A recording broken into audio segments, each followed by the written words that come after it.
What is it like to traverse into a world where men are exceedingly scarce? In this realm, the gender ratio is an astonishing 1 to 500. Countless women are devoted admirers, eager to please men in every possible way.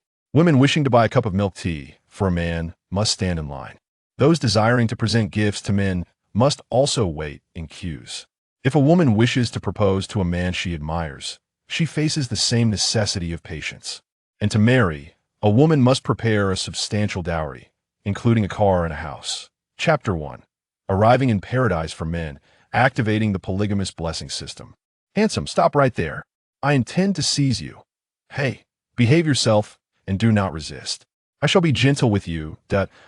In a secluded alley, a coarse voice echoed. A woman, weighing 200 pounds, brandished 2 pairs of stockings, blocking the path of a young man clad in white. With a lascivious grin, she scrutinized the youth's physique, her gaze fervent, as if she were admiring a rare treasure. The young man, with delicate features and striking good looks, stood at 1.75 meters tall, but weighed only 100 pounds, appearing fragile. In contrast, the woman towered at 1.85 meters, her robust figure intimidating. Today is truly my lucky day to encounter such an extraordinary handsome man.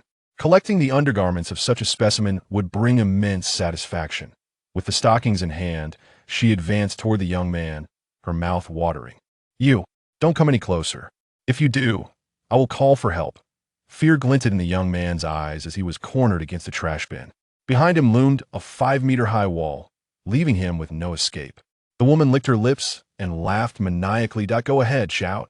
The more you scream, the more thrilled I become. This alley sees few passers-by. Even if you scream until your throat is raw, no one will come to your aid. As the woman pressed forward, the young man, overwhelmed with terror, felt a wave of darkness wash over him, collapsing against the trash bin. With a thud, he toppled it, sending a flurry of rats scurrying away. The young man fainted, his body becoming motionless. The woman crouched down, probing for his breath. No breath. I've scared him to death. Suddenly, the ground shook as the woman fell back in fright. Regardless, even if you are dead, I shall still savor your essence. Such a handsome man, in my 30 years, I have never encountered one like him. A succubus must adhere to certain principles. To waste such a rare beauty would be a crime against nature. With a lascivious smile, she reached out her claws toward the unconscious youth. Just as she was about to commit her vile act, a furious roar erupted from the alley's entrance. Beast, cease this at once. As the words fell, a beautiful woman clad in a blue police uniform burst into the alley, flanked by 3 imposing female officers in black attire. With a resounding punch, the blue-clad officer struck the woman in the neck. The hefty woman had no time to retaliate before she slumped beside the trash bin, unconscious. Ignoring the woman, the blue officer scooped up the young man, calling out urgently, Xiao Shuai, wake up! Xiao Shuai, don't scare me. We are to be wed soon. You must not come to harm. After several seconds of no response, the blue officer, her anger boiling, kicked the unconscious woman away. The hefty figure crashed into 3 trash bins, landing in a heap, utterly disheveled. Xiao Hong, Xiao Mei, apprehend this succubus and take her to the station. Xiao En, hurry and get the car. I must take my fiancé to the hospital. Chief, your fiancé is quite handsome. Wow, I've never seen such an attractive man before. Indeed, in our nation, where women outnumber men, your fiancé is a true gem. The 3 officers gazed upon the young man as if he were a priceless work of art. Enough of this infatuation. We have no time to lose. Let us disperse. With a commanding tone, the blue officer directed them. The 4 women split up, with 2 escorting the hefty woman to the police station, while another drove the blue officer and the young man toward the hospital. 2 hours later, at Yun's City People's Hospital, the young man lay on a hospital bed, eyes shut, seemingly in a vegetative state. In the corridor outside the ward, a doctor in a white coat conversed with the blue officer about his condition. Officer Liu, your fiancé's condition is quite peculiar. He has no injuries, and all his bodily indicators are normal. However, he remains in a strange state of hibernation, and awakening him may prove challenging. Dr. Zhang, please, you must revive my fiancé. He is only 18, with all his youth ahead of him. You know the circumstances. In our country, where women far outnumber men, securing a husband like Hao Shuai is an extraordinary stroke of fortune. Gripping the doctor's arm, the blue officer's eyes glistened with urgency. The doctor sighed and nodded gravely. Officer Liu, please let go of me. I will discuss this with the director and see if there is a way to awaken your fiancé. Our hospital has not received a male patient for over a year. Due to the differences in anatomy, I have no experience treating male patients. Very well, go quickly. I await your good news. The blue officer released the doctor, who hurried down the corridor. Named Liu Yi, the blue officer was engaged to the young man, Hao Shuai, an 18-year-old freshman at Yin City University. In a nation where the gender ratio is alarmingly skewed, reaching a staggering 1 to 500, finding a husband is a daunting task for women. Liu Yi had only managed to secure Hao Shuai as her fiancé through special connections. Today marked his 18th birthday, and in their country, upon reaching this age, males are automatically matched with a wife. Liu Yi was the spouse designated to Hao Shuai by the state. Wiping away her tears, Liu Yi glanced at the ward and picked up her phone to reach out for help in finding a miraculous doctor to save her fiancé. Dialing her mother's number, she waited impatiently as it rang for 10 seconds before being answered by a languid voice. My dear daughter, I'm currently traveling. Did you call with good news? Mother, there's been an incident with your future son-in-law. He's experiencing some health issues. Do you have the contact for Dr. Ma? What? Xiao Shuai has had an accident? Don't worry. I will try to contact Dr. Ma immediately. I in the hospital room. Hao Shuai slowly opened his eyes, gazing at the ceiling above him with a look of confusion. Did I not jump into the river to end my life? How did I end up in a hospital? As he pondered, a torrent of information erupted in his mind like a dazzling firework display.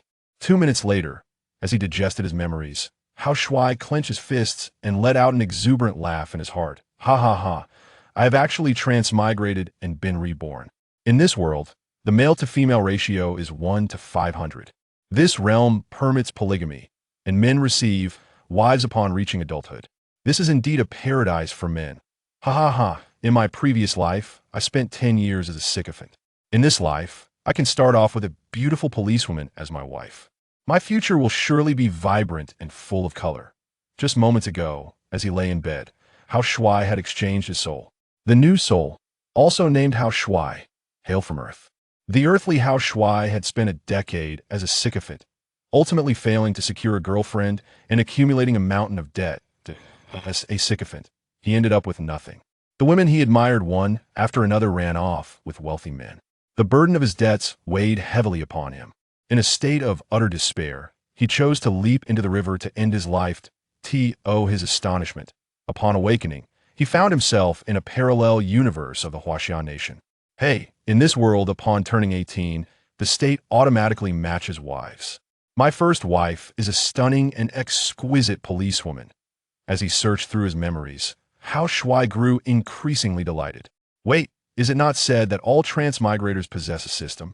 Where is my system? System, oh system, please reveal yourself. As he touched his forehead in anticipation, a melodious electronic voice resonated in his mind. Ding! The polygamy and prosperity system has been successfully bound. I am the system fairy, Xiao AI, and I am delighted to serve you, my master. The system has arrived. Xiao AI, please enlighten me about the features of the polygamy and prosperity system. Chapter 2. Obtaining a marriage certificate and marrying the exquisite policewoman. Greetings, master. The polygamy and prosperity system has a straightforward functionality. For each wife you marry, you will receive a system treasure chest. The quality of the wife determines the level of the treasure chest awarded. A friendly reminder to the master. The system has high standards for exceptional women. Only those who meet the system's criteria will grant you treasure chests upon marriage. Outside the hospital room, Liu Yi anxiously paced the corridor, making phone calls in search of a miraculous doctor to treat Hao Shuai. Unfortunately, Dr. Ma was abroad and would not return anytime soon. Inside the room, Hao Shuai lay on the bed, delving into the details of the polygamy and prosperity system. According to the introduction provided by the system Fairy Xiao AI, the system's functionality was simple. For each quality woman recognized by the system that he married, he would receive a treasure chest as a reward. The treasure chests were categorized into 4 levels: bronze, silver, gold, and diamond. Each chest contained different treasures. The system's criteria for evaluating quality women included several points. Firstly, the woman must have no tattoos and must be a natural beauty, having never undergone cosmetic surgery or enhancements. Secondly, she must have a natural appearance rating of over 85 and a bust size exceeding a D cup. A smaller bust would result in future children facing hunger. Thirdly, she must be of legal age, not exceeding 15 years older than the host. Older women were not acceptable.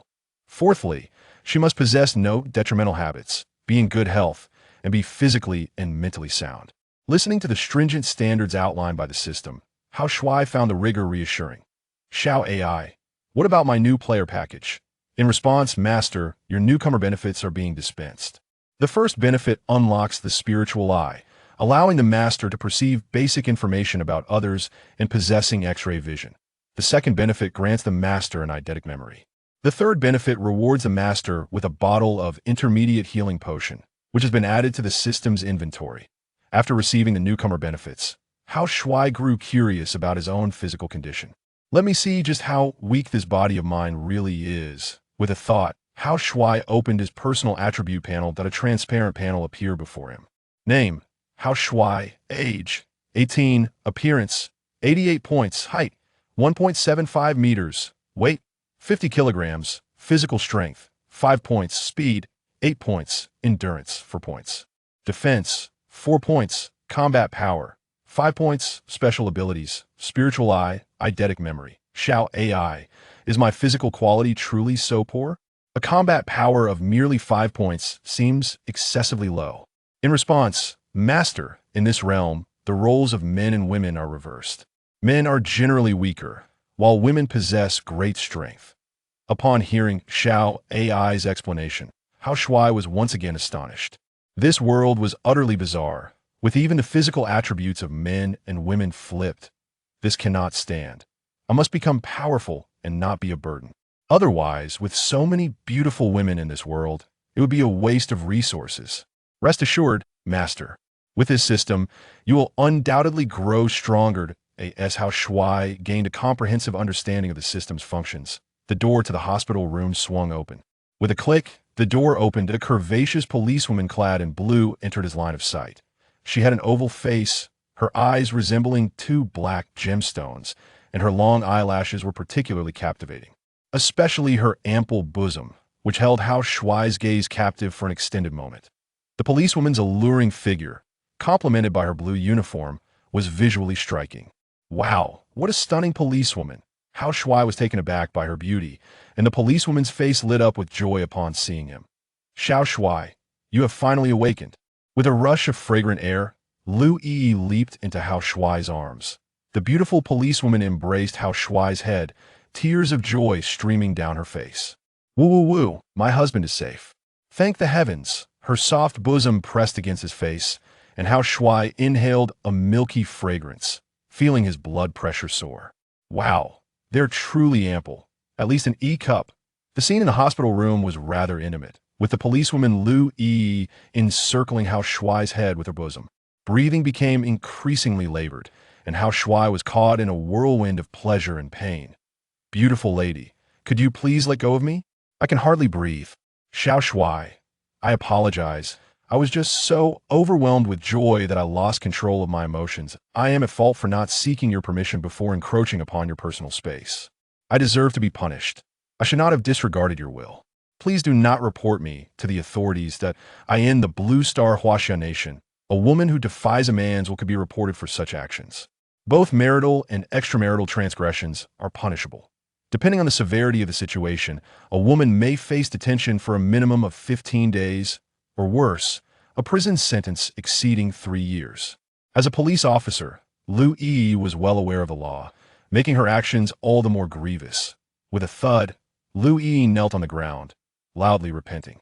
Xiao Shuai, I am guilty. I should not have violated your body.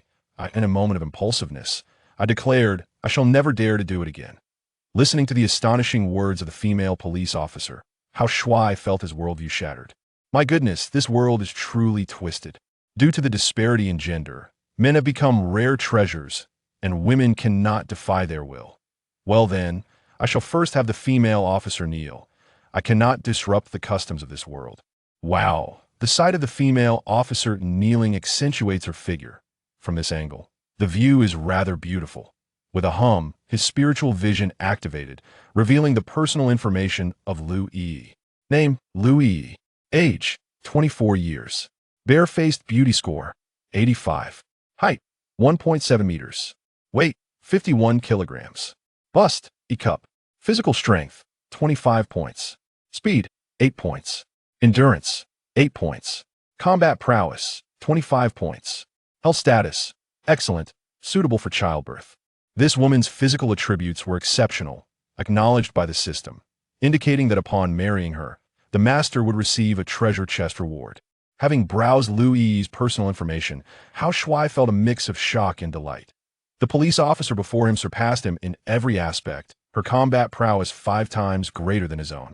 The police officer was indeed remarkable, meeting the system's standards.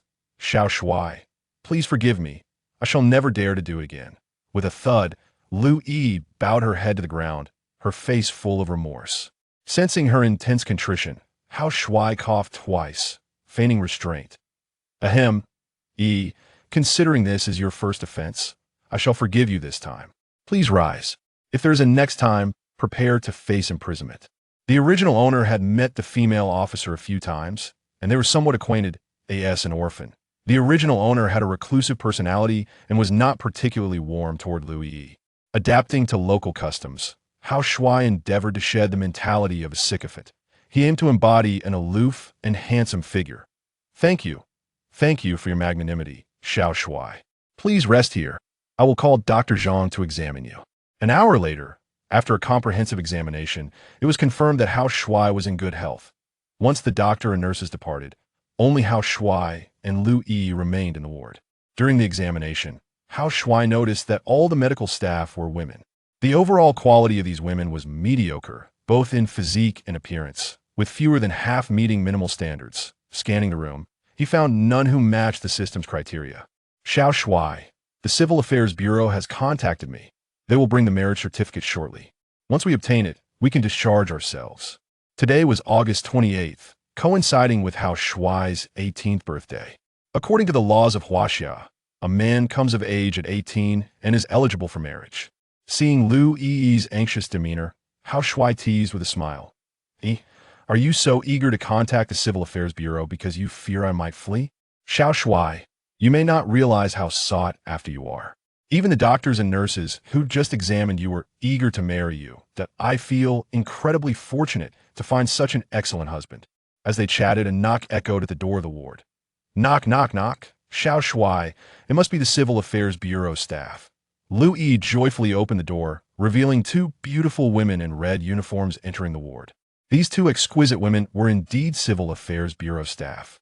Judging by their ages, one appeared to be in her 40s, while the other was in her 20s. The older woman was named Ma Lily, and the younger one was a yummy eye. Lily opened her briefcase and took out 2 red booklets, smiling as she introduced, Officer Liu, Mr. Hao, congratulations on becoming a legal couple. Here are your marriage certificates. Please open the marriage management app 12,123 on your phones to proceed with the marriage formalities. Thank you, Director Ma. Please accept this small token of appreciation from us, a little something for you both. Liu Yi handed 2 red envelopes to Ma Lily. Receiving the envelopes, Ma Lily passed the marriage certificates to Liu Yi. Liu Mei took out a camera to capture the moment, photographing the couple. 5 minutes later, the marriage process for Hao Shuai and Liu Yi was completed smoothly. In this world, marriage could be conveniently conducted through the marriage management app 12123. Once the formalities were concluded, Ma Lily solemnly reminded Liu Yi, Officer Liu, please treat Mr. Hao kindly. You are aware of the consequences of domestic violence. Rest assured, Director Ma. As my own husband, I shall certainly care for him well. Mr. Hao, should you ever experience harassment or be coerced into doing something against your will, you may report it by calling the spouse hotline at 383-8138. Thank you, Director Ma. I have noted that. After advising the newlyweds, the Civil Affairs Bureau staff exited the ward, and as they departed, Liu Mei expressed her envy, saying, Director, Officer Liu is truly fortunate to marry Mr. Hao. A man of his caliber is a rare treasure. Xiao Li, Rare treasures are not for us to possess. Do not covet them. Marrying a man like Mr. How comes with significant expectations. With a click, the ward door closed, silencing their voices. Having successfully wed, the next step involved Lu Yi's dowry preparations. Chapter 3. Ecstasy. My wife gifts me a house and a car in the hospital room. Lu Yi gazed at Hao Shuai, her expression tinged with guilt. Xiao Shuai, I realize that our marriage certificate was obtained rather hastily today, which may have caused you some distress. As an apology, I shall transfer you a dowry of 10 million. The policewoman's wife casually mentioned a dowry of 10 million, leaving Hao Shuai utterly astonished. 10 million? Isn't that a bit excessive? Not at all. A remarkable man like you deserves nothing less than 100 million as a dowry, she continued, her exaggeration leaving him wide-eyed and speechless. In the world Hao Shuai hailed from, it was customary for men to spend lavishly on women. A man marrying a wife was expected to provide substantial bride prices. Alongside purchasing cars and houses, many women possessed no dowry at all, and those who did often found themselves with mere trinkets, like 4 bedding sets and 2 basins for a bride price of 380,000. Hao Shuai's shocked expression was endearing, prompting a gentle smile from Lu Yi as she continued her exposition. Xiao Shuai, you are starting school tomorrow. Soon. I will take you to the housing authority to transfer my property into your name. It's not large, only 300 square meters, but it is also part of your dowry. What? You have prepared a house for me as well? 300 square meters? Isn't that a bit too spacious? To ensure your convenience, I have also arranged for you a Porsche, which is yet another part of your dowry. However, I heard you have yet to obtain your driver's license. Once you do, the car will be yours. What? You have also prepared a Porsche for me? As Lu Yi elaborated on the dowry, Hao Shuai felt as though he might faint from sheer happiness. This world was utterly surreal. Not only was marrying a wife devoid of any financial burden for men, but the wife also prepared substantial dowries, including cars and houses. What bliss! Such a wonderful world is where we men truly belong. In his excitement, Hao Shuai impulsively kissed Lu Yi's cheek. The softness of her skin made her face flush a deeper shade of red. My goodness, this feeling of being kissed by a man is simply divine. In that moment, she felt as if she had ascended to paradise. Lu Yi's expression was somewhat exaggerated, akin to a man who had not encountered a woman in ages suddenly coming across a stunning beauty. Buzzing, Hao Shuai's phone vibrated in his pocket, and upon checking, he discovered a message from Huaxia Bank. Mr. Hao, your bank card ending in 0797 has received a transfer of 10 million. Your current balance is 10,015, 856 yuan. With the dowry now deposited, Hao Shuai joyfully embraced Lu Yi. Yeah, thank you. The 10 million has arrived.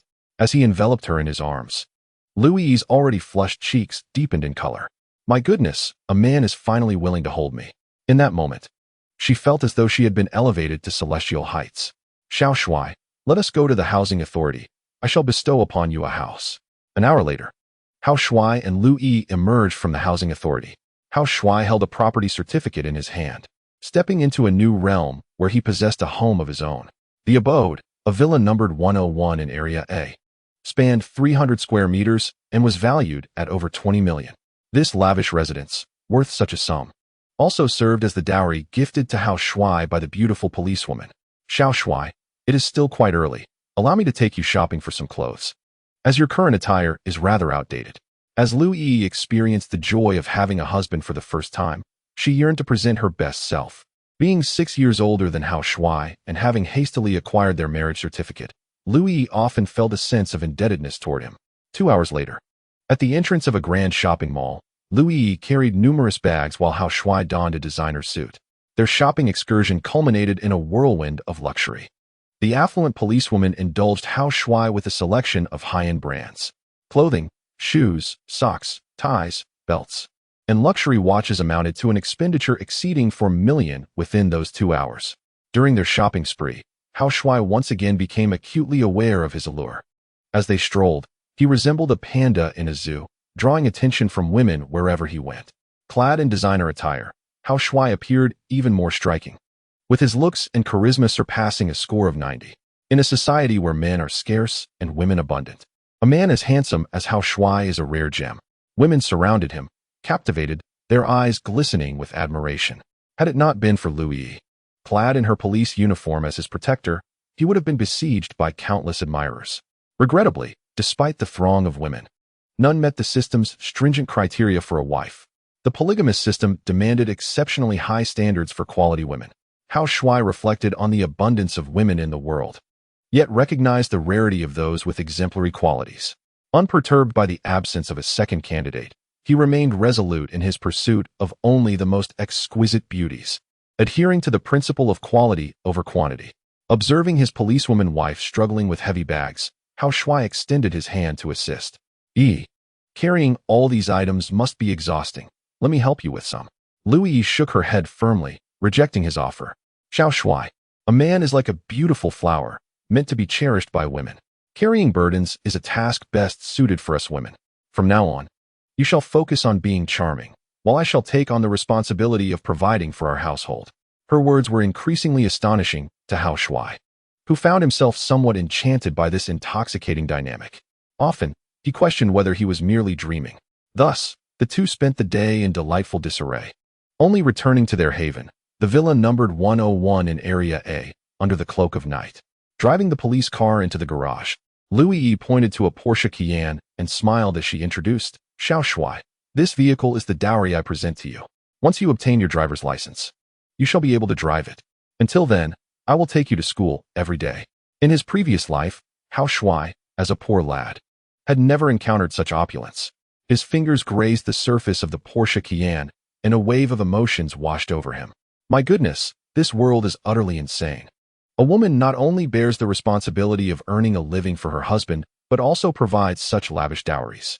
A preliminary estimation revealed that Lu Yi had spent over 40 million Huaxia coins on Hao Shuai today. Coincidentally, it was Hao Shuai's 18th birthday, and Lu Yi gifted him a watch valued at 2 million. After delivering Hao Shuai home, Lu Yi had scarcely had the chance to share a tender moment with him when a call from her subordinate summoned her away. As a police officer, Lu Yi's duties were quite demanding. Having settled Hao Shuai, she drove back to the police station. In the grand hall of the villa, Hao Shuai's eyes widened in awe as he admired his new abode. Gazing at the resplendent hall, he felt like a country bumpkin arriving in the city, exploring every corner with wonder. Haha, such a luxurious villa now belongs to me. In his previous life, he had lived in suffocating circumstances. In this life, he vowed to savor every moment and relish life. Laughter echoed in the living room as Hao Shuai reclined on the genuine leather sofa, preparing to unveil the treasure chest bestowed upon him by the system. Having married his first wife, Lu Yi, the system rewarded Hao Shuai with a silver-grade treasure chest. This marked his first encounter with a system treasure chest, and being of silver grade, he opened his system backpack with his mind. Inside the backpack were 3 items: a manual for Yin-Yang martial arts, a bottle of intermediate healing potion, and a silver treasure chest. Rubbing his forehead, Hao Shuai was filled with confusion. Xiao Ai, my beautiful police flower wife, possesses beauty, figure, and wealth. Why is it that upon marrying her, the system only rewarded me with a silver treasure chest? Chapter 4. Strengthening the Body, Anticipating the Wedding Night. In the blissful abode of Villa 101 in Area A, Hao Shuai lay on the sofa, contemplating the rules of the system rewards. Marrying such an extraordinary police flower wife as Lu Yi, he found the reward of merely a silver treasure chest to be quite unreasonable. Returning to the host, the criteria for the polygamy and fortune system differs from your expectations.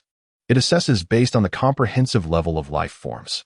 This realm possesses formidable life forms and those with special abilities. Your police flower wife is merely an ordinary person. It is only when you conquer more powerful life forms that the treasure chests rewarded by the system will be of higher grade. The genuine leather sofa creaked as Hao Shuai sat upright, dumbfounded. The system's response left him in astonishment. He had initially believed that Blue Star was akin to Earth, a world inhabited solely by ordinary people. To my astonishment, this realm possesses even more formidable life forms. One can envision powerful beings wielding dominion over this world, while weaker entities must subsist at the lowest echelons, reduced to mere ignorant ants. As my understanding of this domain deepens, the yearning within me intensifies to seize control of my own fate. Thus, I must grow stronger. I plucked an apple from the coffee table and bit into it with vigor. Xiao Ai, I wish to grow stronger. Unlock the silver treasure chest for me. I am eager to discover the surprises that the first system chest may hold. Congratulations, Master. The silver chest has been opened. You have received a bottle of intermediate body enhancement potion. Consuming this potion will fortify your body. With a crunch, I devoured the apple, savoring its taste before discarding the core into the trash. Excellent. I shall proceed with the body enhancement now. Shall AI, please retrieve the intermediate body enhancement potion for me. In a flash of white light, a golden canister materialized in my hand. Upon closer inspection, my eyes widened in shock, and I could not suppress an expletive. What the hell, Shao AI, are you mocking me? This is not a body enhancement potion. It is clearly a can of Red Bull. Master, to maintain discretion, some items from the system are disguised as common objects once retrieved. For instance, healing potions may resemble bottled water. Impressive indeed. Let me taste this intermediate enhancement potion and see if it differs from Red Bull. With a pop, I pulled the tab and scrutinized the canister. The liquid inside was also a striking golden hue, and the aroma was indistinguishable from that of Red Bull. Incredible. Both color and scent are identical to Red Bull. I shall indulge and see how it tastes. Gulping it down, I swiftly emptied the can. Licking my lips, I held the empty vessel, perplexed. This flavor is unmistakably like Red Bull. Shao AI, are you truly not deceiving me? After consuming this, why do I not sense any change in my body? Do not fret, master.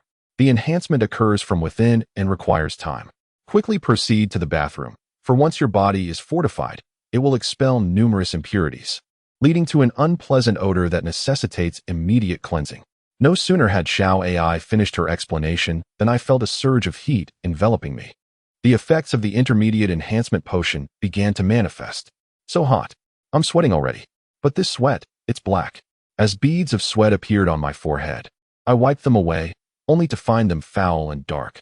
Hastily, I shed my clothing, shoes, and socks. Hao Shui dashed into the bathing room, embarking on his inaugural physical enhancement. Within the precinct of the Cloud City Police Department, in an interrogation room, a corpulent woman was suspended against the wall, her body completely bare, marred by numerous gashes of blood. Lu Yi stood side by side with a round-faced policewoman, both casting furious glances at the obese woman. Lu Yi had just concluded the interrogation of this female fiend apprehended earlier that day. Under severe duress, the woman had confessed to her heinous crimes. Over a span of 5 years, she had traversed the nation, violating a total of 288 men. The victims varied greatly in age, with the youngest being merely 6 months old and the eldest exceeding 80 years. In her insatiable quest for gratification, this depraved woman had preyed upon both the young and the old, showing no mercy even to infants still in their nursing phase. According to her own assessment, the most notable of her victims was Hao Shui. Unfortunately, her attempt to assault him had ultimately failed, leaving her with a lingering regret. Crack! Crack! The round-faced policewoman seethed with rage, wielding her whip to strike the overweight woman with ferocity. This beast was utterly despicable. She had violated so many men. Men are like beautiful blossoms, deserving of our utmost care. A person as heinous as she should be sentenced to death. Shaolin, confine this wicked woman and deprive her of sustenance for 3 days and nights. Individuals like her are a disgrace to womanhood. If all goes as expected, she will undoubtedly face the death penalty. After dealing with the female fiend, Lu Yi returned to her office. With a creak, her chair swayed as she swiftly retrieved her phone. The screen illuminated, revealing a screensaver featuring a photograph of Hao Shui. Today marked their wedding day, and the pangs of longing surged within her like a tempest. It was their wedding night, yet here she was, working. Would Hao Shui be upset? Her fingers danced nimbly over the screen, weighed down by guilt as she composed a WeChat message. Hao Shui, I'm so sorry. Today is our first day of marriage. Yet I left you all alone at home. I am at fault. I am not a responsible wife. 10 seconds passed after sending the message, but there was no reply from Hao Shui. Lu Yi tugged at her long hair. Anxiety etched across her face. Oh no, Hao Shui hasn't he responded. He must be angry. I cannot linger. I must return home swiftly. Her anxiety deepened, and suddenly her phone vibrated. At last, Hao Shui had finally replied. However, as she glanced at her phone, her excitement plummeted. It was merely a call from her mother, not a message from Hao Shui. Taking a deep breath to regain her composure, Lu Yi answered the call. Dear daughter, on your wedding day, are you enjoying yourself? Mom, I'm still at the police station. On the first day of their marriage, you left your husband at home, which is rather irresponsible. Quickly, return and sincerely apologize to Hao Shui, seeking his forgiveness. Mother, I beg for forgiveness. I need a transfer. However, my card has little money left. Please transfer some to me. Very well, I shall transfer 20 million to you. On the very first day of your union. You made such a grave error by leaving your husband alone at home. First, transfer 200,000 as a plea for Xiao Shuai's forgiveness. If he refuses to forgive you, continue to transfer funds. Lu Yi opened her computer, and her bank account reflected a recent deposit of 20 million. With a flurry of keystrokes, she transferred 200,000 to Hao Shuai's bank account. Once the transaction was complete, she proceeded to send a WeChat message, expressing her apologies. Xiao Shuai, on our wedding day, I should not have left you at home. I have transferred 200,000 to your account as a token of my remorse. I hope you can forgive me. After sending the message, Lu Yi sought further advice from her mother. Daughter, remember, today is your wedding night. A man's first experience is invaluable. Xiao Shuai is delicate. You must treat him gently. His first time may be brief, so be prepared with potent supplements. Her mother spoke at length over the phone, detailing essential considerations for the wedding night. To prevent Lu Yi from making mistakes, her mother elaborated for a full 10 minutes.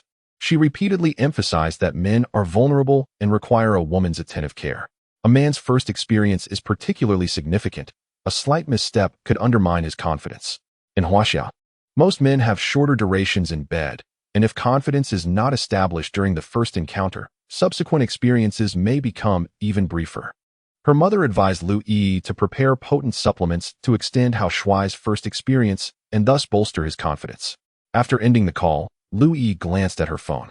10 minutes had passed, yet there was still no response from Hao Shuai. Oh no, he hasn't replied for so long. He surely hasn't forgiven me. I shall transfer 300,000 more to beseech his forgiveness. With urgency, her fingers danced across the keyboard as she transferred another 300,000 to Hao Shuai's account. Once the transfer was complete, Lu Yi hurriedly left her office, intent on returning home to personally apologize to Hao Shuai. Meanwhile, Hao Shuai had just finished his shower and, wrapped in a towel, returned to the living room. Suddenly, his phone buzzed on the coffee table. Upon picking it up, he noticed 2 bank messages. What? How did my bank account increase by 500,000? Opening WeChat, he read Lu Yi's message. After perusing its contents, his eyes widened in disbelief. This is absurd. How can women in this world be so delusional? I merely took a shower and did not reply promptly. And my police officer wife has transferred 500,000 as an apology. As he gazed at the sudden influx of 500,000 in his bank account, Hao Shuai was filled with profound reflections. In his previous life, he had been a sycophant, waiting for hours on end for a beautiful woman to respond to his messages. In this life, however, when he failed to reply, his stunning wife graciously transferred 500,000 as a gesture of apology. With his sentiments expressed, Hao Shuai rubbed his hands together, anticipation swelling within him. Tonight marked their wedding night, and he yearned to share a splendid evening with his exquisite police officer wife. Chapter 5. A simple bowl of egg noodles can move my wife to tears. Tap, tap. His fingers danced across the screen as Hao Shuai sent a message to Lu Yi. Thank you for the 500,000, dear wife. I am not upset. I was in the shower and missed your message. Once you finish work, come home. I have prepared a late-night snack and will be waiting for you. With a brief explanation, he settled back onto the sofa. His police officer wife was truly remarkable, and feeling that love should be reciprocal, Hao Shuai resolved to treat her with greater kindness. After consuming a body enhancement potion, he felt invigorated and accessed his personal attributes panel. Eager to witness the transformations that had occurred, a translucent screen appeared before him, displaying name, Hao Shuai, age, 18, attractiveness, 90, height, 177 meters, weight, 50 kilograms. Physical strength, 35, speed, 38, endurance, 34, defense, 14, combat power, 35, and a special ability, Eagle Eye, which granted him photographic memory. After reviewing his attributes, Hao Shuai joyfully waved his towel. Ha ha ha. The intermediate body enhancement potion is truly effective. My physical attributes have been upgraded across the board. This body is that of a robust man. Upon comparison, he discerned several notable changes. His attractiveness had risen from 88 to 90. His height had increased by 2 centimeters. His physical strength, speed, and endurance had all improved by 30 points, and his combat power had surged from a mere 5 to an impressive 35. With 35 combat power, he now surpassed even his police officer wife, Lu Yi. Clenching his fists, Hao Shuai felt an overwhelming surge of strength. On the coffee table lay an empty can of Red Bull, which he grasped and effortlessly crushed in his right hand. With a few deft movements, he fashioned a golden metallic sphere from the crumpled can. Tossing the sphere into the trash, he erupted into laughter. Ha ha ha. The exhilaration of newfound strength is unparalleled. I must quickly adapt to this new body. The hall echoed with the sounds of explosive energy. Hao Shuai, bare-bodied, practiced his martial arts in the living room, adjusting to the changes in his physique. Meanwhile, Lu Yi drove a police car along the road. For the sake of safety, she refrained from checking her phone until she reached a red light, at which point she stopped the vehicle. Upon glancing at her phone, a message from Hao Shuai caught her eye. Thank you, my wife, for the 500,000. I am not angry. I was in the shower earlier and missed your message. Once you finish work, return home. I have prepared a late-night snack for you and will be waiting at home. With a joyous squeal, Lu Yi exclaimed, wonderful. Hao Shuai has finally forgiven me. He even calls me wife. He expresses gratitude and mentions preparing a late-night snack for me. I feel so blissful. I am the happiest woman in the world. To have such a wonderful husband like Hao Shuai is truly a blessing I have earned over countless lifetimes. After the initial excitement, Lu Yi recalled her mother's advice. Right, I need to purchase some potent pills from the pharmacy. Today is our wedding night, and I want to boost Hao Shuai's confidence. Men in our culture often face challenges. Some have a fleeting prowess lasting only 3 seconds, while others may not exceed a minute. Only the potent pills can revive a man's vigor. As she drove past a pharmacy, Lu Yi parked the car. Upon entering, a sales clerk in a white coat promptly approached her. Officer Lu, what can I help you with today? Lu Yi was a frequent visitor to this pharmacy and was well acquainted with the female clerk, Zhang Huaru, who appeared to be in her 40s. And Zhang, I would like to buy a box of potent pills. Oh, you wish to buy potent pills? Those are meant for men, Zhang Huaru replied, her tone shifting as she added, let me share some good news. I got married today, and tonight is our wedding night, so. As she spoke, Lu Yi's cheeks flushed crimson. Zhang Huaru blinked, exclaiming with enthusiasm, congratulations. For a wedding night, it is indeed essential to prepare potent pills. I envy you. You are able to marry. I have lived over 40 years without ever touching a man's hand. As she expressed her sentiments, Zhang Huaru retrieved 2 boxes of potent pills from the shelf. Officer Lu, 1 box certainly won't suffice for your wedding night. Take 2. Lu Yi proceeded to scan and pay for the 2 boxes before exiting the pharmacy. 40 minutes later, she returned to her happy home, parked the car in the garage, and, holding the 2 boxes of potent pills, approached the front door. Taking a deep breath, Lu Yi discreetly tucked 1 box under each side of her bra. Hao Shuai has a strong sense of pride. I cannot let him see the potent pills. I must follow my mother's instructions and place the pills in his drink later. With her chest slightly discomfort, she straightened her posture, readying herself for the evening ahead. In the embrace of the evening, 2 boxes of potent tablets nestled within her bra, enhancing its fullness. Clenching her fists, Lu Yi took a deep breath, rallying her spirits. Come on, Lu Yi, tonight, let us create a blissful wedding night for Hao Shuai. With her mindset adjusted, she raised her fingers and commenced the fingerprint verification to unlock the door. Beep. The fingerprint was successfully recognized, and the living room door swung open. A wave of delightful aroma wafted toward her. Lu Yi inhaled deeply, her face lighting up with surprise. What a fragrant scent. It's the aroma of egg noodles. Sister Yi, hurry over for some noodles. In the dining room, Hao Shuai donned an apron, placing a steaming bowl of egg noodles on the dining table. Eager to embody the ideal wife, Lu Yi had diligently honed her culinary skills, often preparing meals during her leisure. Thus, their refrigerator was well stocked with various ingredients. Not long ago, having adapted to his physical changes, Hao Shuai had simply boiled a bowl of egg noodles. Thud, thud. The sound of her footsteps echoed as Lu Yi rushed into the dining room. Upon seeing the egg noodles on the table, her body trembled with excitement. Thank you, Hao Shuai. To savor the egg noodles you've cooked brings me such immense joy.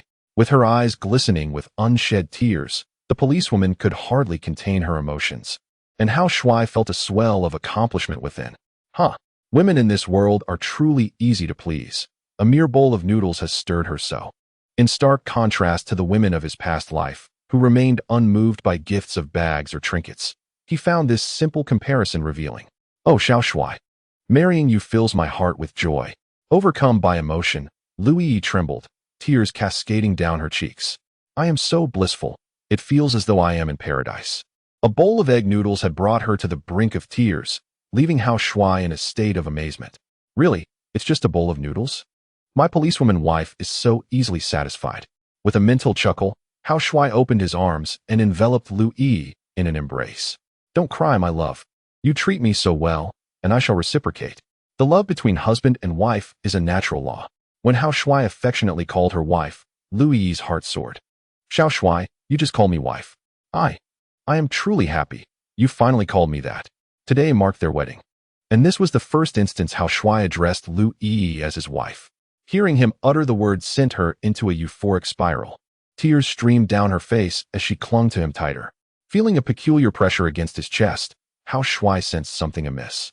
My dear, why does it feel as if your chest has grown larger? There seems to be something firm within your bra. Pray, tell me, what have you concealed in there? Chapter 6. Xiao Shuai is quite magnificent. Mother is a great deceiver. Lu Yi had hidden 2 boxes of potent tablets within her bra, with her mother repeatedly cautioning her not to divulge the secret of these powerful pills lightly. Hao Shuai suddenly questioned loudly, startling Lu Yi, causing her to shudder. That's Xiao Shuai. Aye. Overcome with emotion, Lu Yi stuttered, her heart filled with dread, fearing Hao Shuai's wrath. This is terrible. If he discovers the powerful pills, he will undoubtedly be furious. Our wedding night will be ruined. What should I do? What am I to do? Hao Shuai released Lu Yi. His gaze fixed on his police officer wife, his expression particularly grave. We are already married. As spouses, we should be honest with each other. Since you are not forthcoming, stand still while I search you. I must see what you are hiding beneath your bra. His voice seemed to possess a certain enchantment, compelling Lu Yi to comply, standing frozen in place, tears welling in her eyes. Due to her overwhelming anxiety, her breaths came in rapid succession, her chest rising and falling vigorously. The police officer's uniform she wore was provocatively accentuated by her form. With anticipation coursing through him, Hao Shuai extended his trembling hands, unfastening the first button of her uniform. I have awaited this moment for far too long. The allure of the police uniform was undeniably captivating. His heart raced, hands trembling as he unbuttoned 3 buttons of the blue shirt, revealing a magnificent cleavage that entranced him. Hao Shuai swallowed hard, his hands reaching inside her bra. His breath fanned across her face, causing Lu Yi's body to tremble, her cheeks flushed with embarrassment. She felt a chill as his hands delved into her bra, extracting 2 boxes of powerful pills, his fingers brushing against softness. The thrill of her ample form was undeniable. Yet, as a police officer, Hao Shuai dared not overstep. His hands merely lingered there before he retrieved the 2 boxes. The revelation of the pills left Lu Yi feeling faint. With reddened eyes, she knelt before Hao Shuai, confessing loudly, Xiao Shuai, I'm sorry, I shouldn't have hidden the powerful pills from you. On our wedding night, I only wished to bolster your confidence. I am guilty. Please forgive me. Lu Yi sobbed, her tears gradually soaking her blue uniform. Hao Shuai looked down, entranced by the scene before him. The sight of his police officer wife unveiling a glimpse of springtime allure was visually intoxicating. This image was one he had only ever witnessed in foreign films. Who would have imagined such a moment could manifest in reality? A fire ignited within him, and he bit his tongue, striving to control his desires. After taking several deep breaths, he placed the powerful pills on the dining table. He bent to assist Lu Yi to her feet, his tone serious yet gentle. This time I shall forgive you. You must remember that there should be no secrets between a husband and wife. Such matters should never occur again. Should you dare to err once more, the family law will be enforced. Hao Shuai, willing to forgive himself, saw tears of excitement welling up in Lu Yi's eyes. Oh, Xiao Shuai, you are truly wonderful. I promise I will never keep secrets from you again. Indeed, recognizing one's mistakes and amending them is what makes me a good wife. My dear, the noodles on the table are nearly cold. Please wash your face and come to eat. Hao Shuai, possessing high emotional intelligence, called out to his wife, causing her heart to blossom with joy. Wait for me a moment, Xiao Shuai. A cool sensation filled her chest, and Lu Yi's face flushed with embarrassment, as she felt her appearance was somewhat lacking. Turning into the washroom, Hao Shuai sat at the dining table, his gaze drawn to 2 boxes of potent pills, curiosity stirring within him. Grasping one box, he examined it closely. After perusing the description, he smirked. These potent pills are merely the Viagra of my previous life. My police officer wife has prepared this for me, seemingly doubting my prowess. Huh. After enhancing my physique, I shall no longer require such aids. 2 minutes later, Lu Yi returned to the dining room after a quick freshening up. The chicken noodle soup on the table had diminished in quantity. Dear, please finish your noodles quickly, or the broth will evaporate. Lu Yi picked up her chopsticks and raised her bowl. As she slurped a mouthful of noodles, her eyes widened in astonishment. These noodles are simply divine, Xiao Shuai. This is the best I have ever tasted in my life. Her expression was somewhat exaggerated, eliciting a knowing smile from Hao Shuai. If you find them delicious, then do savor every last bite. Perhaps it was hunger or the novelty of tasting a dish prepared by a man. But Lu Yi relished the noodles more than ever. By the end, she even extended her rosy tongue to lick the bowl clean. Delectable. To enjoy noodles made by Xiao Shuai makes me the happiest woman in the world. Her every action was exaggerated, and Hao Shuai could clearly sense that Lu Yi's emotions were genuine. Watching her clean her bowl, Hao Shuai felt a wave of reflection wash over him. Goodness. Women in this world are truly easily pleased. A simple bowl of noodles can evoke such profound emotion. After contemplating this, he glanced at the clock hanging on the dining room wall. The time read 10:58 p.m., with just an hour remaining before the dawn of a new day. My dear, it is getting late. I must report to school tomorrow. Let us retire early.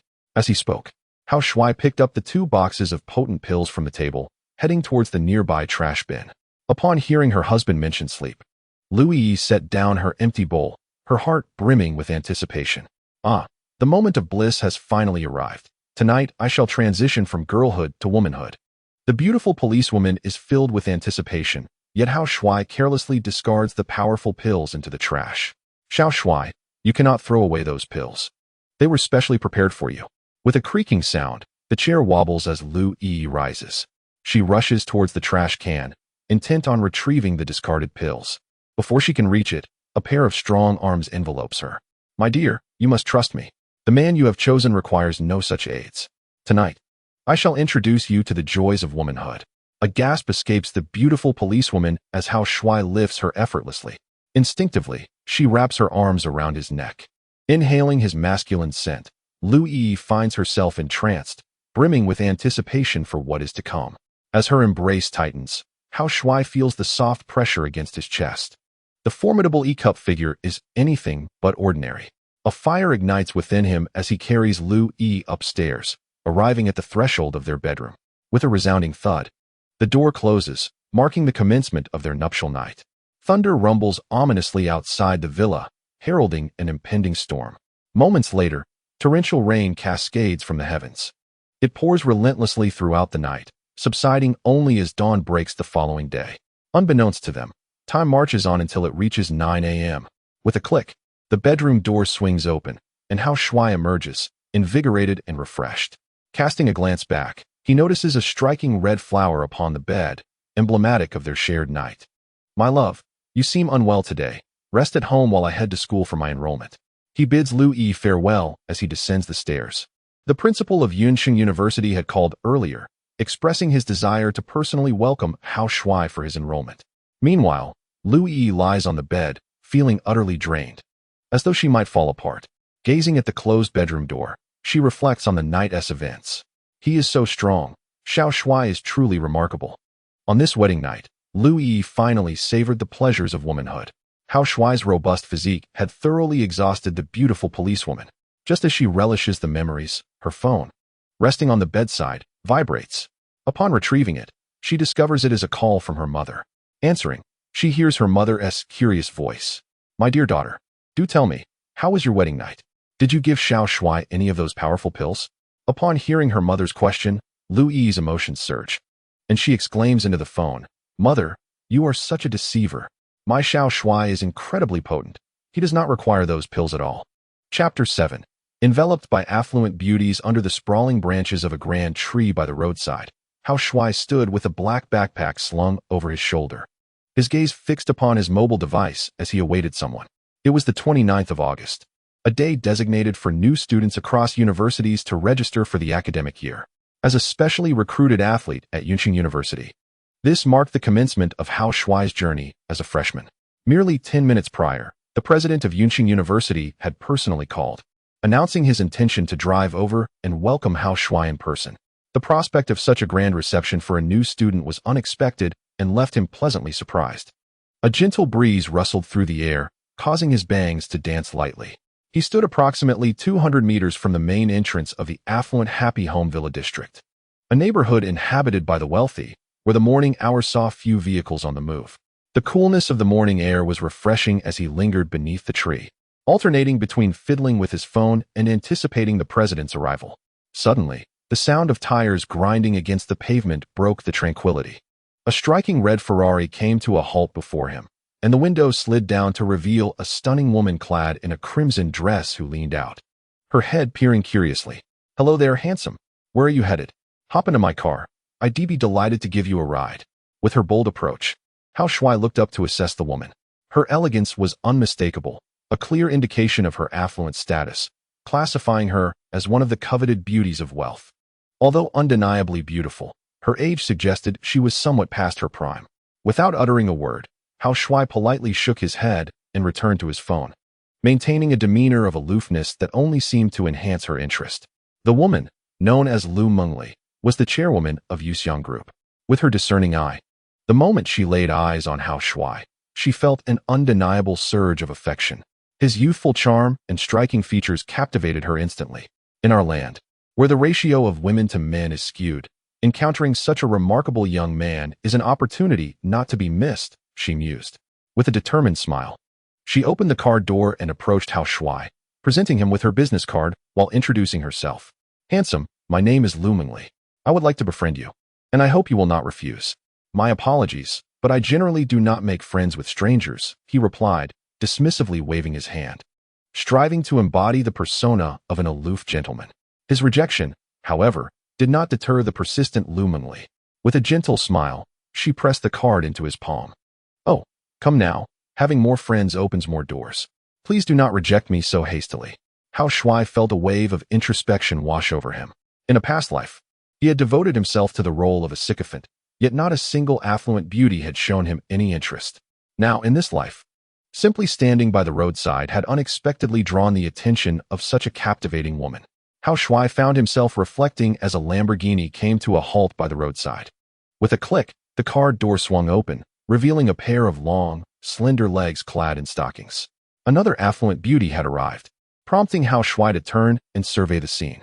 A striking woman donned in a white suit, her face partially obscured by dark sunglasses, caught his eye.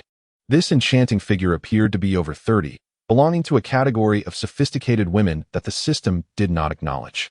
Lowering his gaze to his phone, Hao Shui maintained his aloof demeanor, embodying the essence of cool charm. With an impressive appearance rated at 90 points, his profile was particularly captivating. The lady in white was named Zhang Kersen, the wealthiest individual in Yun City.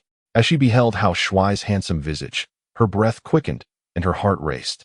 The young man before her exuded an unparalleled charisma, the likes of which she had never encountered. Straightening her tie, Zhang Kersen approached Hao Shui, a smile gracing her lips as she introduced herself. "Hello, handsome, my name is Zhang Kersen. I would like to invite you for a swim, if you would be so inclined. I have a secret to share, there are mermaids in my pool." With two affluent beauties vying for his attention, Hao Shui felt a profound sense of achievement. Before he could respond, Lu Mengli, hands on her hips, interjected loudly, "Zhang, pursuing this handsome man has its order. I encountered him first, so if you wish to ask him out, you must wait your turn." Lu Mengli and Zhang Kersen were fierce rivals, having competed in Yun City for years. Upon witnessing Lu Mengli's anger, Zhang Kersen shot her a sharp glance and retorted, "Lu, pursuing someone you fancy has no rules of precedence. It depends on who can offer their genuine affection. That person will win the heart of this handsome man. In business, I may concede to you, but in matters of the heart, I shall not easily yield. This handsome man is mine. Hey, as long as I, Zhang Kersen, am here, you shall not succeed." Beneath the radiant sun, a gentle breeze wafted through the air, creating a remarkable scene by the roadside. The two top-tier beauties engaged in a heated argument over Hao Shui. The sound of their quarrel echoed in his ears, and for the first time, he was the subject of such contention, leaving him slightly bewildered. He mused to himself, how pleasant it is to live in a world where the ratio of women to men is so favorable." Observing the exquisite attire of the two women, he marveled at their prominence. He never anticipated that such extraordinary women would clash over him. Just then, Lu Mengli, dressed in a red gown, extended her fair hand toward him with a smile. Handsome, I am smitten at first sight. I am willing to spend 100,000 to invite you to dinner. The offer of 100,000 took Hao Shuai by surprise, making him feel that in this world, it was remarkably easy for men to earn money, especially for a man of his striking looks. The enchanting lady in the red dress made her offer, and the elegant woman in white attire was not to be outdone. Zhang Curson extended her right hand with a charming smile, inviting, Handsome, I am willing to spend 200,000 to invite you to dinner. Would you be amenable to my proposal? With her opening bid, the price doubled. Lu Mengli huffed disdainfully and quickly raised the stakes. Handsome, I am prepared to offer 300,000 for dinner. Should you agree, I can transfer the funds immediately. As Lu increased her offer, Zhang Curson followed suit. Handsome, I am willing to bid 500,000 for dinner. If you consent, I can also transfer the money right away. Handsome, I am prepared to offer 800,000 for dinner. Came the confident voice of Lu Mengli. Handsome, I will raise my bid to 1,000,000 for dinner. Within a brief span, the two affluent beauties escalated their bids to an astonishing 1,000,000, merely for the privilege of sharing a meal. Such a reward seemed rather excessive for a single dinner. Hao Shuai leaned against a grand tree, a proud smile adorning his face. Oh, so this is the exhilarating sensation of being sought after by beautiful women. As Zhang Curson and Lu Mengli vied for his attention, the sound of tires screeching pierced the air. 8 luxury sports cars came to a halt by the roadside, with a series of thuds. The doors swung open and closed as 8 stunning women disembarked, all equally captivated by the handsome Hao Shuai. The crowd surged closer, exuberantly calling out, Mr. Lu, Mr. Zhang. With such an exquisite gentleman, how can you monopolize him? We wish to join the competition and invite this handsome man to dinner. Indeed, I too wish to partake in this contest. Just one glance at him, and I am utterly smitten. Handsome, I adore you. Name your conditions for a date, and I shall oblige. With the arrival of the 8 beautiful women, the atmosphere intensified, enveloping Hao Shuai in a whirlwind of admiration.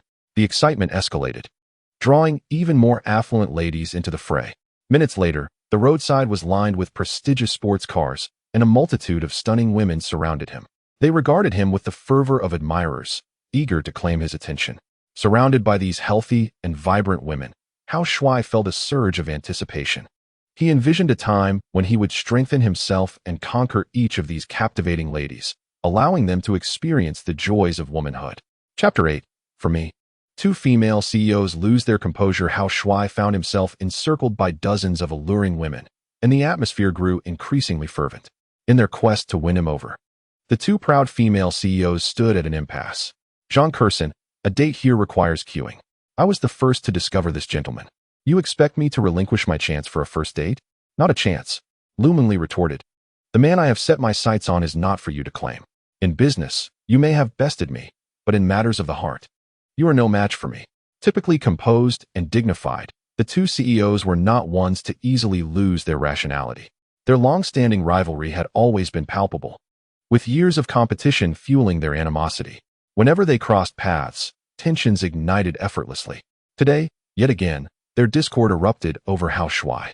Witnessing the 2 affluent ladies engage in a heated exchange, Hao Shuai raised his hands and called out, Esteemed ladies, I am deeply grateful for your attention. My name is Hao Shuai, and it is a privilege to meet each of you today. Ms. Zhang, Ms. Lu, I can already sense the warmth of your enthusiasm. Might I request that you both momentarily set aside your differences? I have an exceptional proposal that I believe will satisfy all parties involved. His voice resonated with a certain charm throughout the crowd. The other elegant women, being quite rational, merely observed the spectacle. Yet they could not help but find the young gentleman before them quite captivating. Should an opportunity arise, they would gladly welcome the chance to befriend Hao Shuai. With Hao Shuai mediating, the 2 powerful women were inclined to comply. Zhang Curson linked her arm with Hao Shuai's right and beamed brightly. Dear brother, do share your brilliant plan with me. Not to be outdone, Lu Mengli took hold of Hao Shuai's left arm, her demeanor oozing flattery. Handsome brother, I have faith in you. Whatever proposal you present, I am more than willing to support it. The 2 top female executives transformed into enthusiastic supporters of Hao Shuai, filling him with a sense of accomplishment and inner delight. Clearing his throat, Hao Shuai confidently articulated his suggestion. Ladies, since it appears that everyone wishes to dine with me, why not gather together for a grand feast? As astute and capable businesswomen, this gathering would not only foster camaraderie, but also provide an opportunity for fruitful discussions. His proposal was met with brightened eyes from the dozens of elegant women. Excellent. I wholeheartedly endorse this idea of a banquet, one affirmed. Indeed, I fully support our charming young brother's suggestion, another echoed. I, at the Yunsheng Grand Restaurant, am willing to offer the venue for our gathering free of charge. Zhang Kursin, with enthusiasm, proclaimed, Sisters, our dear brother has presented such a splendid idea. We ought to show our appreciation. I propose that all attendees contribute a fee for entry, which will be entirely for our dear brother. Demonstrating her prowess as a businesswoman, she adeptly navigated her role as an enthusiastic supporter. Upon hearing Zhang Kursin's suggestion, a smile graced Hao Shuai's lips. In return for your kindness, I would be delighted to add each of you on WeChat and take photos together. At the time of the banquet, your photographs with me will serve as your entry pass. To facilitate the gathering's funding, each photo will require a contribution of 1,000 yuan. Those who wish to have their picture taken with me shall be counted as my friends, and this fee will serve as the entry fee for the banquet. What do you all think of the entrance fee standard I proposed? On the second day of arriving at Blue Star, Hao Shuai encountered a group of exquisite and affluent beauties. These women, possessing exceptional figures and stunning looks, could easily become his lovers. Once Hao Shuai's strength grows, he intends to conquer all these beauties in the realm of intimacy. These affluent ladies are all potential lovers stored in Hao Shuai's memory. As Hao Shuai's words resonated, the beautiful women present eagerly raised their hands in agreement. This is fantastic. I can add little Shuai's WeChat. I feel truly blessed. Indeed, to meet such a handsome boy as little Shuai, I must have saved the galaxy in my past life. Oh, just the thought of taking a photo with little Shuai makes my heart race. The faces of the beautiful women flushed with excitement as Hao Shuai raised his hands and called out, Ladies, please line up. We will begin adding WeChat and taking photos. Sister Mengli, you are the first to greet me, so you are in the first position. Sister Kursin, you are in the second. Hao Shuai's arrangements were astute. Possessing a remarkable memory, he remembered which beauty arrived first. The 50 beautiful women present lined up according to their arrival. Standing under a large tree, Hao Shuai prepared to collect the fees. Lu Mengli, in the first position, excitedly took out her phone. Little Shuai, please display your Alipay QR code. I will scan the entrance fee first and then add your WeChat. All right, thank you, Mengli. Hao Shuai revealed his Alipay QR code, and Lu Mengli promptly scanned the payment. Ding! The successful scan echoed as the notification chimed. The Alipay account received 10,000 yuan. Upon hearing the notification, Hao Shuai was astounded. Wow, affluent beauties truly possess wealth. Just to befriend me, she transferred 10,000 yuan. After the initial shock, Hao Shuai loudly declined. Sister Mengli, the entrance fee is only 1,000 yuan. You have given too much. Little Shuai, please don't be modest. Getting to know you is worth even 1 million. Lu Mengli's words resonated with the other beautiful women present. Zhang Kursin, for the first time, did not refute Lu Mengli and raised her hand in support. I stand with Lu. Let the other sisters skin 10,000 yuan as well. Yes, meeting such a handsome boy as little Shuai is worth every penny. Indeed, if not for the fear of chaos, I would willingly scan 100,000 yuan. The beautiful women displayed remarkable generosity, and Hao Shuai no longer resisted. He added Lu Mengli on WeChat, and the two began taking photographs together. Lu Mengli's face flushed, and she softly made a request. Little Shuai, may I wrap my arm around your waist for the photo? Having received 10,000 yuan from the beautiful lady, Hao Shuai felt compelled to reciprocate emotionally. He smiled and nodded in agreement. Of course, it is an honor to take a close photo with the beautiful Sister Mengli. Receiving permission, Lu Mengli wrapped her right arm around Hao Shuai's waist, holding her phone in her left hand, beaming brightly. With a delightful peck, Lu Mengli captured a moment with Hao Shuai, her lips brushing against his cheek. After the kiss, a flurry of panic washed over her. Forgive me, dear brother, for my impulsiveness. I acted without your consent. I beseech you, do not report this to the authorities. I am willing to offer compensation for my indiscretion. Hao Shuai, undeniably charming, had stirred emotions within Lu Mengli that she could not contain. Even after the kiss, she offered to pay him, but he waved her off. Sister Mengli, Considering this is your first offense, I shall forgive you. However, I am pressed for time and must continue with the other sisters. Please step aside and rest." As Lu Mengli withdrew, the next participant, the elegant Zhang Kursen, approached. With a gentle smile, she voiced her request. "Dear little brother, I have a humble favor to ask. Might I steal a kiss as well? In this world, women ought to respect the will of men." Zhang Kursen, with her high emotional intelligence, approached the matter with grace rather than recklessness. Hao Shuai smiled subtly and nodded in approval. "It is indeed an honor to receive affection from such esteemed sisters. Should any of you wish to kiss me, I welcome it. Each lovely lady may skin a fee of 10,000 yuan for this privilege." As the payment was confirmed, Zhang Kursen swiftly completed the transaction, and they exchanged WeChat contacts. The beautiful CEO wrapped her arms around Hao Shuai's waist, their closeness evident. In a fleeting moment, as the camera shutter clicked, Zhang Kursen's lips met Hao Shuai's cheek, leaving a soft imprint. Hao Shuai mused to himself, recognizing Zhang Kursen's prowess as the wealthiest individual in Yun City. Her methods surpassed those of Lu Mengli. Watching Zhang Kursen embrace Hao Shuai for the photograph, Lu Mengli fumed with frustration. "How infuriating. Zhang Kursen has outshone me once again. Why didn't I think to embrace the handsome lad for a kiss?" As the photo session concluded, Zhang Kursen approached Lu Mengli, brandishing her phone with a triumphant air. "Look at this picture, CEO Lu. Does it not showcase the perfect match between me and our dear little brother?" Lu Mengli retorted, "Do not revel too much.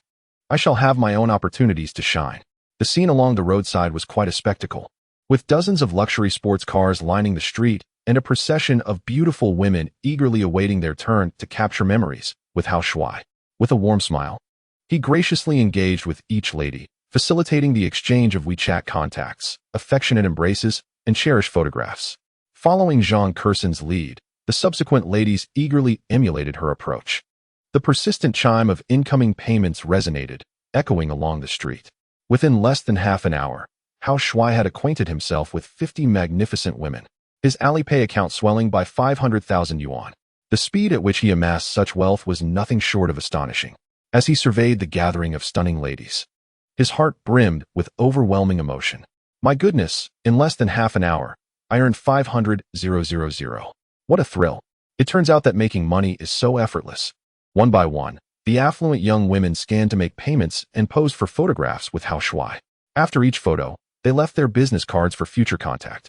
After entertaining 50 such women, the smile on Hao Shuai's face became somewhat strained. Having been kissed on the cheek by dozens of beauties, his cheeks bore a multitude of lipstick marks. I must say, when women become fervent, they are even more passionate than men. While Hao Shuai reflected on this with a hand on his cheek, a black Audi approached from afar. Upon seeing the license plate, he recognized it as the principal's vehicle. At that very moment, a notification resonated in Hao Shuai's mind. "Congratulations, Master, 2 high-quality candidates suitable for marriage have appeared. Remarkably, they are a pair of twins." Chapter 9. Stunning beauties with over 90 points. The twin sisters as 2 beauties meeting the system's criteria emerged, and as twins no less. Hao Shuai's eyes widened as he gazed toward the street. A black Audi glided toward him, cutting through the gusty winds. Inside the car were 3 stunning women. A middle-aged beauty occupied the passenger seat. Dressed in a tailored black suit and adorned with gold-rimmed glasses, she exuded an air of maturity and intellect. In the driver's seat sat a young girl with shoulder-length hair, radiating youth and charm. She wore a blue sailor-style uniform, making her stand out notably. With a buzz, his spiritual eye activated, revealing the information of the girl in the student uniform. Name, Wang Shuyu. Age, 21. Height, 168 meters. Weight, 51 kilograms. Bust, F cup. Bare-faced beauty score, 91. This young woman possesses exceptional genetic traits, making her an ideal candidate for a wife. After marrying her, the master would receive a reward from the system's treasure chest.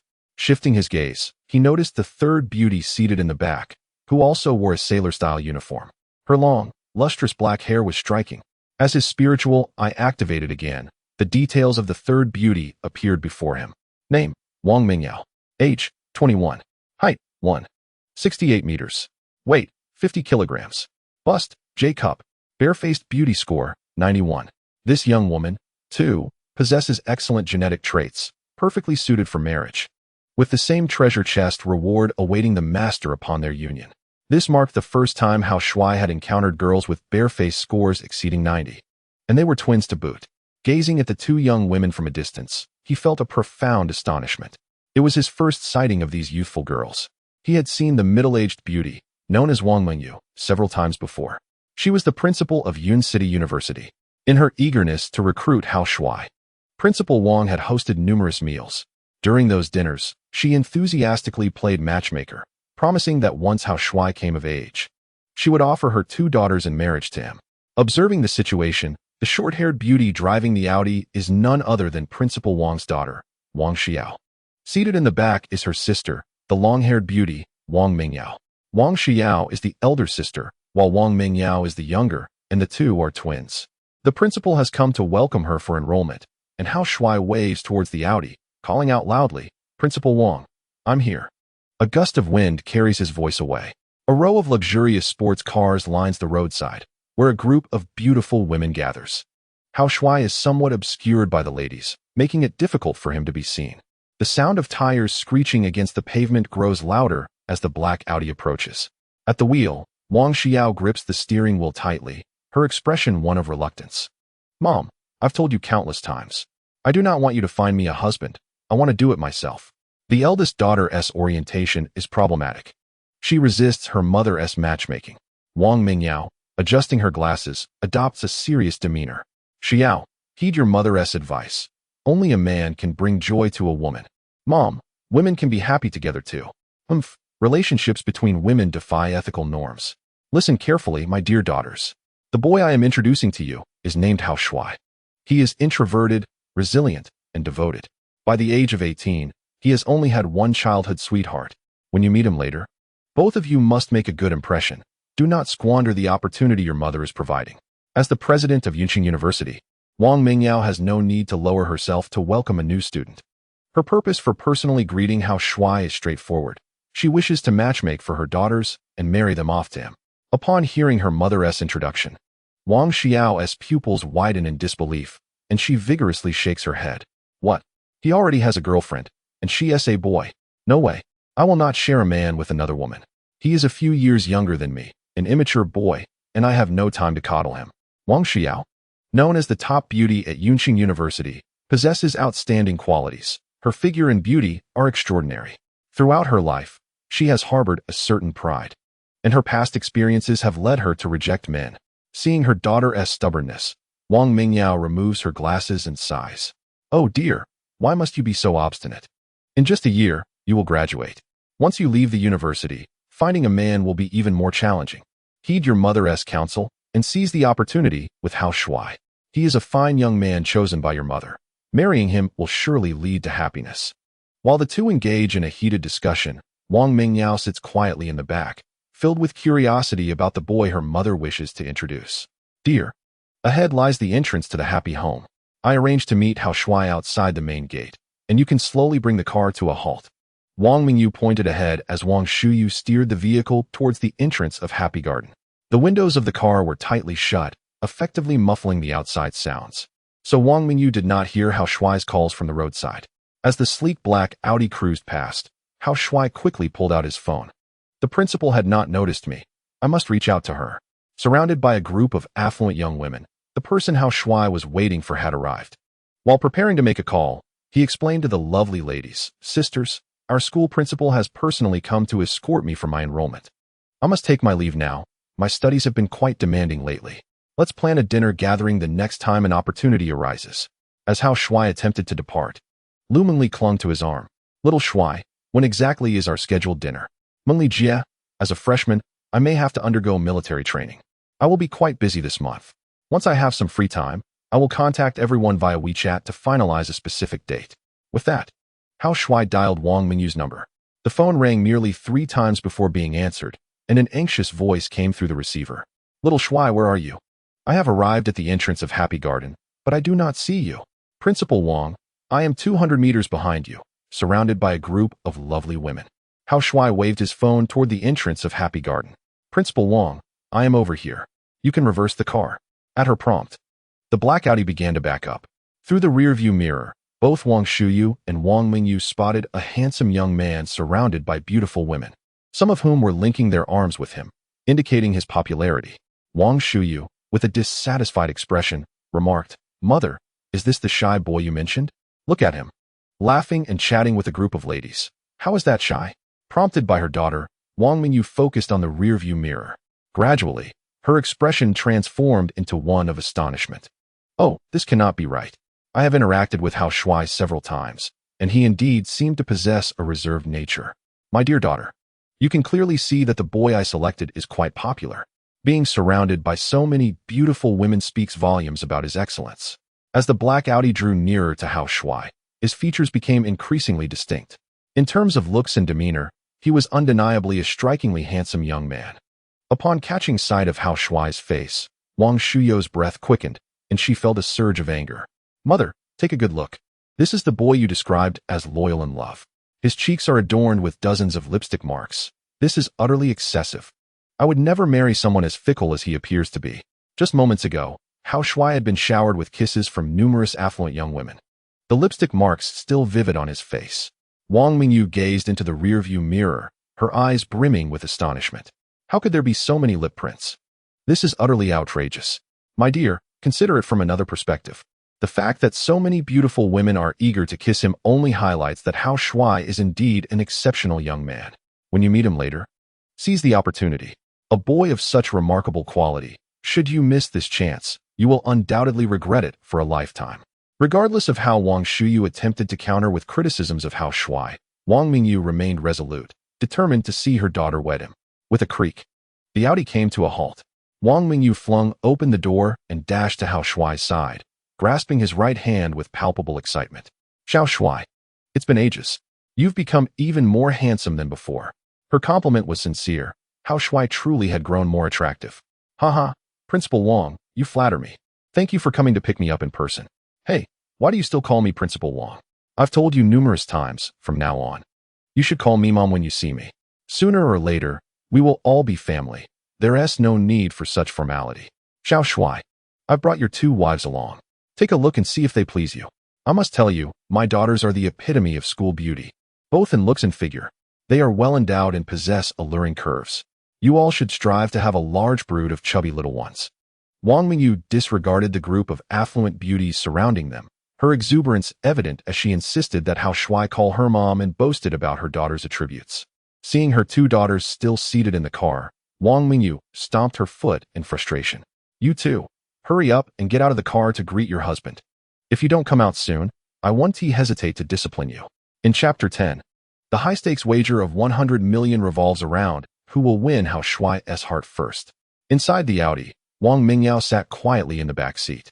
And upon hearing her mother's call, she smiled serenely, her heart filled with joy. The boy her mother introduced was undeniably handsome. Seeing him made her heart race. Is this what it feels like to experience love at first sight?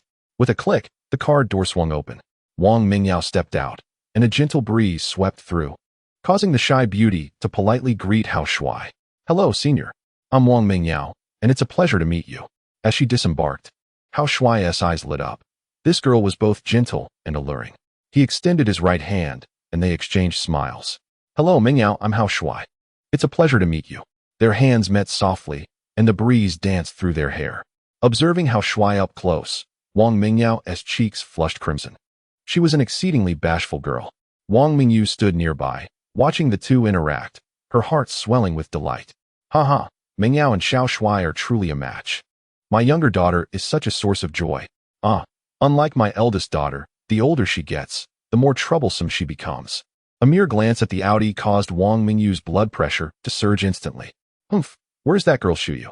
Inside the Audi, Wang Shuyu gripped the steering wheel tightly, her chest rising and falling violently, her face a mask of resentment. "How infuriating. Why is my mother so obsessed with a fickle-hearted scoundrel? Humph, I prefer women. Even if I were to seek a man, I would never choose a heartbreaker." Knock, knock, knock. Someone rapped on the car window. "Girl, hurry and get out of the car. If you don't come down soon, I shall resort to family discipline." Her mother pounded on the window, and Shuyu felt an overwhelming urge to scream. "Oh, I am going insane. How could my mother treat me like this for the sake of a stranger? It's enough that my sister is marrying him. Why must she force me to do the same?" With a loud cry of indignation, Wang Shuyu reluctantly opened the car door and stepped out. Should family discipline be invoked, it would signify her mother's profound fury. Taking a deep breath to steady herself, Wang Shuyu swiftly adjusted her emotions. Her short-haired beauty was evident on her face. While Hao Shuai stood beside Wang Mingyu, he observed Wang Shuyu across from him, finding the situation rather amusing. He chuckled inwardly, thinking, "This little lady seems rather disinclined toward me. Yet, the principal desires her to marry me. She cannot openly defy the order. How delightful!" With a smirk, Hao Shuai extended his right hand and greeted her with a smile. "Hello, senior. I am Hao Shuai. I look forward to your guidance henceforth." "Humph. With so many lipstick marks on your face and countless beauties attending to you, why would you need me?" Wang Shuyu pouted, turning her face away. Hao Shuai's outstretched hand hung in the air, and Wang Shuyu refused to shake it, creating an instant atmosphere of awkwardness. Their daughter was throwing a tantrum again. Wang Mingyu glared with her phoenix eyes, grabbing Wang Shuyu's right hand and placing it in Hao Shuai's palm. "Little Shuai, I shall entrust Shuyu to you from this moment on. She is your wife now. Just hold her hand and take her out tonight. I would even approve of you two sharing a room. Humph, if she dares to resist, I will stand by you." The beautiful principal's words were shocking, as she forcibly united Hao Shuai and Wang Shuyu. With her small hand caught in a boy's grasp, Wang Shuyu's face flushed crimson. "Mother, look at yourself. What are you saying? A forced fruit is not sweet. Having my sister marry a junior is sufficient. Why must you compel me to be with him? My dear girl, a forced fruit may not be sweet, but it is thirst-quenching. Humph, do not be ungrateful for your good fortune. Look at how many older girls desire to date little Shuai. It is my greatest wish in this lifetime for you two sisters to find suitable husbands." Wang Mingyu spoke the truth, as Wang Shuyu and Hao Shuai held hands, surrounded by envious and furious gazes from a group of affluent beauties. Lu Mingli and Zhang Kersen stood at the front of the crowd, the two female executives seemingly ready to take action. As a group of affluent young ladies approached, Wang Mingyu swiftly opened the car door, urging Hao Shuai and his companions to enter. "Xiao Shuai, the welcome ceremony for new students is about to commence. Please hurry. We must make our way to the school. Principal, if you and the senior will kindly wait, I shall bid farewell to my elder sisters." Hao Shuai released Wang Shuyu and waved his hand in farewell to the assembly of elegant young women. "Sisters, I am off to register at the school. We shall meet again soon. Let us arrange a time for a gathering. Goodbye, Xiao Shuai." The group of young ladies waved goodbye, their eyes brimming with reluctance. Wang Mingyu nudged Wang Shuyu. "Did you see that? The boy chosen by Mom is truly exceptional. Just look at the formidable women from Yunqing surrounding us. Standing at the forefront are two of the city's most influential figures. Even they are captivated by Xiao Shuai. If you do not seize this opportunity, you shall surely regret it for a lifetime. Mother, aside from his handsome appearance, what other merits does he possess? I recall he is a sports special recruit. If he secures the championship at next month's International University Sports Games, I shall consider giving him a chance. Your standards are exceedingly harsh." Wang Shuyu retorted. "Humph, I shall never marry a mere pretty face devoid of substance." The two women continued their spirited debate over Hao Shuai. Wang Shuyu held deep-seated biases, while Hao Shuai remained indifferent. After bidding farewell to the group of elegant ladies, he opened the car door and took a seat in the back. Wang Shuyu was indeed beautiful, and Hao Shuai possessed his own sense of pride. Having been granted a second chance at life, he resolved never again to be a sycophant. If this girl did not meet his standards, he would simply move on to the next.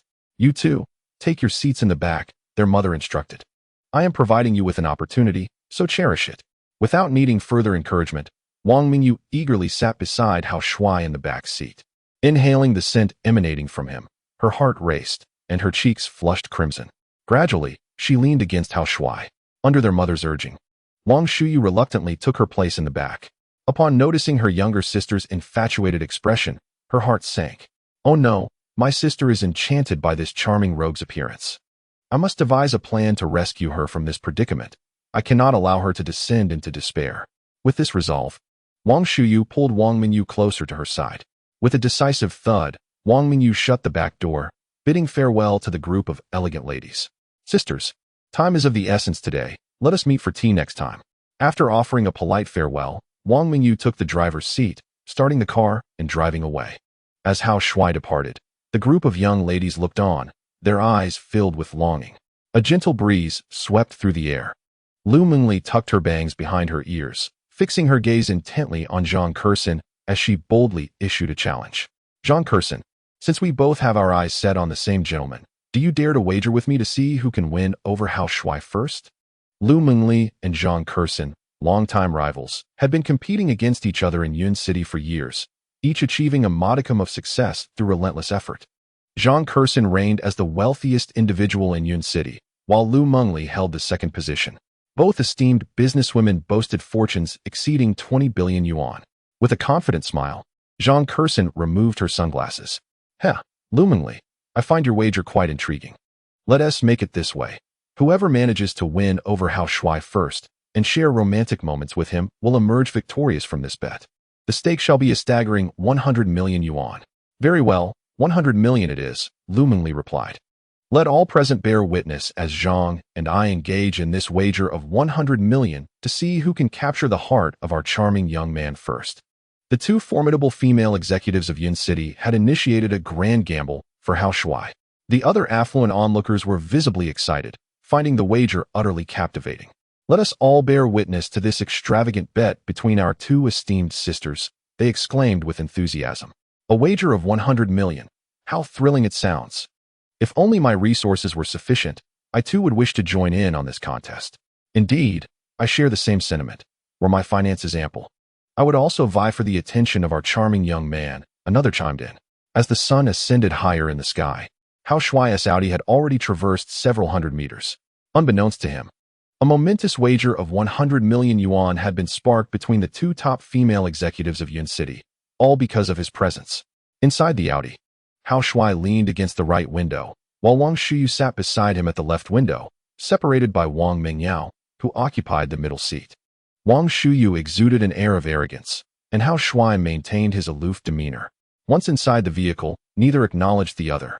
Wang Mingyao, shy in nature, remained quiet in the middle as the two others refrained from conversation. Wang Mingyu, driving ahead, glanced anxiously into the rearview mirror.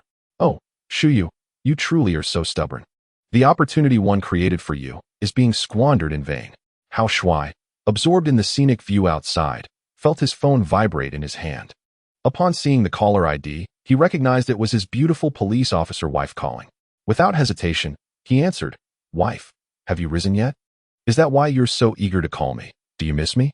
Just as Hao Shuai intended to express concern for his police officer wife, a sudden shriek erupted from the other end of the line. Following the scream, a muffled thud echoed, as though something had fallen to the ground. Alarmed, Hao Shuai shouted, Wife, what happened over there? Chapter 11. The police officer wife showcases affection on social media. Happy Home, District A, Villa number 101. In the bathing room, Lu Yi stood before a mirror, gazing at her reflection with her mouth agape, her face a canvas of astonishment. Is the person in this mirror truly me? How have I transformed into such a beauty? Last night marked her wedding night, a pivotal moment where Lu Yi transitioned from girlhood to womanhood. Upon waking, she simultaneously held a phone conversation with Hao Shuai while preparing to brush her teeth and wash her face. As she glanced into the mirror, an enchanting young woman emerged before her. The woman's complexion radiated a delicate rosy hue, and her eyes sparkled with an alluring charm. Overcome with excitement, Lu Yi gasped, unable to believe her own eyes. In her fervor, the phone slipped from her grasp, landing with a dull thud on the floor. From the receiver, Hao Shuai's anxious voice broke through. Wife, what on earth is happening over there? Speak to me. What is going on?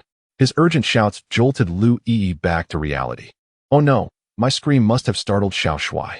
Bending to retrieve her phone, she hastily explained, Darling, I'm sorry for scaring you.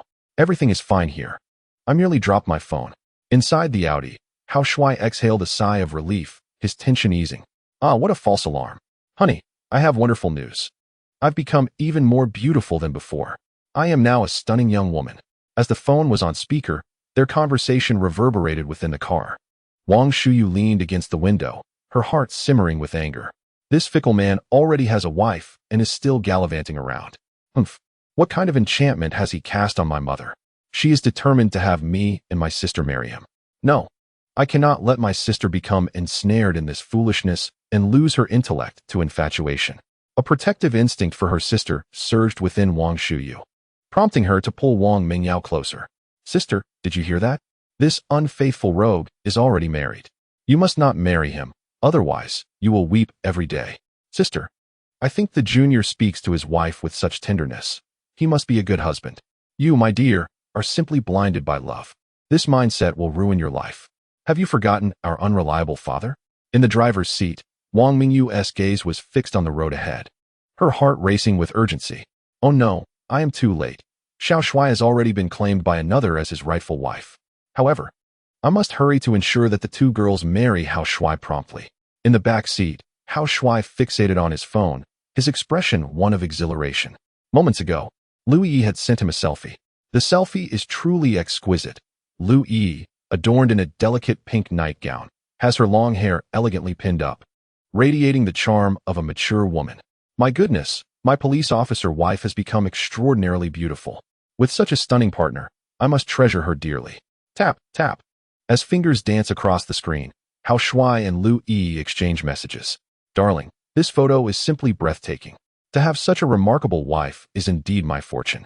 Husband, marrying you feels like the culmination of 38 lifetimes of blessings. I am the happiest woman in the world. Sweetheart, I must shower and prepare for work now. Let us pause our conversation. Concluding her chat with Hao Shuai, Lu Yi takes another selfie.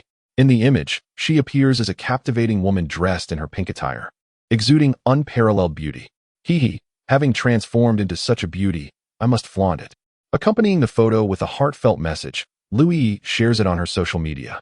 Grateful to have met my husband, who has made me more beautiful. After posting, Lu Yi proceeds to brush her teeth and wash her face. Buzz, buzz, her phone vibrates.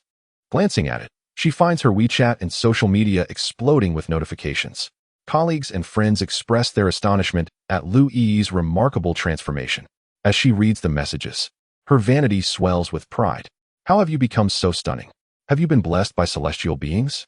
Please share your secrets. What has made you so beautiful? Oh, such a beautiful woman. Even I, another woman, am enchanted. Cousin, do tell me the cosmetics that have wrought this sudden beauty. You must not keep any good things to yourself. Share them with us. Friends and family continue to send messages, and the likes on her posts soar. In a brief span, the number of likes surpasses 50. Several excited cousins leave comments, the majority congratulating Lu Yi. However, one particularly spiteful comment from a user named Hateful Ghost reads sourly, it's not wise to spoil a pretty face on a boy toy. Our family boasts noble genes. Entrusting your body to a boy toy is an affront to our illustrious lineage. Upon reading the spiteful message, Lu Yi's previously joyous mood is instantly shattered. Humph, this hateful ghost, unable to taste the grapes, claims they are sour. In that case, I shall flaunt my marriage certificate and handsome photos of my husband. Humph, I shall drive you to envy, hateful ghost. The hateful ghost Lu Yi speaks of is named Li Siru, the daughter of her aunt, aged 25. From childhood, Li Siru and Lu Yi have never seen eye to eye. They would bicker over food and toys, and every family gathering at their grandmother's home would ignite their conflicts. Now grown, the grudges between Li Siru and Lu Yi remain unresolved. With a soft patter, Lu Yi tapped her fingers, sending another post on her social media. This time, the content was quite simple: 2 marriage certificates and a cherished photo of happiness, accompanied by 2 blissful images. She pinned a heartfelt message expressing gratitude to the heavens for allowing her to meet such a handsome husband. She vowed to treasure this fate and care for him dearly. After posting, Lu Yi wore a smug smile, thinking, haha, I must infuriate that annoying Li Siru. You are a year older than I am and still haven't found a husband. Now that I have this dashing man, I can only imagine how furious you'll be upon seeing this. Just as she finished her post, her phone buzzed again. Glancing down, she saw it was a call from her mother. Upon answering, Lu Yi greeted cheerfully, "Good morning, Mom." Her mother replied, "My dear daughter, I just saw your post. Your transformation is truly astonishing. I hope you and your handsome man work hard so that I can become a grandmother soon." Lu Yi chuckled, "Mom, you used to urge me to marry, and now that I've just tied the knot, you're already pushing for grandchildren. Hey, your other cousins have kids in elementary school. Shouldn't you be more patient? Well, let's not mention my other cousins. There's still that troublesome cousin of yours who hasn't married yet." Her mother exclaimed, "Oh, you must be talking about Siru. She prefers to play and has high standards." Meanwhile, in a luxurious villa in Yanjing City, a stunning woman in a red dress lounged on the sofa, engrossed in her phone. This beautiful figure was none other than Li Siru, Lu Yi's cousin. After scrolling through social media, she felt a surge of envy and resentment upon witnessing Lu Yi's remarkable transformation. How infuriating. This crybaby, who I thought was less attractive than me, has somehow surpassed me in beauty since finding a man. Humph, you may have outdone me in this instance, but I refuse to lose to you now that we are grown. With a mischievous grin, she plotted to post something distasteful to irritate Lu Yi further. However, just as she relished the thought, her eyes widened in shock at Lu Yi's new post. Ignoring the wedding photos, her gaze fixated on the handsome man Lu Yi was embracing. Oh my heavens, this crybaby's husband is extraordinarily handsome. How did I not encounter such a perfect man? Overwhelmed with emotion, several cucumber slices fell from her face. Unbothered by the fallen pieces, she hastily took a screenshot of the captivating image of Hao Shuai. Scrolling through her WeChat contacts, she found a friend named Detective Lily. Clicking to send the screenshot, she added a message. Detective Lily, please make a trip to Yunqing. I need you to investigate the young man in this photo. Once the message was sent, Li Siru's expression turned fierce as she raised her fist and let out a growl of frustration. Lu Yi, throughout your life, you have never surpassed me. Now that we have grown up, what makes you deserving of such a handsome husband? I excel in every aspect, so why should this charming man belong to you? Humph. If I cannot have it, you shall not either. I must devise a way to eliminate this man. Cucumber slices slid down her face, revealing a delicate oval visage. Li Siru's voice echoed in the living room. Her expression twisted as she plotted to eliminate Hao Shuai. Chapter 12. Twin Sisters, I Desire My Sister Wang Mingyao. The Audi glided smoothly along the road. Silence enveloped the vehicle, creating a somewhat somber atmosphere. Wang Mingyu concentrated on driving, contemplating how to unite her two daughters with Hao Shuai. The younger daughter, Wang Mingyao, posed no issue. It was the elder daughter who was rather headstrong. In the back seat, Wang Shuai leaned against the window, tugging at her blue dress, simmering in frustration. She had learned that Hao Shuai was already married, while her sister remained infatuated. Observing her sister's behavior, it was evident that she had fallen for a fickle-hearted man. No, I cannot allow my sister to marry a mere ornament. I must find a way to awaken her senses. In her childhood, Wang Shuai witnessed her father's domestic violence against her mother, who wept daily.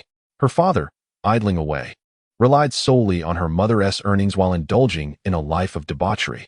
From that moment on, Wang Shuai developed an aversion to men, believing them to be lazy good-for-nothings who solely depended on women for survival. Lost in her thoughts, she remained silent, plotting how to separate her sister from Hao Shuai. Hao Shuai leaned against the right window, engrossed in his phone. The silence in the car persisted until the Audi came to a halt due to traffic congestion. Hao Shuai glanced at the time. It was nearly 11 o'clock. Suddenly recalling something important, he inquired loudly, Principal, are we still on track to reach the freshman celebration despite the traffic? Don't worry, there is no freshman celebration today. I merely fabricated a story to whisk you away from the scene, the principal replied. Their conversation opened a dialogue, and Wang Mingyu, turning her head, curiously asked, Little Shuai, how is it that you married so quickly right after turning 18? Principal, my wife was allocated to me by the state. I obtained our marriage certificate as soon as I came of age yesterday. Oh, I see. I wonder who is fortunate enough to marry such a wonderful man as you. My wife's name is Lu Yi. She is a remarkable girl, and I feel fortunate to have her. Ah, a man as exceptional as you. Anyone who marries you will surely enjoy a life of bliss. As the road ahead remained congested, Wang Mingyu began to engage in light conversation with Hao Shuai. The beautiful principal held him in high regard, and their exchange sent shivers down Wang Shuai's spine. How vexing it is that this fickle-hearted fellow has garnered so much praise from my mother. Half an hour later, an Audi came to a halt in front of a restaurant. In a bid to create an opportunity for her two daughters, Wang Mingyu chose a Hunan restaurant and invited Hao Shuai to dine with them. The four of them entered a private room and ordered 6 dishes. During the meal, Wang Mingyu exhibited great enthusiasm. After some engaging conversation, she successfully prompted Hao Shuai to alter his form of address. Previously, he referred to her as Principal Wang. Now, he addressed her as Auntie. After enjoying their meal, Hao Shuai excused himself to the restroom. In the private room, only Wang Mingyu, Wang Mingyao, and Wang Shuyu remained. Wang Mingyu looked at her two daughters and inquired with a smile, Do you two sisters like Hao Shuai? Wang Mingyao's face flushed as she nodded vigorously. Excellent. Mingyao, you are truly sensible. Such a fine young man as Hao Shuai must be cherished. I understand, Mom. With Wang Mingyao settled, Wang Mingyu took hold of Wang Shuyu's small hand and began to earnestly counsel her. My dear, as someone who has been through it all, you must trust my judgment. Xiao Shuai is undoubtedly a man worthy of lifelong commitment. Do not dismiss him based on past childhood incidents. If you are willing to pursue him, your mother will create opportunities for you. Mom, Xiao Shuai is already married. He married another woman while still having a childhood sweetheart. Can such a man truly be relied upon? My dear, you need not dwell on such matters. I ask you, do you find Xiao Shuai's appearance appealing? As her mother held her hand, Wang Shuyou's emotions began to escalate. What use is his handsome appearance? Good looks cannot sustain one. Apart from being handsome, what other merits does he possess? Mom, I reiterate my stance. If he could secure a gold medal at the upcoming International University Sports Games as a sprint recruit, then I would consider giving him a chance to court me. Once again, her daughter used the championship as a shield, and Wang Mingyu furrowed her brow. My dear, are you not making it difficult for Xiao Shuai? We, as individuals of Asian descent, have yet to outpace black athletes in international competitions. Perhaps you should modify your criteria, say. Find a skilled athlete at our school to compete against Xiao Shuai. Very well, I shall seek out a top competitor in our school to defeat him. If he loses, my sister cannot marry him. Agreed, it is settled. With a clap, the two women firmly clasped hands, establishing their wager. A minute later, Xiao Shuai returned to the private room. Wang Mingyu grasped Xiao Shuai's hand, her expression filled with excitement. Xiao Shuai, I have delightful news. Your future wife has finally relented. My daughter Shuyu has stated that if you can defeat the 100-meter specialist she selects, she will agree to date you. Should you bring glory to our nation and secure the 100-meter championship at the International University Sports Games, she shall marry you on the spot. Xiao Shuai, a gifted athlete admitted through a sports program, possesses remarkable talent in sprinting. Unfortunately, he has only claimed the National Youth Championship in the 100 meters. The prospect of him winning gold at the International University Sports Games seemed nearly impossible. However, Xiao Shuai's body has undergone significant enhancement, far surpassing the capabilities of an average individual. Upon hearing the encouraging news from the principal, he shook his head in a non-committal manner. Auntie, let's speak plainly. I am not fond of wagering my lifelong happiness. Since Senior Shuyu does not harbor feelings for me, there is no need for pretense. To be frank, if I were to choose a partner for marriage among your two daughters, I would select Senior Mingyao. Senior Shuyou's temperament does not resonate with mine. I have no interest in this wager. Xiao Shuai's gaze was cold and his refusal unequivocal. Wang Mingyao and Wang Shuyu exhibited contrasting personalities, and Xiao Shuai favored the shy and gentle type. He felt no attraction towards the proud Wang Shuyu. Hearing that Xiao Shuai would not choose her, Wang Shuyou's chest heaved with indignation. Xiao Shuai, do not cloak your reluctance in grandiloquent excuses. You speak of not wagering your lifelong happiness. Yet is it not true that you fear losing to foreign competitors? You are well aware of your own 100-meter performance. The International University Sports Games attract the finest young athletes from around the globe. In the realm of sprinting, black athletes have long held dominance, making it exceedingly difficult for us of Asian descent to secure victory. Wang Shuyu spoke a harsh truth regarding the challenges faced by Asian sprinters. Xiao Shuai is a man. I challenge you to a bet. I will find a skilled sprinter at our school to compete against you in the 100 meters. Should you lose, you must refrain from pursuing my sister and relinquish any fantasies regarding her. If you win, I will willingly concede my first kiss to you. Repeatedly belittled by a woman, Xiao Shuai felt a surge of anger. He thumped his chest and accepted the challenge. Very well. Since you hold me in such low regard and are willing to wager your first kiss, I shall engage in this bet. With a decisive clap, they solidified their agreement. After concluding lunch, under Wang Mingyu's guidance, Xiao Shuai proceeded to Yuncheng University to complete his registration. A black Audi parked beneath the central teaching building, and upon entering the principal's office, Wang Mingyu personally attended to Xiao Shuai's enrollment. Once the formalities were completed, Wang Mingyu urged Wang Shuyu, hurry and find a sprinting expert to compete against Xiao Shuai in the 100 meters. Should you lose, you must not renege on your promise. I eagerly anticipate witnessing the moment you two share a kiss. Wang Shuyu stamped her foot in frustration, her anger palpable as she opened the door. Fine. Just wait for me. I will find a champion to challenge you, Xiao Shuai. You shall understand the gap between yourself and a true contender. With a resounding bang, the door to the principal's office closed behind her as Wang Shuyu set off in search of a sprinting prodigy to face Xiao Shuai. In the office, only Xiao Shuai, Wang Mingyu, and Wang Mingyao remained. Wang Mingyao sat quietly beside them, absorbed in her book, immersed in the ocean of literature. The young beauty exuded a natural grace, her demeanor elegant and serene. Wang Mingyu faced Hao Shui across a small tea table, smiling as she poured tea. "Tell me, dear, do you truly like our Shuyu?" The beautiful principal inquired directly. Hao Shui lifted his teacup and nodded gently. "Annie, I am a typical young man, and my senior sister is a remarkable beauty. From an aesthetic standpoint, I indeed appreciate Shuyu." He paused, setting down his cup. "However, Auntie, a fruit that is forced to ripen will not be sweet. I have noticed that senior sister seems to harbor some animosity towards me, which is quite evident. Matters of the heart require mutual affection. Since she does not favor me, I certainly will not impose myself upon her. In truth, I find myself more attracted to Ming Yao. Just look at how beautiful she appears while reading." Hao Shui spoke with a measured grace, far from the demeanor of an 18-year-old youth. Wang Mingyu clapped her thigh, bursting into laughter. "Ha ha, I adore your candid nature. Little Shui, rest assured, with my assistance, you will surely win over Shuyu." Engaging in conversation with the charming principal, Hao Shui found the interaction quite enjoyable. Despite having repeatedly declined the notion of marrying Wang Shuyu, the principal remained steadfast in her determination to unite the twin sisters with him. As he sipped his tea, confusion etched across his face. He queried, "Auntie, this is my first meeting with Shuyu. I have never wronged her, yet she seems to detest me. What could the reason be?" Upon hearing his question, Wang Mingyu set down her teacup and sighed deeply. "Alas, Shuyu's current mindset is intertwined with my own past experiences in love.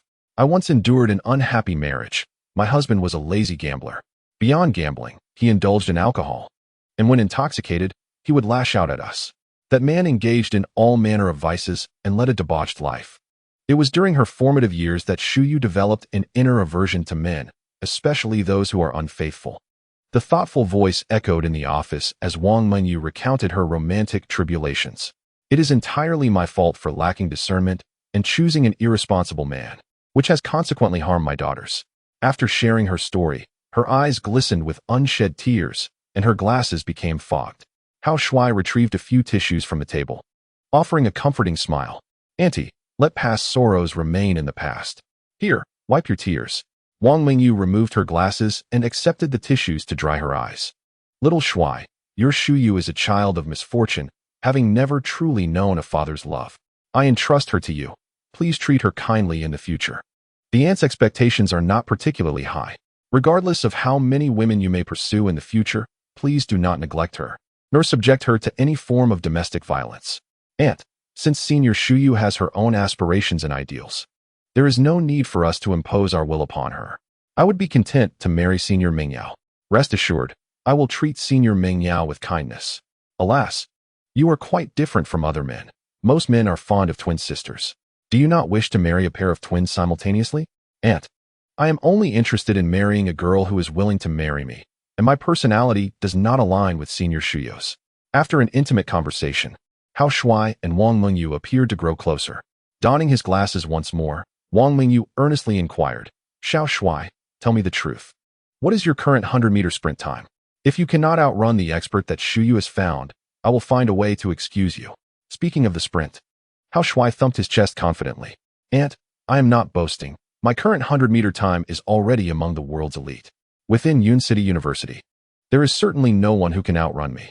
Hao Shui spoke with conviction, as his physique had been enhanced by intermediate strengthening potions. In terms of speed, he had long surpassed the average individual. His confidence also inspired Wang Mingyu, who lifted her teacup and smiled brightly. "Ha ha ha, Hao Shui truly lives up to my expectations. Here, I toast you with tea instead of wine, wishing you success in winning over my family as Shuyu. Cheers." With a clang, their teacups met in midair. Hao Shui tilted his head back and downed a large cup of Longjing tea. Inside the office, Hao Shui and Wang Mingyu were engaged in cheerful conversation, while Wang Shuyu quietly sat nearby, absorbed in her book. Outside in the corridor, Wang Shuyu anxiously awaited someone. The person she awaited was named Zhang Junqin. At 21 years of age, he was the most handsome boy at Yun City University. Wang Shuyu, the university's most beautiful girl, had been pursued by Zhang Junqin for 3 years without yielding. Zhang Junqin was the top sprinter at the school, having represented Yun City University to win the championship at the university sports meet. In his pursuit of Wang Shuyu, he had chosen to remain single despite being the most sought-after boy. Even after being rejected by Wang Shuyu, Zhang Junshin vowed to wait for her for another 5 years. Should she come to her senses within that time, he would be willing to marry her. Today, facing pressure from her mother regarding marriage, Wang Shuyu intended to give Zhang Junshin a chance. Although she felt averse to men, she was willing to offer Zhang Junshin an opportunity. For his feelings for her were unwavering, unlike Hao Shuai, who was a notorious flirt. Laughter echoed from the principal's office as Wang Shuyu clutched her phone, her face etched with discontent. How infuriating. My mother is resolute in wanting me to marry Hao Shuai. What charm does this notorious flirt possess? Humph. I seek a man more handsome and swift than you to defeat you and rescue my sister from her plight, Wang Xiao muttered, gazing at the office door. Suddenly, the elevator door beside her opened with a chime, and a dashing figure emerged. Clad in a pristine white athletic ensemble, he boasted a well-defined physique. His striking features and impeccable charm rendered him a paragon of attractiveness. As the awaited guest arrived, Wang Xiao turned, her face alight with surprise. Zhang, you have finally arrived. Since you summoned me, Xiao, I naturally had to come at once. You mentioned over the phone that you would grant me an opportunity to pursue you. Is that truly the case?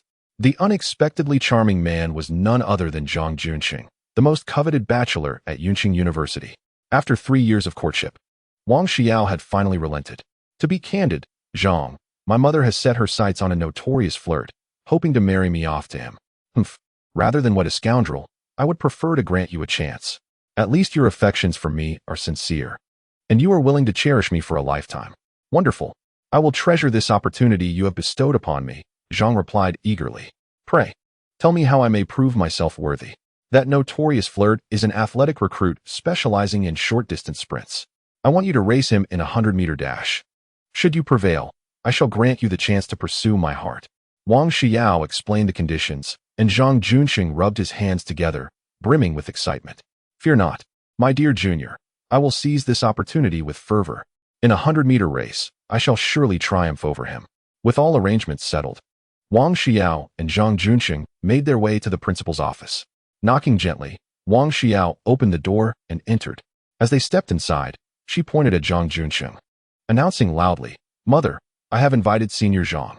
Zhang Junqing smiled and waved, greeting Wang Mengyu. Good day, Principal. It has been a month, and you grow even more radiant. Wang Mengyu nodded in acknowledgement, while Wang Xiao resumed her seat, engrossed in her reading, paying little heed to Zhang Junqing. Wang Xiao gestured towards Hao Shuai, introducing him. Senior Zhang, this is the young man my mother has chosen. If you can outpace him, I shall grant you the chance to pursue my affections. Apologies for the wait. How? This is Senior Zhang Junqing, the elite sprinter I have invited. Should you win against him, I shall fulfill our wager and willingly offer my first kiss. Conversely, if you lose, I implore you to cease your advances toward me and my sister. Wang Xiao spoke with an air of self-importance, while Hao Shuai regarded her with indifference. His expression one of disdain. Rising, he scrutinized Zhang Junqing from head to toe. Standing at 185 meters, Zhang exuded a radiant charm.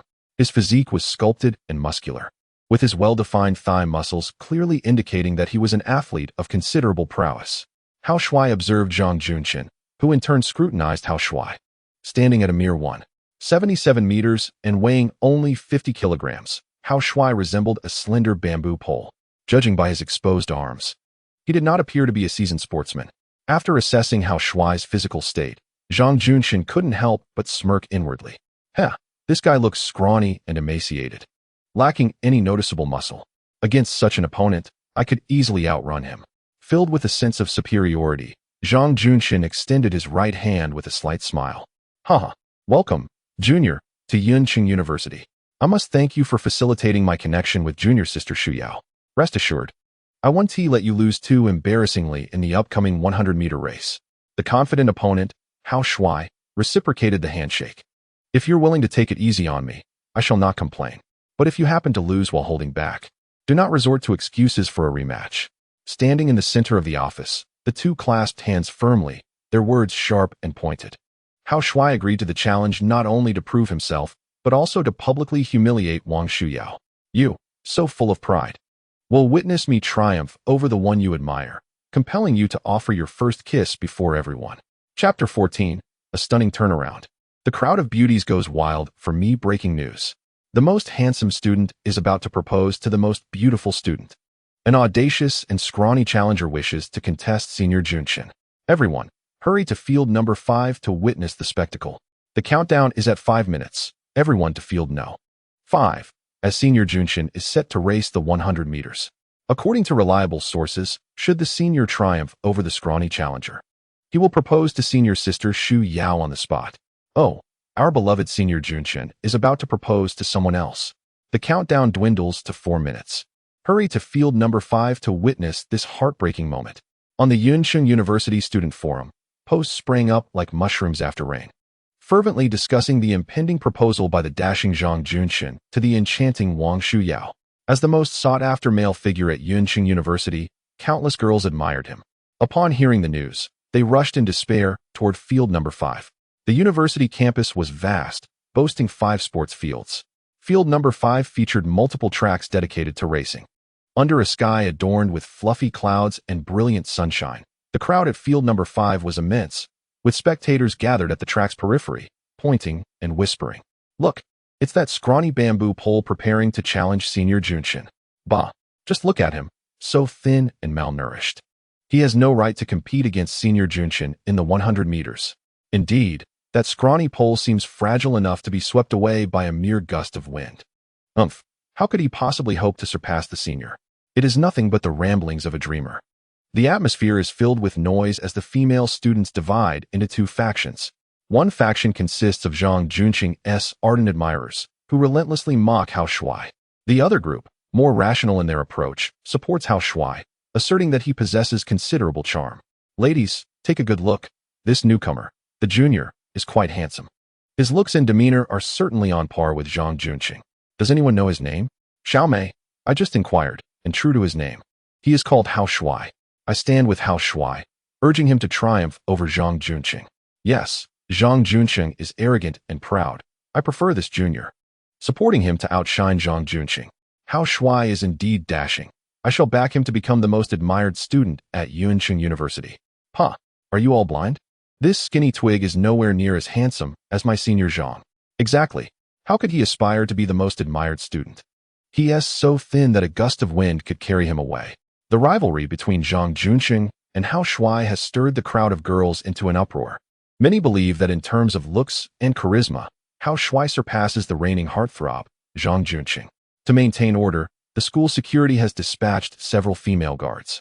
A line of them stands vigil at the edge of the track, and not far away, an ambulance is stationed with a doctor and 2 nurses on high alert. For merely a 100-meter dash between 2 handsome youths, the school has orchestrated such a grand display. At the starting line stand 5 individuals: Hao Shuai, Zhang Junqing, Wang Mingyu, Wang Shuyu, and Wang Mingyao. They have been at the trackside for some time now.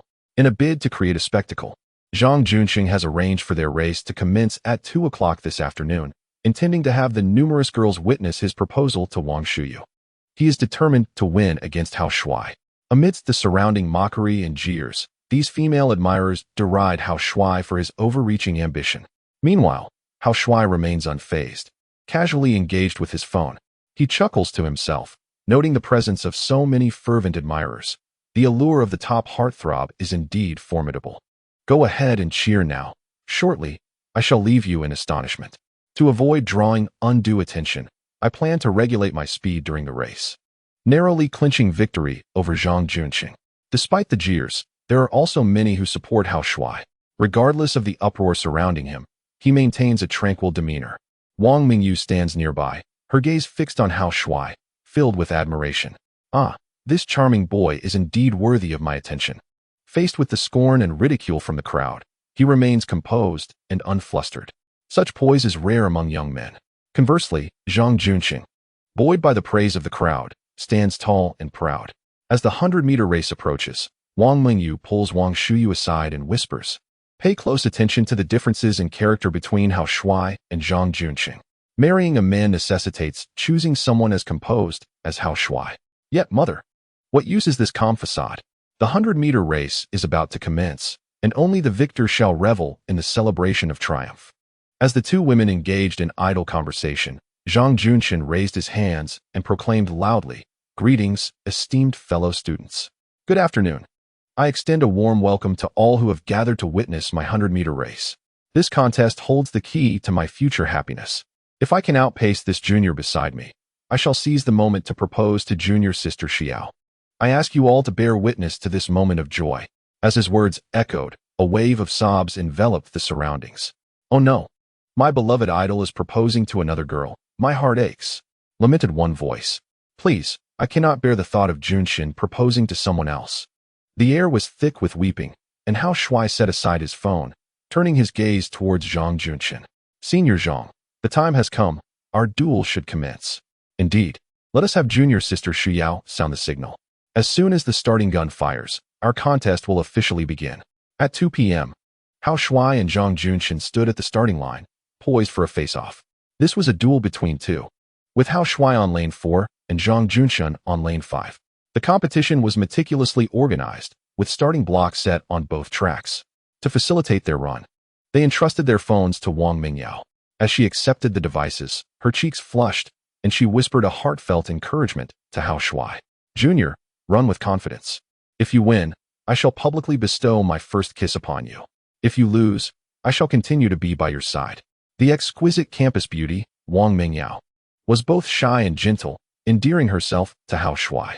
Mingyao, you are far more delightful than your sister. Rest assured, I shall not falter in this race. Prepare to offer me that first kiss. He teased before returning to the track. Wang Xiao, holding the starter's pistol, called out to them. Are you both ready? The 100-meter showdown is about to begin. As she raised the starting gun, Hao Shuai and Zhang Junshin exchanged determined glances, their eyes ablaze with competitive spirit. Junior, I must express my gratitude. Your presence has allowed Xiao and me to be together. Senior, thanking me now seems a tad premature. Just remember not to shed any tears when you lose to me. With playful banter aimed at distracting one another, the tension mounted. With a sharp crack of the gun, the race commenced. Zhang Junshin, propelled by the wind, shot forth like an arrow released from its bow. Hao Shuai's start was slightly delayed, creating a gap of 6 meters between him and Zhang Junshin.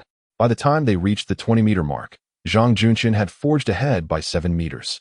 As a physically formidable athlete, Zhang Junshin's explosive power was remarkable, and he continued to maintain his lead even as they crossed the 30-meter mark. The 100-meter race commenced, with Wang Mengyu observing intently from the sidelines. As she noticed Hao Shuai lagging behind, a wave of anxiety washed over her. Oh no! Xiao Shuai is no match for Zhang Junshin. If Xiao Shuai loses, what excuse will I concoct to decline Zhang Junshin's advances? After 60 meters, Zhang Junshin maintained his lead, while Hao Shuai's body surged forward rapidly. The race reached a fever pitch, with female supporters of Hao Shuai raising their hands and cheering loudly. Come on, Junior, you cannot afford to lose. If you surpass the senior, I shall cast my vote for you in this year's campus heartthrob contest. Go, Hao Shuai. If you win, he will not propose to anyone else. The girls cheering for Zhang Junshin also rallied for Hao Shuai, unwilling to witness Zhang proposing to another woman. Amidst the clamor of beautiful voices, Hao Shuai swiftly approached Zhang Junshin. After 70 meters, he closed the gap to 2 meters. After 80, just 1 meter, and at 90, they were neck and neck. The finish line loomed ahead, and Zhang Junshin's eyes bulged as he propelled himself forward with all his might. Ah, Shuyu is mine. You shall not take her from me. A gust of wind swept past as Hao Shuai surged ahead in the final 5 meters, crossing the finish line first. With a time of 10:55 seconds displayed on the electronic scoreboard, the girls on either side of the track gaped in disbelief. My goodness, how is this junior so formidable? He actually defeated senior Junshin. Elation erupted as they realized that Hao Shuai's victory meant that Junshin would not propose to Wang Shuyu. This time, 10:55 seconds had set a new school record. With the race concluded and victory claimed, Hao Shuai approached Wang Shuyu, a triumphant smile gracing his face. Senior, according to our wager, you have lost. By our agreement, you are obliged to kiss me. Chapter 15. The senior's kiss, draws, and points system unveiled on the track. Hao Shuai stood opposite Wang Shuyu, a mere meter separating them. With a fiery gaze, he fixated on the enticing cherry blossoms of her lips. Such vibrant allure could stir any man's heart, inciting an irresistible urge for a kiss. To provoke Wang Shuyu, Hao Shuai flashed a mischievous smile, lifting her chin with his finger. Senior, your lips are truly exquisite. A kiss from them would surely be delightful. He chuckled. As per our wager, You have lost. I am ready. Please commence your kissing performance. Wang Shuyu, proud and haughty, found herself at the mercy of Hao Shuai's audacious approach. In a previous life, Hao Shuai had been a sycophant. In this life, however, he cherished himself far too much to demean his worth for any woman, even for an exceptional campus beauty. 90 centimeters, 80 centimeters, 70 centimeters. Hao Shuai stepped forward, inching closer to the campus beauty, Wang Shuyu. Breathless, she gasped, her chest rising and falling. Her face flushed with embarrassment as she retreated step by step. The pressure exerted by Hao Shuai was overwhelming, rendering Wang Shuyu's speech stammered. Senior. Please don't come any closer. There are many people here. I am not mentally prepared yet. Please grant me some time. Once I am ready, I shall fulfill the bet. As her breath quickened, Wang Shuyu's sailor uniform contorted, straining against her ample curves. The formidable F-Cup assets were undeniably alluring. Hao Shuai felt a surge of excitement at the sight before him. How captivating they were. The proximity allowed them to sense each other's heartbeat amidst their heavy breathing. The proud Wang Shuyu found herself in an unfamiliar predicament, playfully teased by a junior, a rarity indeed. Onlookers buzzed with excitement at the unfolding intimacy. Ladies, this new junior is remarkable. On his first day, he dares to flirt with the haughty school beauty. Indeed, Wang Shuyu was renowned for her pride and beauty. Junchen, a senior, had pursued her for 3 years without success. Yet, here was the new junior, and she seemed to yield. If this junior wins her over, we might just have a chance with Junchen, the girls whispered. Have you not noticed? Wang Shuyu is being flirted with right under the principal's nose. And she hasn't stopped him. This is utterly astonishing. The crowd erupted in chatter, while Wang Shuyu, blushing fiercely, wished to retreat further. In the next moment, a pair of hands pressed against her back. Her mother's voice echoed in her ears. My dear, a bet is a bet. Having lost to Hao Shuai, you must fulfill your promise and offer your first kiss. With the principal overseeing the situation, Wang Shuyu found herself with no path of retreat, forced to confront reality. Just as she leaned in to kiss Hao Shuai, a furious shout pierced the air. Junior, no? Don't kiss him. Zhang Junchen, overwhelmed with emotion at the sight of the woman he adored about to kiss another man, shouted vehemently. Having exerted himself earlier, his legs cramped, rendering him nearly immobile. He staggered forward, but his legs betrayed him. Ah! He cried out, collapsing to the ground. Clutching his legs, he implored, Shuyu, please don't kiss him. Your first kiss belongs to me. Shuyu, you are the love of my life. If you kiss another man, I will be devastated. With a fervent thud, Zhang Junchen pounded the ground, his emotions running high. For 3 arduous years, he pursued Wang Xiao with unwavering determination, resolutely intent on making her his own. The thought of another man claiming her would plunge him into despair. Zhang Junchen, suddenly stricken with cramps, collapsed to the ground, causing an unexpected commotion. The surrounding onlookers, particularly the enamored girls, became increasingly agitated. Ah, Senior Junchen is cramping. This is our chance. One exclaimed. Fear not, Senior Junchen. I shall massage you, declared another. No one dare compete with me. I possess nursing experience and can provide professional care, shouted yet another. Ah, no one touch him. Senior Junchen is mine. Some of the girls, driven to frenzy, shouted loudly, eager to rush onto the track to aid Zhang Junchen. Please, do not crowd. Such reckless jostling may lead to trampling and unnecessary harm, bellowed the head of security, striving to maintain order. Female security guards extended their arms, blocking the frenzied girls, resulting in a tug-of-war. As chaos loomed, Principal Wang Mingyu raised her hands and commanded, Everyone, quiet down. Our team doctor is present and can alleviate Senior Junqing's cramps. He will recover fully, so please do not worry. Given the gender imbalance on campus, handsome boys often incited pandemonium. Thus, for this 100-meter race, Wang Mingyu had prepared for medical emergencies in advance. An ambulance was parked nearby. Dr. Ma, come here, Wang Mingyu shouted, prompting a doctor and 2 nurses to enter and begin treating Zhang Junqing. With the principal asserting her authority, the scene gradually quieted. Some composed female students gazed at Hao Shuai, their expressions filled with excitement. Ladies, this new junior is incredibly handsome. His charm is captivating. The more I look, the more I like him. Hey, don't compete with me. This new junior is mine. Though his physique may not match Senior Junqing's, his looks and demeanor are equally impressive. Indeed, this junior lives up to his name. He is truly a handsome lad. I must cast my vote for him in the upcoming campus heartthrob rankings. Sisters, Wang Xiao has always been proud. Do you think she will honor the bet and kiss this junior in public? As order was restored, Wang Mingyu took Wang Xiao's hand, and the two began to whisper.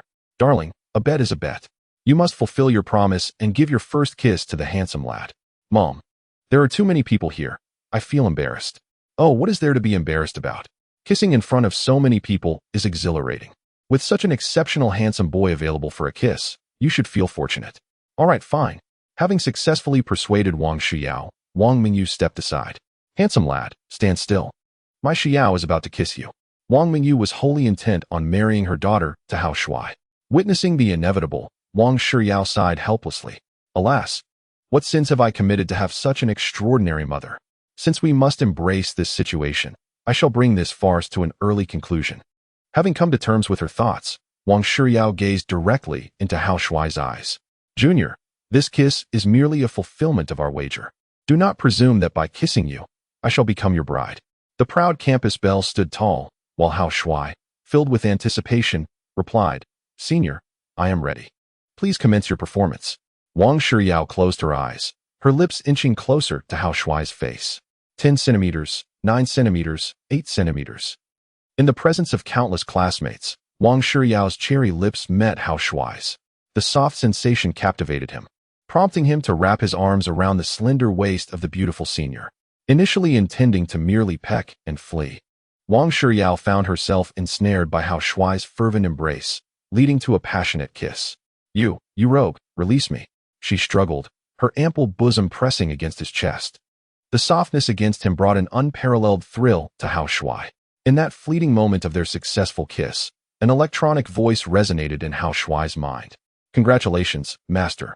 Your charm is boundless. A stunning beauty with a score of 90 has initiated the kiss. The multi-wife system activated its lottery feature, enhancing the affinity points and leveling up. The first-time lottery activation granted him a complimentary draw. The system suddenly indicated the emergence of a new function. Hao Shuai was momentarily stunned, loosening his grip, allowing Wang Xiao to escape his embrace. Not far away, Zhang Junqian sat on the ground, tears brimming in his eyes, his expression twisted with rage. At that moment, his heart seethed with fury. How infuriating! The girl I have pursued for 3 years has dared to kiss another boy before my very eyes. Hao Shuai, you scoundrel! How dare you steal my woman? The hatred of a stolen wife is unforgivable. Just wait, I will ensure you pay dearly for this. Clenching his fists tightly, Zhang Junqian regarded Hao Shuai as his #1 adversary. Hao Shuai stood there, astonished with delight. The lottery feature was now active, granting him a chance to draw. Master, you currently possess 1 lottery opportunity. Would you like to proceed? Xiao, I wish to draw. Congratulations, Master. The lottery has concluded. You have won a bottle of the Essence Exposure Potion. This potion compels the target to unleash their innermost desires. Upon selecting a specific target for activation, that individual will lose emotional control and completely reveal their true nature. Each bottle contains 100 milliliters, with 10 milliliters usable at a time to expose the designated target's true self. Ding. Target Zhang Junqian detected. He is filled with animosity towards you. May I inquire, my master, whether you require the use of the Essence Revelation Potion on him? Chapter 16. The Affection Value Enhancement and New Methods of Strengthening Xiao AI. Please hold on. We need not hastily employ the Essence Revelation Potion. Kindly elucidate the concepts of affection value and the enhancement feature. In response, Master, the affection value reflects your allure. When a beautiful woman develops a fondness for you, you garner affection points. The maximum affection value is 100. The higher the fondness, the greater the affection points contributed. Accumulated affection points can be utilized for lotteries or directly enhance physical attributes. For every 10,000 affection points, 1 attribute point may be added. Xiao, how does one accumulate this affection value? Master, you may activate your spiritual eye to observe the fondness levels of those around you. Should an individual's fondness exceed 60 points, you will accumulate 1 affection point. Exceeding 70 points yields 2 points, surpassing 80 earns 3 points, and exceeding 90 grants 4 points. Each person has only 1 opportunity to contribute affection points to you. Xiao Ai's voice echoed in his mind as Hao Shuai activated his spiritual eye. Indeed, he noted that numerous individuals present held a favorable disposition towards him. For instance, Wang Mingyao's fondness was rated at 60 points, while Wang Mingyu's was at 80 points. Conversely, Wang Shiyou's fondness was a dismal -20 points, and Zhang Junxin's was an astonishing -80 points. It was evident that Zhang Junxin harbored deep animosity towards Hao Shuai. Unsurprisingly, Hao Shuai felt no shock at the enmity from Zhang Junxin. A normal man would harbor resentment when a beloved is taken. Excellent. The affection value enhancement feature is now available, granting Hao Shuai yet another avenue for physical empowerment. The sound of footsteps echoed as Hao Shuai approached the 5th track. A few meters away, Zhang Junxin sat on the ground, his legs being massaged by 2 nurses while a doctor in a white coat prepared medication to alleviate his leg cramps. Out of concern, Wang Shuyu approached Zhang Junxin's side. In her heart, she deemed Zhang Junxin more worthy of lifelong devotion than Hao Shuai. Crouching down, Wang Shuyu gently inquired, "Junxin, how are your legs feeling?" Faced with Wang Shuyu's concern, Zhang Junxin's eyes brimmed with tears, his expression one of anguish. "Shuyu, my legs are fine, but my heart aches deeply. Your first kiss is lost. I despise myself for my poor performance today." Ultimately, the muscle cramping allowed Hao Shuai to win by mere chance. Alas, it is all due to these unreliable legs. At such a critical moment, they failed me, leading to the loss of my beloved. Tears streamed down his cheeks. His face filled with regret as he struck his thighs with his hands, his emotions running high. Witnessing Zhang Junxin's self-inflicted torment, Wang Shuyu felt a pang of sympathy. She reached out, grasping his arm. Senior, do not punish yourself. I'm merely fulfilling a wager, having given Hao Shuai a brief kiss. I assure you, I shall not marry him." In an attempt to comfort Zhang Junxin, Wang Xiao proposed a glimmer of hope. "Senior, do not lose heart. In 2 weeks, our school will hold internal selections to choose athletes for the 100-meter sprint, who will represent us at next month's International University Sports Games. If you can outpace Hao Shuai and earn your place, I will grant you further opportunities to pursue me. Is that truly the case? Will you still consider giving me a chance, Junior?" "Yes, Senior, I have faith in you." Standing a few meters away, Hao Shuai listened to their exchange, filled with disdain. What does Wang Xiao see in Zhang Junxin, this pretender? "Xiao AI, are you certain that the essence-exposing potion will work on Zhang Junxin? He is renowned for his virtuous demeanor at school, with an impeccable reputation. Master, rest assured, our system produces nothing but excellence. The essence-exposing potion will unearth the darker facets of a person's character. Even a saint possesses a shadowy side. This potion will lay bare one's inner desires." "Very well. Administer the essence-exposing potion to me. I wish to witness how Wang Xiao feels when Zhang Junxin transforms from a pretender into a debauched rogue. Please hold on, Master." As I transfer the potion into the syringe, Hao Shuai positioned himself, now 3 meters from Zhang Junxin. At that moment, a female doctor in a white coat approached with the syringe and administered an injection into Zhang's leg. "Student Zhang, this is a special medication. Once injected, your legs will recover swiftly." The doctor, with a radiant smile, gazed at Zhang Junxin, her eyes sparkling with admiration. As the campus heartthrob, his charm was undeniable, captivating even the female school physician. "Thank you, Dr. Ma." The injection completed, Zhang Junxin felt a surge of warmth coursing through his veins within mere seconds. As the potion integrated into his bloodstream, the essence-exposing potion began to take effect. Zhang Junxin shook his head, overwhelmed by an insatiable desire igniting within him. "Oh no! With so many fans present, how can I contain this urge? Why am I so consumed by thoughts of women? No, I must maintain my composure and not act inappropriately." But the inner craving intensified, with 2 nurses and the doctor before him.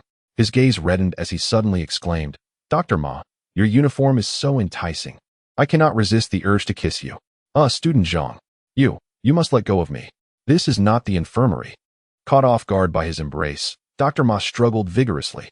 "Dr. Ma, I desire you now. Do not resist. Allow me to cherish you and make you a happy woman." Just like we were in the infirmary. "Don't resist. Let us savor this desire to our heart's content." Zhang Junxin's lewd words made Dr. Ma's body go weak with fright. "Classmate Zhang, snap out of it. This isn't the infirmary. There are so many people watching. Hurry up and come to your senses." In the midst of their tussle, Zhang Junxin stripped off Dr. Ma's white coat, revealing a dazzling expanse of fair skin underneath. "Dr. Ma, don't be scared. I can take multiple wives. As long as you cooperate obediently, I'll definitely marry you. And you too, come over here too. We agreed before, I'll marry all 3 of you." The two female nurses had been massaging his legs. Zhang Junshin suddenly flew into a frenzy, leaving the nurses so terrified that their legs went limp. Zhang Junshin reached out and pulled them into his arms, planting frantic kisses on them. No, classmate Zhang, stop. Yua, classmate Zhang, wake up quickly. The two nurses screamed and cried, but their mouths were soon covered by Zhang Junshin's kisses. It was an unexpected scene, broad daylight, and the school's top heartthrob was acting like a pervert. After kissing the female doctor, he moved on to the two nurses. Watching this lewd spectacle, the girls who doted on him, his fangirls, stared in shock, unable to believe their eyes. Many gaped, clutching their heads and gasping in astonishment. Oh my God! So Senior and the infirmary doctor and nurses have been intimate this whole time. He's not some devoted love warrior at all. We've all been tricked by him. Yua, my heart hurts so much. The guy I've always liked is actually a perverted creep. He even had some kind of group tryst with the doctor and nurses in the infirmary. No, this can't be real. I must be having a nightmare. The Senior Junshin I like could never be such a beastly pervert. The obscene scene on track 5 continued. Zhang Junshin's eyes were bloodshot, ignoring the nurses' resistance. He stripped off their nurse uniforms.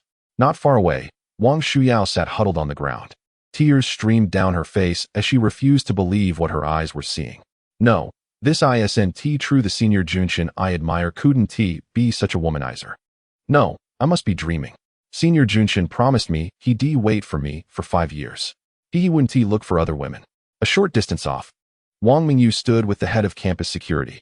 As the school principal, Wang Mingyu did not stop the farce immediately. Wang Shuyao still harbored illusions about Zhang Junshin, and Wang Mingyu wanted her daughter to see reality clearly. Darling, I need you to see this clearly. There are no men in this world who are truly loyal to one person. Zhang Junshin, the one you admire so much, he's not worth giving your life to.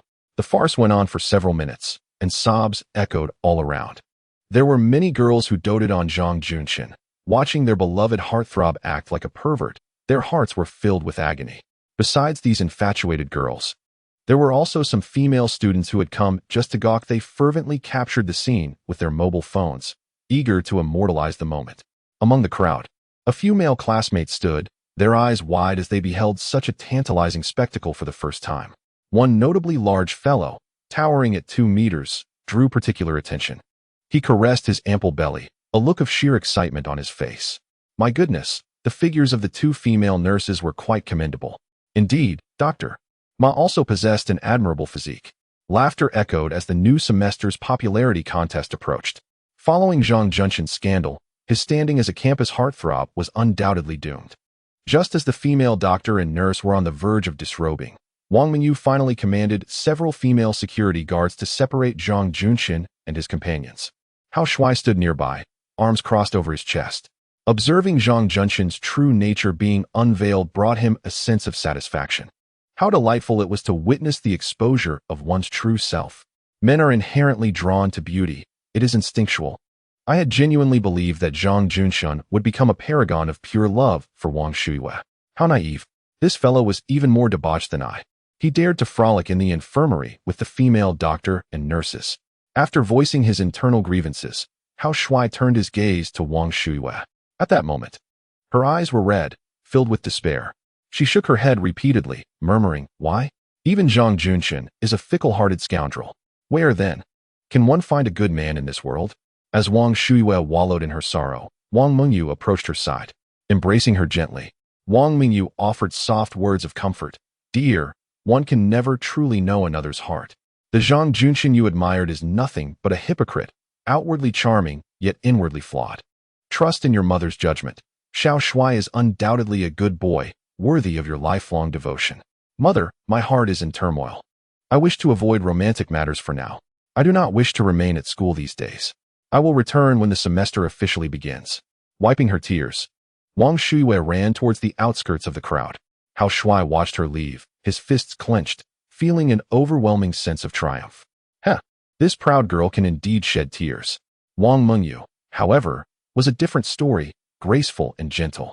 Turning to Wang Mingyu, Hao Shuai said, "Sister Mingyu, having won this round, shouldn't you fulfill your promise and grant me my first kiss?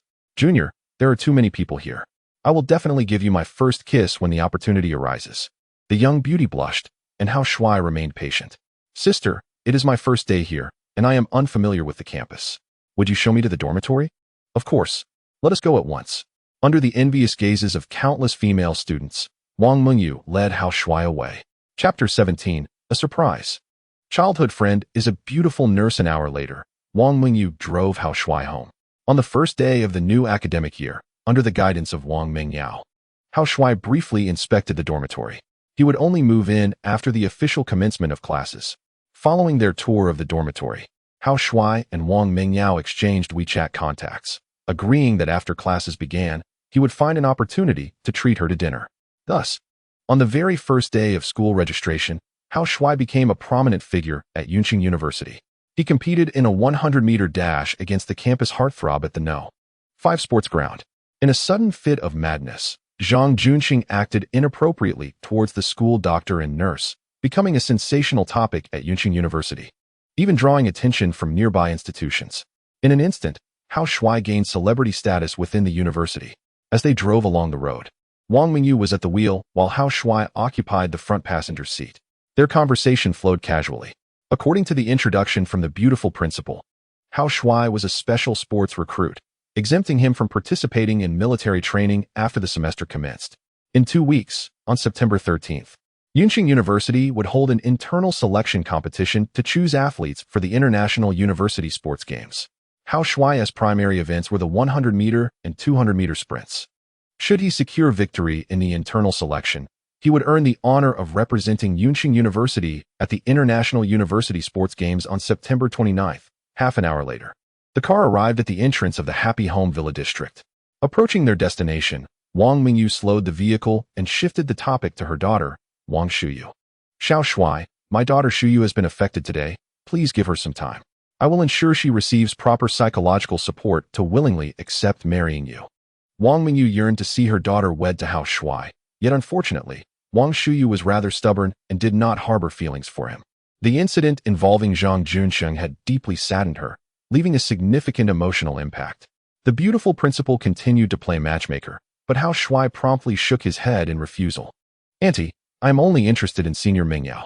Since Shuyu has her own aspirations, there is no need to force it. Very well, matters of the heart cannot be compelled. She replied, Hao Shuai, I wish to arrange for Mengyao to be your training partner. What do you think? Thank you, Auntie. I will certainly cherish my time with Senior Mengyao. After their exchange, the car arrived at Villa number 101 in area. Wang Mengyu had school matters to attend to, so she dropped Hao Shuai off at home before heading back to the university. Standing at his doorstep, Hao Shuai gazed at the departing Audi, filled with anticipation. Hee. The beautiful principal is quite an eccentric aunt. It's a pity that Wang Shuyu lacks discernment and fails to appreciate my potential. Senior Mengyao is truly wonderful. Once classes commence, I must win her over. The thought of her curvaceous figure stirred excitement within him. With a soft click, the front door opened, and Hao Shuai returned home.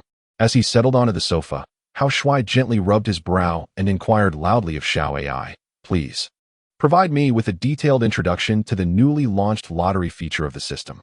Xiao AI responded, Master, the system's lottery function is quite straightforward. As long as your affection value is sufficient, you can participate in the lottery continuously.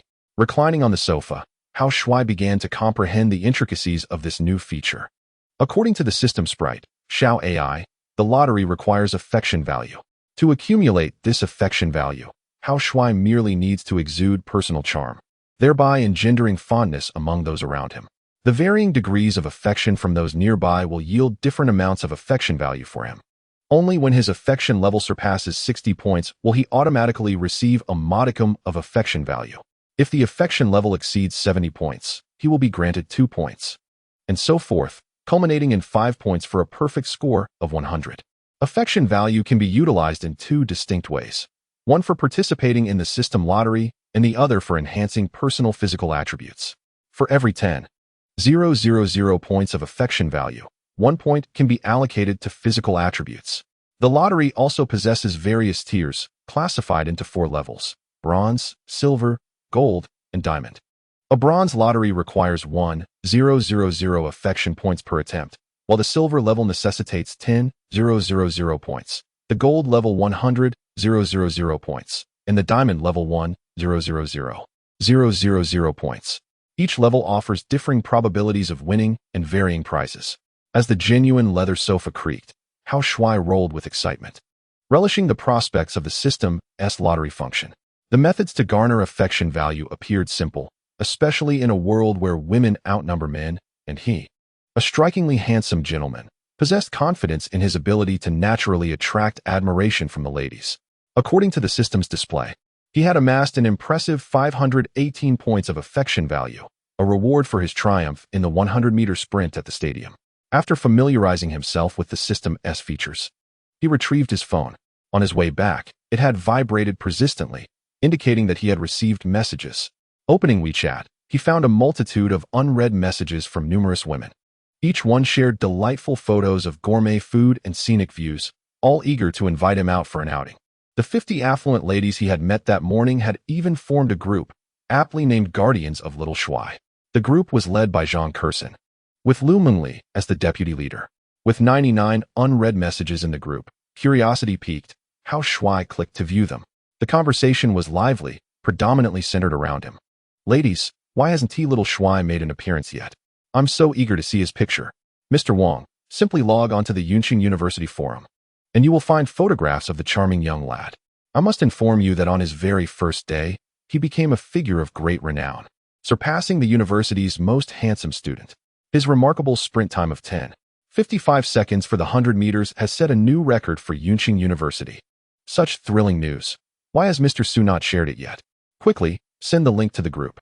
I am eager to gaze upon the striking images of the young lad in motion. Wow, his running posture is utterly captivating. Observing a group of affluent beauties discussing themselves, Hao Shuai feels a profound sense of accomplishment. While Hao Shuai quietly observes the group of affluent beauties, a new message arrives on his WeChat. Upon glancing at the profile picture, he sees a stunning woman clad in a pink nurse's uniform. The WeChat note reads, Sister Mingting, recalling fond memories. Hao Shuai discovers something delightful. This Sister Mingting's full name is Zhao Mingting, and she has been a childhood companion of the original owner. At 20 years old, Zhao Mingting grew up alongside the original owner in an orphanage. Their bond is strong, filled with mutual affection, and they have promised to marry each other in the future.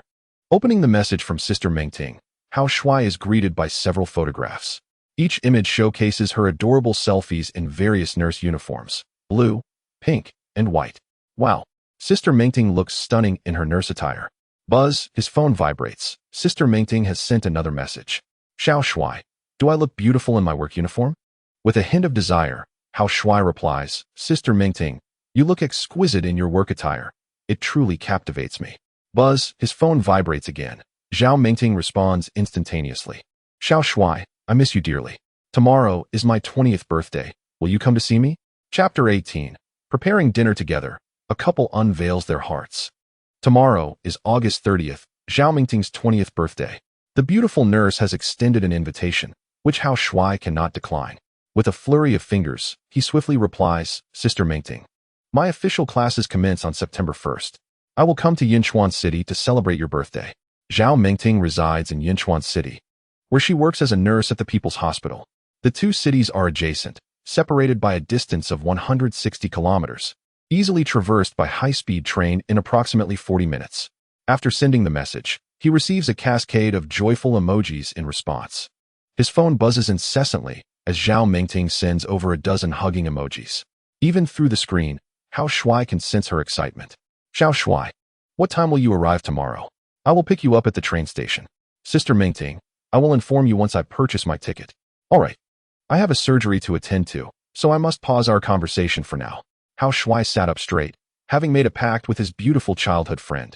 As he began to browse high-speed train ticket information on his phone, his choice to travel by high-speed train stemmed from a desire to engage with others and accrue goodwill.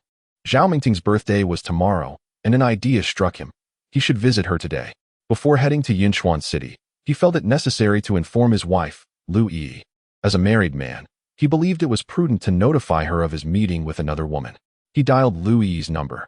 After 3 rings, she answered, Honey, I miss you so much. Where are you now? Have you returned home? I'm at home, he replied. I need to tell you something. Tomorrow is Sister Mingting's birthday, and I plan to buy a high-speed train ticket now to visit Yinchuan City. Upon hearing this, the line fell silent. The excited tone that had greeted him abruptly ceased. He could hear her rapid breathing, a sign of her heightened anxiety. Why are you silent, dear? Don't you want me to go? After 5 seconds of silence, Louis's voice returned. All right, go ahead, but be careful on the road. There are many unscrupulous individuals outside. You must protect yourself. I will take care of myself. Don't worry. I'll only be gone for a day, returning by tomorrow afternoon at the latest, or the following morning. Honey, could you finish dinner before you leave? I'll come home early to cook for you. As your wife, I've yet to prepare a proper meal for you. How Shuai sensed the instability in her emotions. Okay, I'll buy a ticket for after 8 tonight. Meanwhile, at the Yunqing police station, Lu Yi sat in her office, gripping her phone with a furrowed brow. Women can be selfish. She did not wish to share her husband with another woman. Unfortunately, in their country, men were a rare commodity. And how Shuai might eventually take multiple wives. Lu Yi was well aware that Zhao Mengting was his first girlfriend and first love. In terms of significance, Zhao Mengting occupied a far more prominent place in Hao Shuai's heart than Lu Yi did. As her chair creaked, she straightened up and let out a deep sigh. Before marriage, I thought I could be very magnanimous. But upon hearing that my husband is going to see Zhao Mengting, I feel quite uncomfortable. I must adjust this mindset quickly. If I cannot come to terms with this, he may come to resent me or even leave me. I, Lu Yi, am the primary wife. No one can surpass my position. For the sake of familial harmony, I must embody the grace of a primary wife. Muttering to herself, Lu Yi continued to encourage her own resolve. After coming to a realization, Lu Yi transferred 10,000 yuan to Hao Shuai and sent a message. Dear, tomorrow is Mengting's birthday. As her sister, I would like to express my sentiments with this amount. Please kindly pass it on to her. And wish her a happy birthday on my behalf. Meanwhile, Hao Shuai felt a sense of unease, concerned about his police officer wife's emotions. He intended to marry multiple wives in the future, and if he couldn't even navigate the first hurdle, Lu Yi's acceptance of Zhao Mengting, his future household would likely be fraught with chaos. Suddenly, his phone vibrated, revealing Lu Yi's transfer and message. As he gazed at the screen, his heavy heart felt a sense of relief. My police officer wife transferred 10,000 yuan. She truly has great vision. To be blessed with such a beautiful and understanding wife is indeed my fortune. A smile broke across his face as he sent 2 hugging emojis. Darling, thank you on behalf of Sister Mengting. Come home soon. I miss you dearly. As newlyweds, Hao Shuai and Lu Yi were in the throes of romance. Wait for me, darling. I'll take leave to come home right now. 40 minutes later, Lu Yi arrived home. With a click, the door swung open, and the two embraced fervently. I'm sorry, dear. Hearing that you would meet another girl made me feel a bit jealous. Lu Yi was candid, immediately apologizing upon her return. Wrapping his arms around his police officer wife's slender waist, Hao Shuai gently reassured her, I understand. It's only natural for you to feel uneasy about my meeting other girls. Rest assured, no matter how many wives I may have in the future, I will never neglect you. I'm sorry, dear. I shouldn't feel jealous of Sister Mengting. She has taken good care of you since childhood, and I should be grateful to her. You have my word. No matter how many women you may find in the future, I will not harbor jealousy. After a heartfelt exchange, both opened up to each other. My wife is so sweet. Let me steal a kiss. With a soft peck on Lu Yi's cheek, the couple embraced, radiating sweetness. Lu Yi's willingness to introduce other women eased the most significant worry in Hao Shuai's heart. Come, dear, let us prepare a meal together. Sure. What do you feel like eating? Today, I shall showcase my culinary skills. Hao Shuai led Lu Yi to the refrigerator. Opening it revealed a variety of ingredients. The dish I excel at is braised fish. May I prepare it for you today? Lu Yi pulled out a plate of prepped fish, her eyes gleaming with anticipation. After years of honing her culinary skills, this moment was what she had long envisioned, cooking for the man she cherished. All right, I shall make braised ribs for you. Let us each prepare a dish and see whose is tastier. The newlyweds, still enveloped in the bliss of their romance, began their culinary adventure. 2 individuals retrieved 4 ingredients from the refrigerator, preparing to create 4 delectable dishes. As they washed and chopped the vegetables, their collaboration painted a scene of unparalleled joy. Time flew by, and through their concerted efforts, 4 exquisite dishes graced the dining table: braised grass carp, braised pork ribs, braised eggplant, and a soup of eggs and lean meat, all wafting with enticing aromas. Lu Yi lovingly served rice to Hao Shuai, a radiant smile illuminating her face. My dear, do you realize? This warm scene is what I have long envisioned. I never imagined it would finally become a reality today. As she spoke, tears welled in Liu Yi's eyes. Hush, Hao Shuai gently offered a tissue. My love, do not cry. Today is a day of happiness, and we should rejoice. Indeed, here, taste the braised fish I prepared. Wiping away her tears, Liu Yi picked up a piece of fish. Thus, the couple savored a delightful dinner together. After their meal, it was already 7 p.m. Hao Shuai had purchased the last high-speed train ticket, scheduled to depart at 8:30 p.m. At 7:45 p.m., Liu Yi drove him to the train station. At the entrance, they embraced tightly. My love, be safe on your journey. In our homeland, where women outnumber men, and you are such a remarkable, handsome man, it is vital that you take care of yourself. After her repeated admonitions, Liu Yi reluctantly released him. As Hao Shuai stepped into the station, he truly recognized his allure. Approaching the ticket-checking area, he encountered a ticket inspector, a woman in her 30s. The moment she laid eyes on him, her face lit up with astonishment, her eyes misting. Oh my goodness, I finally see a handsome man. May I shake your hand? She asked eagerly, extending her right hand towards him. Hao Shuai smiled gently, reciprocating the gesture. Hello there. Their hands clasped, and the ticket inspector, overwhelmed with emotion, began to weep. Oh, Mom, after being single for 35 years, I have finally touched a man. You can rest in peace now. Tears streamed down her cheeks, falling onto Hao Shuai's hand. Oh, Mom, I have finally touched a man. This feeling is indescribably wonderful. As the tears dripped onto his hand, he felt the warmth, and the ticket inspector's reaction astonished him. He once again grasped the staggering implications of a gender ratio of 1 to 500. Goodness, this is astonishing. The inspector's excitement suggested she had never encountered a man before. Congratulations, dear sir. The ticket inspector's tears are a testament to her emotional response to you. Her affection for you has surged to 80 points, granting you 3 points of favor. Upon just entering the station, Hao Shuai garnered 3 points of favor. Filled with anticipation for this high-speed train journey, he chuckled to himself, confident in his irresistible charm that captivates countless women. He pondered how much affection he could accumulate during this trip to Yunchuan City. Chapter 19. Serendipitous Encounters and Rising Affection. After bidding farewell to the ticket inspector, Hao Shuai proceeded to the security checkpoint. He carried no luggage, merely a charger, wallet, and phone in his pockets. As he approached the security gate, a stunning woman in a blue uniform caught his eye. Her figure was alluring, with a perfectly sculpted face and charming dimples that appeared when she smiled. Upon noticing the beautiful security officer, Hao Shuai's eyes lit up. A surge of awareness flooded his mind, revealing information about the officer.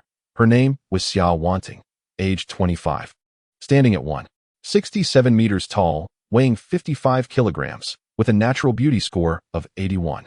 Her measurements indicated a D-cup bust. The woman was healthy, free from any sexually transmitted diseases or gynecological issues. However, she was not a paragon of perfection, making her unsuitable for a lifelong partner, yet an enticing prospect for a fleeting romance. With this knowledge, Hao Shuai felt a stirring in his heart. As one who embraced opportunities for romantic encounters while traveling, he was keen to seize the moment. He observed Xiao Wanting, who, in turn, was captivated by him. This was her first encounter with such an exquisite gentleman. Holding the scanner tightly, she felt a flutter of excitement within her. What a striking figure, she mused, imagining the beauty of a chance meeting with him. The intensity of her gaze sent waves of electricity between them, igniting a spark in Hao Shuai. Alas, with only 40 minutes before his train departure, the prospect of a romantic escapade seemed fleeting. As he stepped through the security gate, Xiao Wanting began scanning his body with her device. Upon completing the electronic scan, she felt it insufficient. Setting the scanner aside, she proceeded to conduct a thorough physical inspection.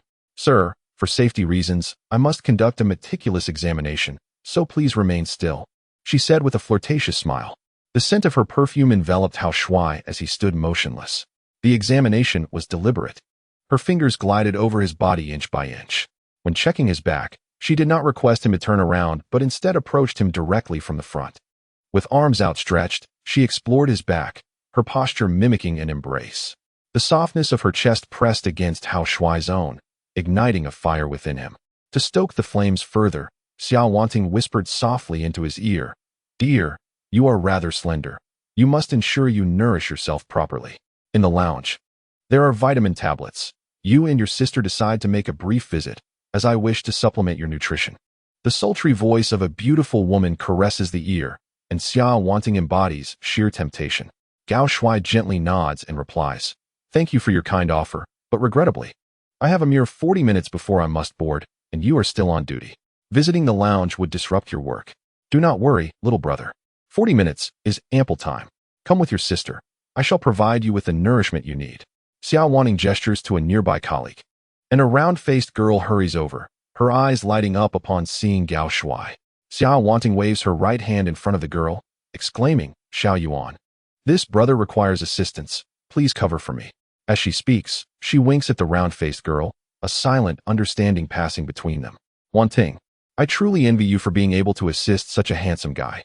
Go on, I'll keep watch here." Listening to the exchange between the two security personnel, Gao Shui speculates that they have undoubtedly encountered numerous romantic liaisons through their positions. No wonder Xia Wanting is no longer untouched. After all, it is merely a fleeting encounter, and he is indifferent to it. Amidst the envious glances of many, Xia Wanting leads Gao Shui into the staff passageway. After turning 2 corners, they arrive at a modest lounge containing only a bed, a table, and 2 chairs. With a click, the door closes. Xia Wanting unbuttons her blouse and flashes a seductive smile at Gao Shui. "Come here, little brother. Let your sister nourish you, and please, do not be shy." As the buttons come undone, a glimpse of her alabaster skin is revealed. With the pretense cast aside, Gao Shui lunges forward, enveloping Xia Wanting in his embrace. Their lips and hands move in unison, and as they tumble onto the bed, his first romantic encounter commences. 20 minutes later, Xia Wanting lies languidly on the bed, her hair cascading around her, a rosy glow adorning her satisfied face. "Little handsome brother, who would have thought you so slender, yet your prowess is formidable. Thank you for allowing me to experience the joy of womanhood. Wanting, my high-speed train departs in less than 20 minutes. Do not fret, little handsome. I shall escort you through the VIP passage." Moments later, under Xia Wanting's guidance, Gao Shui arrives at platform 2. After informing him of his boarding location, they share a warm embrace to bid farewell. Watching the enchanting figure of the woman depart, Gao Shui reflects fondly. In a world where women outnumber men, even a paragon of beauty like Xia Wanting may take the initiative to offer her affection. Such occurrences would have been inconceivable in his previous life on Earth. With an exquisite beauty scoring an impressive 81 points, Gao Shui has effortlessly garnered 3 points of favor through this serendipitous encounter. 10 minutes later, he boards the train without incident. As he was the first to wait for the train, he swiftly boarded as it arrived. Upon entering the carriage, Gao Shui encountered a woman in her 30s, elegantly dressed in the uniform of the train conductor, her beauty rated at a commendable 80. With a gulp, Gao Shui found himself captivated by the allure of this enchanting lady. As their eyes met, her heartbeat quickened, and she playfully winked at him, greeting him with warmth. "Handsome, you seem a bit parched. Would you care to join me for some tea in my lounge?" The conductor's flirtatious gaze indicated to Gao Shui that an intriguing encounter awaited him. Seizing the moment before other passengers arrived, he followed her to a cozy lounge. With a click, the door closed behind them. The woman shed her outer black uniform, revealing a crisp white blouse beneath, accentuating her generous curves. Gao Shui, ever the playful spirit, teased, "Sister, didn't you invite me for tea? Where is it? And why remove your jacket?" The conductor, with a sultry smile, responded, "Dear brother, isn't your sister more delightful than tea? Why be so formal? You may indulge." With the invitation so enticing, Gao Shui, emboldened, embraced her, and they shared a passionate kiss that ignited the room. Half an hour later, Gao Shui returned to his seat, his heart elevated by the encounter, gaining an additional 3 points of admiration. As he surveyed the 5th carriage, he noticed it was filled exclusively with women, not a single man in sight. Leaning back in his seat, he marveled at the situation. Goodness, this world is dominated by women. Their affection and warmth create a realm that men truly cherish. Unlike my previous life, where I spent a decade in unrequited devotion, never even holding a woman's hand. As he reflected, a beautiful woman approached, holding an apple, exuding enthusiasm. "Handsome, I bought this imported apple for you. May I offer you some fruit, and perhaps shake your hand?" "Thank you, beautiful." Their hands clasped together, and her eyes sparkled with delight. "Oh my, I finally touched the hand of a handsome guy. My life feels fulfilled." As they shook hands, an electronic voice echoed in Gao Shui's mind. "Congratulations, master, you have gained 2 points of admiration. The mere handshake had evoked a strong affection from her, leaving Hao Shuai feeling relaxed and cherished, reveling in the delightful sensation of being admired. The carriage was filled with eager gazes, following the success of the first beauty. Another approached him. "Handsome, I brought you some sunflower seeds. May I offer them to you and shake your hand?" "Handsome, I have chips I'd like to share. May I shake your hand?"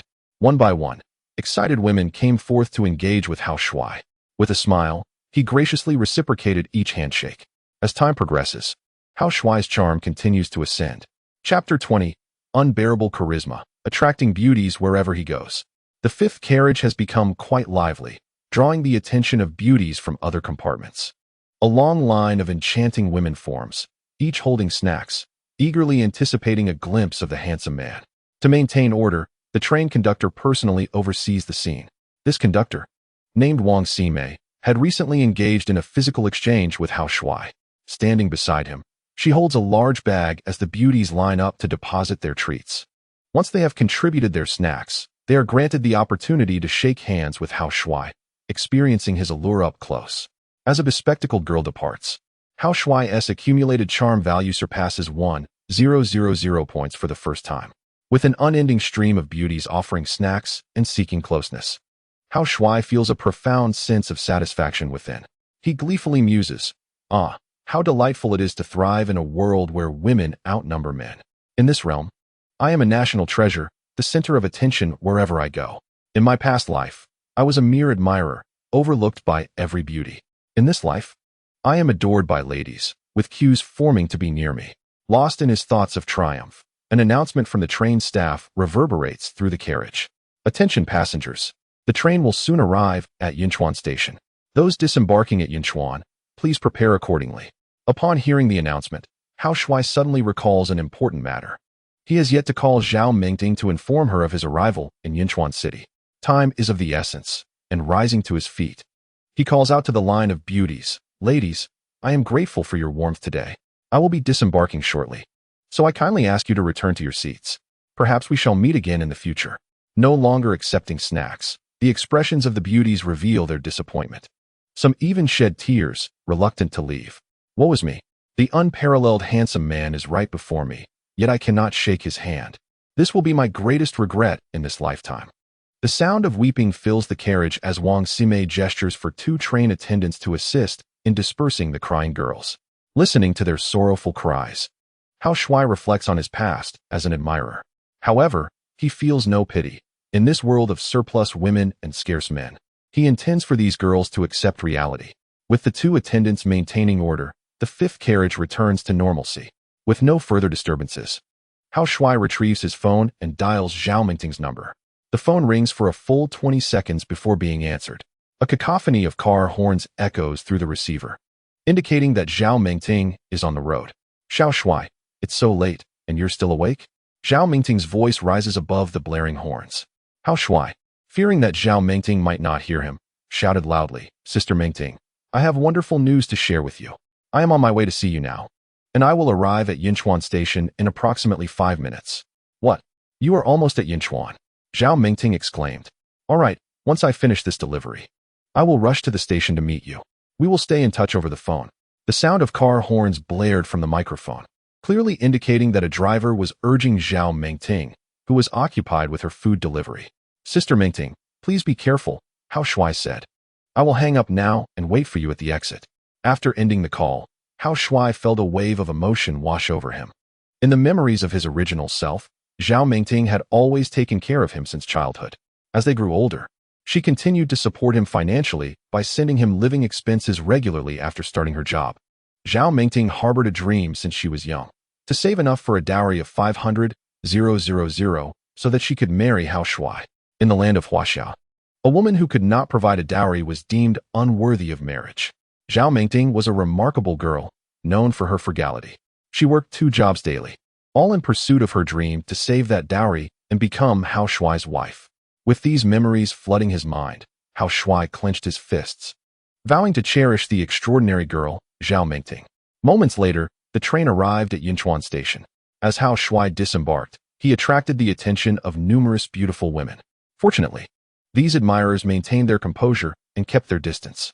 Some who approached him were polite, and when a few attractive women expressed their desire to get closer. Hao Shuai selectively shook hands with those he found particularly appealing, garnering a bit of goodwill along the way. After passing through ticket inspection and exiting the station, he scanned the area from the steps, but Zhao Mingting had yet to arrive. Thus, he leaned against a nearby pillar to await her arrival. While waiting, several female drivers inquired if they could offer him a complimentary ride, all of which he politely declined. The wait was not long, as he was continuously approached by charming women eager to strike up a conversation. Unbeknownst to him, as these friendly interactions multiplied, his accumulated goodwill exceeded 2,000 points. 8 minutes later, his phone finally rang. Upon answering, Zhao Mingting's voice came through. "Xiao Shuai, where are you located? I cannot see you at the exit." "Sister Mingting, I am next to the third stone pillar on the left side of the exit," he replied. After exchanging a few more words, they successfully located each other. By the roadside, Hao Shuai spotted a beautiful girl clad in a delivery uniform, donning a yellow helmet. Her large eyes sparkled like black gemstones as she waved at him.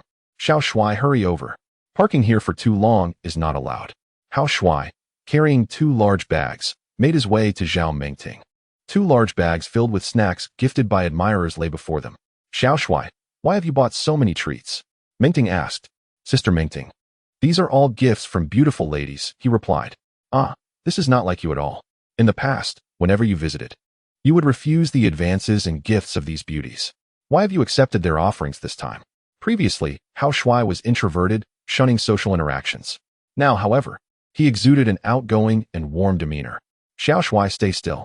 Allow me to put on your helmet," Mingting said, as she carefully fastened the headgear on him while he held the 2 bags of snacks. Seizing the moment, Hao Shuai admired the beauty of his childhood friend, who, despite her alluring appearance meeting the criteria for a potential partner, appeared somewhat haggard and malnourished. Mingting was saving for her dowry, living frugally and working tirelessly. In addition to her regular 8-hour shifts, she also delivered takeout after hours, which contributed to her poor health. Observing her weary visage, Hao Shuai's eyes brimmed with tenderness. "Sister Mingting, you should not work so hard. Delivering takeout after work will wear you down.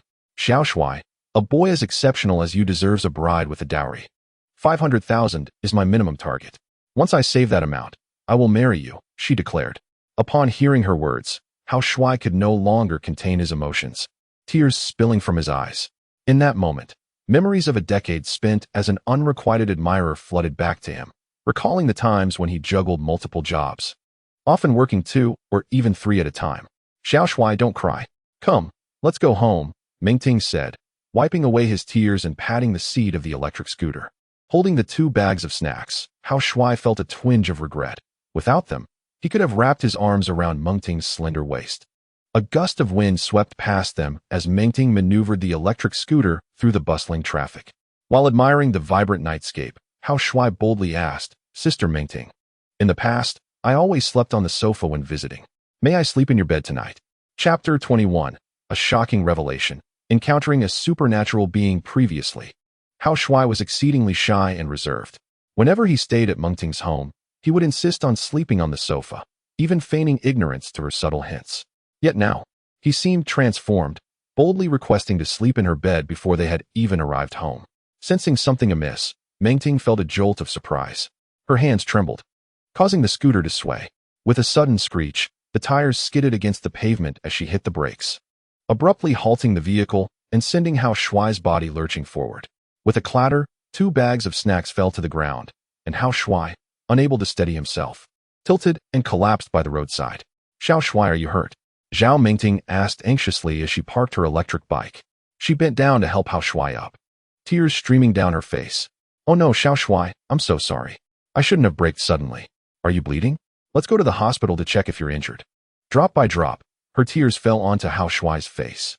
He could deeply sense how much Zhao Mingting cared for him. Opening his arms, he embraced her tightly. "Sister Mingting, don't cry. I'm fine. There's no need to go to the hospital." "Oh, it's all my fault for being so startled. Xiao Shuai, please tell me what has happened to you lately. I feel like you've changed so much since we last met." A gentle breeze swept by, scattering some snacks to the side of the road. Under the streetlight, Hao Shuai and Zhao Mingting held each other, their gazes locked in a tender moment that was simply enchanting. As cars passed by, female drivers cast envious glances at the pair. secretly lamenting that such a handsome boy would rather cry on his electric bike than smile in a car. Zhao Mingting, perceptive as she was, quickly sensed the shift in Hao Shuai's demeanor. Faced with her probing questions, Hao Shuai tightened his embrace around her, his mind racing for a response. It was impossible to reveal the truth, that he was a time traveler and that the original owner of this body had perished. Sister Mingting, I forgot to share some good news with you. Just yesterday, I got married. The state matched me with a wife, and she has transformed my character completely. With no other excuse at hand, Hao Shuai resorted to mentioning Lu Yi. Upon hearing about his marriage, Zhao Mingting's tears flowed even more freely. Oh, it's my incompetence. I don't have the means to provide you with a dowry, otherwise, I could have been your first wife. Sister Mingting, you needn't torment yourself. You could marry me without a dowry. No, our Xiao Shuai is the best boy in the world. I cannot let you suffer. I must save up 500,000 for the dowry. Zhao Mingting was a strong girl, filled with pride, and saving that amount for her dowry was her steadfast ambition. Sister Mingting, you've worked hard these past 2 years. Seeing her haggard appearance, Hao Shuai felt a pang of sympathy, pulling her closer. Xiao Shuai, there are many people by the road. Can we hold each other later? With the wind howling, the scattered snacks danced across the road. Hao Shuai paid no mind to the snacks, unwilling to release his hold on the beautiful girl. The onlookers, all women, gazed at the affectionate embrace between the pair, their eyes reflecting envy. Xiaomei, I truly envy that delivery girl. She managed to find such a handsome boyfriend. Xiaohua, there is no need for envy. If we girls wish to marry, we must accumulate a sufficient dowry. That girl, clad in her delivery uniform, braves the wind and rain each day to make her deliveries. What a challenging life she leads. Sigh, if only a boy as handsome as that would be willing to marry me, I would toil tirelessly to earn money. Alas, in our Huaxia, where women outnumber men, our aspirations to become mothers can only be fulfilled through IVF. A gust of wind swept through, causing packets of snacks to dance across the street. Not far away, a sanitation worker was diligently cleaning up. As she watched the snacks scatter, she hurriedly bent down to gather them one by one. The sanitation worker gazed at the two warmly embracing figures, her eyes filled with envy. Good heavens, look at that girl, her face radiating happiness. I long for a man who could hold me like that. Hao Shuai holds Zhao Mingting, lost in his bliss. Suddenly, a system notification echoed in his mind. A gentle reminder for the master. 2 formidable abilities have appeared atop a large tree to the east. Their intentions remain unclear, so please remain vigilant. Upon hearing the system alert, Hao Shuai slightly turned his head toward the eastern direction. 50 meters to the east lies a park, where, beside the park's wall, stands a towering tree of 20 meters. At this moment, 2 figures perched on its branches. Clad in black attire and wearing masks, their features remained obscured. Judging by their silhouettes, both figures appeared to be women. Buzz, the spirit I activated. Hao Shuai sought to discern the specific details of the 2 cloaked figures. Perhaps due to the distance, he could only glean rudimentary information, namely, their combat prowess. The woman on the left possessed a combat power of 1180 points, while the one on the right boasted an impressive 2,535 points. Sensing Hao Shuai's scrutiny, the 2 abilities began to whisper to one another. Number 8, in the past month, has there been any unusual activity regarding Target 188? Reporting to the captain, Target 188 has only been harassed once by female ruffians. He was briefly hospitalized, but has since returned to normal. Very well. Target 188 is crucial for us. Ensure you keep a close watch. Should the Shadow Organization make any moves, report back to the organization immediately. Captain, it is precisely the Shadow Organization that has caused the dwindling number of men in our Huaxia. When shall we eradicate them? Number 8. The Shadow Organization lurks in the shadows. Eradicating them entirely is a formidable challenge. We can only strive to protect each target to the best of our abilities. The branches of the large tree swayed, and in a flash, the 2 figures vanished from sight. With the disappearance of the 2 abilities, Hao Shuai's tense emotions finally relaxed. Just moments ago, he found himself under the intense gaze of 2 extraordinary beings, causing every hair on his body to stand on end, enveloping him in an overwhelming sense of dread. My goodness, one possessed a formidable strength of 1180 points, while the other surpassed an astonishing 2,000 points. It became evident that the extraordinary individuals in this world wielded tremendous power. I cannot remain complacent. I must strive to become stronger. Currently, Hao Shuai's strength stands at a mere 35 points, rendering him akin to a tiny ant in comparison to these two formidable entities. A sense of urgency welled within him, compelling Hao Shuai to embrace Zhao Mengting tightly. Zhao Mengting met the system's criteria, and Hao Shuai intended to seize this opportunity to win her over and elevate his own strength further. A gust of wind swept past them, and the two remained locked in their embrace for nearly 10 minutes, only parting when Zhao Mengting could no longer catch her breath. To alleviate the awkwardness, she deftly shifted the conversation. Hao Shuai, look over there. That lady is gathering snacks for us. We mustn't waste these. Buying them would cost quite a bit. Zhao Mengting was a resourceful girl, unable to tolerate waste. A few minutes later, they diligently retrieved the scattered snacks from the ground. In gratitude to the sanitation worker, Hao Shuai offered her some of the treats. As he shook her hand, the worker was overcome with emotion, exclaiming, "Mother, may you rest in peace in the heavens. My daughter has lived for 50 years and has finally encountered a man." Her fondness for Hao Shuai increased, granting him 3 additional points of favor. After a brief while, Zhao Mengting led Hao Shuai back to her rented room. With a creak, the door swung open, revealing a modest 8-square-meter space. Though small, it was impeccably clean, furnished with a wardrobe, a table, a large bed, and a sofa. The rental conditions were quite basic, indicative of Zhao Mengting's frugality in choosing the cheapest possible accommodation. The room lacked ventilation and windows, with a small kitchen and a bathroom integrated into one space. Such a rudimentary dwelling cost merely 200 yuan per month. In the bathroom, some intimate garments hung, and as Hao Shuai surveyed the room, he felt a pang of sympathy. Sister Mengting, you need not be so hard on yourself and exhaust yourself like this. Life is an experience. One should enjoy it when the time is right. Zhao Mengting retrieved bowls and chopsticks, arranging the cold dishes she had just purchased. A few cans of beer sat beside the small table, a rare indulgence for her as she prepared to host Hao Shuai. Hao Shuai, come sit, let us eat and chat. Upon seeing the beer, Hao Shuai's eyes sparkled with excitement. For tonight, he intended to seize the moment fueled by the spirit of the drink and win over the lovely Zhao Mengting. Chapter 22. Admiring the nurse's outfit, winning over Zhao Mengting. The little stool creaked as Hao Shuai and Zhao Mengting faced each other, ready to share the evening. 2 individuals gathered around a small table, sipping wine and indulging in delightful conversation. With a satisfying click, Zhao Mengting opened a can of beer, her face lighting up with joy. Haha, Hao Shuai, let us toast first. Your presence brings me immense happiness. Happy birthday, Sister Mengting. I wish you eternal youth and beauty. The sound of 2 cans clinking echoed. Gulping down her drink, Zhao Mengting tilted her head back, the liquid cascading down her cheeks and into her décolletage. The alluring rise and fall of her chest revealed her evident delight. After discarding the empty can, she deftly picked up 2 slices of pig ear with her chopsticks. Hao Shuai, open your mouth, let me feed you. With a blissful expression, Hao Shuai complied. The pig ear that Sister Mengting feeds me is delectable. After swallowing, he too picked up 2 slices of pig ear. Sister Mengting, now it's my turn to feed you. Hee, I'm thrilled to see you today. Hao Shuai's demeanor had significantly transformed, and Zhao Mengting felt a surge of happiness as she shyly parted her cherry-red lips. The pig ear you fed me is truly delicious. Here, this foie gras is delightful as well. Open your mouth. The foie gras you present is exquisite too. Hee, it would be even more perfect if you could feed me with your mouth. Hao Shuai, I've noticed a substantial change in you since you got married. You've become quite the rogue. Hee, a man must have a bit of mischief to be loved by a woman. The room was filled with the fragrant aroma of wine and roasted meat as they sweetly fed each other and exchanged playful banter. After 10 minutes and 3 cans of beer, their expressions began to shift slightly. Discarding an empty can, Zhao Mengting rose. Hao Shuai, wait here.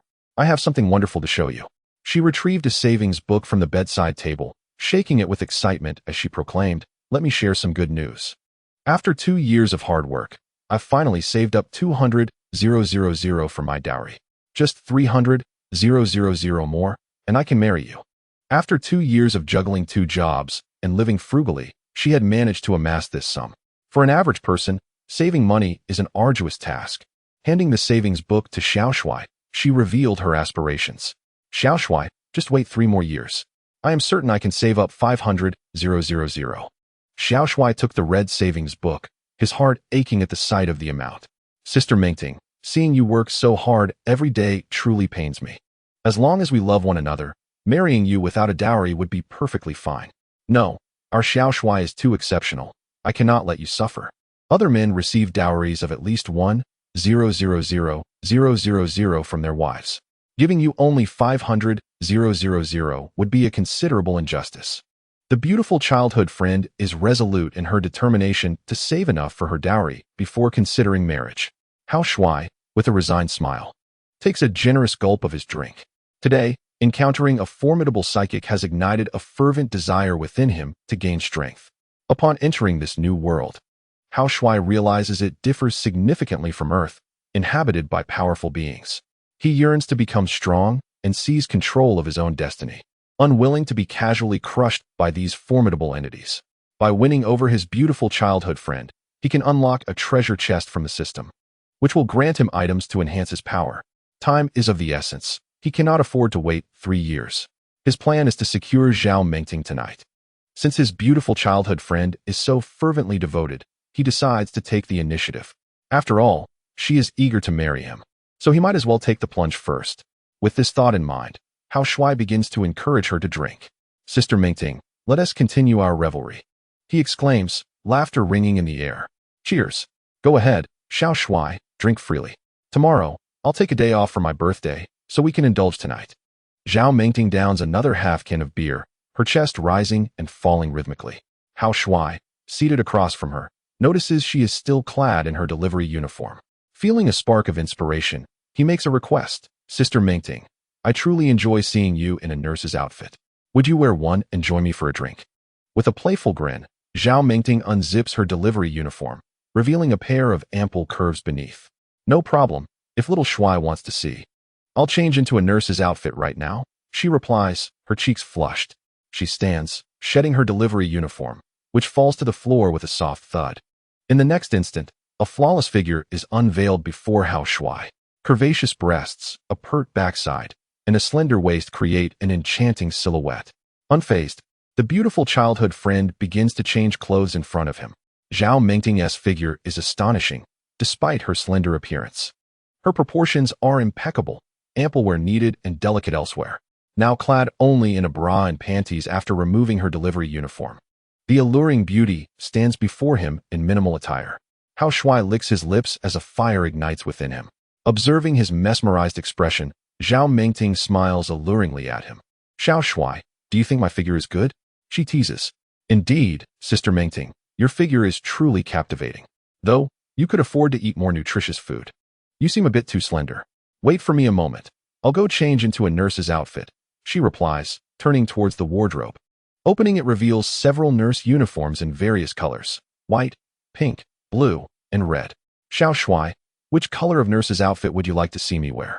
She asks, playfully arching her back as she reaches for a pink nurse's ensemble. Gulialu, Hao Shuai took a hearty gulp of beer.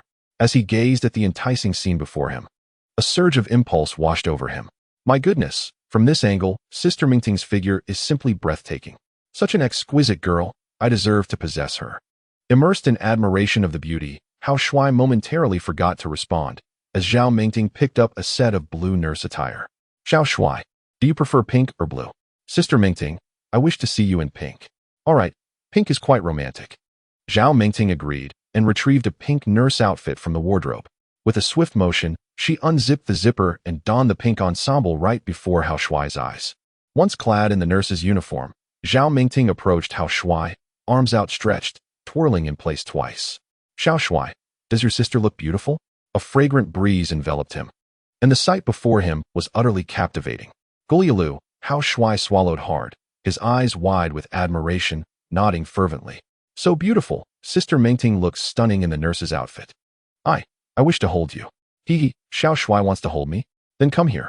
Tonight, I am yours. Do not hold back. Zhao Mengting beckoned with her finger, flashing a flirtatious smile at Hao Shuai. The alluring beauty in the pink nurse outfit displayed her ample curves, a tantalizing sight that left Hao Shuai unable to contain his desires. With a rush of air, he lunged forward, arms wide open, embracing the enchanting nurse. Sister Mengting, tonight I want you to be my woman. Are you ready? I have long awaited this day, Xiao Shuai. You need not be modest. Tonight, I am yours. Their lips met in a passionate kiss. As they fell onto the large bed, thunder rumbled outside, Dark clouds gathered, heralding an approaching storm. Moments later, heavy rain began to pour. The downpour lasted for a solid 2 hours, gradually subsiding by midnight. On the rented bed, Zhao Mengting lay with her hair cascading down, her body languid and flushed. A crimson flower lay on the floor, signifying her transition from girlhood to womanhood. The bed creaked as Hao Shuai held Zhao Mengting close, his gaze filled with tenderness.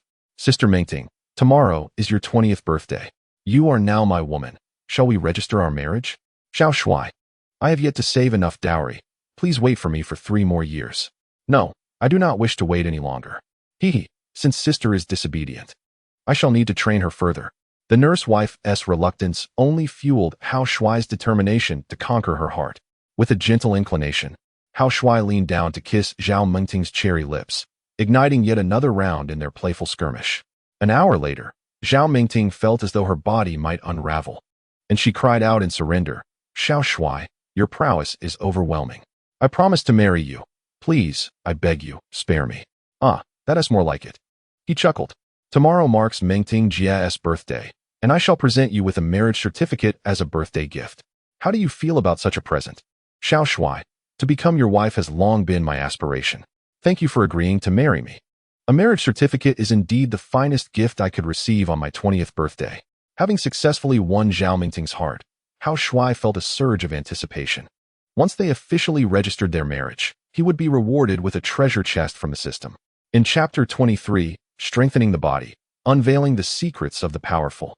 On the spacious bed of their rented apartment, Hao Shuai embraced Zhao Mengting, their bodies entwined, radiating happiness. With her agreement to marry, he kissed her anew, exhilarated. Xiao Shuai, I can't take it anymore. Please, I implore you to let me be. Zhao Mengting, feeling utterly exhausted, spoke weakly, fearing that Hao Shuai was ready for another round. Releasing Zhao Mengting, Hao Shuai softly reassured her, do not worry, Mengting Jia. I was merely overwhelmed with joy and wanted to share a kiss. Indeed, Xiao Shuai, your strength is astonishing. It contrasts starkly with the rumors I have heard. Working in a hospital, Zhao Mengting had been led to believe that men in Huaxiao were generally frail, with their performance rarely exceeding 2 minutes. However, after experiencing it firsthand, she deemed those rumors to be utterly false. Nestling closer to Hao Shuai, her curiosity piqued, she inquired, Xiao Shuai, what documents do we need to prepare for our marriage registration tomorrow? Mengting Jia, it is quite simple these days. Just an ID card will suffice. We don't even need to visit the Civil Affairs Bureau to complete the process. What? We can finalize everything without going to the Civil Affairs Bureau? How convenient. Indeed. Let me show you. We can make an appointment through the Marriage Management 12123 app, and tomorrow, a staff member will come to us personally. Reaching for his phone from beside the pillow, Hao Shuai opened the Marriage Management 12123 app and swiftly logged into his account. The main interface revealed his personal information, prominently displaying his marriage quota. In Huaxiao, where women outnumber men, Hao Shuai was permitted to take multiple wives. According to the marriage quota section, he could marry 5 primary wives, 9 secondary wives, and 18 concubines. The notation beside the concubine allowance indicated that as long as the registrant could withstand it, there was no limit to the number of concubines. While the allure of multiple partners was tempting, he mused on the wisdom of moderation. Mengting Jia, please fetch your ID so we can proceed with the marriage registration. Xiao Shuai, I am utterly spent and cannot move at all. My identification card is placed on the bedside table. Could you please retrieve it for me? 3 minutes later, Hao Shuai utilized both of their identification cards to successfully register their marriage. Following the successful appointment, Hao Shuai now possesses a second lawful wife. A notification chimed. A message arrived from the Civil Affairs Bureau. Congratulations, Mr. Hao. You have successfully registered your marriage with Miss Zhao. Tomorrow morning, a staff member from the Civil Affairs Bureau will personally deliver your marriage certificate. Upon receiving this message, a system prompt echoed in Hao Shuai's mind. Congratulations, Master. You have successfully wed Zhao Mengting. As a reward for acquiring a second wife, the system grants you a silver treasure chest. Would you like to open the silver treasure chest, Master? Xiao AI, please open the silver treasure chest for me. Congratulations, Master. The silver treasure chest has been opened. You have received 1 bottle of Intermediate Body Enhancement Potion and 2 bottles of Intermediate Healing Potion. The acquired items have been placed in the system backpack and are available for your use at any time. After obtaining the Body Enhancement Potion again, Hao Shuai tossed his phone aside and embraced Zhao Mengting for a kiss. Xiao Shuai, you are so strong. Being your woman brings me such joy. My eyes are heavy. Could you let me rest for a moment? Mengting, let me carry you to take a bath. Afterward, you can sleep soundly. 10 minutes later. Hao Shuai had given Zhao Mengting a brief wash. He laid her on the bed and tucked her in. After several hours of being playfully exhausted by Hao Shuai, Zhao Mengting's body was utterly fatigued. Within a minute, she fell into a deep slumber. Hao Shuai, in his natural state, entered the bathing area. Xiaoyai, I wish to use the intermediate body enhancement potion. With a flash of white light, a can of energy drink appeared in Hao Shuai's hand. Having consumed the body enhancement potion once before, he pulled the tab and drank deeply, gulping down the entire can in one go. He placed the empty container on the floor and turned on the faucet, anticipating the expulsion of impurities following the enhancement. After 10 seconds, Hao Shuai felt a surge of warmth throughout his body as dark beads of sweat began to form. 10 minutes later, the body enhancement process was complete. Clenching his fists, he felt an overwhelming sense of strength coursing through him. Excellent. Let me see how much stronger I have become this time. With a buzz, the air trembled as Hao Shuai summoned his personal attributes panel. Name, Hao Shuai. Age, 18. Attractiveness and charisma, 91 points. Height, 1.77 meters. Weight, 50 kilograms. Physical strength, 65 points. Speed, 68 points. Stamina, 66 points. Defense, 28 points. Combat power, 65 points. Friendly reminder, when combat power exceeds 1,000 points, it can unlock hidden potential within, offering a chance to become an extraordinary being, possessing unique abilities, such as an enhanced perception and photographic memory. After perusing his personal attributes, Hao Shuai stumbled upon a rather astonishing piece of information. A friendly reminder appeared next to the combat power section. As soon as Hao Shuai's physical prowess surpasses 1,000 points, he will have the opportunity to unlock his potential and become an extraordinary being. Am I, perchance, privy to the secrets of the strong? It appears that by continuously growing stronger and exceeding a martial value of 1,000, one can indeed transform into an extraordinary individual. How delightful! In this world brimming with beautiful women, I aspire to take multiple wives and enhance my strength continuously. Furthermore, the affection value can augment my attributes. One day, my martial prowess shall surely transcend the 1,000-point threshold. Eagerly refreshed after his shower, Hao Shuai returned to bed, where Zhao Mengting lay in a deep slumber. Brimming with energy, he found sleep elusive and resorted to his phone. Upon opening WeChat, he discovered a plethora of unread messages. 50 affluent beauties had sent him monetary gifts, wishing him a joyful return to school and academic success. It seemed as though they had conspired, for the amounts transferred were almost uniform. 48 of them sent 200 yuan, while 2, Lu Mengli and Zhang Kersen, gifted 52,000 yuan each. Not one to shy away from wealth. Hao Shuai responded to each transfer with a warm hug emoji. After receiving the 48 gifts of 200 yuan, his WeChat balance swelled to nearly 250,000 yuan. The clock struck 3 in the morning, and all 50 beauties were fast asleep. Accepting Zhang Kersen's generous 52,000 yuan, he replied with a kiss and a hug emoji. Likewise, he acknowledged Lu Mingli's gift with the same affectionate response. Having received the goodwill from both esteemed ladies, Hao Shuai's WeChat account grew by another 100,000 yuan. A collective of 50 beautiful women had gifted him a staggering 350,000 yuan merely to celebrate his return to school. Gazing at his WeChat balance, Hao Shuai felt a wave of emotion wash over him. How delightful it is to effortlessly receive such a sum. It stands in stark contrast to my previous life, toiling endlessly like a beast, yet earning but a pittance. As he reveled in his fortune, Zhang Kersen unexpectedly replied. Upon opening her message, Hao Shuai was greeted by an enticing photograph.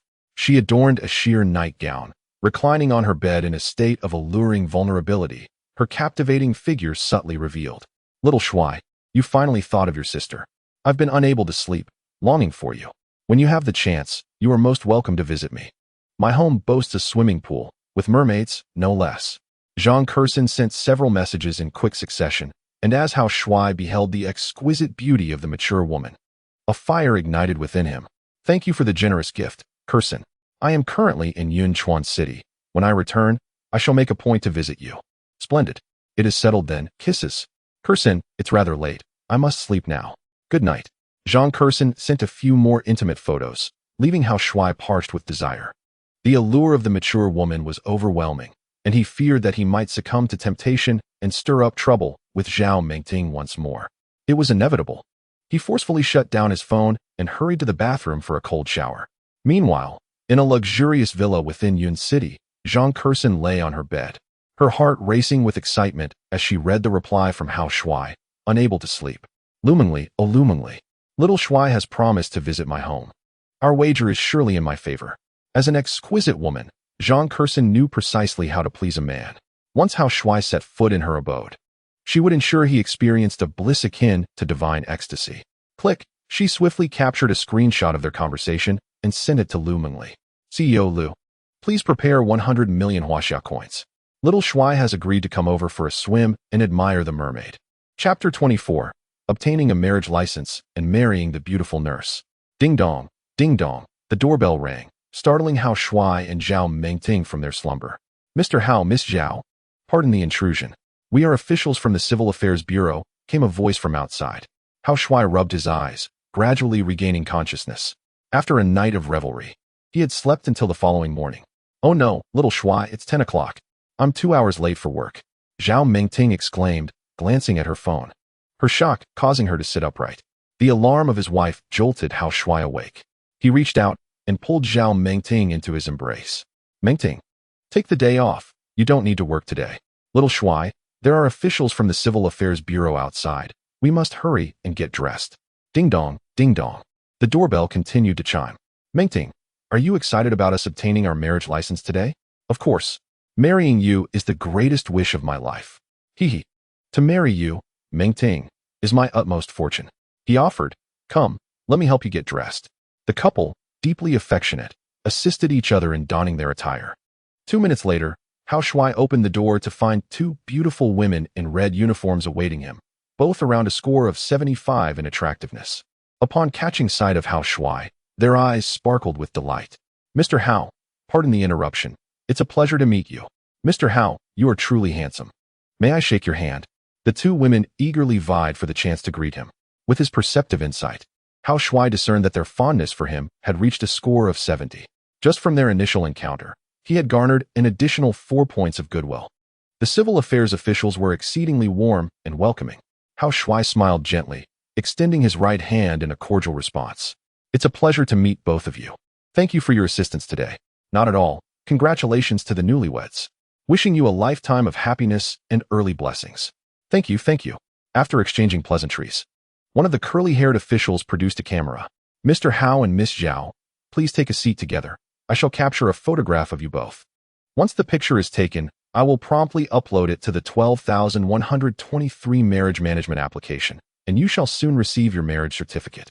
The rented room is rather modest. Yet Mr. Hao and Miss Zhao lean against the wall, nestled closely to one another as they sweetly pose for the photo.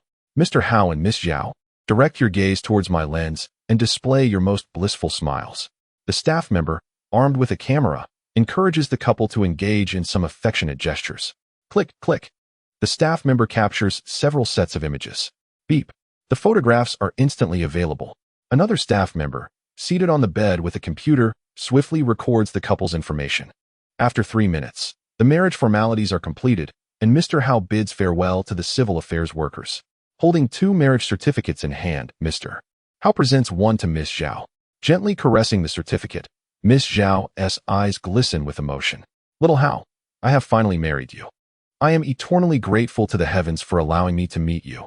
To be wedded to you makes me the happiest woman in the world. Whispering to herself, Miss Zhao, overwhelmed with emotion, tears cascade down her cheeks, touched by the moment. Sister Mengting, do not cry. Today is a wonderful day. Not only is it your 20th birthday, but we also received our marriage certificate. Double happiness has arrived. You should be joyous. Embracing Miss Zhao, Mr. Hao beams with satisfaction. Nestled in his arms, Miss Zhao proposes, Little Hao, this afternoon, I wish to prepare a lovely meal for you. After lunch, I shall visit the hospital to share our joyous news with my sisters. We must also buy some wedding candies. Today, as she obtains her marriage certificate, Miss Zhao is eager to share this delightful news with colleagues and friends. Following tradition, She plans to purchase some candies to distribute at the hospital. Sister Mingting, today is your birthday. After lunch, let us go shopping, and I shall buy you a gift. The couple discusses their afternoon plans, and it suddenly dawns on Mr. How that he has yet to contact his wife, Lu Yi. Reaching for his phone from beside the pillow, Mr. How discovers it remains powered off.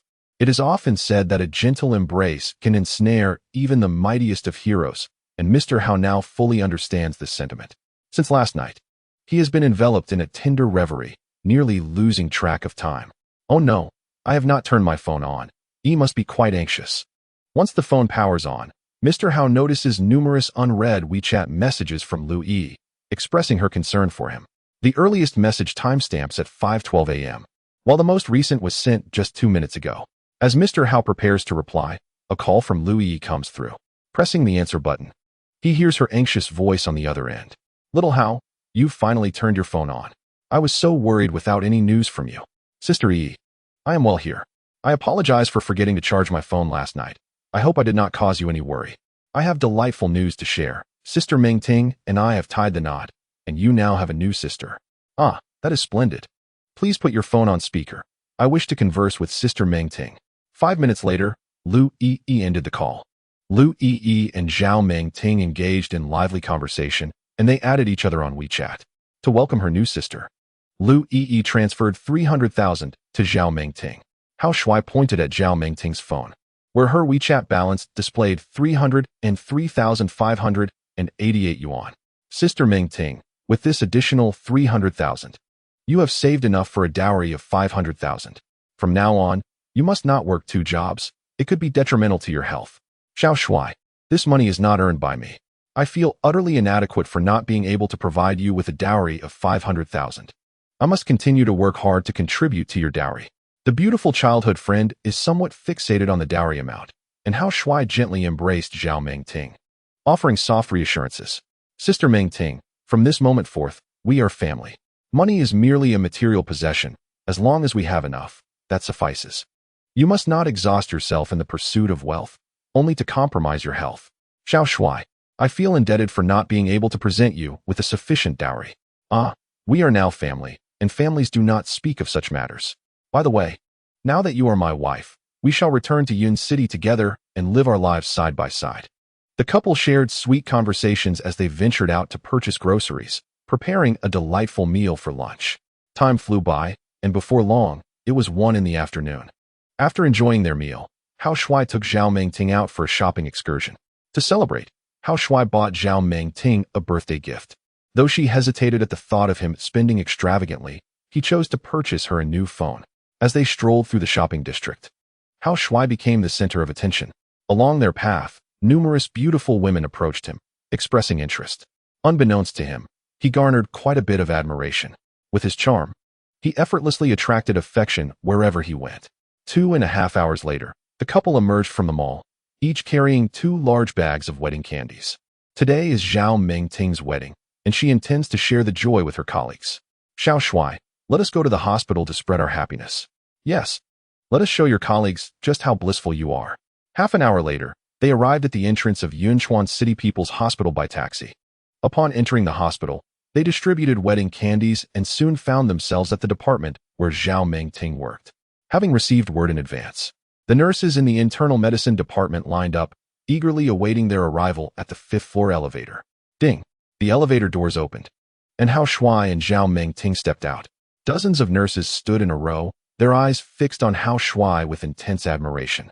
Upon perceiving the handsome visage of Hao Shuai, the nursemaids widened their eyes in astonishment, their hands clasped upon their heads, exclaiming, "Oh my heavens! How can there exist such a strikingly handsome man? Ah, my heart races so swiftly. I have never beheld such a dashing gentleman before. Woe is me! How I envy Sister Mingting for the privilege of marrying such an extraordinary man. Wow! Sister Mingting is truly fortunate to have found such a handsome husband." In response to the envious gazes of her companions, Zhao Mingting beamed radiantly. "Dear sisters, allow me to introduce you. This is my husband, Hao Shuai. Come quickly, everyone, and receive some wedding candies." Hao Shuai opened the bag and smiled as he distributed the confections. "Sister Mingting, do tell me, where did you find such an exceptional husband?" inquired Sister Xiaoying. "Did I not mention it to you all? I have a childhood friend with whom I grew up. And my husband is the one I have reserved since our youth. Oh, how enviable! Exclaimed the sisters. We have the chance to interact closely with such a handsome man. Do not let this opportunity slip away. They eagerly formed a line to shake hands with Hao Shuai and receive candies. One by one, the nurses expressed their admiration, and the system's notification echoed in their minds, announcing, "Congratulations, you have gained 2 points of favorability. Congratulations, you have gained 3 points of favorability." As Hao Shuai and Zhao Mengting arrived, the atmosphere grew exuberantly lively. Just as the celebration reached its zenith, a thunderous voice erupted from the rear of the crowd. What is the meaning of this? Are you staging a revolt? During work hours, why are you all congregating at the elevator? Zhao Mengting, how dare you disrupt the order of the hospital? You will accompany me to my office. I will address your unexcused absence from work with the seriousness it warrants. The speaker's tone was brazen and unfriendly. Zhao Mengting trembled in fear and sought refuge in Hao Shuai's embrace. Xiao Shuai, I am so frightened. Do not fear, Mengting. With me here, no one shall dare to bully you. Placing the wedding candies upon the ground, Hao Shuai held Zhao Mengting close. Turning to confront the source of the threat, he beheld a corpulent doctor clad in a white coat. The man, adorned with gold-rimmed glasses and sparse hair, appeared to be in his 30s. The ground trembled beneath him as he approached the elevator entrance, his ample belly protruding prominently. Xiao Shuai, that hefty fellow is our department's new head physician. His name is Huang Yong, and he is quite the lecher. In just a week since his appointment, he has taken advantage of his position and gender to harass several female colleagues. He even once proposed to me, Zhao Mengting whispered hastily while nestled in Hao Shuai's embrace, divulging the unsavory details about the portly doctor. On his very first day in office, Huang Yong was immediately captivated by the stunning Zhao Mengting. In front of numerous colleagues, he boldly professed his feelings and proposed to her. However, Zhao Mengting's heart belonged solely to Hao Shuai, and she did not hesitate to publicly reject Huang Yong's proposal. From that moment onward, Huang Yong sought every opportunity to trouble Zhao Mengting. Today marks her birthday, and although she had already requested leave from the head nurse, Huang Yong insisted on creating a scene, accusing her of unexcused absenteeism. With a thud, he stomped his right foot and approached Hao Shuai, adjusting his glasses as he scrutinized him from head to toe. Hao Shuai, slender in build, appeared almost fragile, gazing at Hao Shuai's handsome visage. Huang Yong was consumed by envy and resentment. How infuriating it was to see Zhao Mengting's complexion. She must have already succumbed to him. This detestable pretty boy had the audacity to seize the woman I desire. Filled with malice, Huang Yong pointed a finger at Hao Shuai. You brat, this is my territory. If you know what is good for you, leave Zhao Mengting behind and get lost. The rotund doctor spoke with arrogance, prompting Hao Shuai to pull out his phone and begin recording a video. You, fat pig, mind your manners. If you have the guts, make a move. I'm filming this. The moment you lay a finger on me, I will upload this video to the Hospital.s app. In a country where men are scarce, a handsome man is a prized possession. The confrontation between these two attractive individuals excited the onlookers, a gathering of nurses and doctors. Dr. Zhang, Director Huang is causing trouble for shouting. What should we do? Asked Xiaoing. Listen, that Director Huang is the husband of the hospital director. If you wish to keep your job here, it's best to stay out of it, she replied. Alas, Director Huang is a petty man. Let's keep our voices down so he doesn't overhear us and make our lives difficult. The bustling corridor attracted much attention. In the internal medicine department, security was also present to maintain order. The sound of footsteps echoed as 2 female security guards clad in black uniforms approached, both towering over 7 meters in height. They hesitated to intervene in the standoff between the 2 men, merely observing the spectacle from the sidelines. Xiaomei, this is the first time I've seen men arguing like this. If they start fighting, who should we support? Asked Xiaoli. Honestly, I prefer the tall, slender guy. But Director Huang is quite popular in our hospital, and his wife is the director. If a fight breaks out, we'll have to side with him, she reasoned. But we can't just let this go. The law in our country states that women cannot freely strike men. We should quickly call our captain. We can't take sides in this confrontation between men. The murmurs of the 2 female security guards reached Hao Shuai's ears. With his phone recording, the brash Huang Yong felt a twinge of hesitation. However, upon hearing the guard's conversation, any fear that lingered within him vanished instantly. Young man, my wife is the director of this hospital. If you do not leave immediately, I will have you thrown out. Xiaomei, Xiaoli, this brat is disrupting the hospital's order. You too. Act swiftly and expel him. With his hands on his hips, Huang Yong conveyed his orders to the two female security guards. However, as they gazed at the handsome Hao Shuai, the guards shook their heads in unison. Director Huang, we cannot forcibly remove this charming gentleman. If we take action, we risk facing criminal charges. Seeing that the guards hesitated, Huang Yong rolled up his sleeves. Fine, if you want to act, I shall take matters into my own hands. His heart burned with fury as he watched the woman he adored nestled in another man's embrace. Zhao Mengting had transformed into a captivating woman, more alluring than ever, igniting Huang Yong's anger to a boiling point. You dare to steal my woman? I will make you regret it. With a sinister expression, Huang Yong raised his right fist and lunged forward. Suddenly, a hefty fist came barreling toward him. Hao Shuai, holding his phone in his right hand, wore a sly smile. Come at me. With a swift motion, he seized Huang Yong's wrist with his left hand. You foolish pig, you dare to strike me? I have video evidence. Any torment I inflict upon you is merely self-defense. Hao Shuai grinned, tightening his grip. Ouch, that hurts. Let go of me. Huang Yong cried out in agony as pain radiated through his wrist, causing beads of cold sweat to form. With a powerful kick, Hao Shuai sent the hefty Huang Yong flying. Huang Yong's body traced an arc through the air before crashing into a garbage bin with a resounding thud. As the bin toppled, Huang Yong coughed up blood. The onlookers, initially believing the slender Hao Shuai would be at a disadvantage, were astonished to witness him effortlessly dispatch Huang Yong with a single kick. The nurses exchanged bewildered glances as they witnessed Huang Yong sprawled on the ground. Good heavens! Shouting S husband is incredibly strong. What immense power was behind that kick to send the director flying? They murmured in disbelief. Indeed, this handsome young man possesses remarkable strength. With Huang Yong injured, trouble was brewing. Humph, that lecher deserves to be kicked to the curb. Yet, they whispered cautiously, keep it down. If the director hears us, we might face dire consequences. Lying on the ground in agony, Huang Yong noticed the absence of any doctors or nurses willing to assist him. Spitting out a mouthful of blood, he glared at Hao Shuai with bloodshot eyes, seething with rage. You have a lot of nerve to strike me in a hospital. Someone, please. There's a disturbance here. Hurry. Clutching his wrist with his left hand, he collapsed beside the trash, wailing in pain. Wiping the blood from his lips, he retrieved his phone and dialed the director's number. The phone rang for 3 seconds before it was swiftly answered. A languid female voice emerged. Darling, is there something urgent that necessitates your call at this hour? Wife, you must come to the internal medicine department. I have been assaulted here. I am seriously injured. And the female security guards refused to heed my pleas. Please come and advocate for me. Huang Yong called out, reluctant to rise from the ground. He had just been kicked, and 2 female security guards stood frozen, caught in a dilemma. Xiao Mei, this handsome fellow has already taken action. Should we intervene? If we refrain from intervening, what will happen when the director arrives? Xiao Li, let us wait a moment. The captain will be here shortly. The feud between these 2 men is beyond our capacity to resolve. Hao Shuai, robust and commanding, sent the lecherous director sprawling with a single kick. Those who witnessed the event were left in awe. A group of nurses gazed with starry eyes, captivated by Hao Shuai's presence. Oh my goodness! Meng Ting's man is not only handsome, but also quite formidable.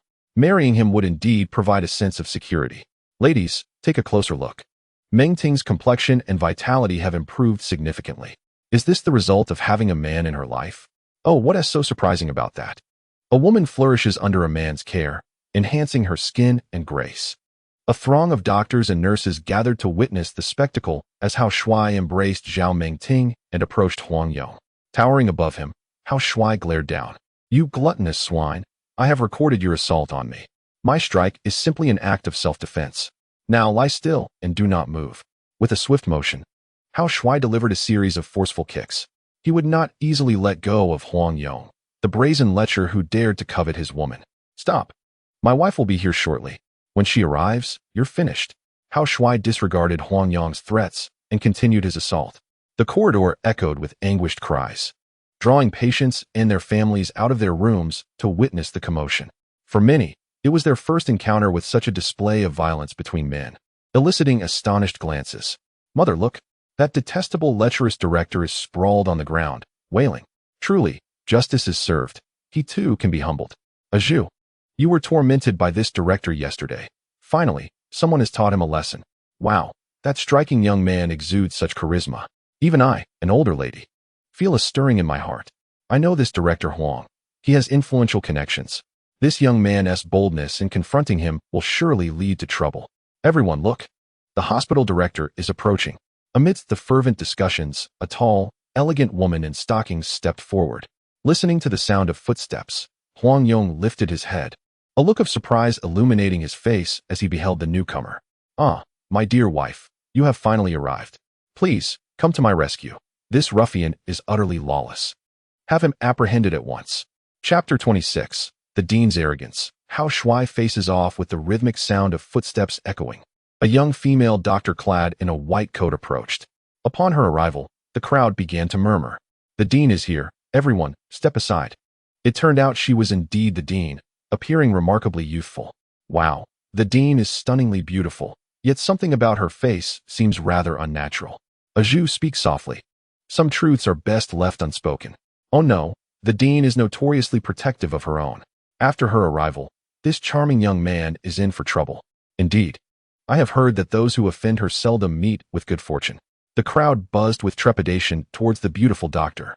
In the next moment, a striking woman standing at 175 meters caught Hao Shuai's eye. Judging by her features, she appeared to be in her 30s, possessing an oval face and bright, lens-enhanced eyes. Superficially, her beauty could be rated at 80 points, while considering her figure, Hao Shuai would grant her an 85. Oddly enough, this woman walks in a peculiar manner. Her facial expression does not seem entirely normal. I must investigate further. Is she truly a natural beauty? Hao Shuai mused, his eyes widening in curiosity. Through his keen perception, he discerned that the beautiful dean had undergone various cosmetic enhancements. As Hao Shuai appraised the dean, she too was scrutinizing him. His stature was upright, his countenance handsome, earning a striking 91 points in attractiveness. Du Meiwan's eyes sparkled with intrigue as she regarded Hao Shuai with an intense gaze. Hey, this young man looks remarkably youthful.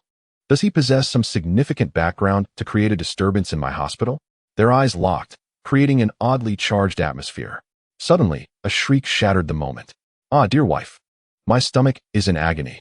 This ruffian caused a ruckus in the hospital and has severely injured me.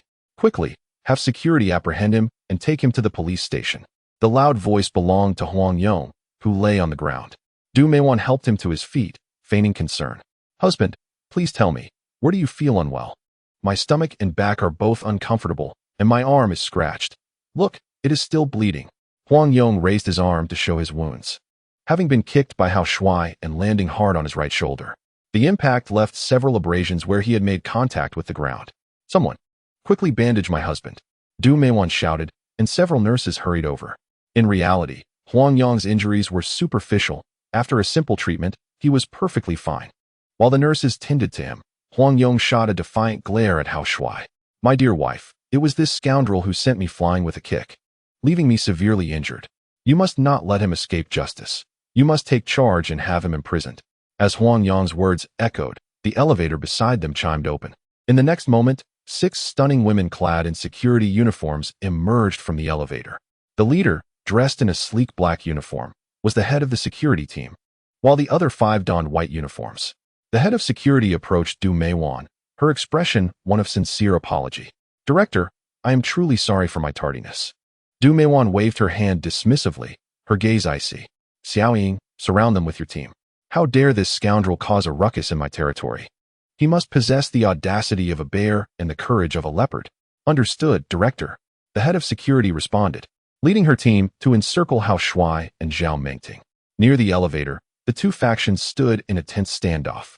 Zhao Mengting, hiding behind Hao Shuai, took a step forward upon seeing the director and the security personnel arrive, positioning herself protectively in front of him. "Director, all this discord stems from my actions today. If you seek to apprehend someone, then take me instead." Suddenly, Zhao Mengting stepped forth, prompting Du Meiwan to scrutinize her closely. With admiration, a glimmer of envy danced in her eyes.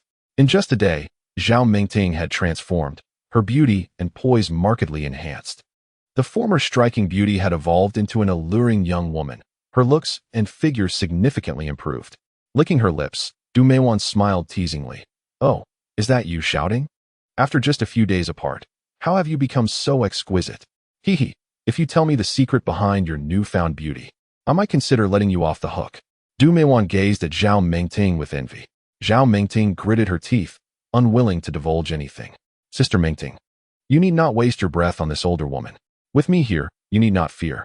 Hao Shuai drew Zhao Mengting behind him, confronting the beautiful director, Du Meiwan. Madam, I possess video evidence that your husband unjustly harassed us and struck first. I only acted in self-defense. There are many witnesses who can attest to my claims. So I urge you to investigate thoroughly. Otherwise, if this escalates, it may end poorly for all involved. Hao Shuai spoke with conviction, unafraid of the beautiful director. Du Meiwan regarded him with a flicker of admiration in her eyes. Yet, the fact remained that her husband had been harmed, and if she were to disregard this, her authority would be irrevocably diminished. Sir, I am the director of this hospital, Du Meiwan. It is indeed true that you have injured my husband. If you are willing to apologize and pay 10,000 yuan in medical expenses, I would, of course, consider allowing you to leave.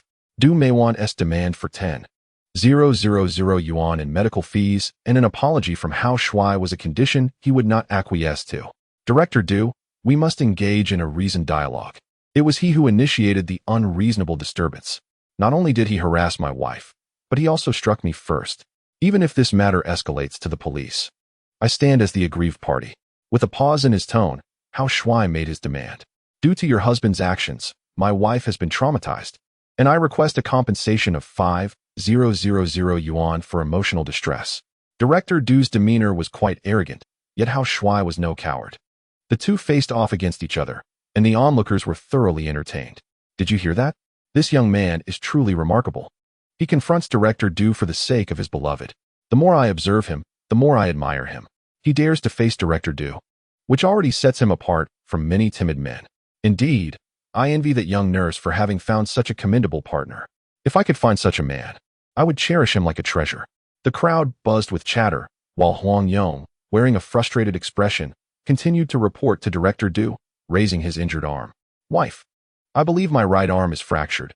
You must stand up for me and not let this young man off the hook. Huang Yong's pitiful act lacked any semblance of masculinity, prompting a cold glare from Du Meiwan. Enough. I will handle this matter. You, useless man, be silent. Compared to Hao Shuai, Huang Yong appeared rather cowardly. The more Du Meiwan looked at Huang Yong, the more disdainful she felt. With a swift kick, she sent Huang Yong tumbling to the ground. Curled up in agony, he cried out, "Ah, dear wife, please don't be angry. I promise I won't whine anymore."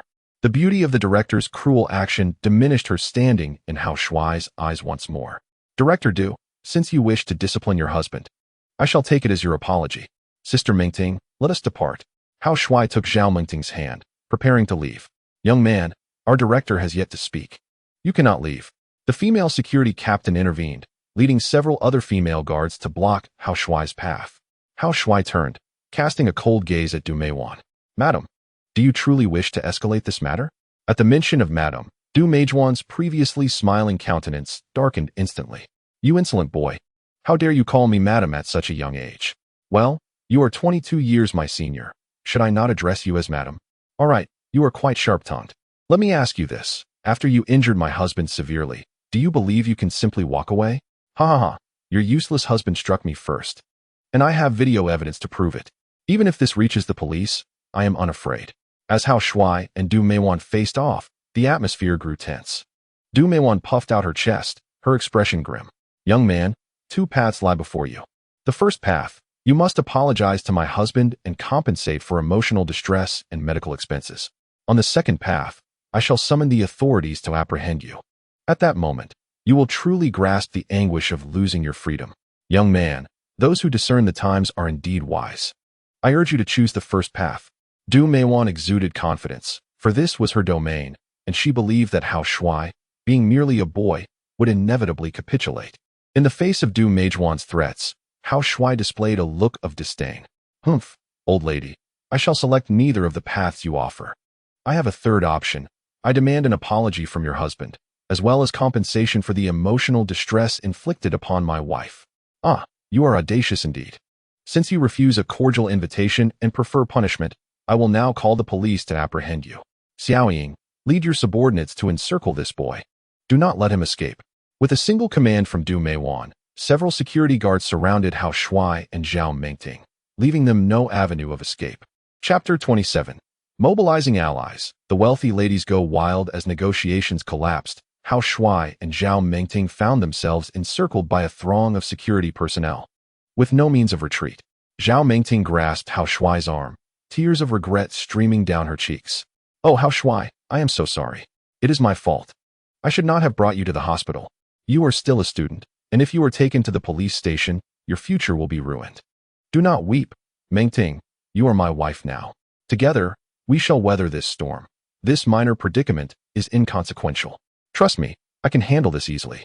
Gently embracing Zhao Mengting, Hao Shuai retrieved his phone and began to summon assistance. With evidence in hand, he was unafraid of the police station. Opening his contacts, he dialed the number of his police officer wife. The phone rang for 5 seconds before Lu Yi's voice resonated through the receiver. "Darling, I miss you so much. When will you return home?" "Wife, I have encountered some trouble here in Yinchuan City. I may soon be apprehended, but I will send you a video. Please come to Yinchuan City to advocate for me." "What has happened?" "All right, send me the video. I will rush over immediately." Lu Yi was filled with urgency upon hearing of Hao Shuai's predicament. A minute later, Hao Shuai succinctly recounted the events. With a roar, a car started. Lu Yi had already set off. After ending the call, Hao Shuai dispatched the video to a group of affluent ladies, aptly named guardians of young Shuai. Faced with his current troubles, he wished to gauge the reactions of these wealthy women, who often boasted of their commitment to protect him with love. As the video spread through the group, chaos erupted. "Everyone look. This is a video sent by young Shuai. Oh, it appears he is in a conflict. Sisters, come quickly. Young Shuai is being attacked. What on earth is happening? Sisters, our charming younger brother has sent a message detailing the unfolding events. It turns out he has faced bullying at the People's Hospital in Yinchuan. Oh, our dear brother has been mistreated. Sisters, let us rally together to safeguard him." Just a lengthy message and a video from Hao Shuai have set the affluent ladies group ablaze with excitement. Buzzing incessantly, our phones vibrate with a flurry of messages and images. Each image depicts vehicles in motion. "Sisters, let us embark on our journey to rescue our dear brother from Yinchuan. I have already set off. Let us remain in constant communication. In this rescue mission, we shall disregard traffic lights and hasten our arrival in Yinchuan." Messages and images flash across the group, revealing the fervor and frenzy among the affluent ladies for Hao Shuai. Observing the commotion in the group, Hao Shuai beams with satisfaction, delighted by his undeniable charm. "These affluent ladies are utterly captivated by me." Meanwhile, as Hao Shuai gathers support, Du Meiwan, after placing a call to the police, instructs 2 doctors to conduct an examination on Huang Yong. With the injury report in hand, Du Meiwan can effectively press charges against Hao Shuai. Both parties are in motion, preparing for their respective actions. Amidst the bustle of the affluent ladies, Hao Shuai suddenly recalls 2 significant individuals. Indeed, Zhang Kersen and Lu Mengli have both professed their concern for me. With such lively chatter in the group, why have I not seen messages from them? Lost in thought, Hao Shuai notices several unread messages in the affluent ladies group. Upon opening the messages, he discovers several images. In one, Zhang Kersen, clad in a president's uniform, is seated in a helicopter. The accompanying message reads, "Little brother, where are you? I am on my way in a helicopter. Let us see who dares to bully you." The thought of the beautiful president coming to his rescue warms Hao Shuai's heart. "Thank you, Sister Kersen. I am still at the People's Hospital in Yinchuan. They just reported to the police, saying they would take me to the East District Police Station in Yinchuan. All right, let us stay in touch. I will reach the East District Police Station shortly." Just as their conversation concludes, more images and messages flood the group. In one, Lu Mengli, adorned in a striking red dress, is also aboard a helicopter. "Do not fear, little brother. Your sister is on her way to rescue you. Driver, please navigate to the East District Police Station in Yinchuan." "Thank you, Sister Mengli, sending you kisses." As Hao Shuai mentions the East District Police Station, the other affluent ladies in the group receive the signal and begin their navigation, all heading towards the East District Police Station in Yinchuan. By the elevator, a cluster of female security personnel surrounds Hao Shuai. They encircle him without attempting to apprehend him, merely keeping him within their protective embrace. Surrounded by a group of female security guards, Hao Shuai remained remarkably composed, clutching his phone and grinning foolishly, as if utterly unconcerned. His demeanor sparked a flurry of speculation among onlookers. "Mom, the police are about to arrive. Why isn't that handsome guy anxious?" one asked. "Azhu, If I am not mistaken, this gentleman seems to possess some influence. Those with connections are seldom intimidated by the prospect of a police station, another remarked. Mom, I recall that the director's sister is the mayor of our city. Is it plausible that this young man's connections could surpass that of the mayor? Look, the police have arrived. Someone exclaimed as a stir was felt near the elevator. Ding! The elevator door slid open to reveal 5 striking women clad in black police uniforms. Led by a middle-aged woman named Li Sisi, the head of the East District Police Station in Yunchuan City. Approaching Du Meiwan, Li Sisi wore an obsequious smile. Director Du, where is this ruffian you mentioned? To dare cause a disturbance in a hospital, he must be exceedingly bold. Du Meiwan pointed at Hao Shuai and coldly introduced. Director Li, this is the individual. He has acted with impunity, assaulting my husband within the hospital. My husband has sustained serious injuries, as evidenced by this medical report. Li Sisi took the report, her ire rising as she read. Humph! This scoundrel has inflicted such grievous harm upon Brother Huang, even rendering him impotent. Such an arrogant miscreant deserves the full weight of the law. With the report in hand, she turned her gaze toward Hao Shuai, whose striking features stirred the hearts of any woman who beheld him. For a fleeting moment, Li Sisi found herself captivated. My goodness, this handsome fellow is truly captivating. If given the chance to be with him, I could surely experience the joys of womanhood. With this thought in mind, a silent understanding passed between Li Sisi and Du Meiwan. Summoning her subordinates with a wave of her hand, Li Sisi issued her command. Take this young man into custody, and also bring along this girl. As the officers approached to apprehend him, Hao Shuai offered no resistance. His intent in this situation was primarily to gauge the extent of concern from the women who cared for him. Half an hour later, Hao Shuai found himself at the East District Police Station in Yunchuan City. Upon arrival, he and Zhao Mengting were separated and confined in different interrogation rooms. Their phones confiscated. In the director's office, Du Meiwan reclined on a genuine leather sofa, while Li Sisi stood behind her, providing a massage. Du Meiwan's sister held the position of mayor, and Li Sisi had always endeavored to curry favor with her. Director Du, how would you like us to proceed with this handsome fellow we apprehended today? Director Li, have you managed to uncover any information regarding his background? Director Du, this young man is merely a university student, having grown up as an orphan without any formidable background. Very well, since he lacks a powerful support system, let us confine him and subject him to severe torment. Suddenly, a frantic knocking resounded at the office door, accompanied by shouts from outside. Director, open the door quickly. Something terrible has happened. The knocking grew increasingly urgent. Director, open the door. There is a serious situation outside. As the knocking intensified, Li Sisi wore a perplexed expression. With a click, she opened the door, unleashing a tirade. Xiaomei, you have been by my side for 2 years. How can you still be so flustered in a crisis? Did I not instruct you to remain calm and composed, no matter the magnitude of the issue? Director Li, it's dire. Our police station is surrounded. What? Who dares to cause a disturbance at my police station? Chapter 28. In the face of adversity. Du Meiwan was in a state of panic. Director, you must step outside and see. The area is filled with crowds, and the media has arrived. The Yunchuan City television station has sent reporters. There are simply too many people outside. I had no choice but to come in and inform you. After hearing her subordinate's account, Li Sisi appeared utterly bewildered. The East District Police Station, situated on the outskirts, was not in a bustling area. The sudden presence of media and crowds surrounding the police station was nothing short of bizarre. With a creak, the chair swayed as Du Meiwan crossed her legs, exuding an air of indifference. Director Li, it's merely some media and onlookers. What are you afraid of? Come, let us go out and see what they want. With the mayor's sister backing her, Du Meiwan felt invincible in Yunchuan City. A minute later, Du Meiwan and Li Sisi arrived at the entrance of the police station. Looking out, they beheld throngs of people.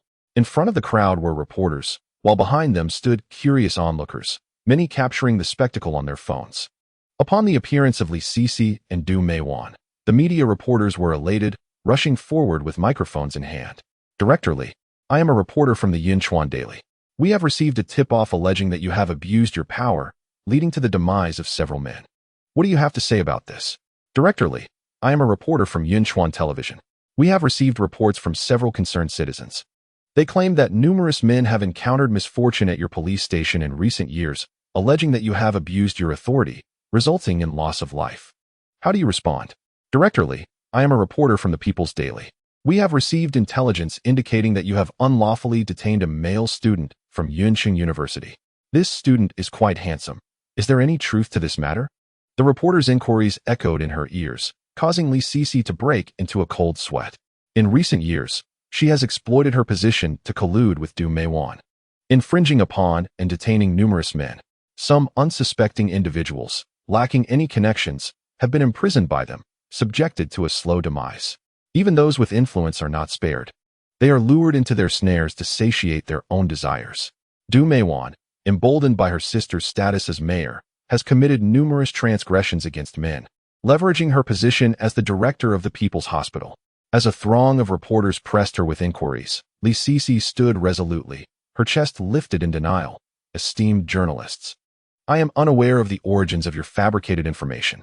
The situations you describe are mere rumors. We did detain a university student.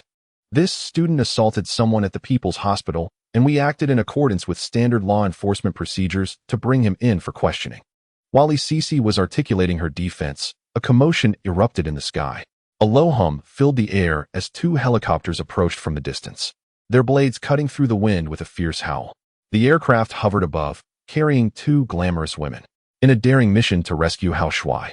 Zhang Kersen and Lu Mengli arrived simultaneously via helicopter. After circling the area without locating a suitable landing spot, Zhang Kersen commanded the deployment of a rope ladder from the helicopter. Concurrently, Lu Mengli instructed her team to do the same. The two female executives descended the ladder. Step by step, it had only been half an hour since Hao Shuai initiated the call for help, yet Zhang Kersen and Lu Mengli had arrived first by helicopter, while other affluent women in sports cars were still en route. Lu Yi had set off first, but had yet to arrive. A fierce wind howled as the onlookers gazed skyward, murmuring among themselves about the descending beauties.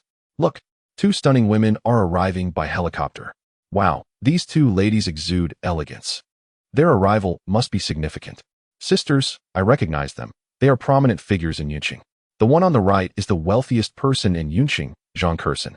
The one on the left is the second wealthiest, Lu Mengli. Why have these two business magnates suddenly come to our Yinchuan city? Ladies, please make way for the two esteemed executives. The crowd parted to provide a space for Zhang Kersen and Lu Mengli to land safely. Upon touching down, they successfully regrouped. Zhang, why are there so many people here? Are they all here to rescue our dear Shuai? Lu observed. Look over there, a multitude of reporters. This scene feels rather peculiar. Something is amiss. With the area swarming with curious onlookers, Zhang Kersen felt a sense of unease.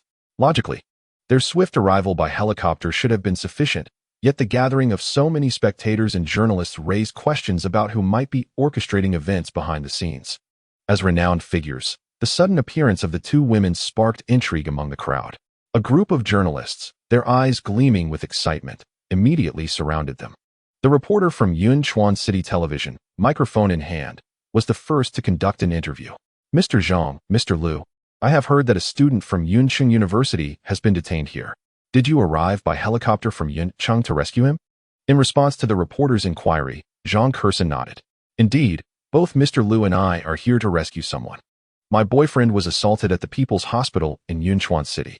The hospital director, in a show of arrogance, called the police and even accused my boyfriend of being the aggressor, leading him to be taken to the Dong District Police Station. Zhang Kersen unequivocally referred to Hao Shuai as her boyfriend.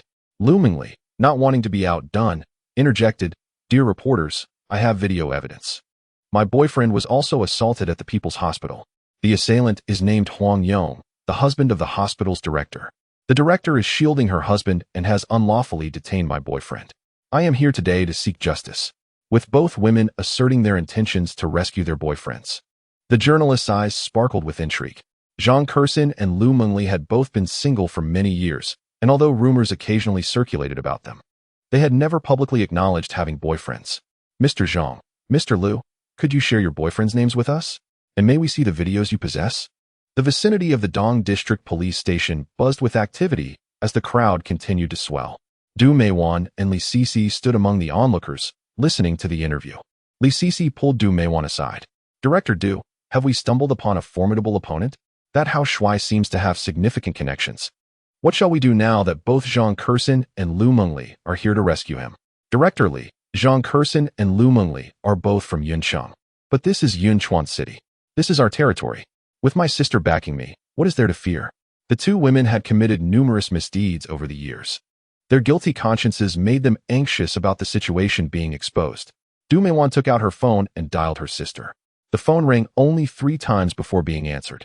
A booming voice erupted from the other end. Second sister, whom have you captured? The Provincial Disciplinary Committee has issued a direct order for me to bring you in. I am en route now. You better not run away. Stay put and wait for me. The sound of her sister's roar echoed in her ears. Du Meiwan, in shock, felt her fingers tremble as her phone slipped from her grasp, panic rising within her. She had merely apprehended an unremarkable university student. How had the situation escalated to the point where even the Provincial Disciplinary Committee was involved? Looking at the throngs of people surrounding her, with her most formidable ally coming to apprehend her, Du Meiwan's heart filled with dread. This is dreadful. The disciplinary committee is mobilizing, and my sister is coming to arrest me. What is happening? Who exactly is that university student? Du Meiwan's emotions were vividly etched upon her face, and Li Sisi felt a wave of anxiety wash over her. Director Du, the situation has escalated beyond our expectations. What should we do? Li, the director, replied. It is all because of that handsome man. Our only course of action now is to seek his forgiveness. Please arrange for a few subordinates to block the people outside. While the disciplinary committee has yet to arrive, we must go and apologize to that young man. Chapter 29, On Bended Knee. Seeking forgiveness and compensation for emotional distress at the East District Police Station, in interrogation room number 1, Hao Shuai sat in a chair, his hands restrained by handcuffs. It was his first time being detained, and he found the experience rather novel. In truth, with his physical strength, he could easily free himself from the cuffs. With a thud, Hao Shuai placed his feet on the interrogation table, exuding an air of nonchalance. The clock on the wall struck 5:08 p.m., and he counted the seconds, eagerly awaiting the arrival of his beloved to rescue him. Ha! Zhang Kersen and Lu Mengli are flying in by helicopter. With my dear wife being the first to set off, who will arrive first? The helicopter should be quicker. Just then, the door to the interrogation room swung open with a creak. Bright light flooded the room, revealing 2 graceful figures, Du Meiwan and Li Sisi. Outside the station, chaos reigned, and the disciplinary committee was imminent. Du Meiwan felt a sense of urgency. Even the mayor's sister was of no help. The dire situation was a direct consequence of Hao Shuai's actions. In a bid to preserve their lives and positions, Du Meiwan and Li Sisi set aside their pride and ventured forth to implore Hao Shuai for forgiveness. With a soft click, the door closed once more. The dim light illuminated the faces of the 2 women, and Hao Shuai sensed unease within him. He perceived fear reflected in their expressions. This is peculiar, he thought. I have been brought to the police station by these 2 women, yet they should be entering with an air of superiority.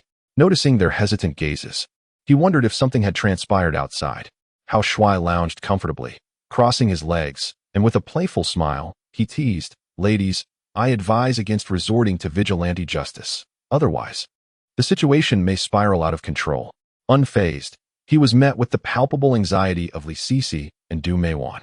The 2 exchanged glances, filled with reluctance. Bowing to a mere youth was not in their nature, yet with time pressing and the disciplinary committee approaching, their proud heads slowly bowed. Du Meiwan stepped forward, standing before Hao Shuai, forcing a smile. Hee, young man, I have just conducted an investigation.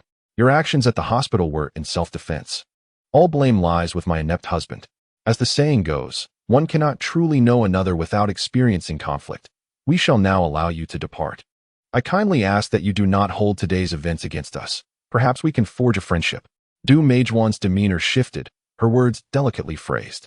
Hao Shuai could surmise that something must have transpired outside. With a playful smirk, he tapped the table with his handcuffs. Director Du, I am not someone you can simply detain or release at your whim. Since you acknowledge your mistake, you ought to exhibit an attitude of contrition. Go fetch your useless husband and have him bow before me to apologize. His commanding voice resonated within the interrogation room, and Du Meiwan, now in a position of submission, understood that Hao Shuai would not be lenient. Upon hearing his demands, her brows furrowed. Huang Yong was still in the hospital, and summoning him now would be too late. Young man, I am willing to stand in for my husband and offer you my sincere apologies. To demonstrate my earnestness, I am prepared to offer 1 million as compensation for emotional distress. Faced with the temptation of monetary gain, Hao Shui raised his handcuffs and gently shook his head. Dear madam, do not attempt to play cunning games with me. You merely wish for me to accept your money, so you can capture a video as leverage against me. I have no interest in your money. Hao Shui's vigilance was palpable, and with gritted teeth, Du Meiwan softened her knees, kneeling before him. Young man, I genuinely wish to befriend you. I apologize for my wrongful actions that led to your detention. Her unexpected submission caught Hao Shui off guard. What on earth was this woman up to? Li Sisi stood nearby, her expression betraying uncertainty. Du Meiwan glared at her, commanding loudly, Director Li, time is of the essence. Hurry and come here to express your apologies. We must earnestly seek the young man's forgiveness. Quickly, unlock his handcuffs.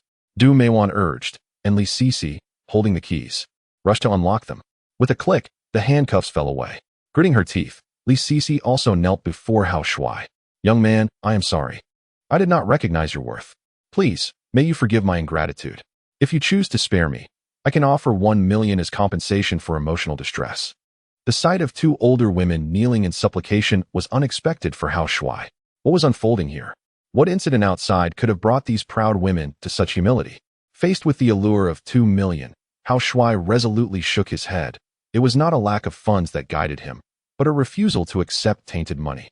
Ladies, I have no need for your money, he stated firmly, causing Du Meiwan and Li Sisi to grit their teeth in frustration. How vexing it was. Despite her lowering herself to such a degree, this young man still refused to grant her clemency. Is there truly no way out? I do not wish to be imprisoned. A series of knocks echoed at the door. Two women felt their bodies weaken, their expressions tinged with palpable panic. Sister Du, what should we do? It must be the disciplinary committee's personnel. What are we going to do? Li Sisi grasped Du Meijuan's arm, shaking her fervently. The knocking at the door grew increasingly frantic. Little brother, are you inside? You must not be in any trouble. Husband, I've come to rescue you. The voices of 3 women echoed from outside. Familiar to Hao Shui, who recognized them as Zhang Kersen, Lu Mengli, and Lu Yi. Sisters, step aside and allow me to kick down this door. Open up. Lu Yi shouted, raising her right foot and delivering a powerful kick. With a series of thuds, the door succumbed to her force and swung open. Lu Yi was the first to rush into the room. Husband. Upon seeing Hao Shui seated in the interrogation chair, her eyes brimmed with tears as she rushed towards him. Are you hurt? Did they lay a hand on you? Hee, my dear wife. I am quite formidable. Ordinary folk cannot intimidate me, Hao Shui replied, noticing Zhang Kersen and Lu Mengli, leading to a round of warm exchanges. Outside, numerous women stood, their expressions stern and imposing. A middle-aged woman wearing glasses entered the interrogation room, holding a document in her hands, which she displayed to the 2 individuals on the floor. Du Meiwan, Li Sisi. I represent the Yunchuan City Disciplinary Committee. I am here to arrest you both. Come, apprehend them. The middle-aged woman's command was met with action as Du Meiwan and Li Sisi were taken into custody. As they were led away, Du Meiwan looked at the middle-aged woman. Her face a mask of panic and her eyes filled with regret. Sister, you must save me. I deeply regret provoking Hao Shui. The 2 female wrongdoers were escorted out. The middle-aged woman adjusted her glasses and approached Hao Shui. In front of him, her serious demeanor instantaneously transformed into a warm smile. Hello, Mr. Hao. I am Du Xinyun, the mayor of Yunchuan City. I apologize for the distress caused during your visit. We allowed 2 miscreants to run amok in Yunchuan City. This reflects our negligence. And I kindly ask for your understanding. The middle-aged woman was indeed Mayor Du Xinyun, who had personally come to apprehend the 2 due to a directive from the Provincial Disciplinary Committee. Hao Shui found it rather peculiar that the mayor was being so courteous towards him. What on earth is happening? Why would my arrest draw the attention of the Provincial Disciplinary Committee? Despite his inner confusion, Hao Shui politely shook hands with the mayor. After a brief exchange of pleasantries, he rescued Zhao Mengting from the second interrogation room. Oh, little Shui, I'm so relieved you are unharmed. Zhao Mengting sobbed as she embraced him, and Hao Shui pointed towards Lu Yi. Sister Mengting, do not weep. Come, allow me to introduce you to Sister Yi. Please embrace each other as my lawful wives. And I hope you both will coexist harmoniously in the future. Very well. Zhao Mengting acquiesced, and she shared a warm embrace with Lu Yi. Meanwhile, Zhang Kersen and Lu Mengli stood nearby, their eyes filled with envy. Both coveted the status of being recognized by Hao Shui. As 2 seductive women were apprehended, Hao Shui, amidst the crowd's admiration, approached the entrance of the police station. The area was thronged with onlookers, but he was in no hurry to depart. He awaited the arrival of other affluent beauties. The crowd gazed at Hao Shuai, exclaiming in astonishment, "Sisters, look! There truly is a handsome man being detained. Wow! This gentleman appears quite captivating. If only I could embrace him." Indeed, at the age of 35, this is the first time I have encountered such a striking man. I would willingly sacrifice 20 years of my life to be his woman. Sister, you are lost in a daydream. I advise you against such futile hopes. A man of his caliber is beyond our reach. Exactly. With our lack of beauty and wealth, we have no right to pursue a man. Amidst the chorus of admiration, Hao Shuai stood on the steps, gazing towards the distant road. The wealthy beauties would soon arrive, and once everyone was gathered, he intended to treat them to a meal. While waiting, a system notification echoed in his mind. Kind reminder, Master, 20 meters to the east. There are 2 individuals with extraordinary abilities concealed within the branches of a large tree. Chapter 30. The Desire to Grow Stronger, Unveiling Startling Secrets. Upon learning of the nearby extraordinary beings, Hao Shuai felt a jolt of surprise. What is this? How could there be extraordinary individuals shadowing me? Turning his gaze eastward, he activated his spiritual sight to assess the combat capabilities of these extraordinary beings. 20 meters to the east stood a towering tree, its foliage lush and abundant. 2 women clad in black were concealed among the leaves. The woman on the left stood at 7 meters tall, adorned with a black dragon mask, inscribed with the character for 8. The woman on the right, taller at 8 meters, also wore a black dragon mask, marked with the character for 9. The 8th figure possessed a combat power of 1180 points, while the 9th boasted 1311 points. Hao Shuai had encountered the 8th figure the previous night, but this was his first sighting of the 9th. Holding his breath, he focused intently. Enhanced by his physical fortitude, he could faintly overhear their conversation. A gentle breeze stirred the leaves, and the 8th figure plucked a leaf, turning to the 9th with a casual inquiry. Yinchuan City is your designated area of protection. There are 2 seductive women who prey on men. Why have you not taken action against them? On the 9th, she reached out to pluck a leaf from the tree, shaking her head in explanation. 8th, I have been preoccupied with my training and breakthroughs, hence my negligence during patrols. The men whom these 2 female demons targeted were, for the most part, ineffectual and not considered primary protection objectives. Pausing in her speech, number 9 gestured toward the police station. 8th, you specifically came to Yunchuan City to safeguard that handsome man over there, did you not? You even issued a death command to the Provincial Disciplinary Committee to rescue him. Indeed, he is the 188th protection target. The leader has sternly instructed me that his genes are extraordinary. He has the potential to become a formidable warrior and join us in the fight against the Shadow Organization. As long as the Shadow Organization remains, the men of our Huaxia nation will dwindle. He is indeed the 188th protection target. He appears so slender, not at all resembling someone capable of unlocking hidden potential. Is it truly possible for him to become a powerful warrior and fight alongside us? Number 9. Do not question the leader's orders. Our organization has received intelligence that the Shadow Organization has long been lying in wait. In the near future, they will initiate a new round of hunting. From now on, we must remain vigilant and protect the key targets. Well, this matter is settled. I shall return to my training. With a rustle, the leaves swayed, and the 2 figures in black vanished in an instant. Hao Shuai gazed toward the east, his heart tumultuous. Having overheard the conversation between the 2 extraordinary individuals, he uncovered a startling secret. The diminishing number of men in Huaxia was due to a nefarious organization known as the Shadows, which was relentlessly hunting them down. Hao Shuai himself was the 188th target, and one day, he too would face the wrath of the Shadow Organization. Clenching his fists, a fervent desire to grow stronger surged within him. It dawned on him that the men of Huaxia were being systematically eliminated by the Shadow Organization. Presently, his combat power stood at a mere 65 points. Against such formidable adversaries, he felt akin to a tiny ant. He needed to grow rapidly in strength, hoping that the assassins of the Shadow Organization would delay their arrival, granting him time to develop. As urgency welled within him, Hao Shuai's expression shifted noticeably. Noticing the change in his demeanor, Lu Yi linked her arm with his. Hao Shuai, why has your complexion turned so pale? Are you unwell? Exhaling a breath of stale air, Hao Shuai shook his head in denial. No, Yi Jia, there is no need for concern. I am perfectly fine. Briefly explaining. He waved toward the crowd that had gathered to watch. Ladies, I sincerely appreciate your presence here today. It is because of you that I was rescued so swiftly. I understand that the ratio of women to men in our Huaxia nation is imbalanced, and many beautiful ladies have yet to interact with men. Anyone wishing to shake hands with me, please form a line now. His voice echoed throughout the courtyard, and upon hearing his words, the crowd at the entrance buzzed with excitement. How splendid it is that this handsome gentleman is willing to shake my hand. At last, I can experience the warmth of a man's presence. My dear sisters, let us form an orderly queue. In the presence of this charming gentleman, we must exhibit decorum and refrain from causing any commotion. Yes, those at the front shall automatically line up, while those behind gracefully step back. At the utterance of a single phrase from Hao Shuai, the onlookers sprang into action. Everyone arranged themselves in an orderly fashion, prepared to engage in a handshake with Hao Shuai.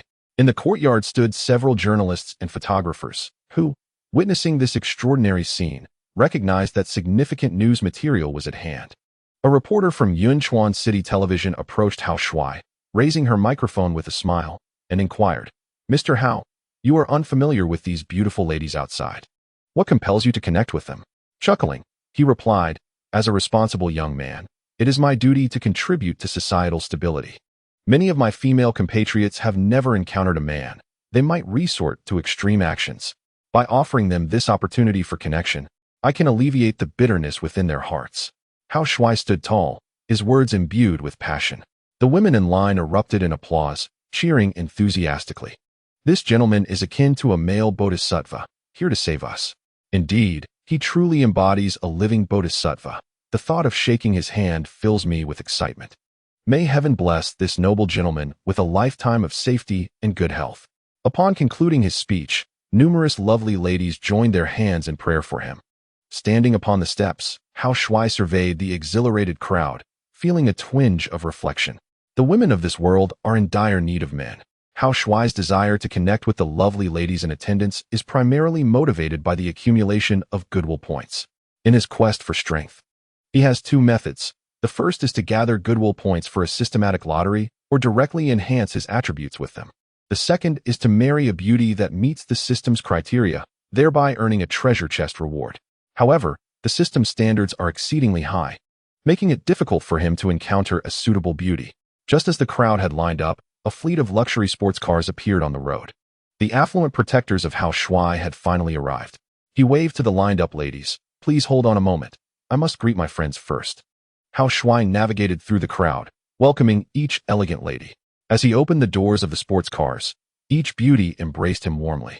With each embrace, an electronic notification echoed in his mind. "Congratulations, Master, you have gained 2 goodwill points. Congratulations, Master, you have gained 3 goodwill points." After sharing hugs with 48 affluent ladies, Hao Shuai successfully accrued a total of 138 goodwill points. "Dear sisters, please wait. Once I express my gratitude to the lovely ladies here, I shall treat you all to a meal." After greeting the group of affluent beauties, Hao Shuai returned to the precinct courtyard. A female police officer maintained order at the scene, while a line of beautiful women formed to greet Hao Shuai. At the forefront stood a girl with a doll-like face, whose beauty was rated at an impressive 82 points. Hao Shuai raised his hand and warmly shook hands with the lovely ladies. "Thank you for your support today," he expressed. "Thank you, handsome. I am truly delighted to shake hands with you. I won't wash this hand for an entire week," the doll-faced girl replied before leaving, earning Hao Shuai 3 points of favorability. The second girl, whose beauty was only rated at 61 points, also shook hands with Hao Shuai, granting him an additional point of favorability. As time passed and the sun began to set, more and more beautiful women approached Hao Shuai, further increasing his favorability score. It was only when darkness enveloped the sky that he bid farewell to everyone. At that moment, Hao Shuai successfully accumulated a total of 15,000 favorability points. With all matters concluded, Hao Shuai departed alongside his 2 wives and 50 affluent beauties.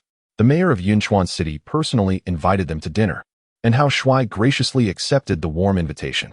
At the finest 5-star hotel in Yunchuan City, Du Xianyun hosted a lavish banquet for Hao Shuai and his entourage. The meal extended until 10 o'clock at night before the festivities finally concluded. During the banquet, Hao Shuai expressed his heartfelt gratitude to the 50 affluent beauties. promising to visit each one in due time. After bidding farewell to the lovely ladies, he settled into the five-star hotel with his two wives. As the door to room 8008 swung open, a delightful fragrance enveloped them. Hao Shuai embraced his two wives as they stepped into the room. Chapter 31. Enrolled in driving school, surrounded by beautiful instructors, a torrential rain fell throughout the night, and the following morning dawned with clear skies. A new day arrived on August 31st. That morning, Hao Shuai returned to Yun City with his two wives. Zhao Mingting was reluctant to part with some belongings from their rental apartment, but under Hao Shuai's insistence, she brought only a few outfits, particularly several nurse uniforms that he valued highly. Despite being married to Hao Shuai, Zhao Mingting still desired to work, as she was a woman of strong self-esteem who did not wish to remain a mere ornament at home. That afternoon, with some connections, Liu Yi arranged for Zhao Mingting to work at the People's Hospital of Yun City. Seizing the opportunity, Hao Shuai headed to the Yun City driving school. He intended to find an instructor to learn to drive and obtain his driver's license. With a Porsche Cayenne parked in the garage, he was unable to drive it without a license. The Yun City Driving School, the largest in the entire region, was located in the western suburbs of Yun City. Two five-story buildings stood beside several large trees, with practice areas situated behind them. The entrance to the driving school was nestled between the two buildings, and from a distance, Hao Shuai spotted the reception area located on the first floor of the right-hand building. As Hao Shuai entered the reception area on the first floor, he was greeted by a striking beauty clad in a sleek black suit. Upon noticing her nameplate, he learned that she was the manager of the driving school, named Dao Xiaowan. Extending his right hand with a gentle smile, he said, "Hello, beautiful. I wish to learn to drive. Could you recommend a lovely instructor for me?" At the sight of him, Dao Xiaowan's eyes sparkled with fascination. Encountering such an exceptionally handsome young man left her momentarily speechless, unable to respond immediately. "Are you staring at my face? Is there something on it?" Hao Shuai inquired, playfully waving his fingers before her. Finally, Dao Xiaowan snapped back to reality. "My apologies, handsome. You're just so striking that I momentarily lost my train of thought. It's a pleasure to meet you. I'm Dao Xiaowan, the manager of Yunqing Driving School." "Not at all. It's quite common for beautiful women to be distracted by my looks," he replied with a chuckle. "I am aptly named Hao Shuai." Their conversation echoed through the spacious lobby on the first floor, where a few other ladies were seated, sipping tea and casting enamored glances in Hao Shuai's direction. "My sisters, a handsome man has come to learn to drive. I wonder who among us is fortunate enough to teach him," one of them exclaimed. "This handsome fellow is mine. No one else can compete. I want to personally guide him through his driving lessons." Another chimed in, "It's rare to see such a charming man. He is truly mine. During lessons, I could offer him complimentary massages to alleviate his driving stress." Listening to the women's lively chatter, Dao Xiaowan felt a wave of embarrassment wash over her. "Mr. Hao, I apologize. Our driving school has not had male students for quite some time. Please excuse the rather candid remarks of my female instructors." "Not a problem at all. The more enthusiastic the instructors, the quicker I shall learn," he replied with a smile. "You have a delightful sense of humor." Just then, several female instructors approached them. A round-faced girl was the first to speak, extending her hand to Hao Shuai. "Hello, sir. I'm Wang Lu. I have been a driving instructor for many years.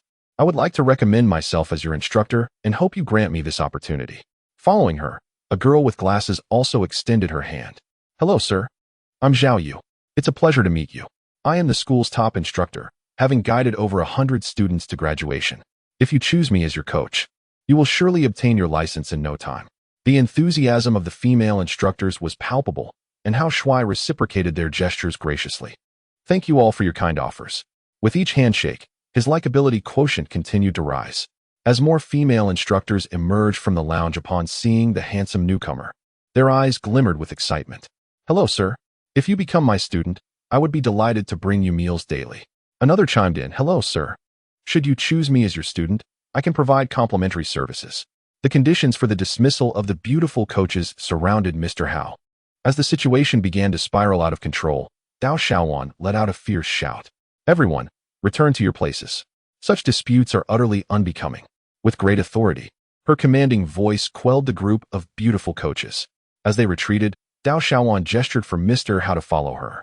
"Mr. Hao, please accompany me to my office for a more detailed discussion." Under her guidance, Mr. Hao ascended to the second floor, where they arrived at the manager's office. "Mr. Hao, please take a seat." Once they settled onto the office sofa, Dao Xiaowan prepared tea for Mr. Hao. Driven by personal motives, she sought to instruct him in driving herself, hence delaying the introduction of other female coaches. Mr. Hao, please enjoy your tea. Thank you. After a brief exchange of pleasantries, Mr. Hao set down his teacup and addressed the matter at hand. Manager Dao, I am in search of a young and attractive female coach to teach me how to drive. I would greatly appreciate your assistance in arranging this. Mr. Hao hoped to strike fortune during his time at the driving school, aspiring to find a young lady who met his criteria for marriage. Dao Xiaowan set her teacup down and pointed at herself.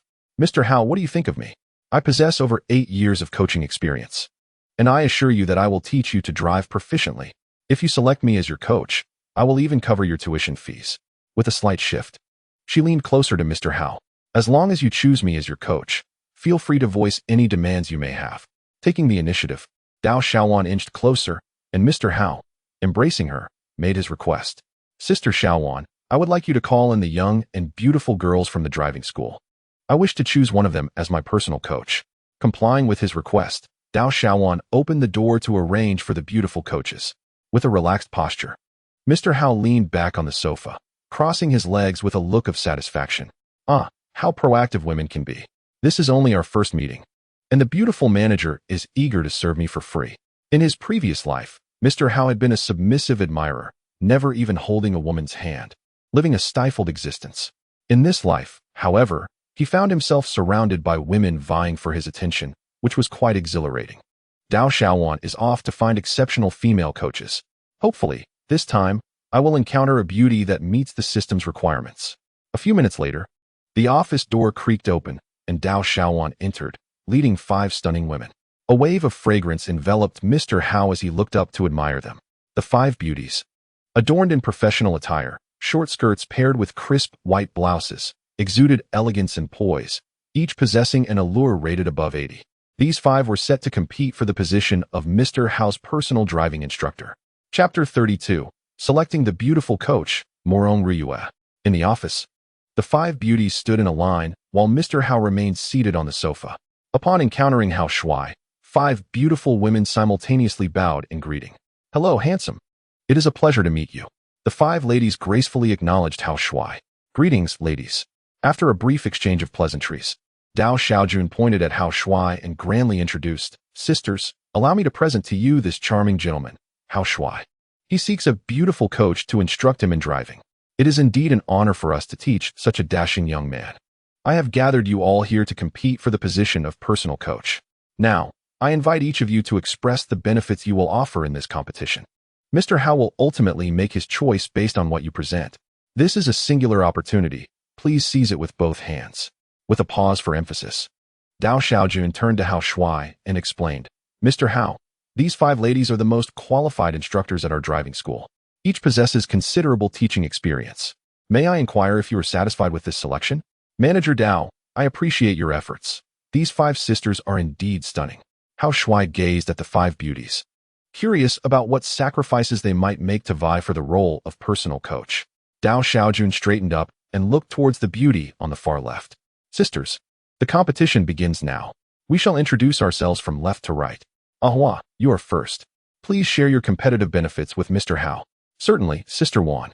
As Dao Xiaojuan's words concluded, the beauty on the far left stepped forward. She was a girl with golden hair and a round face. Bowing respectfully, the round-faced girl introduced herself. Hello, Mr. Hao. My name is Lu Bihua. It is an honor to meet you. If you sign a driving contract with me, I am willing to cover all your tuition fees. I promise to complete all lessons within 10 days. Should I fail to fulfill this promise, I am prepared to pay a penalty of 10,000 yuan. Furthermore, if you feel fatigued during our sessions, I will provide complimentary massage services. In addition, I am happy to cook meals and prepare chicken soup for you. My chicken soup is well loved, and I hope for an opportunity to collaborate with you. After Lu Bihua concluded her presentation of benefits, Hao Shuai smiled and nodded in acknowledgement.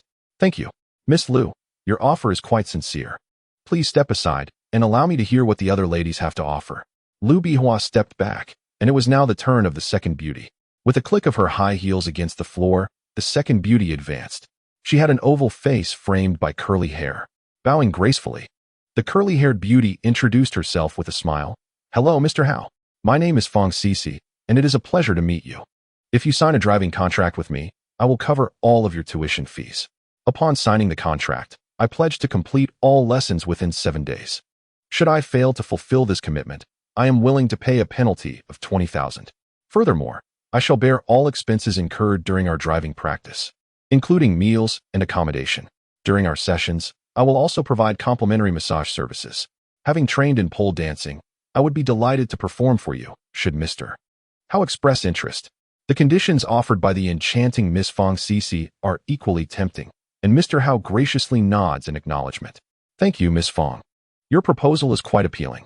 Please take a moment to rest while I await all the sisters to present their competitive terms, after which I shall make my final decision. With that, Fong Cici steps aside, allowing the third beauty to advance, a girl with striking red hair. Her captivating almond-shaped eyes and radiant smile exude charm as she bows respectfully. Good day, Mr. Hao. My name is Wu Meili, and it is a pleasure to meet you. Should we enter into a driving contract, I shall cover all tuition fees. I promise to complete the courses within 5 days. Should I fail, I am prepared to pay a penalty of 50,000. Additionally, I will provide professional massage services during our practice to alleviate your mental fatigue. Having trained in singing, I would be more than happy to serenade you if Mr. How finds it appealing. Thank you. The enticing conditions proposed by Miss Wu are equally compelling. Please rest for the moment while I await the remaining sisters to share their competitive offerings, and then I shall decide. Wu Meili withdraws, making way for the fourth girl. This one sports a chic bob, and her smile reveals 2 charming dimples. Bowing gracefully, she introduces herself. Good day, Mr. Hao. It is a pleasure to meet you. My name is Zhang Ruyan. If we enter into a driving contract, I will assume all driving expenses. Upon signing, I pledge to complete all lessons within 3 days. Should I fail, I am willing to pay an 8,000 penalty. When you feel fatigued from driving, I will gladly provide complimentary massage services. I have also trained in piano, and if Mr. Hao is interested, I can perform for you. The sofa creaks as Mr. Hao sits up, his heart racing with excitement.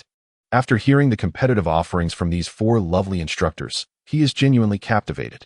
Each of these 4 beauties not only offers to cover tuition fees, but also pledges to pay penalties in case of noncompliance. The first beauty is willing to pay 10,000, the second 20,000, the third 50,000, and the fourth 80,000.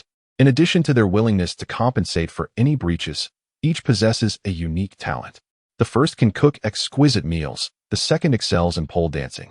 The third is a gifted singer, and the fourth is a talented pianist. Beyond their artistic abilities, all 4 ladies are eager to provide complimentary massage services. Casting a sweeping glance around the room, the 4 enchanting ladies each possessed their own unique allure. Their propositions were undeniably tempting, yet Hao Shuai feigned composure, refraining from expressing a definitive stance. As Zhang Ruyan stepped aside, the moment arrived for the final beauty to grace the stage, who was undoubtedly the most captivating of them all. Upon the entrance of this 5th lady, Hao Shuai's eyes sparkled with delight. Here she was, the paragon of beauty in the gathering. Standing at an impressive 1.7 meters, she boasted a cascade of lustrous, waist-length black hair that was utterly mesmerizing. Unlike her counterparts, she donned a modest attire, her blouse fastened securely at the chest. While the other 4 ladies sported subtle makeup, her visage was entirely natural, radiating an unadorned beauty. Stepping forward, the natural beauty hesitated as she regarded Hao Shuai, her expression betraying a struggle to articulate her thoughts. As 5 seconds elapsed in silence, the atmosphere grew tense. Knife Xiaowan, unable to contain her impatience, stamped her foot and called out loudly, "Liyue, the first 4 sisters have already shared their competitive benefits. What are you hesitating for? To meet a gentleman of Mr. Hao's caliber is a rare opportunity. You should promptly disclose your offerings." Prompted by Knife Xiaowan, the natural beauty's cheeks flushed with embarrassment as she lowered her gaze. The air was thick with awkwardness, and the other 4 ladies exchanged glances filled with derision. Seemingly at odds with the unembellished beauty, the shy lady fidgeted, reluctant to speak, while whispers of mockery began to circulate behind her. "Hee, Sister Xiaowan. I believe it's unnecessary for Sister Liyue to present her benefits. She's a miser, unlikely to offer anything worthwhile. Indeed, Liyue's mother is hospitalized, and her sister is still in school. She juggles multiple jobs daily and is financially strained. She has no means to propose competitive benefits. Sister Xiaowan, perhaps you should let her leave. Her presence here is merely a waste of everyone's time." From these snippets, Hao Shuai gleaned that the natural beauty came from humble beginnings and faced economic hardships. Just as Knife Shaowan was about to interject, Hao Shuai clapped his hands, offering encouragement to the natural beauty. Dear sister, be bold. Please tell me, what would transpire if I were to enlist you as my private driving instructor?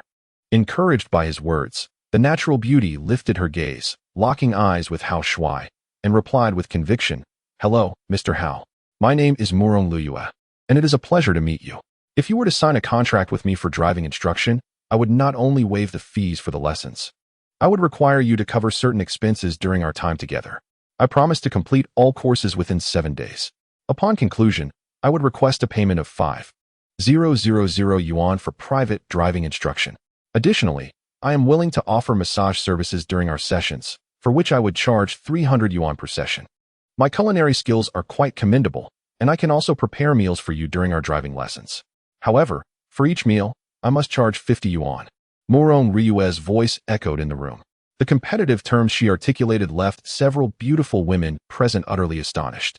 The 4 women before her not only covered Hao Shuai's tuition fees for free, but also expressed their willingness to compensate for any penalties should the driving lessons not be completed in a timely manner.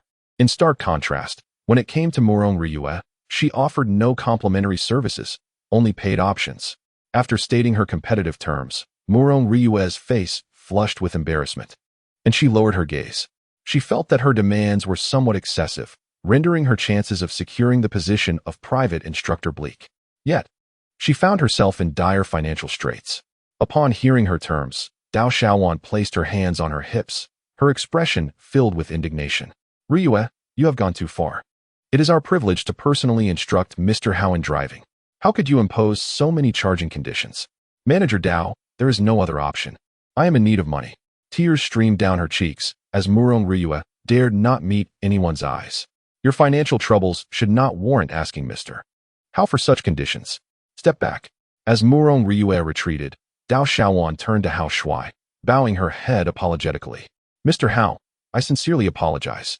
Ryue comes from a difficult background, and her terms are indeed excessive. I hope you can be understanding. Hao Shuai waved his hand, recalling his own past, when he too faced financial hardship. As Murong Ryue moved to the back, the other beautiful women regarded her with disdain. It was evident that the remaining 4 felt a sense of aversion towards her. They would not harbor sympathy for Murong Ryue, simply because of her economic difficulties. Sister Shaowan, have everyone stand in line. I am ready to make my choice. The 5 women arranged themselves, their expressions filled with anticipation, while Murong Ryue kept her head bowed, unable to meet Hao Shuai's gaze. It was clear to everyone present that among the 5 women, Murong Ryue stood little chance of securing the position of private instructor. With a creak, the sofa shifted as Hao Shuai rose, striding towards the 5 women. Sister Shaowan, I have made my decision. I choose Miss Murong to be my private driving instructor. His voice resonated throughout the office. Upon hearing his choice, the women gasped in disbelief, their mouths agape. How is this possible? Dao Shaowan coughed, her face expressing bewilderment. Mr. Hao, did I mishear you? Do you truly wish to select Murong Ryue as your private instructor? You heard correctly, Sister Shaowan. I indeed choose Miss Murong as my private instructor, but she has proposed only paid terms. Dao Shaowan inquired, her curiosity piqued. May I be so bold as to ask why you have chosen her? The question posed by Dao Shaowan was one that resonated with the other women present, all of whom shared a similar concern.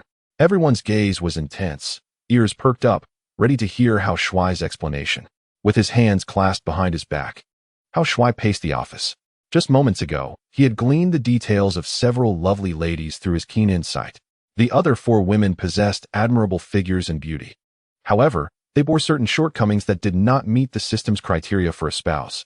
Only Murong Ryue not only satisfied the system's standards, but also promised Hao Shuai a golden treasure chest upon marriage, presenting an opportunity for high-level rewards. Naturally, he would choose her. A gentle breeze wafted through the window, filling the office with a serene atmosphere. In the silence that enveloped them, after a few moments, Hao Shuai turned to the other lovely ladies, clasping his fists and smiling as he expressed his heartfelt gratitude. I deeply appreciate the affection shown to me by the 4 elder sisters. I am an orphan, having grown up in an orphanage, and I can empathize with Sister Murong's struggles. At this point in my life, I am not lacking in wealth, which is why I did not choose the 4 of you. Come now, let us embrace, for it is a rare fortune that we have met." Hao Shuai opened his arms, first embracing Lu Bihua. Her eyes glistened with unshed tears, filled with regret. She clung tightly to Hao Shuai, weeping profusely. "Mr. Hao, not being able to collaborate with you is my greatest regret in this lifetime." After embracing Lu Bihua, Hao Shuai gained 2 points of affection. Overwhelmed with emotion, she sobbed uncontrollably. The room was thick with sorrow, and the other 3 ladies could no longer contain their feelings, tears streaming down their faces. A man of Hao Shuai's caliber was a rare encounter, and all 4 women longed for a beautiful connection with him. As the women wept, Hao Shuai offered them little consolation, merely sharing embraces. After embracing all 4, he accumulated 14 points of affection. Releasing the last woman, he approached Murong Ryue. Her eyes widened in disbelief, struggling to accept that Hao Shuai had indeed chosen her.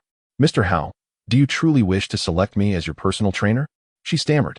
"Haha, both of us come from humble beginnings, and you are so stunningly beautiful. Of course, I would be delighted to collaborate with you. Come, let us embrace." Hao Shuai opened his arms, enveloping Murong Ryue in his embrace. Observing the 2 in their close hold, Dao Xiaowan, understanding the situation, waved her hand to signal the other 4 ladies to depart. With reluctance in their eyes, the 4 women turned back with each step, gazing at the tightly intertwined duo, their expressions filled with envy and longing. "Ah, how unfair. Why is it not I who shares such an embrace with Mr. Hao? Murong Ryue, is it merely your beauty and curves that set you apart? How infuriating it is to miss such a magnificent opportunity bestowed by fate." Upon encountering the dashing Mr. Hao, I find it impossible to envision my affections being directed towards any other man. Indeed, in our great nation, the imbalance of gender is evident, with women far outnumbering men. A man of Mr. Hao's caliber is undoubtedly a rare gem, one I may never encounter again in my lifetime. The wistful voices of 4 beautiful women linger in my ears, while Murong Ryue reclines in Mr. Hao's embrace, her emotions a tempestuous blend. Is this truly the comfort of a man's arms? It is utterly delightful. Being held this way brings me a profound sense of security. Alas, the weight of my burdens looms heavily upon me. Even if I wish to wed Mr. Hao, I am unable to provide a dowry or wedding gifts. Dao Xiaowan observes the couple, locked in their tender embrace, and a sigh escapes her lips. It appears that young Hao has already developed feelings for Murong Ryue. But what can I do? I am neither as beautiful nor as youthful as she is. Suddenly, a fierce gust of wind sweeps into the office, rattling the windows. Thunder rumbles ominously, indicating an impending storm. The sound of thunder finally breaks the spell, prompting the 2 to release one another. Mr. Hao turns to Murong Ryue and asks, "Sister Ryue, would you mind if I call you that?" "Not at all. It is an honor to know you, Mr. Hao," she replies, her heart racing. "Since I have already called you sister, you may refer to me as little brother Hao from now on. Sister Ryue, I would like to arrange a contract for driving lessons with you. Could you assist me with that?" "Certainly. Please wait a moment while I prepare downstairs," she responds. Her cheeks flushed with excitement at the thought of interacting with such a charming man. Dao Xiaowan accompanies Murong Ryue as they leave, and in the corridor, she takes Murong Ryue's hand, her expression filled with envy. "Ryue, I must congratulate you. You have certainly caught the eye of little brother Hao. As long as you continue to impress him, your fate will surely change." "Do you truly think little brother Hao is interested in me?" Ryue inquires, uncertainty clouding her thoughts. "I am impoverished and burdened with numerous responsibilities. I cannot provide a dowry, nor can I offer a car or a house. I am unworthy of little brother Hao. But you are young and beautiful, with a figure that is quite alluring. As long as little brother Hao is drawn to you, your challenges will fade away." The 2 women continue their hushed conversation in the corridor, unaware that Mr. Hao possesses keen hearing. He discerns that Murong Ryue is a girl of strength, yet burdened by insecurity. "Sister Ryue, please go prepare the necessary materials. The opportunity is right before you. Seize it with both hands," he encourages. "Thank you, Sister Wan, for the reminder. I will prepare the materials immediately," she replies, heading off to finalize the contract, while Dao Xiaowan returns to the office. "Little brother Hao, let us enjoy some tea while Ryue prepares the contract. It will take some time," Dao Xiaowan suggests. "Here, take a look at this new Dahong Pao I just purchased. It has a delightful flavor." She retrieves a box of tea leaves from the cabinet, and as she opens the lid, a fragrant aroma wafts through the air. It is evident that the box of tea possesses considerable value.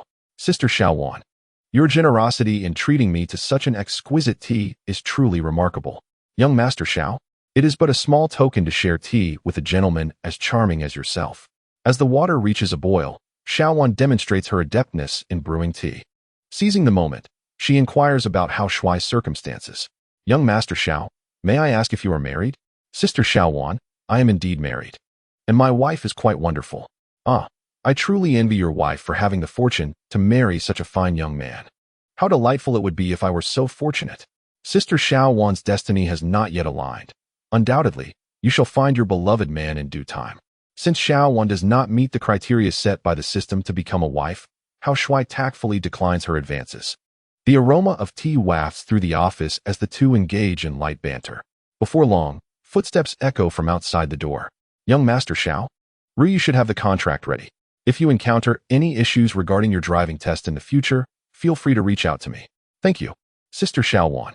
With a gentle clink, he sets down his teacup and rises. With a creak, the door swings open as Murong Ryu enters, holding the contract. Mr. Hao, here is the contract. Please review it carefully. The process of signing the contract is straightforward, with both parties affixing their signatures, thereby formalizing the agreement. Murong Ryu advises Hao Shuai to download the driving test app to familiarize himself with the content of the first subject's examination. Once he passes the first subject, he may commence practicing driving. After completing the procedure, Hao Shuai bids farewell to Xiaowan. As they part, they embrace tightly, and Xiaowan weeps openly. Oh, young Master Xiao, do visit me whenever you have the time. I promise I will. After saying goodbye to Xiaowan, Hao Shuai takes a seat in Murong Ryu's instructor vehicle. Tomorrow marks September 1st, the day Hao Shuai officially begins school, and the beautiful instructor will escort him home. As the car glides along the road, Murong Ryu occupies the driver's seat while Hao Shuai sits beside her. Observing the scenery outside, they engage in casual conversation. Sister Ru, I just overheard them say that you often take on multiple part-time jobs. Could you share what kinds of jobs you have done? As she recounts her work experiences, Murong Ryu's eyes sparkle with enthusiasm. Young Master Xiao, let me tell you, I have held numerous jobs. I have worked as a clerk in an office, carried bricks on construction sites, served as a sales assistant in a mall, washed dishes in a restaurant, and even delivered food. Whenever I have time and find suitable work, I will take it on. Ah, with so many jobs in a single day, don't you feel exhausted? Alas, there is no choice. My mother is hospitalized, and I have two younger sisters in school. As the eldest, I must shoulder the weight of my family's responsibilities. As she speaks of her family, Murong Ryu's expression gradually dims. The rain began to patter against the car windows, a torrential downpour enveloping the world outside. Hao Shuai could sense the helplessness and sorrow that weighed heavily on Murong Ryu's heart. As a member of society's lower echelons, Murong Ryu had no choice but to toil relentlessly each day, striving merely to provide for her family and care for her mother and younger sister. In an attempt to alleviate the oppressive atmosphere, Hao Shuai inquired with genuine curiosity, Sister Murong, could you share with me your aspirations and dreams throughout your life? As she spoke of her dreams, Murong Ryu's eyes sparkled with fervor. Little Shuai, from a young age, I have yearned for the skies. Aspiring to become a flight attendant upon growing up, I once diligently pursued this goal. A year ago, I was indeed a flight attendant. Alas, my mother fell ill 6 months ago, and I had to bid farewell to that profession. I must tell you, our captain is exceptionally kind. She still offers me the opportunity to work part-time as a flight attendant. Whenever a suitable route arises, she allows me to take to the skies. Once my mother regains her health, I shall return to my primary vocation, soaring through the azure heavens as a flight attendant. Through their interactions, Hao Shuai discovered that Murong Ryu possessed a commendable character, embodying the strength of a resilient young woman. In his heart, he felt increasingly appreciative of her. Such an outstanding girl, their meeting was serendipitous, and he resolved to cherish her deeply. Chapter 34. Ailing Mother and the Rival Who is an Old Man. Thunder rumbled ominously as the heavens unleashed a torrential rain. Due to the downpour, traffic had become congested. The distance from the Yun City Driving School in the western suburbs to the Happy Home Villa district where Hao Shuai resided was considerable. As they approached a red traffic light, Murong Ryu's car gradually came to a halt. The red light intersection was lined with a long queue of vehicles. Gazing out at the relentless rain, Murong Ryu wore a look of deep concern. Each time it poured, their dilapidated home was prone to leaks. Unable to afford medical expenses, Her mother had returned home to recuperate. In such dismal weather, the dampness and chill in their home could exacerbate her mother's condition. The atmosphere inside the car was stifling. Murong Ruyu remained silent, and Hao Shuai followed suit, listening to the rhythmic sound of the rain outside. Murong Ruyu's anxiety deepened. She retrieved her phone and dialed her sister's number. After 3 rings, the call was answered, and her sister's urgent voice crackled through the receiver. "Eldest sister, where are you? Please hurry back. Our mother's condition is unstable, and the old house is leaking again. The wind is howling at the door, and my sister and I can barely withstand it." The sound of the wind howled through the phone. Suddenly, the line went dead. The call abruptly disconnected. Murong Ruyu, already fraught with anxiety, felt her worries intensify after speaking with her sister. Observing the traffic ahead, her expression was one of turmoil. Her foremost priority now was to ensure that Hao Shuai reached the Happy Home Villa district safely. After proceeding straight for 15 kilometers at the crossroads, one can reach the Happy Home where Hao Shuai resides. After escorting Hao Shuai home, the return journey amounts to 30 kilometers. By then, one cannot predict what state the mother will be in. Should an unforeseen event befall her, Murong Ryue would regret it for a lifetime. After a moment of inner turmoil, Murong Ryue gritted her teeth and turned her head, her eyes filled with remorse. "Little Shuai, may I ask you for a favor? There's an urgent matter at home, and I must return immediately. Would you be able to take a taxi home by yourself?" It seemed somewhat unreasonable for Murong Ryue to make such a request right after signing the driving contract. Hao Shuai noticed this too. This stunning woman was now facing a grave predicament. In times of her greatest difficulty, offering assistance could indeed deepen their bond. Faced with Murong Ryue's hopeful gaze, Hao Shuai shook his head. "Sister Ryue, I cannot take a taxi home." Before he could finish his sentence, Murong Ryue burst into tears, believing that Hao Shuai was unwilling to take a taxi and insisted on having her escorted home. "Mr. Hao, I beg you. My mother is in a life-threatening situation. I must return at once. Please get out of the car, and I will apologize to you later." Seeing the beautiful woman weep, Hao Shuai shook his head once more. "Sister Ryue, you misunderstand me. I wish to accompany you home to see your mother. In my youth, I learned traditional Chinese medicine from an ancient sage. If you take me home, perhaps I can help cure your mother's illness." Within Hao Shuai's system backpack, there were 3 bottles of intermediate healing medicine. According to the system's description, this medicine could treat most ailments, with the exception of terminal diseases such as cancer. Upon hearing Hao Shuai's explanation, Murong Ryue was overwhelmed with joy and tears of gratitude. Thank you, little Shuai. Hold on tight. I will turn now." As the torrential rain poured down, the instructor's car turned a corner, heading right. In the western suburbs, a slum emerged, where wooden houses stood scattered across the earth. This was home to a group of the underprivileged citizens of Yin City. The structures in the slum were mainly wooden, prone to leaking during the rainy season. To the north of the slum stood the wooden house, number 108. Fierce winds battered its door, while 2 teenage girls braced themselves against it. The sound of raindrops echoed as they fell onto pots and pans placed on the wooden floor, creating a mournful melody. Against the right wall of the wooden house lay a wooden bed, upon which a middle-aged woman lay, her complexion pale and breathing labored. Feeling a heavy pressure in her chest. "Cough, cough. Water. When will your sister be back?" A middle-aged woman coughed violently, softly calling out to the 2 girls guarding the wooden door. The fierce wind howled, lashing rain against the door. The frail girls braced themselves against it, their thin garments soaked through. One short-haired girl turned her head and exclaimed loudly, "Mother, I just spoke with my elder sister on the phone. She should be back shortly. Little sister, go fetch some water for mother. I will hold the door." Within the humble wooden cabin, the 3 women were united. The mother, Murong Chiue, and her 2 daughters, Murong Rushue and Murong Rushue, the latter being the mother's younger daughter and elder daughter respectively. Coughing violently, accompanied by the sound of wind and rain, Murong Chiue's health appeared to be deteriorating. Observing her mother's pallor, Murong Rushue felt helpless. She released her grip on the door and prepared to fetch water. Just as her hands slackened, a fierce gust of wind surged forth.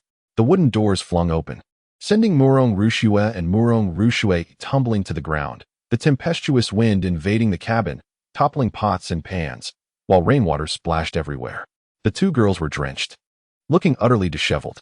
As the chaos unfolded, Murong Chiue, agitated by her daughter's plight, attempted to rise. Rushue.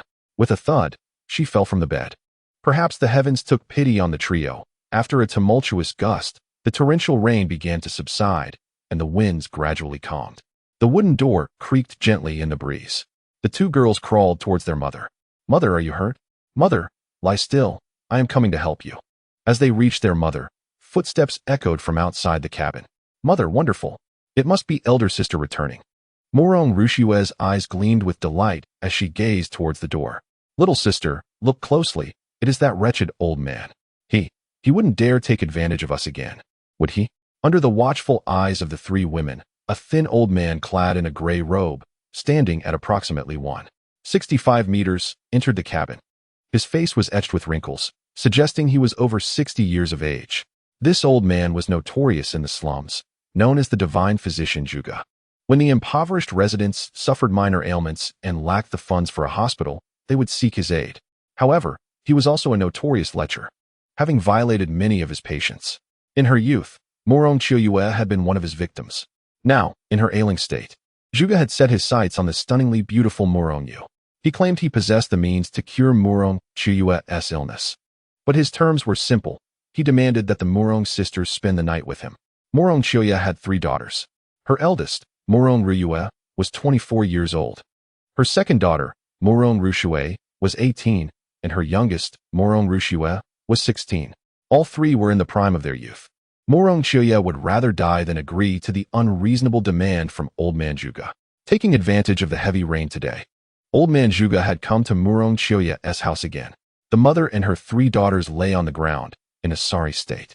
Morong Rushue and Morong Rushue's bodies were soaked by the rain, which accentuated their impressive figures. Old Man Juga licked his lips, his eyes sparkling with excitement. "Oh my," he muttered, "these 2 girls have such nice figures." He stroked his hands behind his back and took a step forward. Glaring at Morong Chiuyue lying on the ground, he threatened her again.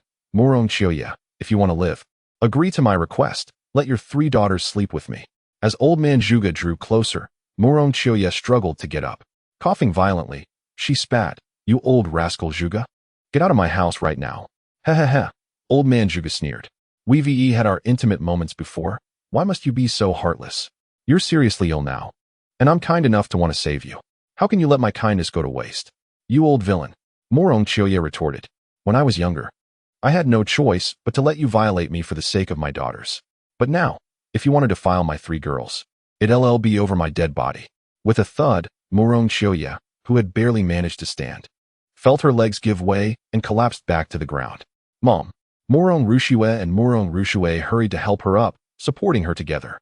The 3 of them stared at Old Man Juga, their faces filled with anger. Morong Rushue puffed out her chest and snarled fiercely, "You dirty old man. Get out of here right now. My elder sister will be back soon." "That's right," Morong Rushue chimed in. "When my elder sister comes back, she'll beat you to a pulp." The 2 young girls knew they were no match for Old Man Juga, so they could only bring up their elder sister, Morong Ruyue, as a deterrent. Gazing at the 2 delicate, lovely girls, Old Man Juga rubbed his hands together. "You 2 little brats, even if your sister comes back, it'll be useless. Don't you want to cure your mother? Only I, Divine Dr. Juga, can make her recover. I know you're both filial daughters. For the sake of healing your mother, what is the harm in letting me sleep with you? After all, there are more women than men in China. You'd never get to experience the joys of being a woman in this lifetime anyway. Even though I'm a bit old, I'm willing to do a good deed. Take your virginity and let you feel what it's like to be a woman." The more Old Man Juga spoke, the more disgusting his words became. As he stared at the 2 tender young girls, a blazing lust ignited in his heart. Seeing that the old villain was about to extend his evil hands to harm her 2 daughters, Morong Chiuyue's chest heaved violently. She felt like she was about to suffocate. Coughing uncontrollably, she gasped, "Juga, you old rascal, even if it means my demise, I shall not allow you to tarnish my daughter." "Ha ha ha, 2 little girls. Your mother is on the brink of death. You must make a decision swiftly. If you disrobe at this moment, I can administer treatment to alleviate her suffering." The laughter of the old man reverberated throughout the wooden cabin. Morong Rushue and Morong Rushi appeared visibly distressed. They could sense their mother's body convulsing. Without timely intervention, she could very well perish. "Elder sister, what should we do? Must we truly strip and allow this despicable old man to defile us?" "Little sister, our mother endured great hardships to raise us. We cannot stand idly by and watch her die. Undress, Let us acquiesce. The sisters prepared to relent. As the old man licked his lips, a lascivious grin plastered across his face. Ah, splendid. It seems these two little girls possess filial piety. If you disrobe now, I shall immediately take action to save your mother. Seeing her daughters falter, Murong Chiuyue's emotions surged. Cough, cough, water, water, snow, you must not yield. It matters not if our mother dies. Mother, we cannot watch you perish before our very eyes. Just as the two girls found themselves in a quandary, the sound of an engine roared outside the cabin. Little sister, rejoice. The elder sister has finally returned. Elder sister, hurry inside. Mother's condition is dire. The two girls called out, as a man and a woman emerged from a car. The old man turned, spotting Murong Ryue.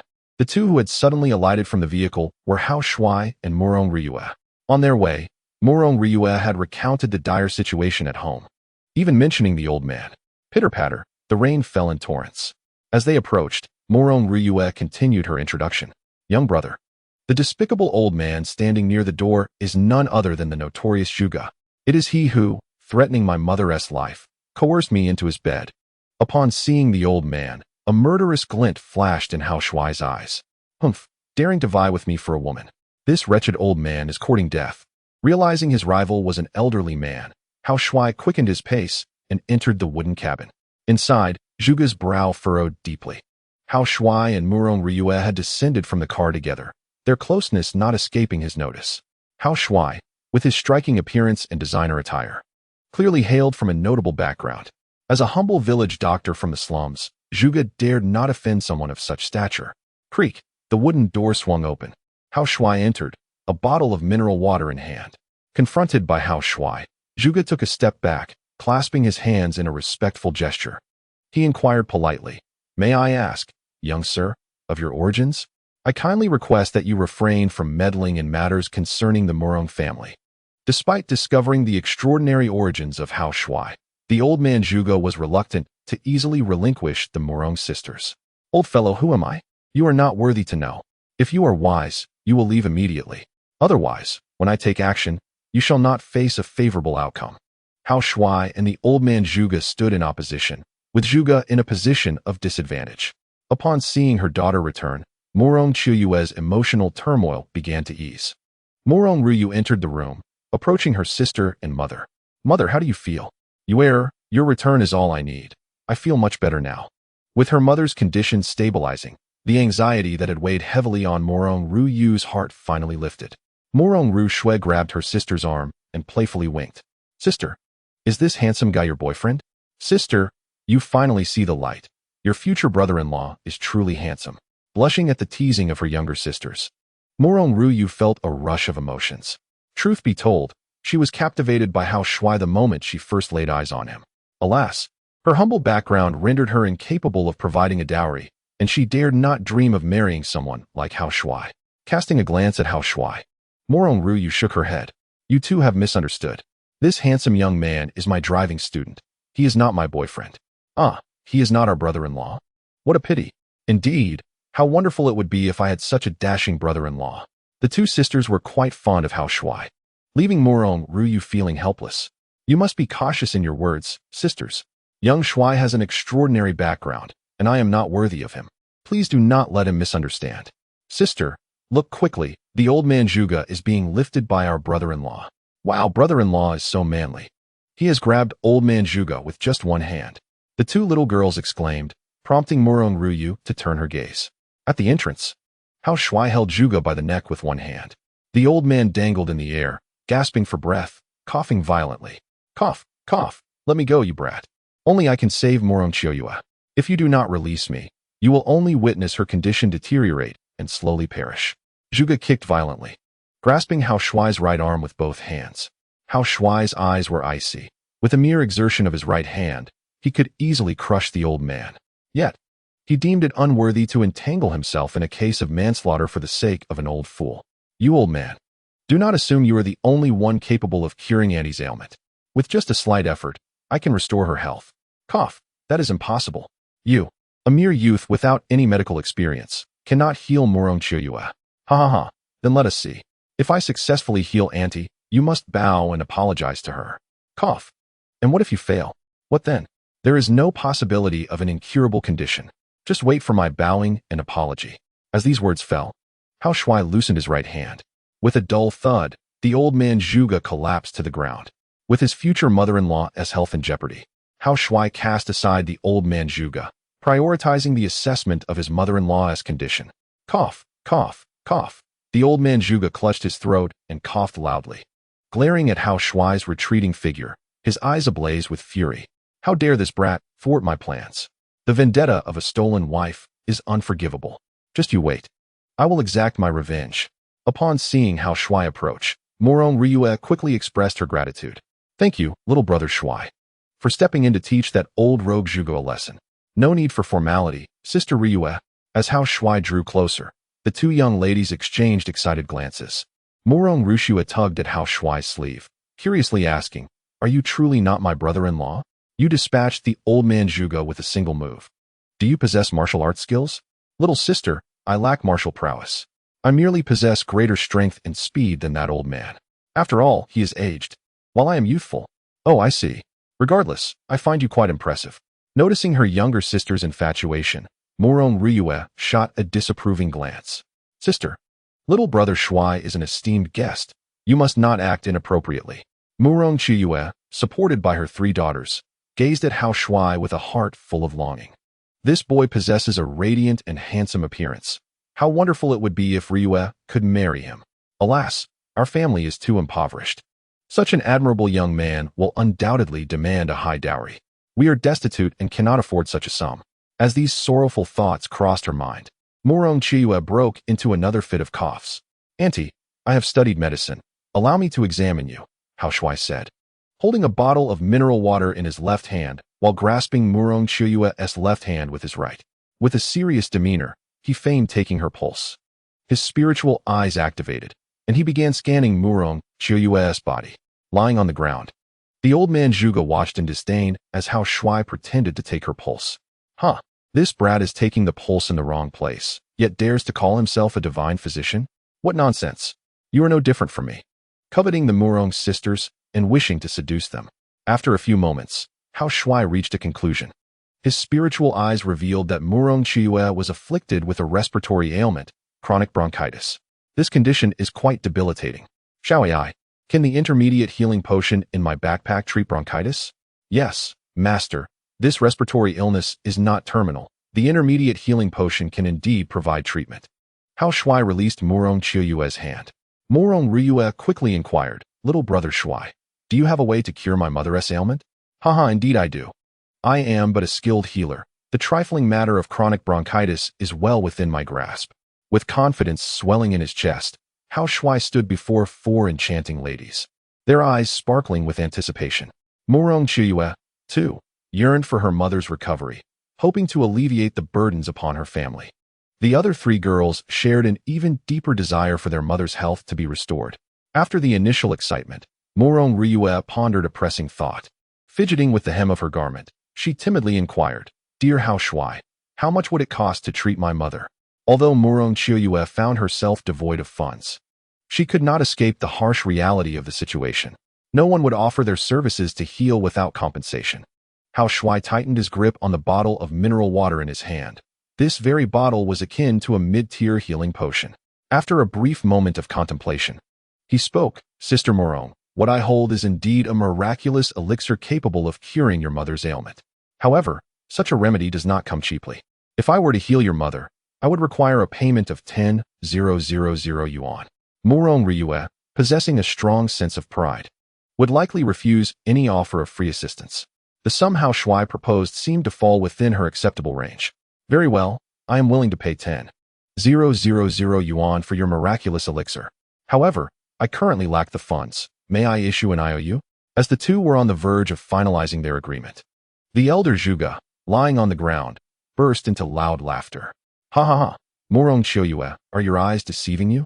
That boy merely holds a bottle of mineral water. It is no miraculous potion. How could a mere child possibly cure your ailment? Only I, the great Zhuge, possess the skills to heal you. As Zhuge's laughter grew increasingly exaggerated, Hao Shui turned to him. Old man, if you remain silent, no one shall mistake you for a mute. Should you continue to prattle, I will break both your arms right now. Hao Shuai flashed a cold smile, causing the elder to shrink back in fear. Why you needn't intimidate me? I am merely here to witness your folly. Zhuge retorted, you, who cannot even take a proper pulse, cannot possibly be a healer. The commotion within the wooden cabin attracted the attention of nearby residents. The heavy rain had ceased, and out of curiosity, many approached cabin number 108 to observe the spectacle. After gleaning the situation, some began to point and discuss loudly. Look, the esteemed Zhuge has been struck. It appears he has offended someone he should not have. Humph. That lecherous old man deserved to be punished long ago. He has wronged my sister. Indeed, that wretched old man is notorious. If not for his decent medical skills, he would have been dealt with long ago. Listening to the murmurs from outside, it became evident that the reputation of the elder Zhuge was quite tarnished. Yet, as the crowd gazed at the bottle of mineral water in Hao Shuai's hand, skepticism lingered. A mere bottle of ordinary mineral water could not possibly be a miraculous elixir. As the ground trembled, a plump elderly woman emerged from the crowd, calling out loudly to Murong Ryue. Dear Ryue, heed your aunt's advice. This young boy is indeed handsome, but what he holds is merely a bottle of mineral water, not a miracle elixir. He cannot cure your mother's ailment. The woman's name was Wu Tsuehua, and she had a questionable relationship with the notorious Zhuge. Her skepticism resonated with the onlookers. Indeed, it appears to be just a bottle of mineral water, they echoed. Ryue, Zhuge is a lecher, yet he possesses medical skills. This young lad is far too inexperienced. Do not be deceived by him. The murmurs of doubt intensified outside, as Hao Shuai raised the bottle of mineral water, looking calmly at Murong Ryue. Sister Ryue, I assure you, what I hold is a miraculous remedy. This potion can heal your aunt. Will you choose to believe me or the crowd outside? Chapter 36. The Miraculous Efficacy. Sisters share a kiss faced with Hao Shuai's composed gaze. Murong Ryue's eyes flickered. Her body trembled, tears streaming down her cheeks. I'm sorry, Hao Shuai. I do not know how to decide. I cannot risk my mother's life. The surrounding chatter weighed heavily on her. On the surface, Hao Shuai appeared quite young, and he indeed held merely a bottle of water. There was only one life to save. If she chose incorrectly, Murong Ryue would live in regret forever. Very well. Miss Murong, I respect your decision. Hao Shuai remained unfazed by the doubts cast upon him. If Murong Ryue chose not to trust him, he felt indifferent. There were countless exceptional girls in the world. If one did not work out, he would simply move on. Each individual must ultimately bear the consequences of their choices. Upon hearing the conversation fall apart, the old Zhuge rose from the ground, puffing out his chest and laughing heartily. Ha ha ha! Ryue, your choice is indeed the right one. This boy is still wet behind the ears, thinking he can fool you with a bottle of water. Do not be misled by any supposed good intentions. He merely seeks to take advantage of you. Zhuge's opinion garnered the agreement of others. The plump Wu Tsuehua was the first to chime in. Ryue, trust your aunt. You should choose Dr. Zhuge. He has healed many of us over the years. Spend a night with him, and he will help your mother. You will also experience the joys of womanhood. It's a win-win situation. Indeed, rather than trust a mere boy, it is wiser to believe in Dr. Zhuge. Others chimed in. Ryue, surrender your virtue to Dr. Zhuge. The noise outside grew increasingly tumultuous, but Hao Shuai remained tranquil, unwilling to engage in debate with the ignorant. Just as he was about to depart, Murong Ryue extended her right hand and grasped his arm. Hao Shuai, please do not leave. Aunt is willing to believe you. I am eager to drink the miraculous potion in your hands. Rather than witnessing her 3 daughters being ravaged by the treacherous Zhuge, Murong Ryue would prefer to place her faith in Hao Shuai. The mother has made her choice, and Murong Ryue weeps, concealing her face. Oh, mother, I am unfilial. I lack the means to earn money for your treatment, which has exacerbated your condition. Ever since mother fell ill, the burden of the family has weighed heavily upon Murong Ryue, leaving her physically and mentally exhausted. Murong Ryue and Murong Ryue also join in supporting Hao Shuai, the 2 young beauties expressing their unwavering faith. Brother Hao Shuai, I too wish to believe in you. Yes, I trust that Brother Hao Shuai is not a fraud. The 3 women place their trust in Hao Shuai, inciting Zhuge's fury. He points a trembling finger at Murong Ryue, exclaiming, Murong Ryue, you are merely 45 years old. Are you willing to place your faith in a mere boy? Do you not value your life? Just as Zhuge prepares to continue, Hao Shuai moves swiftly. A resounding slap strikes Zhuge's face, sending him sprawling to the ground. You old man, your incessant slander will not go unpunished. This is a lesson for you. If you dare to utter another word, I will end your life. The chilling intent to kill envelopes Zhuge, who clutches his right cheek. Blood trickling from the corner of his mouth, his eyes filled with terror. Why you? His body weakens, fear causing him to lose control. The murderous aura emanating from Hao Shuai is far too intense for an ordinary person to bear. After teaching Zhuge a lesson, Hao Shuai returns to Murong Chiyue's side, extending a bottle of mineral water. Aunt, since you are willing to believe in me, I shall grant you an opportunity. However, I must make it clear, should you choose to drink my water, you will owe me 100,000 yuan. Previously, Hao Shuai had offered 10,000 yuan as a gesture of goodwill. Now, as Murong Ryue expresses doubt in him, he has increased the price tenfold. Murong Chiyue raises her hand and resolutely nods. All right, Aunt believes in you. Once I recover, I will earn money to repay you. Even if your miraculous potion proves ineffective, I will ensure my daughters repay you gradually. With determination, she grasps the mineral water bottle and twists off the cap. Mother, just as she is about to drink, Murong Ryue collapses weakly to the ground. Gulping. Murong Chiyue feels her throat parched. She has been so thirsty. She drinks the mineral water eagerly. Observing Murong Chiyue gamble with her life, willing to spend 100,000 yuan to trust a mere boy, the onlookers outside begin to chatter loudly. Good people, Murong Chiyue is truly foolish. She is willing to pay 100,000 yuan for a bottle of water. Indeed, it takes us ordinary people years to save up 100,000 yuan. How can she trust a mere boy over the esteemed Zhuge Shini? Hello. I have long perceived that this young man is merely captivated by the beauty of the Murong sisters. With a single bottle of mineral water, he deceived Murong Chiyue into incurring a debt of 100,000 yuan. When the time comes and she is unable to repay, she will have no choice but to offer her 3 daughters as collateral. Outside, a flurry of rumors swirled, as Hao Shuai stood with his hands clasped behind his back, his eyes sparkling with anticipation as he watched Murong Chiyue drink. No amount of rebuttal could rival the persuasive power of tangible results. Once Murong Chiyue has fully recovered, this group will have nothing left to say. Simultaneously, Murong Rushue and Murong Rushue clung to Hao Shuai's arms, the 2 young girls declaring loudly, Little Shuai go. Rest assured, as long as you cure our mother's illness, I will earn money to repay you. Indeed, even if little Shuai go desires my body, I would willingly offer him my first time. The 2 girls, in their innocent and romantic age, found themselves utterly enchanted by Hao Shuai at first glance. Between the old man and the handsome youth, their choice was clear. Murong Ryue, having navigated the complexities of society for several years while shouldering familial burdens, was plagued by myriad concerns. Witnessing her 2 younger sisters place their trust in Hao Shuai, she shook her head repeatedly, tears welling in her eyes. Could it be that my hesitation was truly misguided? Is it possible that he possesses a miraculous remedy? Just as her thoughts settled, Murong Chiyue experienced a violent reaction. A gurgling sound emanated from her abdomen, and she felt an overwhelming urge to vomit. With a gasp, Murong Chiyue expelled a torrent of foul substances. Hao Shuai reacted swiftly, grabbing a basin from the ground to catch her vomit. As she heaved violently, the onlookers outside reached a crescendo of excitement. Look, Murong Chiyue's condition has worsened. Her vomiting clearly indicates that this young man's miraculous remedy is a sham. I even smell blood. She is on the brink of death.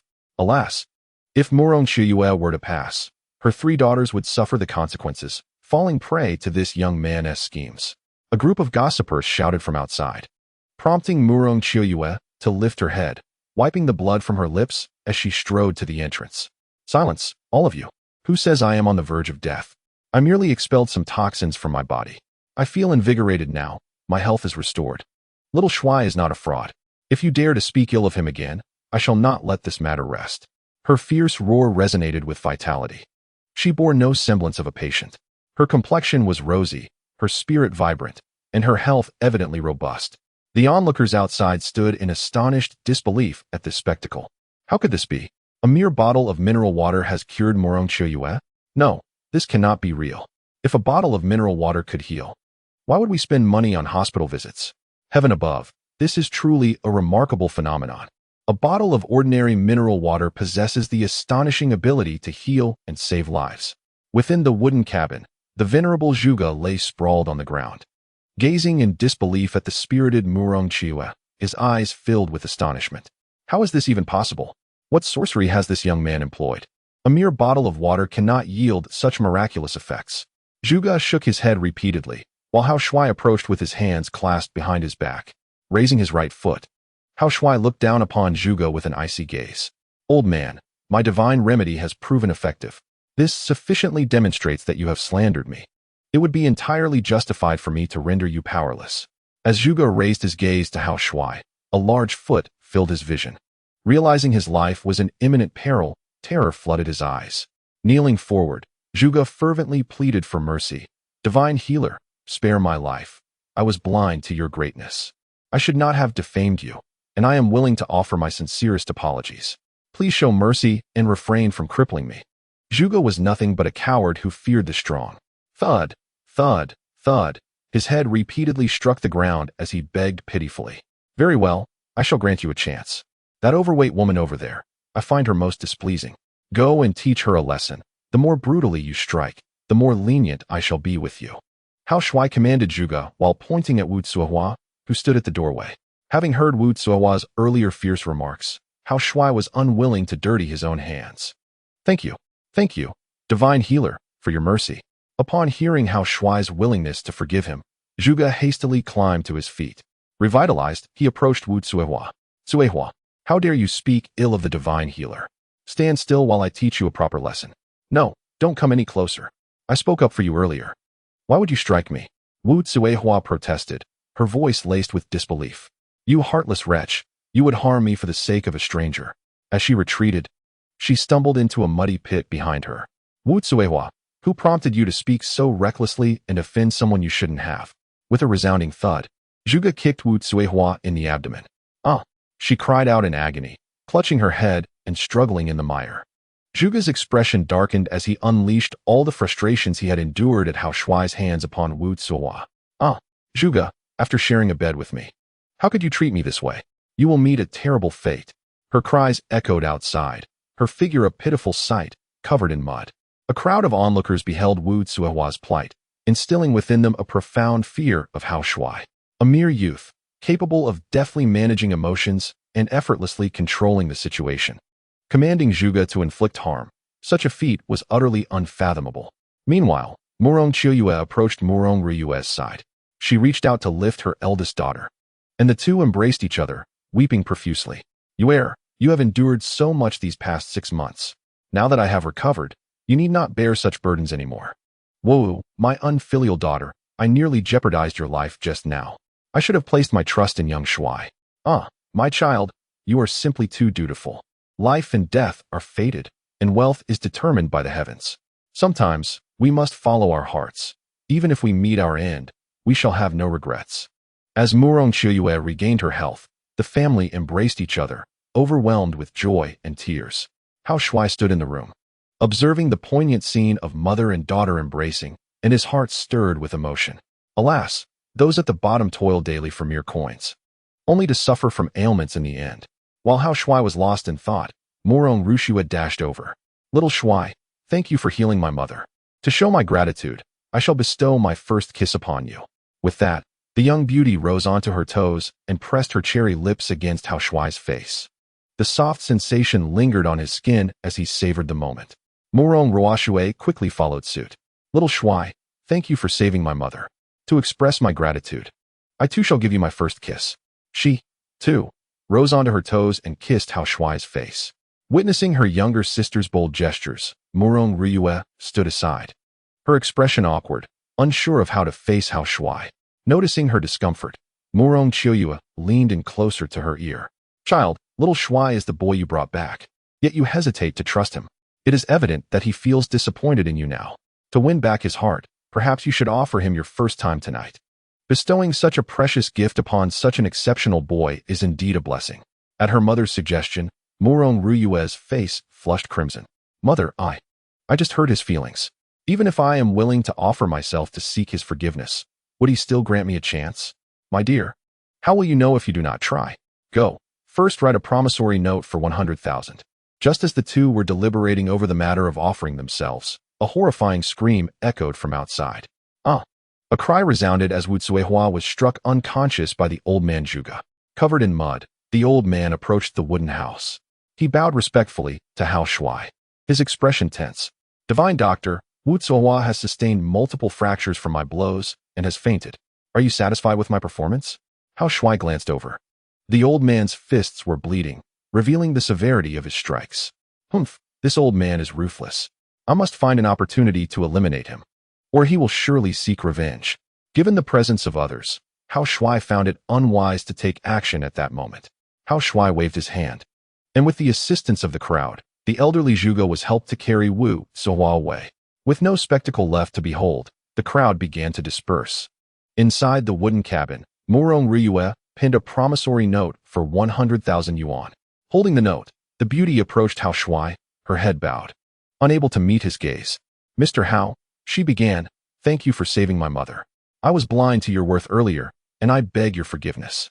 Here is a promissory note for 100,000 yuan. My family will strive diligently to repay you at the earliest opportunity." Hao Shuai accepted the note without acknowledging Murong Ryue. He pulled out his phone.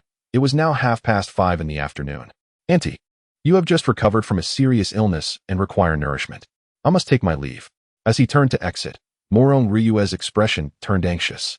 In that instant, she felt a profound emptiness, as if she had lost something of utmost importance. "Brother Xiao Shuai, please don't go. Stay for dinner." "Yes, dinner time is approaching. Brother Xiao Shuai, eat dinner before you leave." Murong Ryue and her sister Murong Rushue clung to both of Hao Shuai's arms, preventing him from departing. Murong Qiuyue shot a glare at Murong Ryue and also urged Hao Shuai to stay. "Brother Xiao Shuai, you saved Auntie today. She hasn't properly thanked you yet. Our home is quite humble, but I would like to invite you out for a meal, and I hope you won't refuse." The other three sisters made earnest pleas, while Hao Shuai regarded Murong Ryue with a bemused expression.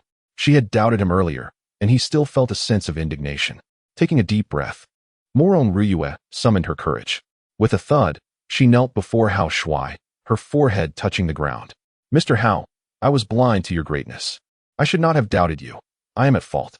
To make amends, I am willing to give you my first time tonight, and I ask for your forgiveness for my ignorance." Hao Shuai felt the soft touch of two beauties clinging to his arms, a sensation akin to four balloons pressing against his limbs. The three sisters of the Murong family, the eldest on her knees, while the second and third looked up at Hao Shuai with admiration. In that moment, Hao Shuai finally felt the weight of authority, the power to command the fates of others. Reluctant to forgive Murong Ryue, Murong Qiuyue bent her knees, wishing to kneel before him as well. "Brother Xiao Shuai, Auntie has failed to teach her daughters properly. Please forgive us." "No, Auntie, you have just recovered. Do not kneel." Hao Shuai stepped forward, reaching out to support Murong Qiuyue. "Sister Ryue, please rise." With this change of address, Murong Ryue was overwhelmed with joy. Thank you, Mr. Hao. After dinner tonight, I will go to the hotel and entrust my body to you." "Very well. Just remember to bring along the flight attendant uniform." Hao Shuai is far from being a paragon of virtue. When Murong Ryue expressed her desire to offer her first time, he was more than willing to oblige. 20 minutes later, a group of individuals swiftly tidied themselves and boarded the coach. Hao Shuai occupied the front passenger seat, while Murong Ryue took the wheel, with three other lovely ladies seated in the back. As the car set off, the five of them prepared to indulge in dinner. A minute prior, Hao Shuai had already placed a call to Lu Yi and Zhao Mengting, informing them that he would not be home for dinner and would return later to their residence in Happiness Garden, Area A, Villa 101. Lu Yi and Zhao Mengting sat at the dining table, which was adorned with a sumptuous spread of 5 dishes and a soup. In celebration of Zhao Mengting's arrival, Lu Yi had personally taken to the kitchen, preparing a feast. Unfortunately, the male host would not be joining them for dinner, leaving the two ladies gazing at the meal with a sense of disinterest. Setting down her chopsticks, Zhao Mengting wore a look of concern. "Sister Yi, did Xiao Shuai mention when he would be back?" "Yes, out. Nothing unfortunate has happened, has it?" Lu Yi retrieved her phone and gently shook her head. "Mengting dear, you know Xiao Shuai's character. He is quite resolute. As his women, we ought to heed his commands. He went to the driving school this afternoon to see the beautiful instructor. I suspect he is dining with her." "Oh, I see. It would be fine if Xiao Shuai could bring back more friends for us. Otherwise, we might struggle to endure his vigor in bed." "Indeed, you are right, Mengting. Xiao Shuai is too formidable. The two of us cannot withstand him alone." It would be beneficial if he brought back more companions. The two ladies engaged in lively conversation. Their appetites rekindled as they picked up their chopsticks and began to feast heartily. An hour later, Hao Shuai and his companions finished their dinner. He had booked 3 rooms at a nearby hotel, accommodating the 5 of them. Murong Qiuyue had a room to herself, while Murong Riyue and Murong Rushue shared one. Hao Shuai and Murong Riyue were to share another. This evening, the beautiful flight attendant was to willingly surrender herself, and Hao Shuai anticipated utilizing his prowess to thoroughly captivate Murong Riyue. Rooms 201, 202, and 203 were in close proximity to one another. Holding the room keys, the 5 approached the doors. Murong Qiuyue embraced Murong Riyue. Go for it, girl. With your sincerity, make it a night to remember. Murong Riyue hugged her sister, her eyes shimmering with envy. Sister, I truly envy you. To be able to engage in intimate activities with brother Hao Shuai is a dream. How wonderful it would be if I could do the same. Indeed, I envy you as well, sister. You want to find another man as exceptional as brother Hao Shuai in this world. Encouraged by her sister and mother, Murong Riyue's cheeks flushed a deep crimson. Beep, beep, beep. Simultaneously, the 3 rooms unlocked. The 5 individuals, following their arrangements, stepped into their respective rooms. Murong Riyue held several sets of clothing as she followed Hao Shuai into room 202. With a click, the door closed behind them. Hao Shuai flopped onto the large bed with a yawn, his face alight with anticipation as he gazed at Murong Riyue. She, carrying a few bags, felt her cheeks flush under his scrutiny, her head bowing in shyness. Riyue, how many flight attendant uniforms did you bring? He inquired. 4 in total, she replied. They are red, blue, white, and pink. Which color would you like to see me wear? Hee, I want to see you change into each one. Start now, and change right here. First, let's see the red one. It symbolizes passion. With a rustle, 4 straps fell to the ground. Murong Riyue bit her lip, closed her eyes, and unbuttoned the first button of her black suit. The suit slipped to the floor, revealing a white shirt beneath. Her J-cup figure was striking, pushing the shirt to its limits. The beauty hesitated, slowly disrobing, while Hao Shuai watched without urging her on. Reclined on his side, he admired the alluring flight attendant as she changed uniforms. A minute later, a stunning figure in a red uniform stood before him. Murong Riyue's physique was impeccable, her J-cup assets particularly eye-catching. Under Hao Shuai's appreciative gaze, she donned the red flight attendant ensemble, red high heels, red stockings, a red miniskirt, a red blouse, a red scarf, red earrings, and a red hairpin. This attire exuded a unique charm. Hao Shuai's gaze was intense. He swallowed hard. Riyue, twirl around for me, so I can see the effect. Obeying his command, Murong Riyue showcased her red uniform, spinning gracefully before him. Wonderful. The red uniform looked splendid. Now, I wish to see the blue one. A minute later, she appeared in a blue flight attendant outfit. Hao Shuai rose from the bed, instructing her to stand still. Up close, the allure of the flight attendant was undeniably captivating. His fingers glided gently over her figure, igniting a fire within him. Drawing her close, Hao Shuai kissed her cherry lips, the kiss lingering for 2 full minutes, leaving Murong Riyue blushing deeply. Releasing her, Hao Shuai's gaze turned predatory. Riyue, are you ready to transition from a girl to a woman? Yes, I am ready, she replied. Once again, he lowered his lips to her enticing red ones.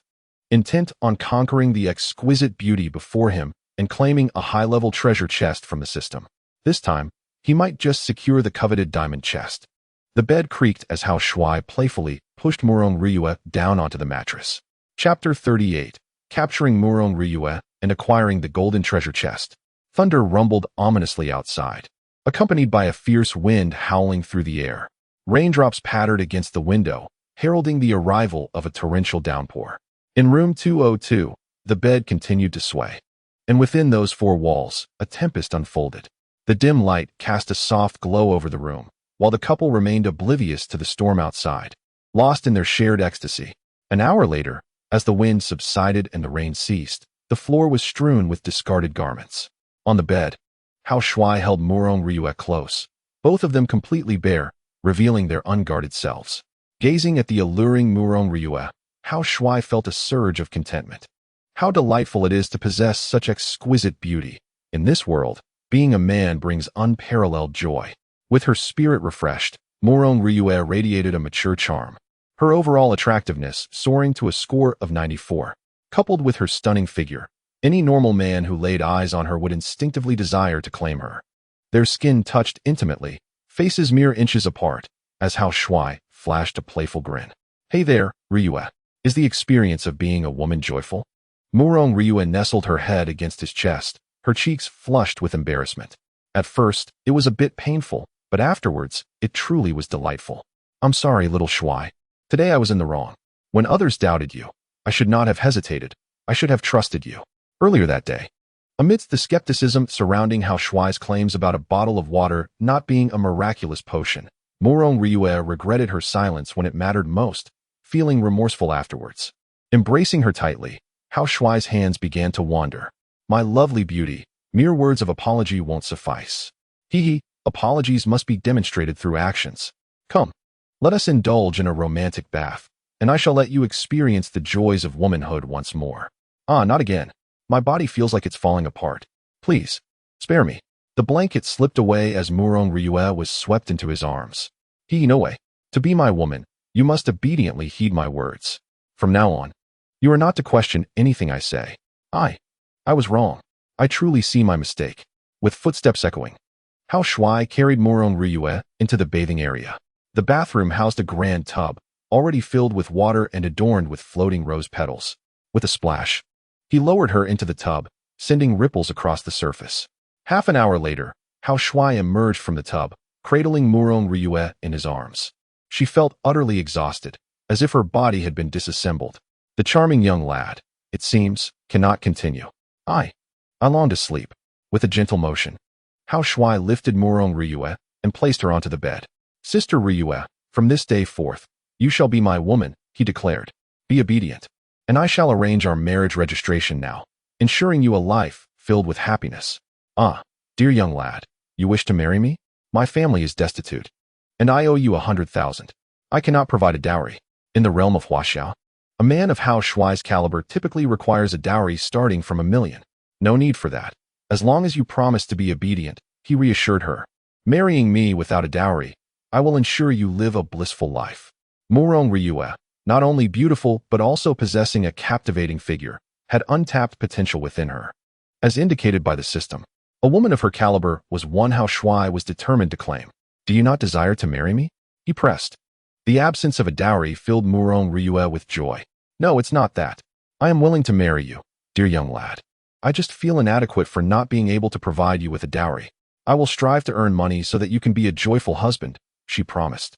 Embodying the spirit of resilience, Hao Shuai retrieved his phone and identification from the nightstand, preparing to log into the marriage registration app. Sister Ryue, where is your ID? We must use it to begin the marriage registration. All right, my ID is in the red bag on the nightstand. 2 minutes later, with her identification in hand, Hao Shuai successfully scheduled their marriage registration. Murong Ryue became his third wife. Ding! His phone vibrated with a message from the Civil Affairs Bureau. Congratulations, Mr. Hao and Miss Murong. Your marriage registration appointment is successful. Please collect your marriage certificate within 3 working days. This time, Hao Shuai opted not to have the staff deliver it, as he was to attend school the next day and preferred to retrieve the certificate with Murong Ryue at a later time, as he successfully married his third wife. The system's congratulatory tone echoed in his mind. Congratulations, Master, on marrying the stunning beauty Murong Ryue. You have earned a golden treasure chest. Wow, a golden treasure chest this time. What a delightful surprise. Setting his phone aside, Hao Shuai embraced Murong Ryue and showered her with fervent kisses, overwhelmed with joy at the treasure he had obtained. Dear young lad, how can you still want more? I truly cannot take any more, she exclaimed, misinterpreting his excitement as unfulfilled desire. Ah, I am simply overjoyed. You should rest well, he replied, releasing her as his exhilaration subsided. Sister Ryue, sleep well. Before you drift off, I must inform you that I will be starting school tomorrow and will return home tonight. As I departed, I ensured the door was securely closed. Very well, I shall retire for the night. We will communicate via phone later. My eyes were in a fierce battle, as Murong Ryue was utterly fatigued. Within a mere 15 seconds, she succumbed to a deep slumber. Hao Shuai sat cross-legged nearby, his fists clenched, filled with anticipation. This was his first encounter with a golden treasure chest, and he eagerly anticipated the acquisition of powerful artifacts. Xiao AI, please unlock the golden treasure chest. Certainly, master. The golden treasure chest has been opened. The master was bestowed with a divine weapon, the Shadow Blade. With the Shadow Blade, his combat prowess could be instantaneously enhanced several-fold. In addition to the Shadow Blade, the master also received a small elixir. This elixir possessed the remarkable ability to refine one's essence and enhance the body. After a flash of white light, a ghostly blue sword appeared upon the grand bed. Gently caressing the blade, Hao Shuai's excitement was palpable. He could sense its unparalleled sharpness. Master, you may store the Shadow Blade within the system's inventory.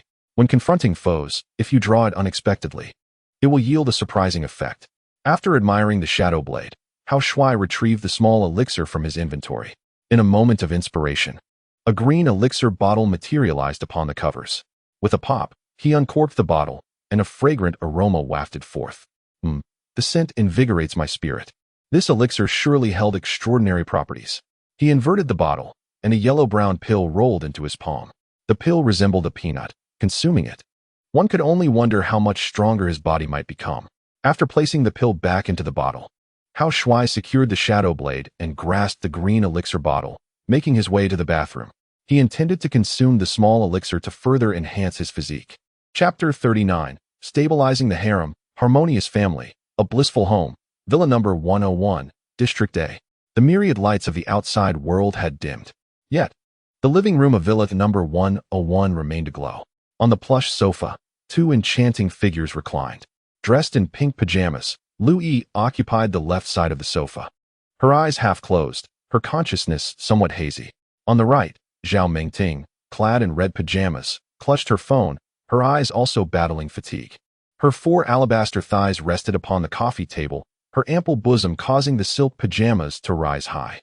The buttons at her chest were undone, revealing a tantalizing glimpse.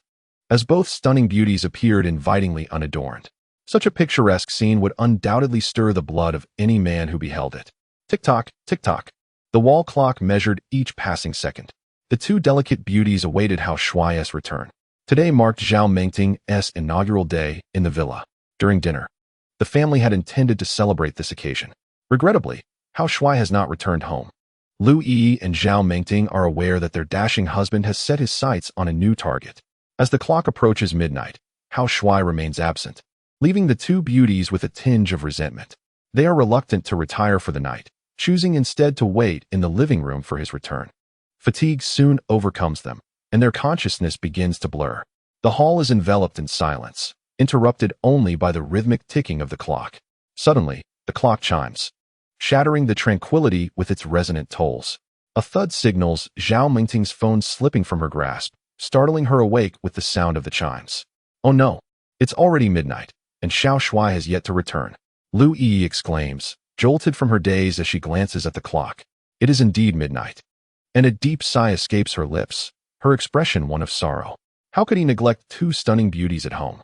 What alluring vixen outside has ensnared our husband? It's past midnight, and still, he refuses to come home. Though she has come to terms with the fact that Hao Shuai may have other women, Lu Yi still hopes for his fidelity.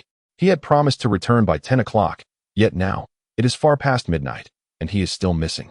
Zhao Mengting picks up her phone, worry etched across her face. She attempts to call Hao Shuai, but hears the disheartening message, sorry, the number you have dialed is switched off. I have called several times, and his phone remains off. What if something has happened to him? Zhao Mengting's apprehension grows. In a society where there are more women than men, it is indeed unsafe for a man to be out alone. Upon hearing Zhao Mengting's concerns, Lu Yi's heart sinks, and she too begins to fret for Hao Shuai's safety. He has always been a man of his word. How could he still not be home at this hour? With his phone off, the possibility of an incident looms large. Let us go out together to search for Hao Shuai, Lu Yi declares, rising to leave. But Zhao Mengting hastily restrains her. We are not wearing bras, only these flimsy nightgowns. It would be inappropriate to go out like this. Oh, how could I have forgotten in my haste? Come, let us first change in the bedroom upstairs, Lu Yi responds, and the two beauties prepare to head upstairs to change. Just then, a soft click resonates as the front door swings open, revealing a tall figure silhouetted in the doorway. The two ladies halt in their tracks, turning in unison with gleeful gasps. Hao Shuai, you have finally returned. Thank goodness you are safe. Hao Shuai steps into the living room, arms wide open to embrace his two lovely wives. My beautiful wives, I am home. Come, give your husband a hug. A wave of fragrant warmth envelopes Lu Yi as she rushes into Hao Shuai's embrace. Xiao Shuai, why couldn't I reach you on the phone? Just which vixen is so charming that she made you refuse to come home? Lu Yi tapped Hao Shuai's chest with her small fists, sounding a little resentful. Sister Yi, my phone died, Hao Shuai said, not offering much explanation. He pulled Lu Yi tightly into his arms. Shuai, from now on, you must keep your phone charged at all times. You had me worried to death just now. Lu Yi clung to Hao Shuai, tears welling up in her eyes. All right. It was my mistake this time. To change the subject, Hao Shuai waved at Zhao Mengting. Sister Mengting, come over here for a hug too. Shuai, I was so worried about you, Zhao Mengting said as she threw herself into Hao Shuai's arms. Now, Hao Shuai held one stunning young married woman in each arm. Both women were wearing thin silk nightgowns, with nothing underneath. The soft touch against his chest ignited a fire in Hao Shuai's lower abdomen. His heart stirred. He gripped tightly with both arms and lifted both stunning young married women up at the same time. My two beauties, your husband kept you waiting for too long. I'll make it up to you right now. Ah, Shuai, you're gonna do something naughty as soon as you get back? Shuai, you smell of sweat. Do you want to take a shower first?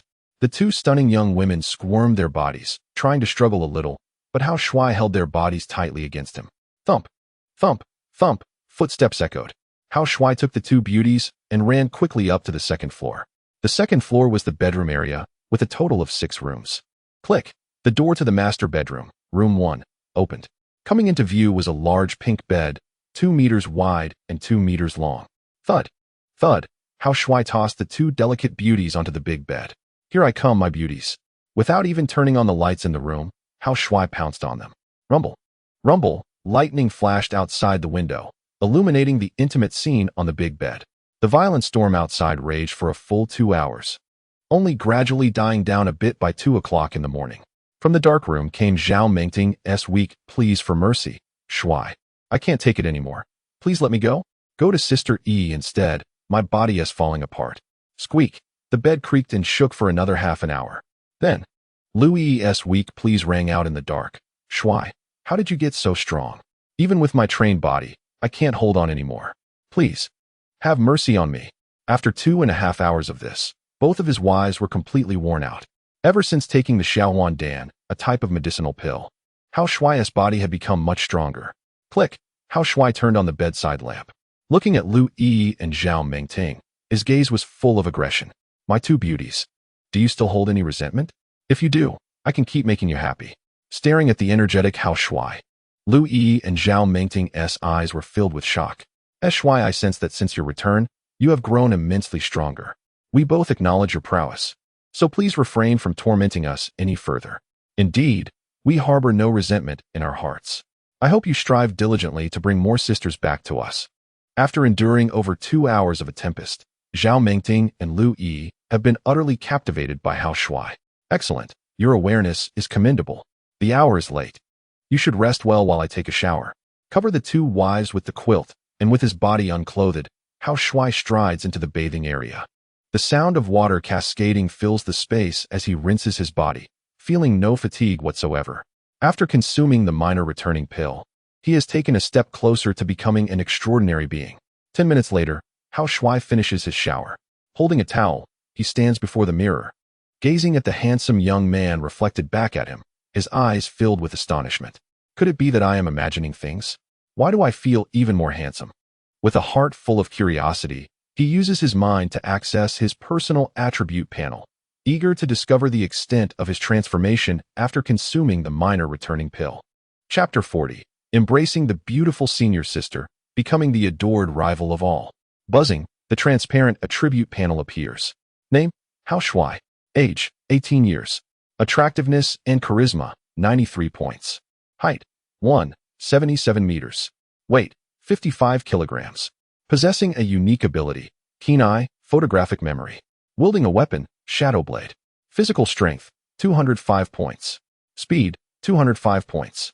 Endurance, 205 points. Defense, 100 points. Combat power, 205 points. When wielding the shadow blade, combat power can reach 500 points. After reviewing his personal information, Hao Shuai excitedly waves his towel. Following the consumption of the minor returning pill, His body has undergone a remarkable upgrade. His combat power has surged from 65 points to 205 points, tripling his battle prowess. Observing the changes in his physique, he notes that his attractiveness has increased by 2 points, and he has gained 5 kilograms in weight. When wielding the Shadow Blade, his combat power can reach an astonishing 500 points. Clenching his fists, Hao Shuai feels an overwhelming surge of strength coursing through him. Once the exhilaration subsides, he gradually regains his composure. A combat power of 205 points is formidable compared to an ordinary person, yet it pales in comparison to that of powerful, extraordinary beings. The assassins from the Shadow Organization could descend upon him at any moment. He must strive to elevate his combat power beyond 1,000 points in a short time, unlocking his physical potential and becoming an extraordinary being himself. With a clear plan in mind, Hao Shuai dries off with his towel, preparing for sleep. Tomorrow marks the first day of school, and he cannot afford to be late. Lifting the quilt, he returns to bed, where his 2 wives sleep soundly. As he lies in the middle, both wives snuggle close to him. The sensation of being embraced on either side is truly delightful. The rhythmic patter of raindrops outside creates a perfect ambience for slumber. After a night of torrential rain, the morning greets us with clear skies. It is September 1st, the day Hao Shuai officially commences his academic journey. Logically, he should have spent the previous night in the school dormitory. However, the comfort of home prevails, especially with his beloved wife waiting for him. The rain outside ebbs and flows, the cycle continuing. Unbeknownst to him, time has slipped into the early hours of the next day. After enjoying breakfast, Hao Shuai departs with 2 companions. Lu Yi takes the wheel, first transporting Zhao Mengting to the People's Hospital. By 7:30, Hao Shuai arrives at Yunqing University. As a student-athlete, his university coursework is rather relaxed, with his primary focus being training. Aside from training, he has a few cultural classes each week. In just 13 days, the university will host its internal selection competition. Only by clinching victory in this event will Hao Shuai qualify for the International University Sports Games. Hao Shuai, ensure your phone is charged today. If you plan to return home late, remember to notify me in advance.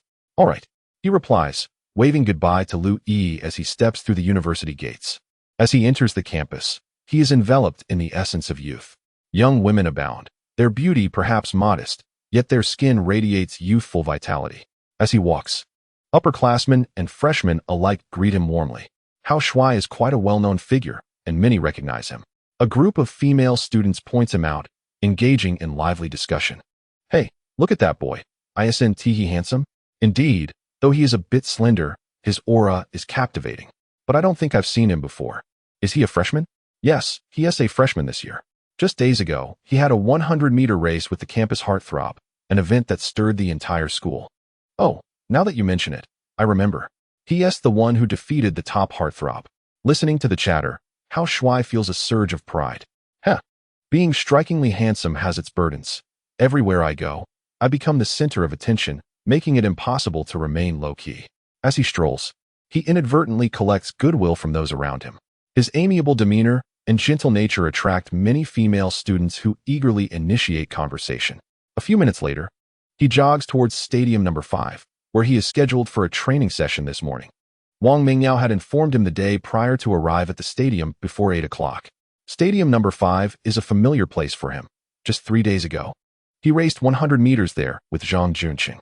The stadium is expansive, featuring various training areas, some for long jump, others for high jump, and yet others for shot put practice. Glancing around, he observes the lively scene within the stadium, bustling with both men and women, where the ratio between the genders appears relatively balanced. Junior, come over here. 10 meters away, Wang Mingyao waved at Hao Shuai. Upon seeing the exquisite campus beauty, Hao Shuai's heart stirred with excitement. He thought to himself, Senior Mingyao is gentle and charming, quite the ideal candidate for a wife. I must strive diligently to win her heart soon. With such musings, Hao Shuai approached the starting point of the track. Standing nearby was a large group of boys, easily numbering over a dozen. These individuals were tall and robust, their muscles well-defined, indicating they were all seasoned athletes. Among the crowd, Hao Shuai spotted Zhang Junqing. As he drew closer, he felt an overwhelming sense of hostility emanating from the group.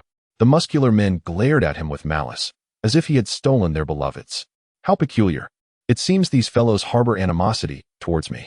Could it be that Zhang Junshin is orchestrating this from the shadows? Hao Shuai pondered. These individuals referred to themselves as the Handsome League, and on his first day at school, he found himself the target of their disdain. With a sense of uncertainty, Hao Shuai approached Wang Mingyao. Thank you, Senior Mingyao, for agreeing to be my running companion. Come, let us share an embrace.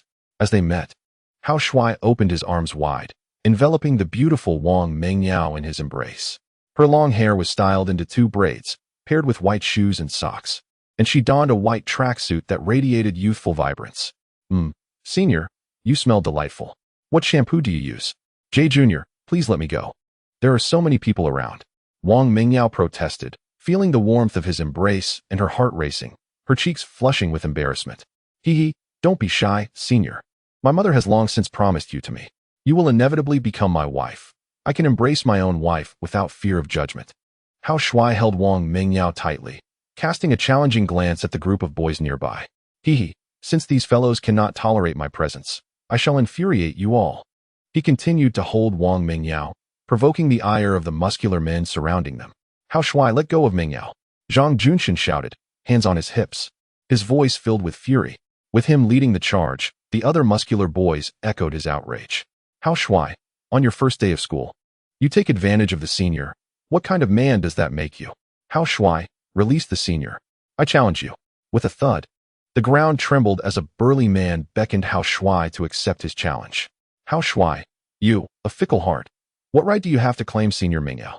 I challenge you. If you lose, you must cease all advances towards her. Chapter 41. Competing in endurance, you are all weaklings. On his first day at school, Hao Shuai had intended to train earnestly, yet there were always those intent on causing trouble. The group of muscular boys had formed a united front, regarding Hao Shuai as if he were their sworn enemy. From Hao Shuai's perspective, it was evident that Zhang Junshin was orchestrating this entire situation from behind the scenes. With his right hand entwined with Wang Mingyao's, Hao Shuai softly inquired, Senior, what is the matter with that group over there? They seem to regard me as an enemy.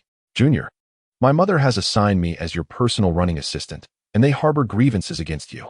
Yesterday, they stormed the principal's office and were ultimately reprimanded by my mother. Because of this incident, they hold a grudge against you. I was under the impression it was something significant. So, they are merely envious of my good looks and jealous of my beautiful companion. Junior, you shouldn't speak so indiscriminately. I am not your wife. My mother is determined to see you married to me. I consent, you consent, and your future mother-in-law agrees as well. You are undoubtedly my wife. Once we find the time, let us register our marriage. Wang Mingyao was assigned by the principal to be Hao Shuai's personal running assistant. The group of muscular men opposite them, aside from Zhang Junshin, all held affections for Wang Mingyao. As Hao Shuai and Wang Mingyao engaged in playful banter, the muscular men's faces flushed with anger. Hao Shuai, release my Mingyao-senpai. Hao Shuai, remove your filthy hands. Do not tarnish my goddess. Hao Shuai, if you dare not accept my challenge, you are a coward. A coward is unworthy of pursuing Mingyao-senpai. Indeed, a man who shuns challenges is but a useless coward. Coward, coward, coward. A chorus of muscular men raised their fists, chanting in unison, demonstrating against Hao Shuai. Zhang Junshin stood among the crowd, arms crossed, wearing a smug expression. Days prior, Hao Shuai had humiliated Zhang Junshin, and the latter had since harbored resentment, seeking an opportunity for revenge. Upon learning that Wang Mingyao was appointed by the principal as Hao Shuai's personal assistant, Zhang Junshin swiftly fanned the flames, rallying a group of athletes to confront Hao Shuai. Sensing the surrounding anger, Zhang Junshin smirked inwardly. Hao Shuai, you have audaciously dared to pursue Mingyao-senpai. She is the second most popular flower of our school, more adored than Shio-senpai. Prepare to become the target of many handsome rivals. In terms of beauty and grace, Wang Mingyao and her sister Wang Shuyu were on par. However, in terms of personality, Wang Mingyao's gentle demeanor endeared her to more male students. It was merely because Wang Shuyu was the elder sister that the foremost handsome student, Zhang Junshin, favored her. Consequently, in the rankings of school beauties, Wang Shuyu claimed the title of the first flower, while Wang Mingyao became the second. Wang Mingyao paid no heed to the rankings of school beauties. Coward, coward, coward. The shouts of the crowd drew the attention of those training nearby.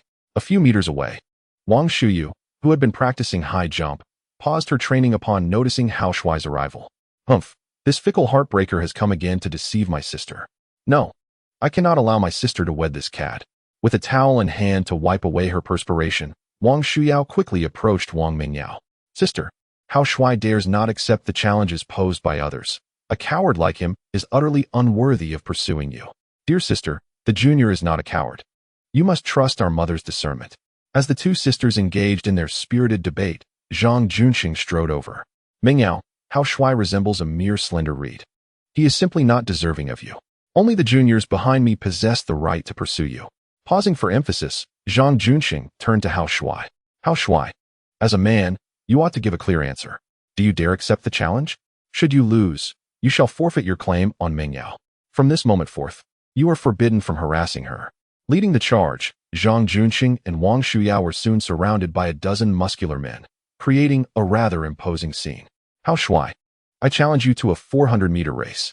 Hao Shuai, I challenge you to an 800-meter race. If you lose, you must abandon any thoughts of Mingyao. Hao Shuai, I challenge you to a 1,500-meter race. The muscular men were animated, continually issuing their challenges. Hao Shuai, holding Wang Mingyao's hand, gave the crowd a dismissive thumbs down. You lot are all the same. Wagering the affections of a beloved woman is not my style. Mingyao is a woman of intellect. She is no one's accessory. If you wish to play, you may choose another wager. Should you wish to stake Mingyao, I shall not engage. Hao Shuai's voice resonated powerfully, his words leaving no room for doubt, and Wang Mingyao's eyes sparkled with admiration. For as long as she could remember, Wang Mingyao harbored a dream, to marry a man she would fall in love with at first sight. In her 20-plus years of life, she had never encountered anyone who made her heart race upon their first meeting, until she saw Hao Shuai. Her heart quickened several beats that day. Hao Shuai was the first boy to capture Wang Mingyao's heart at first glance. Having met Hao Shuai a few days prior, Wang Mingyao found herself lovesick, often reminiscing about him. Yet, being an introverted girl, she refrained from contacting him if he did not reach out first. Today, her embrace and hand-holding with Hao Shuai marked her first experience of love. Holding Hao Shuai's hand, Wang Mingyao felt a surge of sweetness within her. Junior, I apologize for the trouble I have caused you. If you prefer to avoid them, I can take you to gymnasium number 4 for training. Wang Mingyao, ever perceptive, recognized that the group opposite had long been prepared, waiting for Hao Shuai to stumble. She did not wish to see the man she admired humiliated. Rest assured, facing this bunch of muscle-bound brutes, I will certainly not falter. Defeating these weaklings will be a breeze. Hao Shuai declared confidently, in terms of physical prowess. Everyone present here pales in comparison. Hao Shuai, do not speak so arrogantly. If you have the ability, let us race 800 meters. Indeed, only those who rely solely on their words are the weaklings. If you have what it takes, let us compete. Hao Shuai is willing to accept the challenge. And Zhang Junxin claps his hands, bringing the crowd to silence. Hao Shuai, as long as you are willing to engage, any wager will suffice. Speak your mind. How do you wish to play? Hao Shuai stands tall, a confident smile gracing his lips. Since you all enjoy long-distance running, why not engage in a test of endurance? I shall take on your entire group. We will circle this track and run 5 kilometers to see who reaches the finish line first. The losing side must lie on the ground and bark like a dog, proclaiming themselves cowards. Earlier, the crowd had called Hao Shuai a coward, and he intends to cast that title back upon them. Upon hearing that Hao Shuai intends to run 5 kilometers, the group of muscular men erupts in laughter. Ha ha. We are all professionally trained. Hao Shuai, you slender reed, racing against us in long distance is akin to courting death. Indeed, we train daily with a 5-kilometer run. That is our basic intensity. Just one look at your scrawny frame reveals you have not undergone any training. The crowd is animated, and Wang Xiao casts a gloating glance at Hao Shuai. In her mind, she envisions the spectacle of Hao Shuai lying on the ground, barking like a dog. In a pitiful admission of cowardice. Humph, you fickle heartthrob. I thought you were wagering something more substantial. Betting on a 5-kilometer run is tantamount to seeking your own demise. Hee hee, I will capture a video of you lying on the ground barking like a dog and send it to your mother so she may witness your cowardly disposition. Wang Xiao feels triumphant, but Wang Mingyao steps forward, positioning herself protectively in front of Hao Shuai, angrily rebuking the group across from them. You individuals are going too far. You train every day to run 5 kilometers. Our junior has just arrived at school. He has not even begun training. This comparison is utterly unfair. Wang Mingyao strives to support Hao Shuai, But Wang Xiao pulls her aside. My foolish sister, do not thwart such a splendid opportunity. If Hao Shuai lacks the capacity to run 5 kilometers, his physical condition is woeful. What grounds does he have to bring you happiness? Sister, this competition is inherently unjust. If our junior trains for a month before competing, then it would be fair. Wang Mingyao struggles against Wang Xiao's grip, wishing to prevent this 5-kilometer endurance bet. Wang Xiao holds Wang Mingyao firmly, signaling to Zhang Junxin.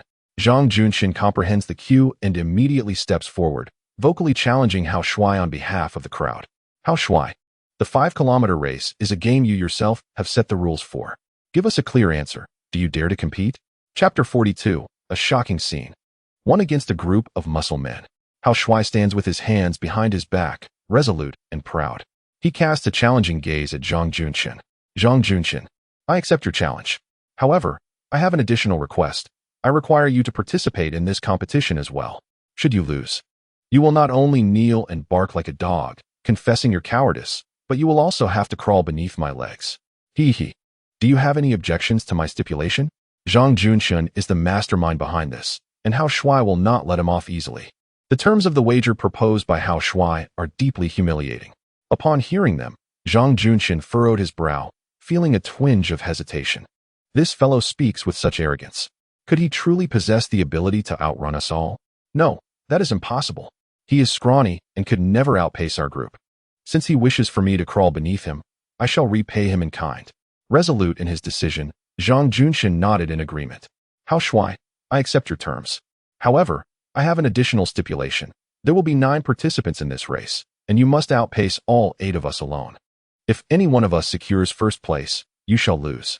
Should you lose, you too must crawl beneath my legs. Very well, it is settled. I shall outrun your entire group. With a clap, Hao Shuai and Zhang Junxin sealed their wager. The humiliation of barking like a dog and crawling beneath someone is the utmost insult to a man. The stakes have escalated, and the onlookers around them are filled with excitement. The crowd murmurs and points, eager for the spectacle. Look, everyone, there's a thrilling show to behold. This newcomer is set to compete against a group of athletes in a 5-kilometer race. The loser will have to bark like a dog and crawl beneath someone else's legs. It sounds utterly amusing. Hee hee, I know this newcomer. Just days ago, he raced against Senior Zhang in a 100-meter dash. On that day, Senior Zhang lost and behaved disgracefully in public. Their enmity began on that very day. However, today's competition is not a short sprint. 5 kilometers is a test of endurance, a true measure of stamina and strength. I believe this newcomer is destined to lose. Haha, regardless of who wins or loses. We will witness someone crawling beneath another's legs. I must take out my phone to capture the thrilling moments. Amidst the fervent discussions of the crowd, Hao Shuai and his companions approached the starting line. As the race was about to commence, Wang Mingyao struggled and wore a worried expression. Sister, let me go. I must stop this competition. A group against one person. It is unfair for Senior Zhang to bully him. Wang Shuyu held her sister tightly, wishing to witness Hao Shuai's downfall. My dear sister, since you have such confidence in that fickle-hearted boy, do not intervene. Let us enjoy the spectacle and see how he embarrasses himself. Unbeknownst to her, Wang Shuyu's disdain for Hao Shuai had been growing increasingly intense. 2 sisters were embroiled in a dispute when Zhang Junxin approached with a smile, inviting, Junior Shuyao. Our 5-kilometer showdown with Hao Shuai is about to commence. I would like to request your assistance as a temporary referee to signal the start. Sure, no problem, replied Wang Shuyao, as she pulled her sister Wang Mingyao along toward the starting line of the track. Upon spotting Hao Shuai, Wang Mingyao's face reflected concern. Junior, they are bullying you. Do not compete with them. Come, sister will take you to another training field. Hao Shuai, exuding confidence, embraced Wang Mingyao. Sister Mingyao, you must have faith in me. Watch closely how your man will triumph over this bunch of pretenders. Once I complete the 5 kilometers, we shall go on a date. Observing the two indulging in their affectionate banter, Zhang Junxin urged them loudly. Hao Shuai, what are you dawdling for? We are all prepared. Hurry up. After reassuring Wang Mingyao, Hao Shuai took his position at the starting line to prepare. The track at Stadium Number 5 featured a total of 9 lanes. This time, Hao Shuai was set to compete against 8 muscular rivals. One lap of the track measured 400 meters, and they were to run 5 kilometers, which equated to 12.5 laps. The 9 competitors took their marks on the 9 lanes. with Hao Shuai positioned in Lane 1 and Zhang Junxin in Lane 2, closely situated as bitter rivals.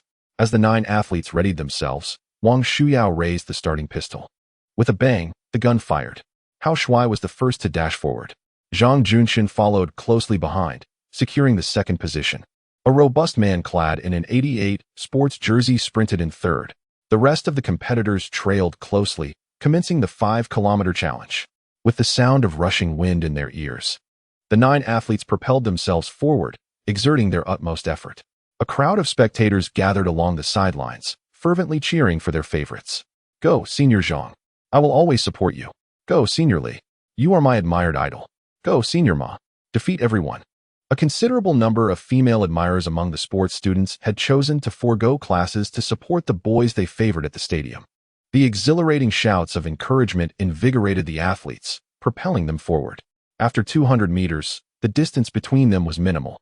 Hao Shuai maintained the lead, followed closely by Zhang Junxin, who was merely a meter behind. Completing the first lap of 400 meters, no one had fallen significantly behind. As Hao Shuai passed by Wang Mingyao, he smiled and waved at her. Sister, once I finish the 5 kilometers, we shall go watch a movie. After finishing the 400 meters, Hao Shuai appeared to be effortlessly maintaining his pace, intentionally slowing down during the first lap to avoid overwhelming his competitors. Witnessing Hao Shuai's smug demeanor, Wang Shuyao clenched her fists, seething with frustration. Sister, this fickle-hearted scoundrel has invited you to the movies. Surely, no good can come of it. You must not acquiesce to his request. Wang Mingyao cast a sweet smile at Hao Shuai's retreating figure, disregarding Wang Shuyao's concerns. Observing her sister's infatuated demeanor, Wang Shuyu felt a wave of anxiety wash over her. This is disastrous. This cat has captivated my sister. I must devise a plan to rescue her from this romantic folly. Ah, if only this rogue were to lose the competition and find himself sprawled on the ground, barking like a dog, my sister would surely see his true nature. With this thought crystallized in her mind, Wang Shuyu steeled herself. As Hao Shuai and the others completed their second lap, she waved encouragingly to Zhang Junxin. Come on, Senior Zhang. As long as you surpass that fickle-hearted scoundrel, I shall go on a date with you. Zhang Junxin had maintained a distance of approximately 2 meters from Hao Shuai. Upon hearing Wang Shuyao's call, a surge of energy coursed through him. Hao Shuai, in order to win this date with the junior, I must outpace you. The ground trembled beneath their feet as Zhang Junxin suddenly quickened his pace, intent on overtaking Hao Shuai and claiming the lead. After completing the 800-meter run, the competitors still displayed remarkable stamina, with no one lagging behind thus far. Zhang Junxin abruptly accelerated, prompting several others to follow suit. As shouts from Zhang Junxin echoed behind him, Hao Shuai smirked wickedly. Ah, this is precisely the moment I have been awaiting. Since you choose to quicken your pace, I shall deplete your stamina. The ground shook as Hao Shuai also began to hasten his steps. In a 5-kilometer race, endurance and stamina are paramount.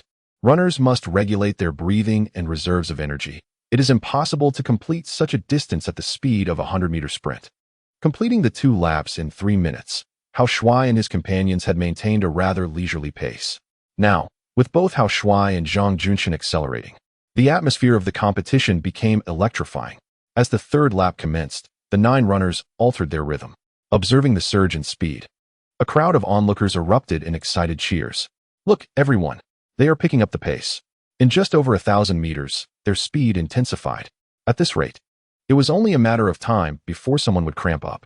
Goodness, Hao Shuai is remarkable. He has left a throng of seniors in his wake. Indeed, many echoed the sentiment, impressed by Hao Shuai's astonishing speed and endurance, despite his slender frame. Suddenly, the inevitable happened.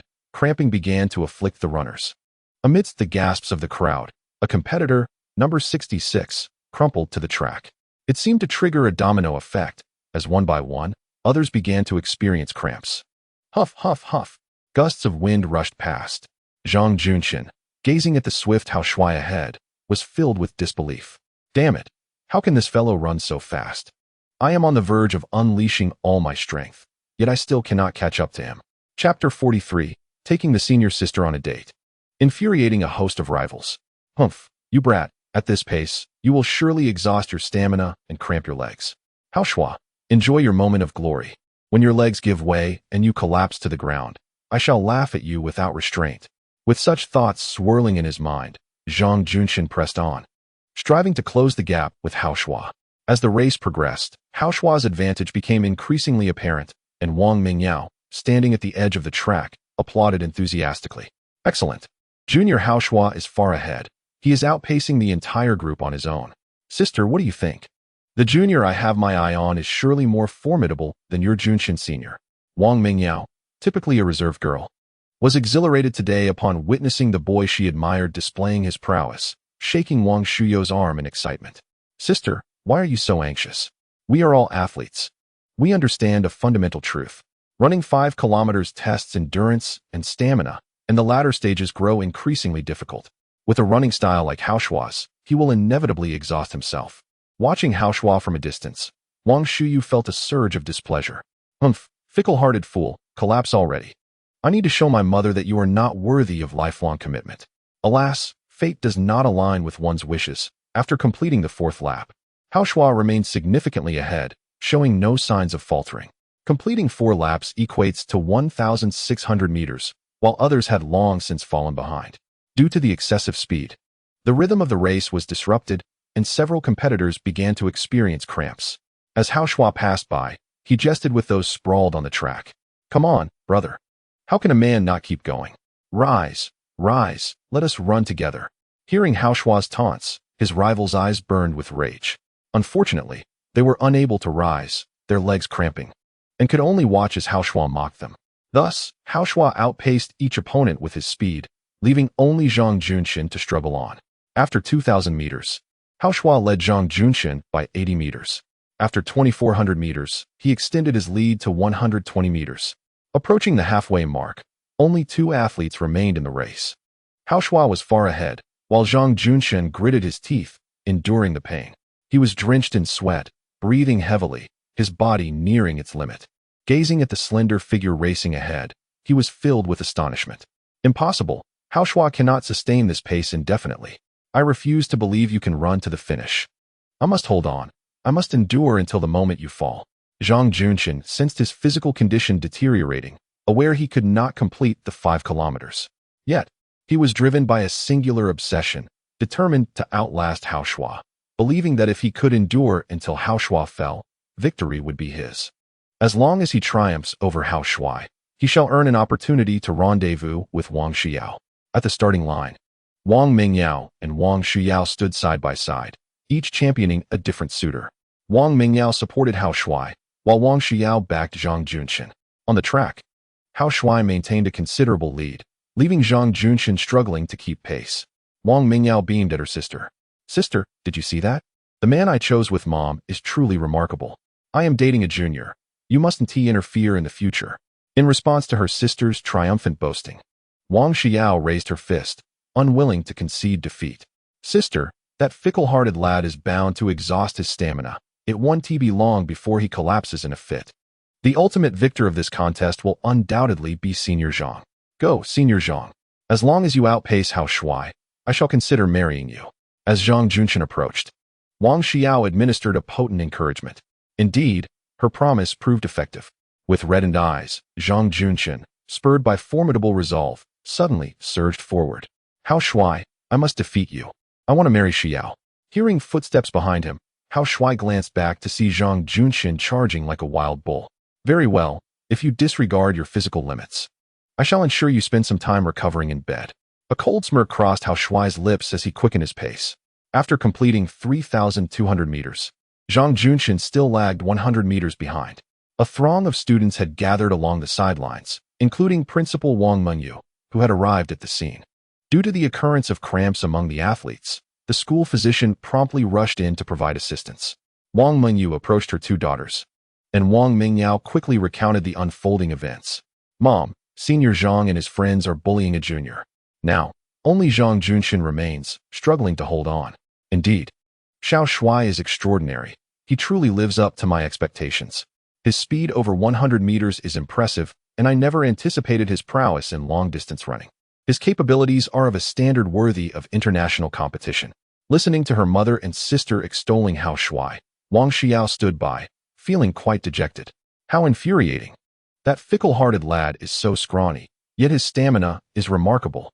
It's nearing the completion of 4,000 meters, and he shows no signs of fatigue. As they approach the final laps, Hao Shuai remains steadfast. Phew, he thought, as he passed by Zhang Junshen, who still trailed by 100 meters, yet continued to pursue with unwavering determination. To bolster Zhang Junshen's spirits, Wang Xiao intensified her encouragement. Go, Senior Zhang.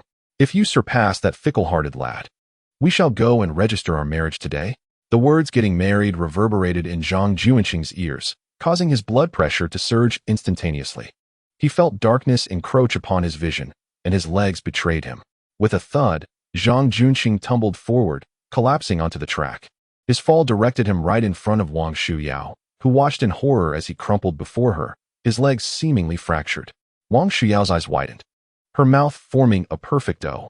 How could this happen? Even Senior Zhang has fallen. That despicable, fickle-hearted man. How could he be so strong? Upon witnessing the grave accident, Wang Mingyu swiftly called for the team doctor. Dr. Ma, hurry over. A female doctor rushed over with a medical kit.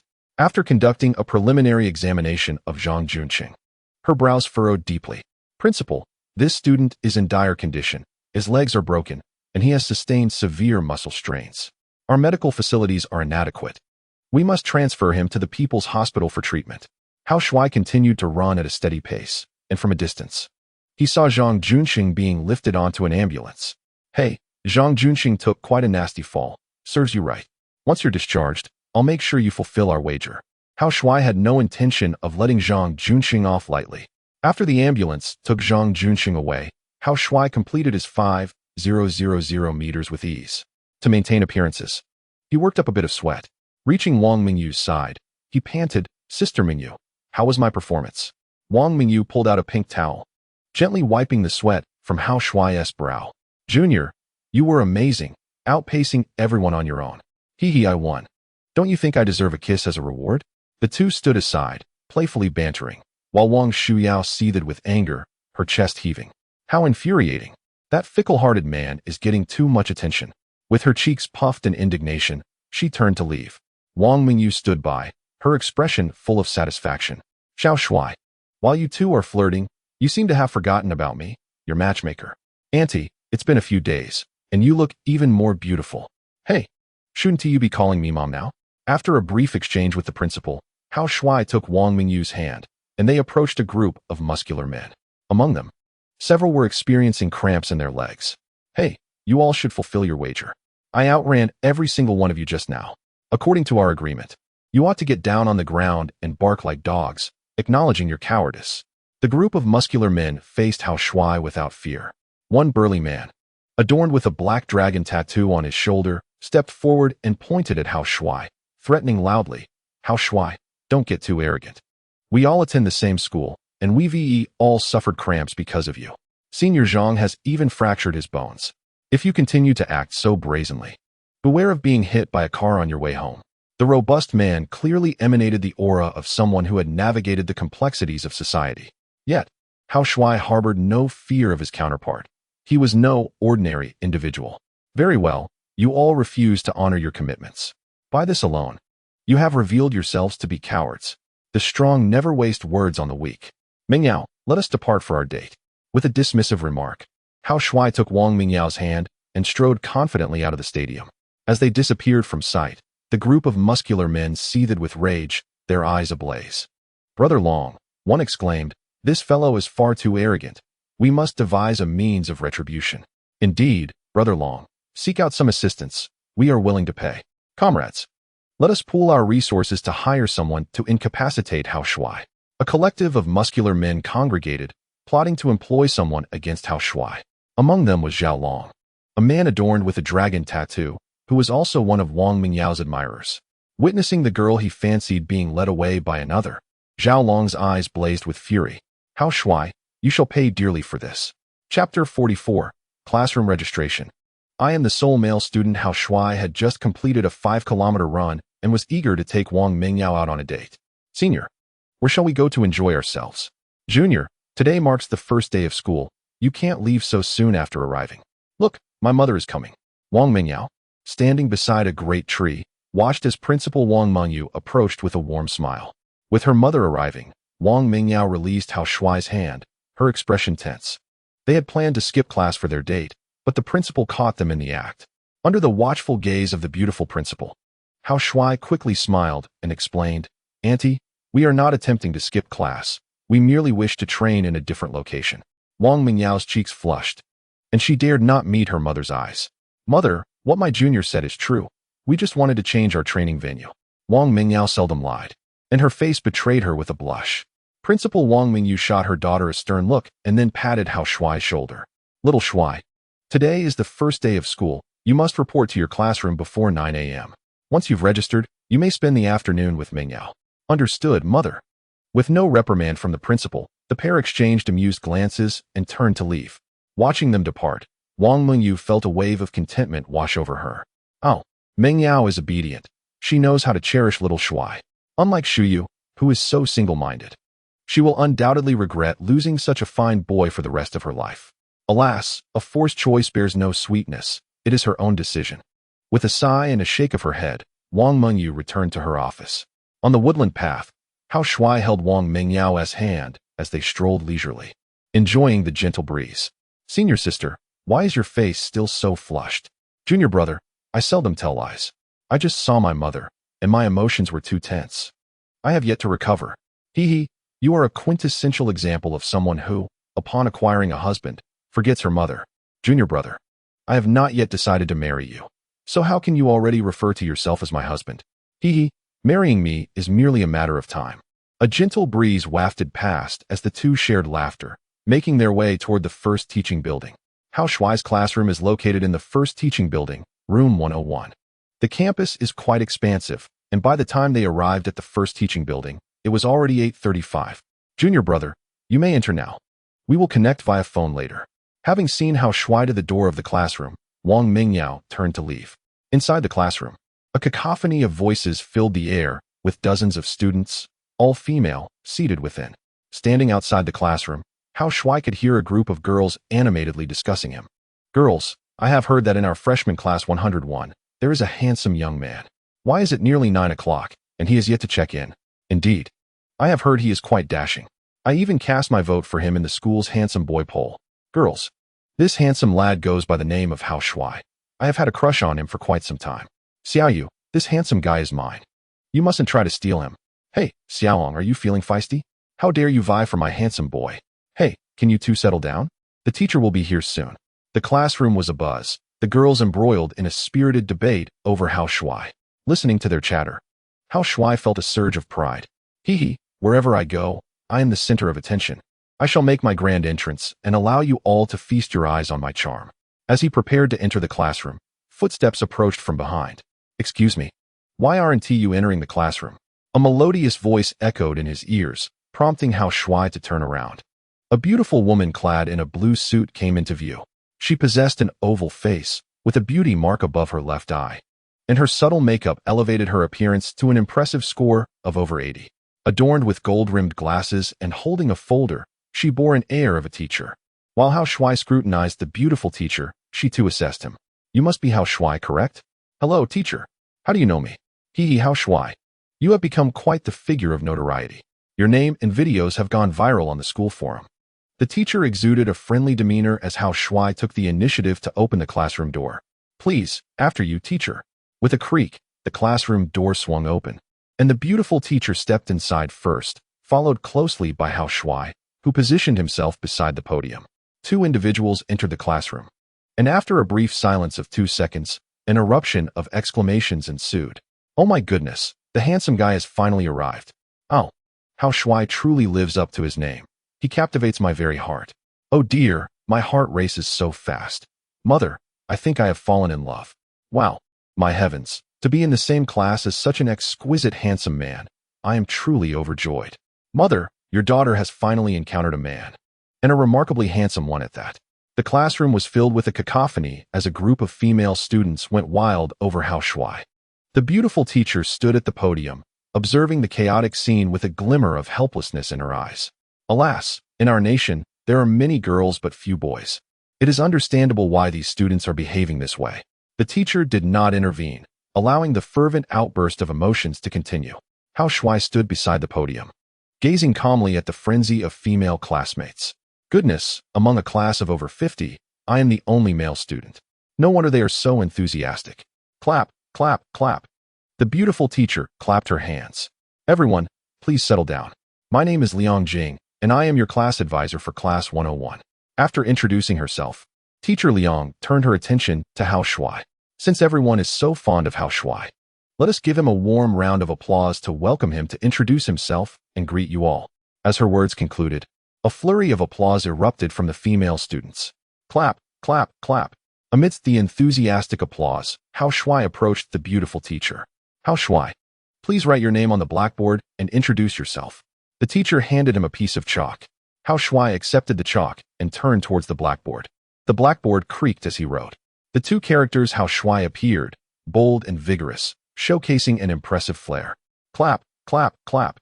Upon seeing such beautiful chalk characters, another round of applause broke out.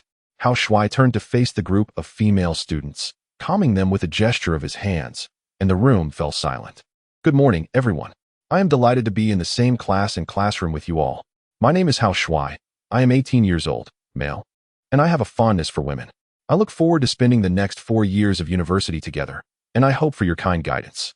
Hao Shuai's radiant smile caused a flurry of starry-eyed admiration among the female students. Presently, Hao Shuai possessed a remarkable attractiveness rated at 93 points. In the entire Yun City University, male students were already scarce, and finding another like Hao Shuai, with such extraordinary looks, was virtually impossible. Clap, clap, clap. As Hao Shuai completed his self-introduction, a wave of enthusiastic applause erupted once more. The beautiful teacher, observing Hao Shuai from the side, wore a look of admiration. In a country where women outnumber men, many men tend to be proud and speak with arrogance. A boy like Hao Shuai, who is both handsome and approachable, is indeed a rare gem. How delightful it is that his gentle disposition will alleviate my concerns as his class instructor. After Hao Shuai completed his self-introduction, the beautiful teacher applauded, calling for silence. Now, Hao Shuai, since you've finished your introduction, please choose a seat and take your place. All right, teacher, Hao Shuai responded, casting a glance at the eager female classmates below the podium. One by one, they raised their right hands, enthusiastically beckoning him. Hao Shuai, come sit beside me. I have a spare seat. Hao Shuai, take the seat I saved just for you. Junior, come sit with your sister. I will bring you snacks every day. Junior, come sit here. I will prepare breakfast for you daily. The fervor of the female students was palpable, and Hao Shuai found himself momentarily at a loss as to whom to choose. Suddenly, an idea struck him. I will activate my spiritual eye to discern if there are any exceptional girls. Upon activation, he began scanning the classroom for female classmates. As he surveyed the 54 girls in the class, he noted that the overall standard was rather unimpressive. Less than half of them could be deemed passable without makeup. Only 8 girls scored above 70, and merely 1 surpassed 80. This singular girl, named Long Waner, achieved an impressive score of 88. Seemingly introverted, she sat alone in the corner on the right side of the classroom, with an empty seat beside her. The excitement among the girls reached a fever pitch as Hao Shuai prepared to select his deskmate. While nearly all were fervently vying for his attention, Long Waner remained silent. Excellent. This girl possesses a commendable character. I shall choose her as my deskmate, he concluded. With determined steps, he approached Long Waner's desk. Under the watchful eyes of his female classmates, wearing glasses and dressed modestly in gray jeans and a gray t-shirt, she exuded an understated aura. Her natural beauty was evident, though her skin appeared slightly sallow, suggesting possible malnutrition. Hello, classmate. I am Hao Shuai. It is a pleasure to be your deskmate. He greeted her with a smile as he settled beside her. Long Waner merely nodded in response, offering no further words. Hao Shuai found her cold demeanor somewhat disconcerting. Having been surrounded by warm and welcoming girls for several days in this environment dominated by females. How intriguing. This deskmate has quite the personality, he mused internally, choosing not to press further into conversation. Subsequently, one by one, the girls took to the podium to introduce themselves. During each introduction, they would wave towards Hao Shuai. He maintained a smile throughout, possessing an extraordinary memory that allowed him to commit each girl's information to heart. At last, it was the turn of the female classmate to introduce herself, and Hao Shuai finally exhibited a glimmer of interest. How intriguing it was to consider how such a seemingly aloof girl would present herself. To his anticipation, Long Waner did not ascend the podium. Instead, she simply stood. bowing respectfully to the teacher. "Good morning, Teacher Liang. My name is Long Wanner." With that, she returned to her seat. From her introduction, it was evident that Long Wanner possessed a rather reclusive disposition. As the last of the 55 students finished their introductions, the clock approached 10 o'clock. The beautiful teacher, Liang Jing, stood at the front of the class, diligently writing down important notes for the new students regarding the start of the academic year. She elaborated on various aspects, including a month of military training that awaited them, urging everyone to prepare accordingly. Furthermore, she provided detailed insights into the school's daily life and dietary arrangements. By the time she concluded her address, the hour had arrived at 10 in the morning. "All right, students, I have finished outlining the essential points for the upcoming semester. Now, we shall proceed to the election of the class monitor. Any students interested in this position are encouraged to come forward and register. I shall grant you 2 minutes to sign up, and after that, we will vote for the most popular candidate among those who have volunteered to assume the role of class monitor." As Teacher Liang's words trailed off, a group of girls turned their gazes towards Hao Shuai. A plump girl with a round face was the first to raise her hand in support. "Teacher, I vote for Hao Shuai as class monitor." As soon as she spoke, other girls followed suit, lifting their hands in unison. "Teacher, I also choose Hao Shuai for class monitor." "Yes, we all support Hao Shuai as class monitor." The chorus of voices from the girls filled the room, overwhelming any dissenting opinions Hao Shuai may have had. He felt utterly resigned, for he had no desire to take on the responsibilities of a class monitor. His intent in attending university was to save her life, not to be burdened with trivial tasks. Before he could voice his refusal, Teacher Liang decisively declared, "Well, given the overwhelming support from the students, it is settled that Hao Shuai will serve as the class monitor for Class 101. Yay! We have a handsome class monitor. We are so fortunate. This is wonderful. With such a charming class monitor, I can boast to my friends. Indeed, when I return home, I can proudly say our class has a dashing class monitor." The excitement among the female classmates surged, their animated chatter drowning out any objections from Hao Shuai. "All right, everyone, quiet down. Let us invite the class monitor to the stage to share a few words." Teacher Liang clapped her hands, signaling for Hao Shuai to come forward once more. With a resigned smile, he approached the podium again. "Thank you, dear classmates, for your kindness in selecting me as your class monitor. As you may know, I am an athlete, and I will be occupied with training, which may limit my availability to manage class affairs. Therefore, I kindly ask that you consider electing another individual to share the responsibilities of class monitor." Hao Shuai declined the position of class monitor, causing a surge of excitement among the female classmates below. "Class monitor, it's perfectly fine. We will be very well behaved during your training, and we can handle any matters ourselves." One student added, "Indeed, as long as the class monitor comes to the classroom when available, there is no need for you to stay here all the time." Another implored, "Please don't refuse. We all wish for you to be our class monitor." Each girl voiced her opinion loudly, and Liang Jing adjusted her glasses, nodding toward Hao Shuai. "Hao Shuai, since everyone has expressed their thoughts so fervently, you should take on the role of class monitor." She pointed out the eager gazes looking up at him, suggesting he wouldn't want to see them in tears. The beautiful teacher winked at him, and Hao Shuai, feeling resigned, raised his hands in surrender. "All right then, I will take on the role of class monitor. However, I cannot be in the classroom at all times. I will need the teacher's assistance as well." Finally agreeing to become the class monitor, the group of girls erupted in excitement once more. "Hooray! This is fantastic. We finally have a handsome class monitor," they exclaimed. "Wow! Having the most handsome boy in the school as our class monitor feels like paradise." As the saying goes, those near the water's edge gain the moon first. Many girls believed that with Hao Shuai as the monitor, they would all have the opportunity to pursue him. With the position of class monitor established, Hao Shuai returned to his seat. Observing his beautiful deskmate, he noted her consistent silence. Long Wanner maintained a detached expression, seemingly indifferent to the happenings in the classroom. "What a fascinating girl," he thought, recognizing that she had her own story. Time passed swiftly, and soon it was 10:30 a.m. After selecting the class monitor, the teacher also appointed positions such as study committee member and life committee member. As the clock struck 11, the first class of the new term was nearing its conclusion. Teacher Liang clapped her hands for attention, delivering her final summary of the lesson. "Classmates, this concludes our first lesson of the new term. Please prepare yourselves for military training starting tomorrow." She then called out, "Hao Shuai, please come to my office for a moment." With that, Teacher Liang specifically reminded him as she exited the classroom. Hao Shuai quickly slipped out the back door, wary of the overly enthusiastic female classmates who might impede his escape.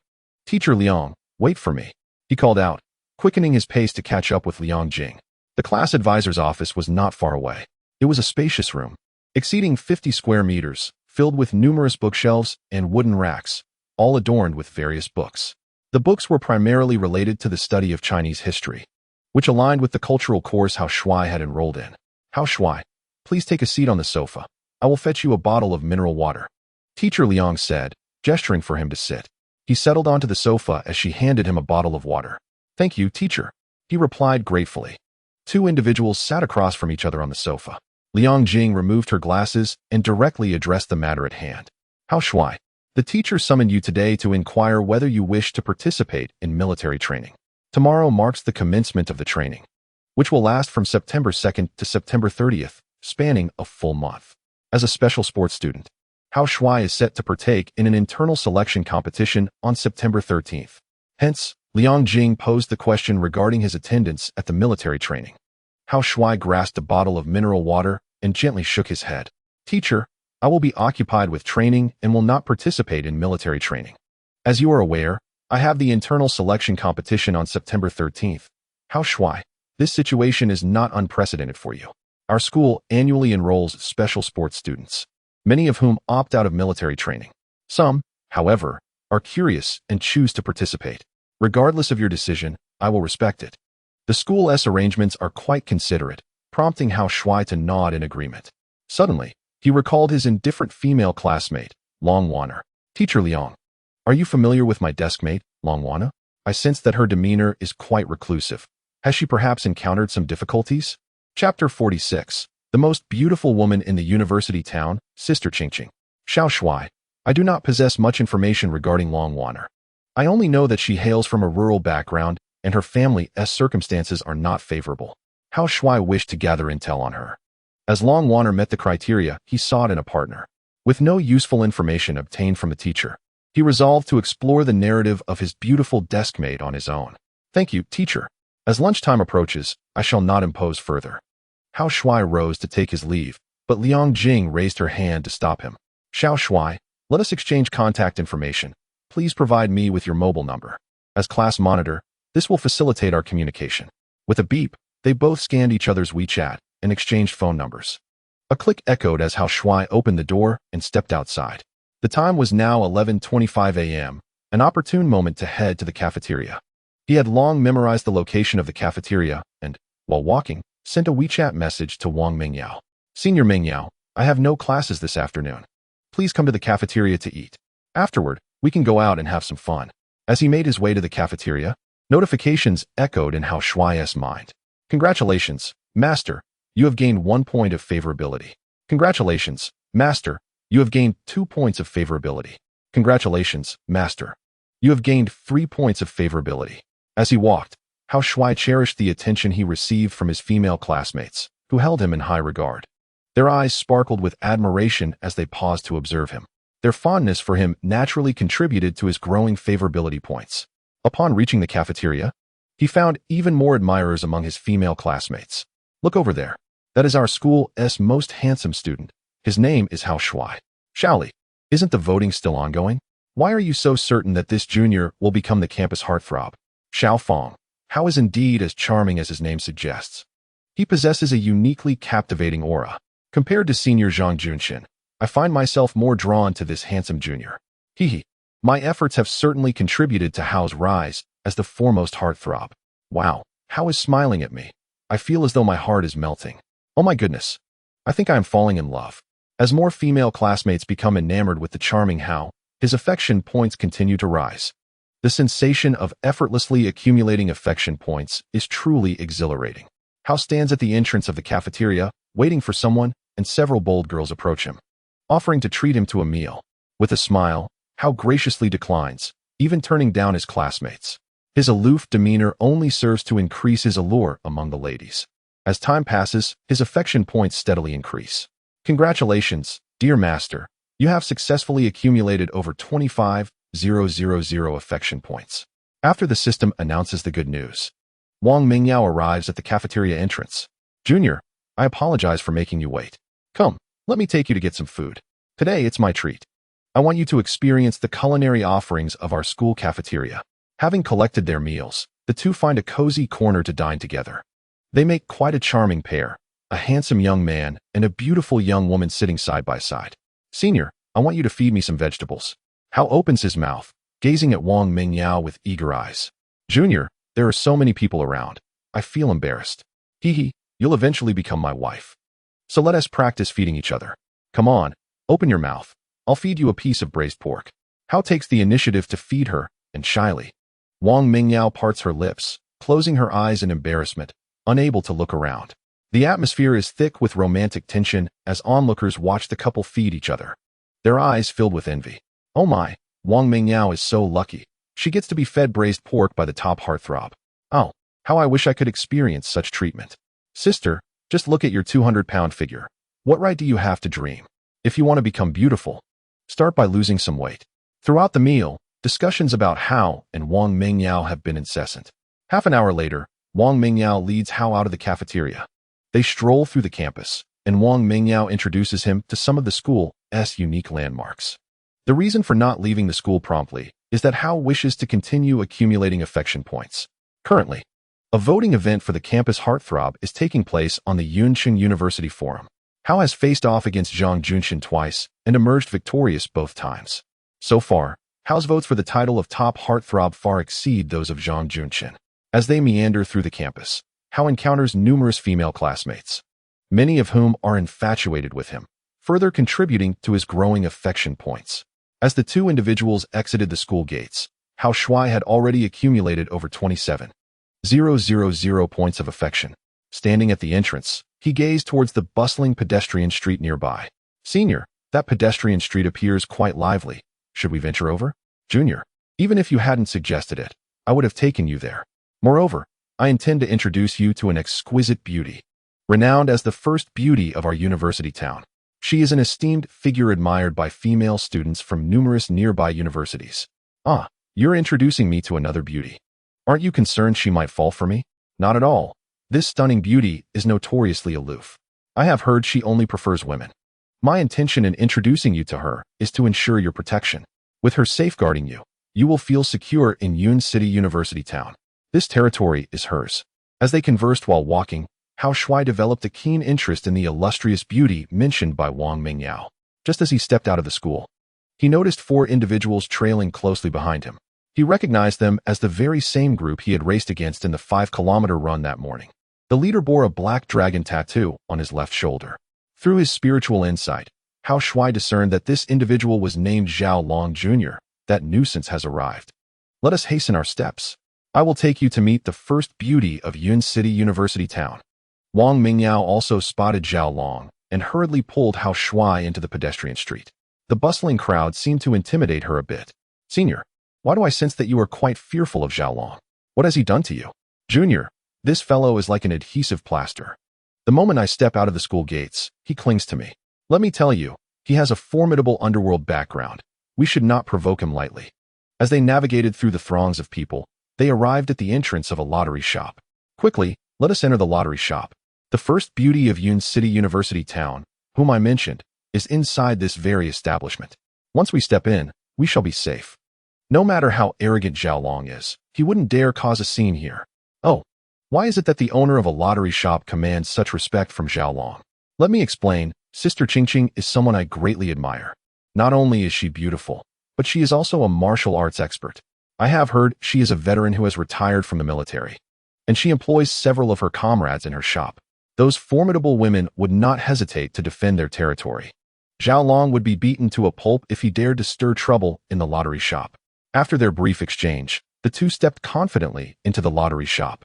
The establishment was spacious, spanning over 200 square meters. It was divided into several sections. In addition to selling lottery tickets, it featured several pool tables and gaming machines. Looking around, they noticed that the shop was bustling with over 100 patrons. The individuals present were predominantly female. Upon the entrance of Hao Shuai and his companion, they did not garner much attention. It seemed that the girls held little interest in the boy. Their gazes briefly wandered over the newcomers before they returned to their activities, Some were purchasing lottery tickets, others engaged in billiards, while a few were absorbed in video games, and some merely observed the surroundings. As Hao Shuai activated his spiritual vision to scan the multitude of beauties, a sense of reflection washed over him.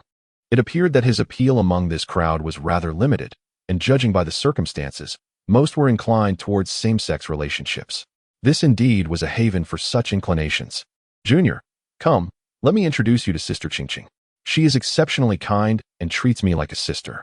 She is always willing to assist me with any troubles I encounter. Wang Mingyao took Hao Shuai's hand as they approached the cashier.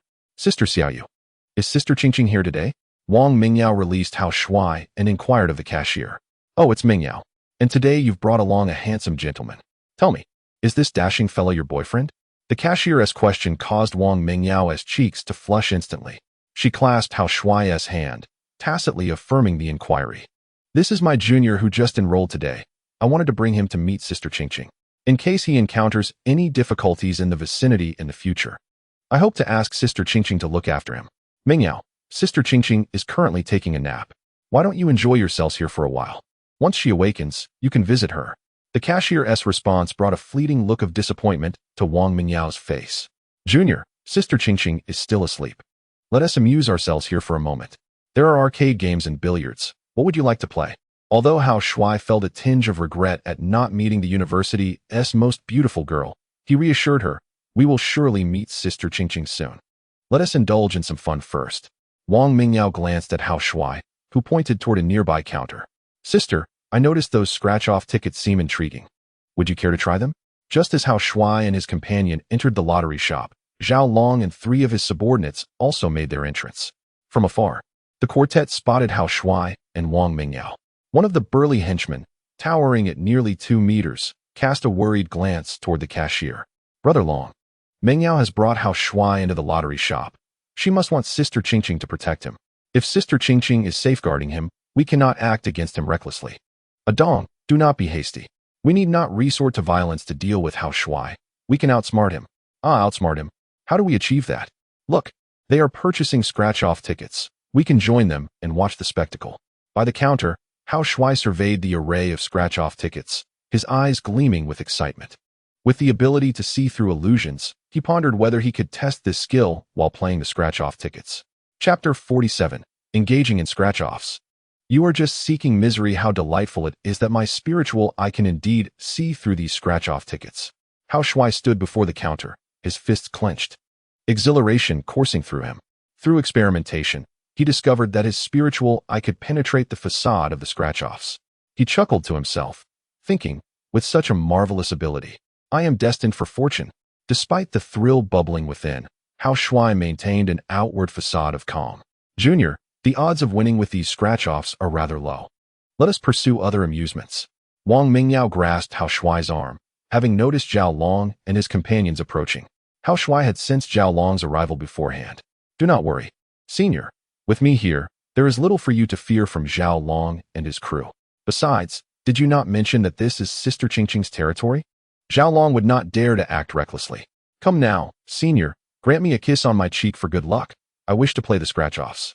Junior, do not jest. There are too many people here, and it makes me feel embarrassed. But I recall that you still owe me my first kiss. Several days have elapsed. It is time for you to fulfill your promise.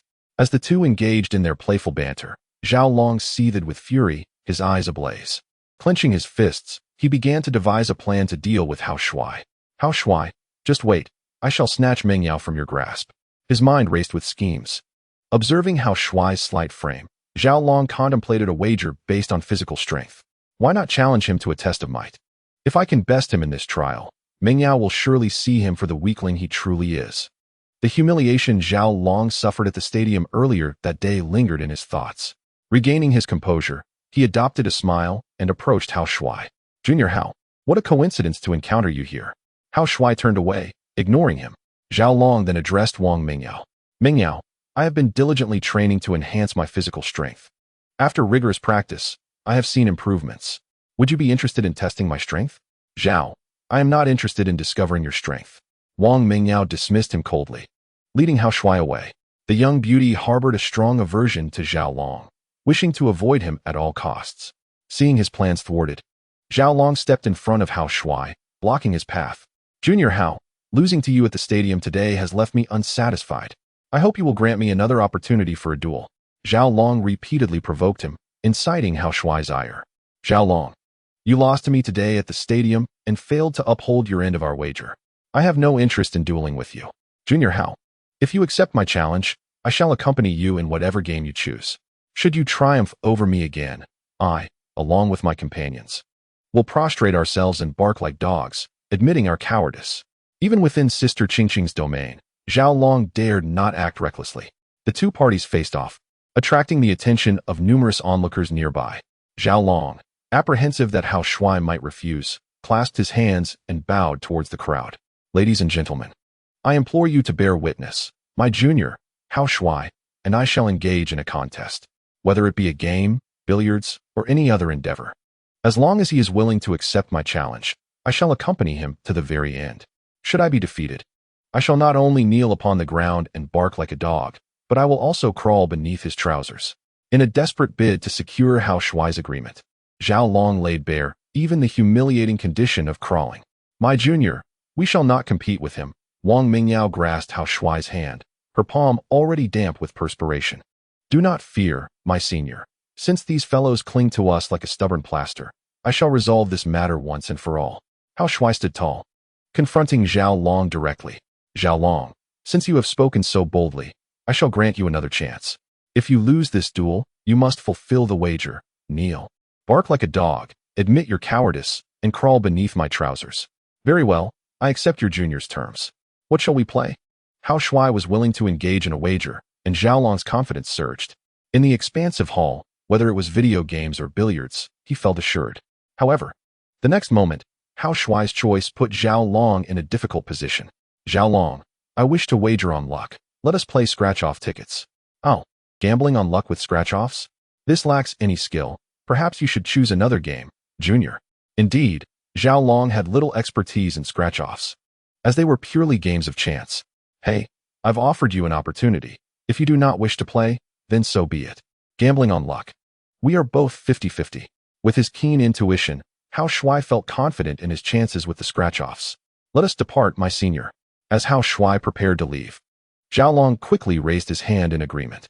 Very well, I accept. How do you propose we play? With a sly grin, Hao Shuai relished the moment. Since you have stepped into the line of fire, I shall ensure you perform a humiliating act before the crowd. With a plan forming in his mind, Hao Shuai pointed towards the counter and articulated the rules of the game. Zhao Long, we shall each select 10 scratch-off tickets from the counter. We will compare our total winnings. For instance, if you spend 200 yuan on 10 tickets worth 20 yuan each and win 500 yuan, you will have earned 300 yuan. Hao Shuai's voice resonated throughout the hall, as it was uncommon for people to wager on scratch-offs. His game proposal was indeed a novelty. Zhao Long, what say you? Do you agree to the rules I have laid out? I concur with your rules, Hao Shuai, but what shall be the consequence if you lose? Zhao Long inquired. My luck has always been exceptional. I cannot possibly lose. Hao Shuai spoke with an air of confidence, causing Zhao Long to seethe with indignation. You do not speak of the price of defeat. How then shall this wager be played? Let us propose this. Should you lose, you shall kneel and bark like a dog, acknowledging your cowardice, and crawl beneath my trousers. What say you to my terms? Very well. I shall indulge you in this game. The parties to the wager reached an accord, and two female security guards clad in black uniforms approached to maintain order. These imposing women stood approximately 6 feet tall, one with long hair and the other with a cropped cut. Shouting, which of these young men do you believe will emerge victorious in this gamble? Shao Qing, the scratch-off lottery relies on fortune. It is truly uncertain who shall win or lose. The two female guards exchanged hushed words, standing by to observe the spectacle. Hao Shuai extended his hand towards Wang Mingyao's lips. Senior Mingyao, if you bestow a kiss upon my hand, it shall bring me good fortune. With numerous eyes upon her, Mingyao felt a wave of shyness. However, upon seeing Zhao Long, the lovely young lady summoned her courage and lowered her head to plant a gentle kiss upon the back of Hao Shuai's hand. Splendid. With a senior to enhance my luck. This wager is surely mine to win. Hao Shuai continued to flaunt their affection, causing Zhao Long to seethe with indignation. How infuriating. This fellow becomes more detestable with each passing moment. No, I must quell this anger within me. He silently prayed, "Spirits of heaven and earth, may the supreme Laozi bless me with good fortune." Approaching the counter, Zhao Long began to select his scratch-off tickets. Under the scrutiny of the crowd, Hao Shuai pointed to a row of tickets, instructing the cashier to retrieve them. "Sister Xiao Yu, I would like this 10 yuan ticket, the one with the number 008. Following Hao Shuai's lead, the cashier produced a series of scratch-off tickets. The onlookers gasped at Hao Shuai's selection. "Ladies, did you notice? This handsome young man chose 10 tickets, all of 10 yuan value. Indeed, it is somewhat challenging to strike the jackpot with 10 yuan tickets. Yes, to win big, one must purchase tickets of 30 or 50 yuan values." Hearing the murmurs of the crowd, Zhao Long's eyes sparkled with determination. "Excellent. Hao Shuai has opted for the lower value tickets. I shall select all 50 yuan ones. The 50 yuan tickets offer a greater chance of winning." With his mind set, Zhao Long also requested 10 scratch-off tickets from the cashier. Thus, each selected 10 tickets. Hao Shuai spent 100 yuan, while Zhao Long invested 500 yuan. In terms of stakes, they differed by a factor of 5. With a confident flourish, Zhao Long tossed his scratch-off tickets. "Hao Shuai, mine are the tickets destined for the grand prize. Prepare to lose and crawl upon the ground, barking like a dog." Chapter 48. Senior, your kiss can enhance luck. The two dashing rivals faced off in a contest of fortune, surrounded by an eager audience. Gather around, everyone, for a spectacle awaits. Two handsome gentlemen engage in a competition of scratch cards, with the loser destined to kneel and bark like a dog. Oh, the sight of such dashing figures is rare indeed, and witnessing them compete in this manner is even more extraordinary. I am eager to capture this moment on video. It promises to be a thrilling scene. The onlookers buzz with excitement as the female security guard brings forth a table, where Hao Shuai and Zhao Long position themselves. Hao Shuai selects 10 scratch cards of the 50 yuan denomination, known as the Huaxia Dragon, while Zhao Long opts for 10 cards of the 10 yuan denomination, referred to as the National Treasure. Each type of scratch card symbolizes a distinct auspicious charm. The Huaxia Dragon rewards a prize if a golden dragon is revealed, with the amount indicated beneath it. Conversely, the National Treasure grants a reward for uncovering a panda image, with the corresponding amount displayed below. This showdown between the Huaxia Dragon and the National Treasure is set to unfold, a duel of luck between two striking figures. With the stage set and the audience in place, Zhao Long clutches a metal scratcher, his gaze directed at Hao Shuai, radiating confidence. The presence of numerous beautiful women heightens the anticipation. "I can hardly wait to see you. Hao Shuai, on your knees barking like a dog. Ha ha ha. Kneeling in front of so many lovely ladies will surely make you the laughingstock of Yuncheng University." In response to Zhao Long's provocation, Hao Shuai raises his right hand. "Zhao Long, my palm has been kissed by a senior. That kiss will bestow upon me good fortune. You are bound to lose this wager. Come, senior, kiss my hand and grant me even more luck." Hao Shuai presents his palm near Wang Mingyao's lips, and she shyly lowers her head to bestow a kiss. "Ah, how obedient you are, senior." After the kiss, Wang Mingyao's cheeks flush with embarrassment. Seeing the girl he fancies kiss another man drives Zhao Long to the brink of fury. "Hao Shuai, you scoundrel. The vendetta over a stolen fiancé is unforgivable. Today, I shall make you kneel and bark like a dog." Zhao Long's emotions teeter on the edge of chaos as Hao Shuai embraces Wang Mingyao's slender waist, whispering sweet nothings. "Senior, your bashful demeanor is truly enchanting. How about we catch a movie later? Junior, let us discuss that after you win this wager." She points out, "Look at Zhao Long. He is using a tool to scratch the lottery. Aren't you going to choose a tool as well? Senior, since you've kissed my hand, I shall use the nail of my right index finger to scratch the tickets. Your kiss will surely bring me luck." Surrounding a large wooden table, Hao Shuai stands on the right, while Zhao Long occupies the left. After a series of provocations, the scratch card duel officially commences. With a swift motion, Zhao Long grits his teeth and employs the metal scratcher to hastily reveal the cards. "Jackpot, come to me. I shall make Hao Shuai kneel and humiliate himself." He mutters under his breath, finishing the first card in mere seconds.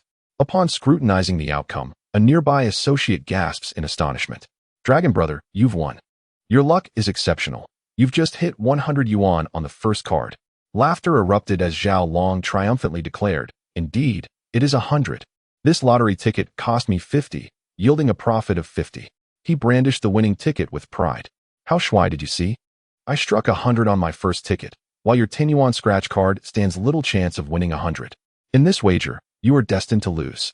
Hao Shuai, meticulously scratching his ticket, moved with a certain slowness. Onlookers gazed at Zhao Long's raised ticket, many women displaying expressions of astonishment. Indeed, this muscular fellow was exceptionally fortunate to win 100 on his first attempt. Hey, I know that guy. His name is Zhao Long. He wields the influence of his mother. No average student dares to provoke him. He reigns supreme at Yun City University. Someone remarked, "Oh dear." The slender young man on the right has crossed Zhao Long. Today, he is fated to suffer. As the crowd murmured, Wang Mingyao exclaimed with delight, "Junior, look, you've won 50. Upon completing his first ticket, Hao Shuai revealed a panda emblem beneath which the amount of 50 was inscribed. The gaze of a group of beautiful women shifted toward him. Well, this handsome lad is also quite lucky.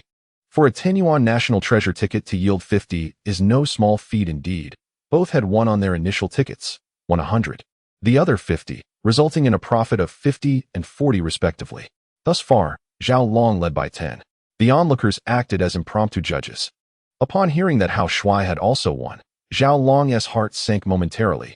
Yet, upon realizing Hao Shuai had merely won 50, his anxiety dissipated. With a flurry of scratching sounds, Zhao Long swiftly completed his second ticket, only to discover it bore no fortune. Undeterred, he hastily proceeded to the third ticket. Curse it. This one too has yielded nothing. I am now at a loss of 50. The mounting pressure weighed heavily on Zhao Long. For his investment in tickets far exceeded that of Hao Shuai by several hundred. Just as Zhao Long prepared to scratch his fourth ticket, Wang Mingyao erupted again. You've won again, Junior. 100. This time you've won 100. Thank you, Senior. Your kiss has brought me good fortune. With 2 consecutive wins. Zhao Long's mind raced. He had now profited a total of 130. In a moment of careless intimacy, Hao Shuai planted a kiss on Wang Mingyao's cheek. Oblivious to the world around them, Zhao Long's fists clenched, his body trembling with rage. Damn it, why is this kid so fortunate? He has earned 130, and I am at a loss of 50. I must win a grand prize. I cannot bow down and grovel like a dog. With renewed resolve, Zhao Long quickened his pace, his metal scratcher gliding faster across the ticket. Regrettably, no matter how swiftly Zhao Long scratched, his lottery tickets proved unyielding. The fourth ticket yielded no winnings. The fifth ticket, likewise, was a disappointment. The sixth ticket, too, failed to bring fortune. Out of 10 tickets, Zhao Long had only won on the first, leaving him at a loss of 200 yuan thus far. Just as he contemplated scratching the seventh ticket, a gasp erupted from the surrounding onlookers. My goodness, everyone look. The young man to the right has won again. 100 yuan.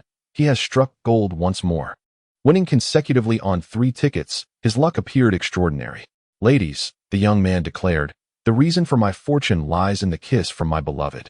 Do you think what he says holds truth? Ha ha ha. Scratching lottery tickets is merely a matter of luck. The young man is mistaken. Hey, I must disagree with your perspective. I believe that the affection between lovers can indeed bring good fortune. Amidst the chatter, Hao Shuai once again brought his palm to Wang Mingyao's lips. Senior, come, grant my hand another kiss. Your kiss may usher in my good luck. Blushing, Wang Mingyao lowered her head to press her lips against Hao Shuai's palm. With a provocative gaze, Hao Shuai glanced at Zhao Long. With my senior's kiss aiding me, this wager is already lost for you. Hao Shuai. Until the very last moment, I refuse to concede defeat. I still have 4 tickets left to scratch. I cannot be bested by you.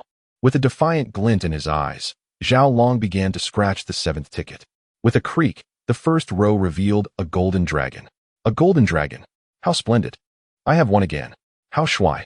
This time I shall hit the jackpot and utterly defeat you. Chapter 49. The Discovery of a Great Secret. Sister Qingqing is actually an abnormal being. On the 7th ticket, a golden dragon appeared, eliciting an ecstatic roar from Zhao Long. His jubilant cries instantly captivated the attention of the onlookers. Everyone, quick, Zhao Long has won again. 100 yuan. The number beneath the golden dragon design reads 100 yuan. Furthermore, he uncovered yet another golden dragon, this one also revealing 100 yuan beneath it. This fellow is brimming with luck. The third dragon has emerged, summing to 300 yuan. Surely, it is not merely 300 yuan. I estimate it to be 1,000 yuan. Amidst the astonishment of the crowd, Zhao Long continued to unveil golden dragon designs. The 5th, the 6th, the 7th, and the 8th. Within a brief span, Zhao Long amassed 800 yuan. Ha ha ha, I have struck it rich. This time, I am guaranteed to profit. Listening to Zhao Long's boisterous laughter, Wang Mingyao wore a look of anxiety. Junior, the fellow across has won the grand prize. What shall we do? I cannot bear to see you on your knees barking like a dog. Alas, if only Sister Qingqing were awake. Otherwise, I would plead with her. If Sister Qingqing intervenes, Zhao Long would not dare to be so arrogant. Wang Mingyao clutched the hem of her pink dress, her anxiety palpable like ants on a hot skillet. Senior, relying on others is not as effective as relying on oneself. Trust me, with your assistance, my fortune will soar, and I shall surely defeat Zhao Long. Hao Shuai and his companion held hands, basking in their affection, while Zhao Long across the way finally finished scratching off his 7th lottery ticket. He brandished the ticket, tauntingly challenging Hao Shuai. Hao Shuai, take a good look. I've won 1,000 yuan on this ticket. Adding the 100 yuan from my first ticket, that totals 1,100 yuan. Even if I don't win anything with the last 3 tickets, I still walk away with a profit of 600. If you know what's good for you, concede now and grovel like a dog. Zhao Long's voice echoed throughout the hall, emboldened by his substantial win. Hao Shuai, unfazed, held the hand of his beautiful senior, his gaze tender. Senior, do you wish to defeat Zhao Long? Of course, I want you to triumph over him, she replied. But scratch-off tickets rely on luck. He has won 1,000 yuan, making it difficult for us to surpass him. With you by my side, my luck will undoubtedly surge. Trust me, I am certain I can uncover a grand prize exceeding 1,000 yuan. Surrounded by onlookers, Hao Shuai and his companion continued to indulge in their romantic display, much to the displeasure of some nearby. Ingjia, this guy is just boasting again. Scratch-off tickets are all about luck. It's not as remarkable as he claims. Sister Wan, love is a mysterious thing. Let us just enjoy the spectacle without getting too invested. Zhao Long, feeling ignored, rolled up his sleeves, ready to confront Hao Shuai. Mingyao, don't be swayed by Hao Shuai's words. I am the only suitable match for you. Come over to my side. Zhao Long waved at Wang Mingyao, who pouted and turned her face away. Zhao Long, you're just an annoying pest. I don't like you. Wang Mingyao's outright rejection left Zhao Long humiliated. The surrounding crowd cast curious glances, some pointing at Zhao Long's sisters. Look, this muscle-bound man has been rejected by Mingyao. Indeed, from an aesthetic perspective, this muscle man is rather unattractive. If I were Mingyao, I would also choose Hao Shuai. He is a dashing young man, quite pleasing to the eye. Exactly. No matter how strong an ugly person is, they are still repulsive. A group of women held nothing back in their criticism, igniting Zhao Long's fury. Cursed be Hao Shuai, this bastard, for putting me in such an embarrassing position. What spell have you cast on Mingyao? No. I must ensure Hao Shuai suffers a crushing defeat, forcing him to kneel and bark like a dog. Taking a few deep breaths, Zhao Long endeavored to calm himself. He was determined to win the wager and humiliate Hao Shuai. With 3 lottery tickets still on the table, he rolled up his sleeves and continued scratching. The 8th ticket yielded no win. The 9th ticket, however, revealed a prize of 50 yuan. On the 10th lottery ticket, a prize of 50 yuan was won. After scraping all 10 tickets, Zhao Long had accumulated a total of 1,200 yuan. Deducting the initial investment of 500 yuan, his net profit amounted to 700 yuan. The cashier, Miss Xiaoyu, stood nearby as a witness. Zhao Long handed the 4 winning tickets to Xiaoyu, who scanned them with a machine and confirmed his total winnings of 1,200 yuan. Having completed the scraping of all 10 tickets, Zhao Long returned to the table with his winning tickets. At this moment, Hao Shuai had just finished scraping his 4th ticket. With 4 tickets scraped, Hao Shuai had won a total of 250 yuan. Thus far, he had managed to break even. Even if the remaining 6 tickets yielded no wins, he would still secure 210 yuan. With a flourish, Zhao Long slammed the 4 winning tickets onto the table, puffing out his chest with an air of arrogance. Hao Shuai, with just 250 yuan from 4 tickets, your 10 yuan tickets are mere trifles. Even if you scrape the remaining 6, you cannot surpass me. Today, I shall witness you grovel on the ground, crawling towards me. Adong, go fetch 4 bottles of beer. Let us celebrate our victory in advance. All right, big brother. Young Adong hurried to the nearby cooler to retrieve 4 bottles of beer, as Zhao Long and his companions began their premature celebration. The atmosphere grew increasingly lively, with everyone encircling Hao Shuai and his companion. Hao Shuai rested his elbows on the table, casually scraping his 5th ticket. With a scratch and a scrape, the 5th ticket was revealed, no winnings. 10 seconds later, the sixth ticket was scraped, yielding yet another loss. 20 seconds passed, and the seventh ticket was completed, still with no fortune to be found. 30 seconds on, the eighth ticket was revealed, and again, it bore no reward. Witnessing Hao Shuai's string of failures, a dong erupted into laughter. Ha ha ha, big brother, look. Hao Shuai has struck out several times in a row, and with just 2 tickets left from his 10. The odds are not in his favor. No win, no win, no win. Amidst the taunts of the 4, the 9th ticket was scraped, and indeed, it also brought no fortune. Ha ha ha, this guy has boasted too much. He claimed he would hit the jackpot today, but the last ticket will surely be a bust as well. Indeed, this fellow even coaxed Sister Ming Yao for a kiss, only to end up with this outcome. How foolish of me to have held expectations, only to be met with consecutive losses. A group of women nearby shook their heads in disappointment. Seeing Hao Shuai's lack of winnings brought them a modicum of comfort. With a resounding clap, Zhao Long struck the table. Hao Shuai, be a man and accept your fate. You have scraped 9 tickets and only earned 160 yuan. You cannot defeat me. Now, fulfill the wager and kneel to bark like a dog. Hao Shuai, holding his 10th ticket, was prepared to retort when a notification appeared in his mind. A gentle reminder, Master, a powerful ability user has appeared nearby. The individual is located 5 meters to your right. Upon hearing the system's alert, Hao Shuai shifted his gaze, and in the next moment, his pupils widened in astonishment as he beheld a stunning beauty. The lady donned a purple qipao, her figure elegantly accentuated, and her large eyes sparkled like sapphires, captivating any man who dared to gaze upon her. Hao Shuai's unusual behavior caught the attention of Wang Mingyao, who turned with a look of delight. Junior, look over there. The beautiful lady in the qipao is none other than Sister Qingqing. What? She is Sister Qingqing? It turned out that the exquisite qipao beauty was indeed Sister Qingqing, and astonishingly, she possessed supernatural abilities. Just as Hao Shuai intended to observe Sister Qingqing with his spiritual eye, Zhao Long's voice rang out from behind. Hao Shuai, stop dawdling. You've already lost our bet. Hurry, fulfill your end of the wager, kneel down and bark like a dog. Chapter 50. Fortunate Windfall. 10 yuan wins 10. 000 yuan, Zhao Long boisterously proclaimed, convinced of his victory. A group of onlookers pointed and whispered about Hao Shuai, reveling in the spectacle. Aang, did you see that? Men are such cowards. When the moment arrives, this boy seeks refuge behind a woman. Indeed, most men I've encountered are lazy and indulgent, mere parasites. Yes, being with women is far more enjoyable. The chatter among the women grew increasingly unrestrained after Sister Qingqing's appearance. Overwhelmed by the gossip, Wang Mingyao, unable to withstand the pressure, grasped Hao Shuai's arm, her body trembling slightly. Junior, you must not kneel and bark like a dog. Come, Sister Qingqing is over there. I'll take you to her. With Sister Qingqing's protection, Zhao Long won't dare to act out. Don't worry, Senior. I still have a lottery ticket I haven't scratched off. Trust me, I am destined to win this wager. Hao Shuai wrapped his arm around Wang Mingyao, and they turned together. Hearing that Hao Shuai refused to concede, Zhao Long slammed the table in disdain. Hao Shuai, you refuse to admit defeat. You're embarrassing us men. Leading the charge, his 3 companions joined in the mockery. Boss, I've recorded the video.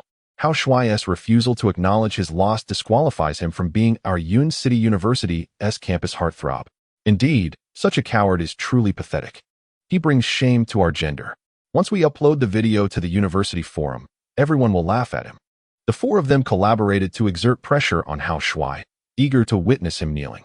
As Hao Shuai remained defiant, Zhao Long turned to the 2 female security guards. Ladies, you are the witnesses. Hao Shuai refuses to acknowledge his loss. Please help me arbitrate. Zhao Long, holding the winning lottery ticket, appealed to the 2 female guards, who regarded Hao Shuai with cold expressions. The gentleman, while engaging in our game, must adhere to the rules regardless of his identity. Since you have lost, it is imperative that you honor the wager. The female security guard asserted, as Hao Shuai picked up the final lottery ticket, his gaze as indifferent as ever. Ladies, my game with Zhao Long is not yet concluded. I still have one last ticket to scratch. Once I unveil it, the one who shall kneel and bark like a dog will be him. At that time, I request both of you to ensure that Zhao Long and his companions fulfill their end of the bargain. Hao Shuai's reluctance to scratch the final ticket stemmed from his desire to await Zhao Long's attempt to find a witness, thereby leaving him no escape from the bet. The short-haired security guard nodded gently. Very well, Please proceed with scratching the last ticket. If you truly win against Zhao Long, we shall personally oversee that he upholds his promise. With a clap of her hands, Hao Shuai had been anticipating the security guard's words.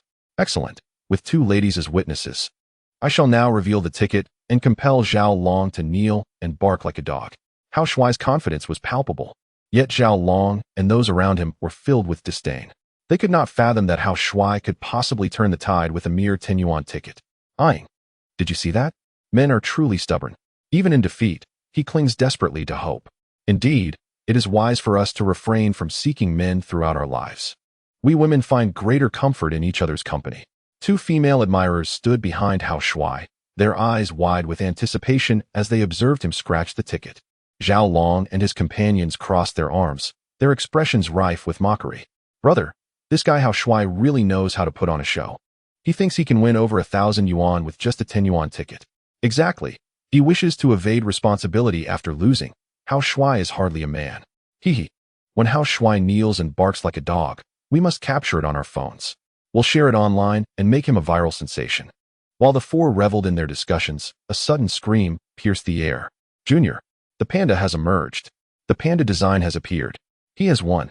Quickly, scratch off the remaining part to see how much he has won. Under the watchful eyes of the crowd, Hao Shuai revealed a panda symbol. The appearance of the panda indicated that the ticket was indeed a winner. 10 yuan, 10 yuan. It must be 10 yuan. Zhao Long clasped his hands in prayer, hoping for a modest win. The gathered crowd held their breath, watching as Hao Shuai slowly unveiled the winning amount.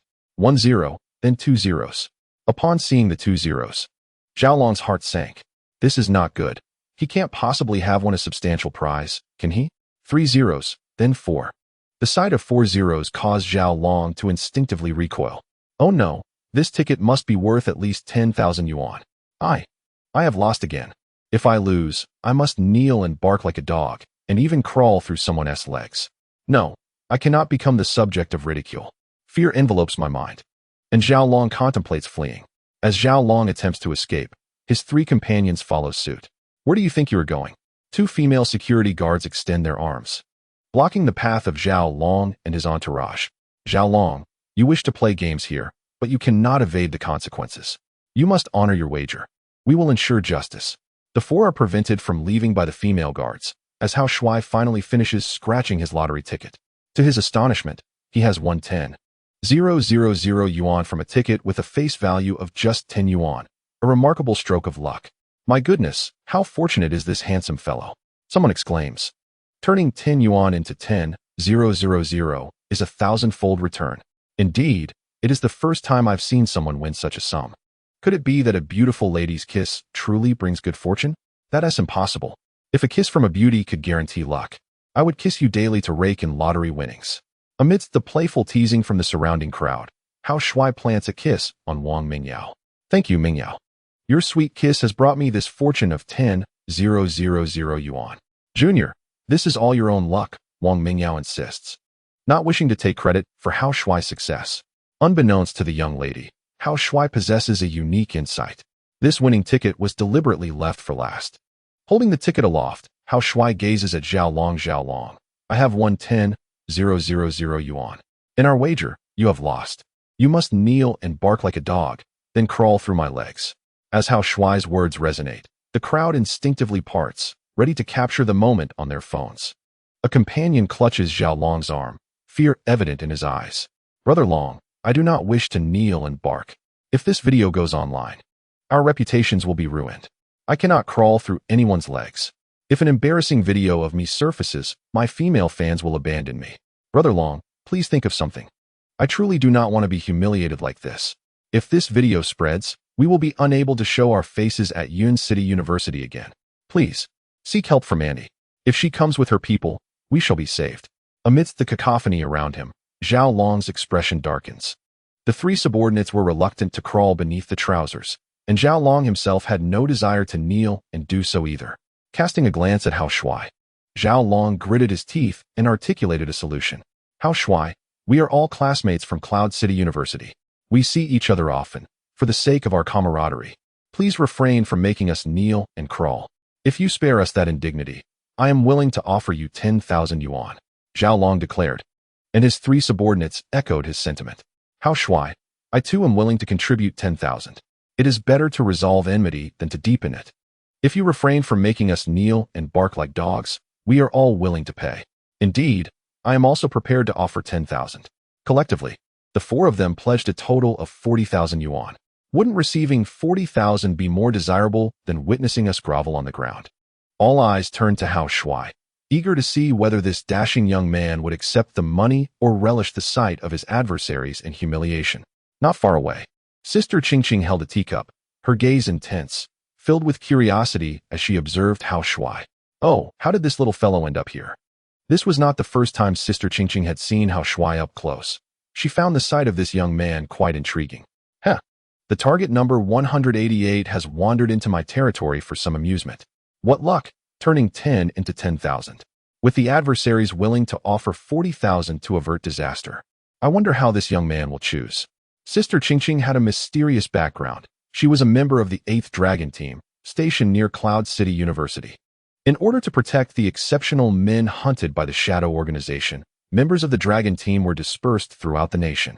With several universities nearby, there were numerous targets to safeguard. Sister Qingqing established her influence in the pedestrian streets of the university town, facilitating the protection of significant male targets.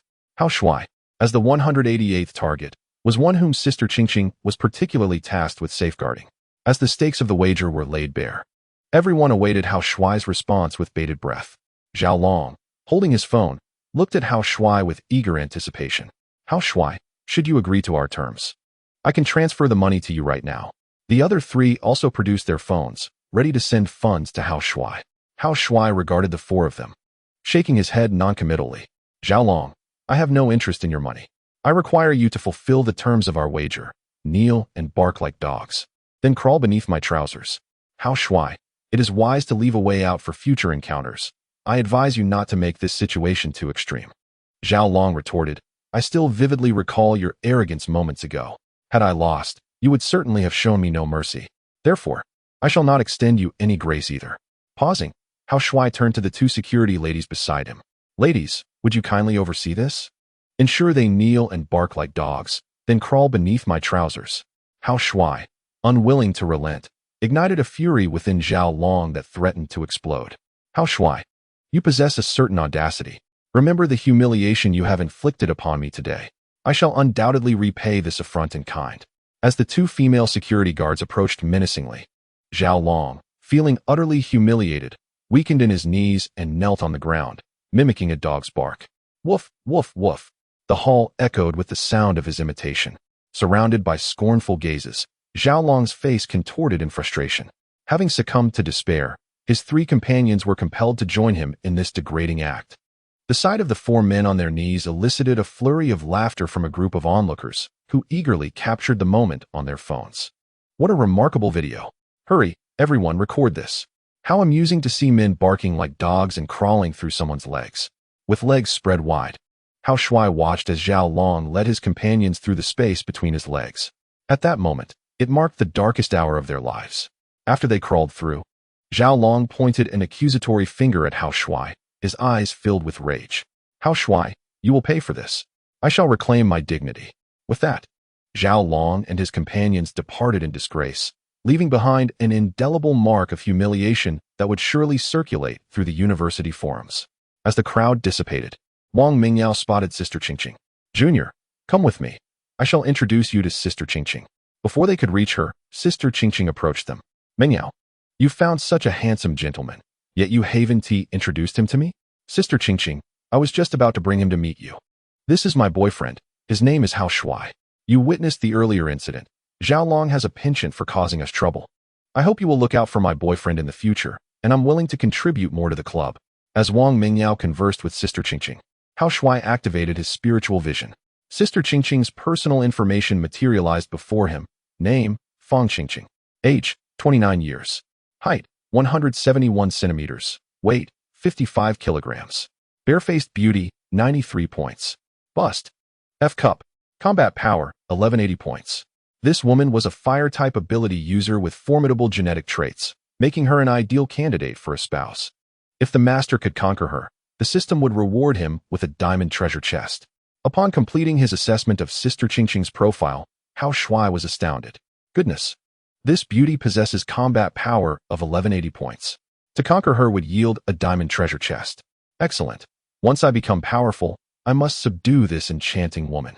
However, as Hao Shuai scrutinized Sister Qingqing with his spiritual vision, she felt an unsettling chill, her body bristling with unease. Why does this young man's gaze feel so peculiar? His scrutiny sends shivers down my spine. The team leader proclaimed that he would transform into a formidable warrior in the future, seemingly not without merit. Both Sister Qingqing and Hao Shuai fell silent, and the atmosphere abruptly turned somber. Wang Mingyao tugged at Hao Shuai's arm, urging him, "Junior, quickly pay your respects and greet Sister Qingqing." With Wang Mingyao's prompt, Hao Shuai and Sister Qingqing came to their senses. "Hello, Sister Qingqing. I am Hao Shuai. I hope to receive your guidance in the future." Of course. Should you encounter any troubles, do not hesitate to seek me out," Sister Qingqing responded amiably. Hao Shuai was already an important protective target of Sister Qingqing, and as their hands clasped together, they each harbored their own thoughts. After meeting Sister Qingqing, Hao Shuai planned to take Wang Mingyao out on a date. Suddenly, his phone vibrated vigorously in his pocket, the ringtone echoing sharply. Upon retrieving the device, he discovered it was a call from Morong Ryue.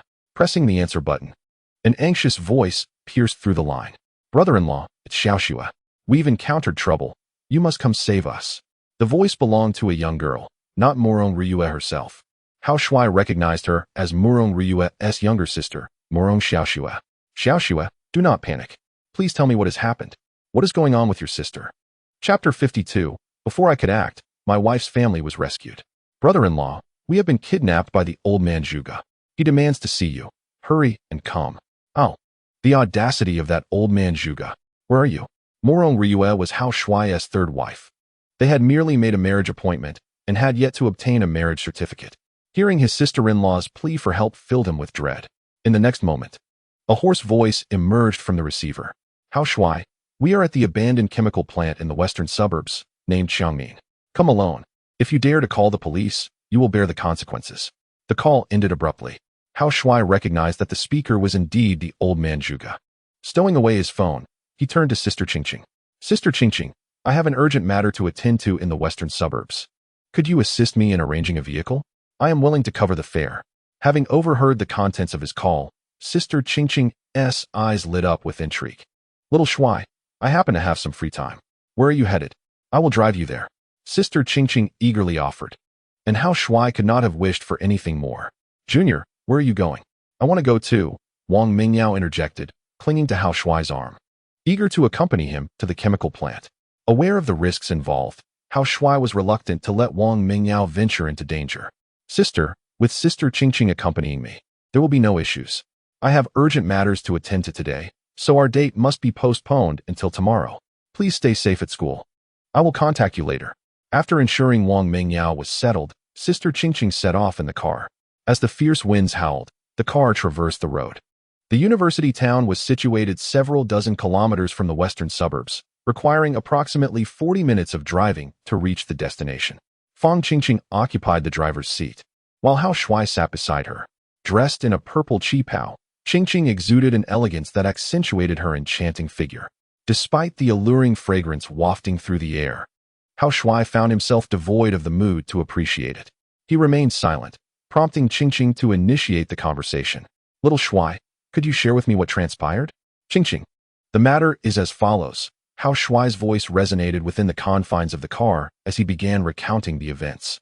The previous night, in a slum, due to Morong Ryue, Hao Shuai had confronted the old Zhuge and nearly compromised his life. Unexpectedly, this afternoon, the old Zhuge retaliated. With a screech, the car halted at a red light. Seizing the opportunity, Fang Qingqing turned to Hao Shuai. "Little Shuai, since the old Zhuge feels unrestrained, he must have made thorough preparations. Are you certain you do not wish to report this to the authorities?" "Thank you for your concern, sister. Once you drop me off, you may wait outside while I confront them alone." With a combat prowess of 205 points, augmented by the use of the Shadow Blade, his strength could soar to 500 points. He was confident in facing the old Zhuge solo. "Very well, I shall wait for you outside. If you do not emerge in half an hour, I will call the police." 40 minutes later, the car arrived near an abandoned chemical factory in the western suburbs. The factory was enclosed by a dilapidated wall, with numerous buildings within. The entrance was overgrown with weeds, indicating years of neglect. With a halt, the car came to a stop, and Hao Shuai opened the door. "Sister, please wait for me here. I shall return shortly. Be cautious. If there is any danger, make sure to flee swiftly," she replied. With a thud, the door closed behind him as Hao Shuai stepped into the derelict factory.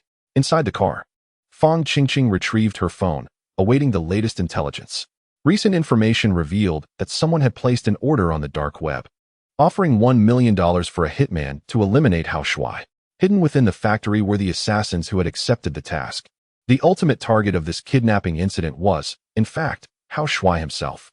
Buzzing, her phone vibrated, displaying a message. The hired killer has been identified, Li Siru, from Yanjing.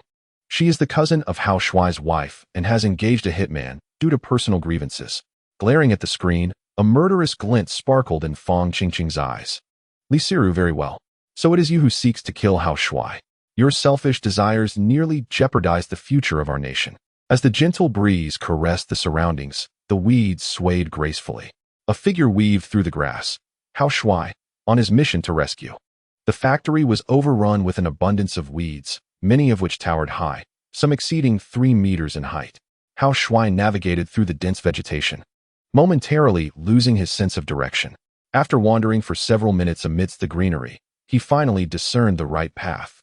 According to the information relayed by the kidnappers, Morong Ryue's family was located in the third building, number 3, to the west. With a rustling sound, he parted the weeds and arrived at his destination. The building was a corrugated iron structure, its surface marred by rust, with the number 3 boldly inscribed on the iron wall. Approaching the large door of the iron building cautiously, Hao Shuai heightened his focus, knowing the kidnappers were inside. He prepared to activate his spiritual eye to survey the situation. This special ability granted him the power of X-ray vision, allowing him to see through the thin iron. As he activated the spiritual eye, the interior of the factory unfolded before him. The space was relatively empty, littered with discarded plastic barrels strewn across the ground. After 10 seconds of scanning the area, he failed to spot the old man Zhuge. Curiously, where was Zhuge? Where was Aunt Morong? Where was my beautiful wife? Not seeing the kidnappers, Hao Shuai began to question whether he had entered the wrong building. In the next moment, he finally discovered 4 beautiful women lying in the corner to the east. These were indeed Morong Qiuyue, Morong Ryue, Morong Rushu, and Morong Rushue. The absence of the kidnappers led him to suspect that Zhuge was up to some trick. He opened the iron door and proceeded with utmost caution. 2 minutes later, having maneuvered around numerous abandoned barrels, he finally stood before the 4 women. Oddly enough, despite being so close to his objective, there was still no sign of Zhuge. The 4 women were bound with ropes and lying on the ground, their mouths sealed with tape, eyes tightly shut, as if they had succumbed to slumber. Crouching down, Hao Shuai approached Morong Ryue, loosening the ropes and tearing off the tape. He gently shook her awake. "Ryue, Ryue, please wake up." His calls finally stirred her from her stupor. Seeing Hao Shuai, Morong Ryue's eyes sparkled with joy. "Hao Shuai, thank you. Thank you for risking everything to save us. We were suddenly kidnapped, and I feared we would not survive." Morong Ryue embraced Hao Shuai, weeping in relief. It is often said that adversity reveals true feelings. Hao Shuai's willingness to risk his life for their rescue had completely won her heart. Holding his beloved wife, Hao Shuai felt a surge of vigilance, wary of a potential surprise attack from Zhuge. The unfolding events left Hao Shuai perplexed. 2 minutes later, he had awakened the other 3 women, yet the elusive Zhuge remained absent. What is going on here? Where has the nefarious boss gone? I haven't even made a move. And I have already rescued my wife and her family.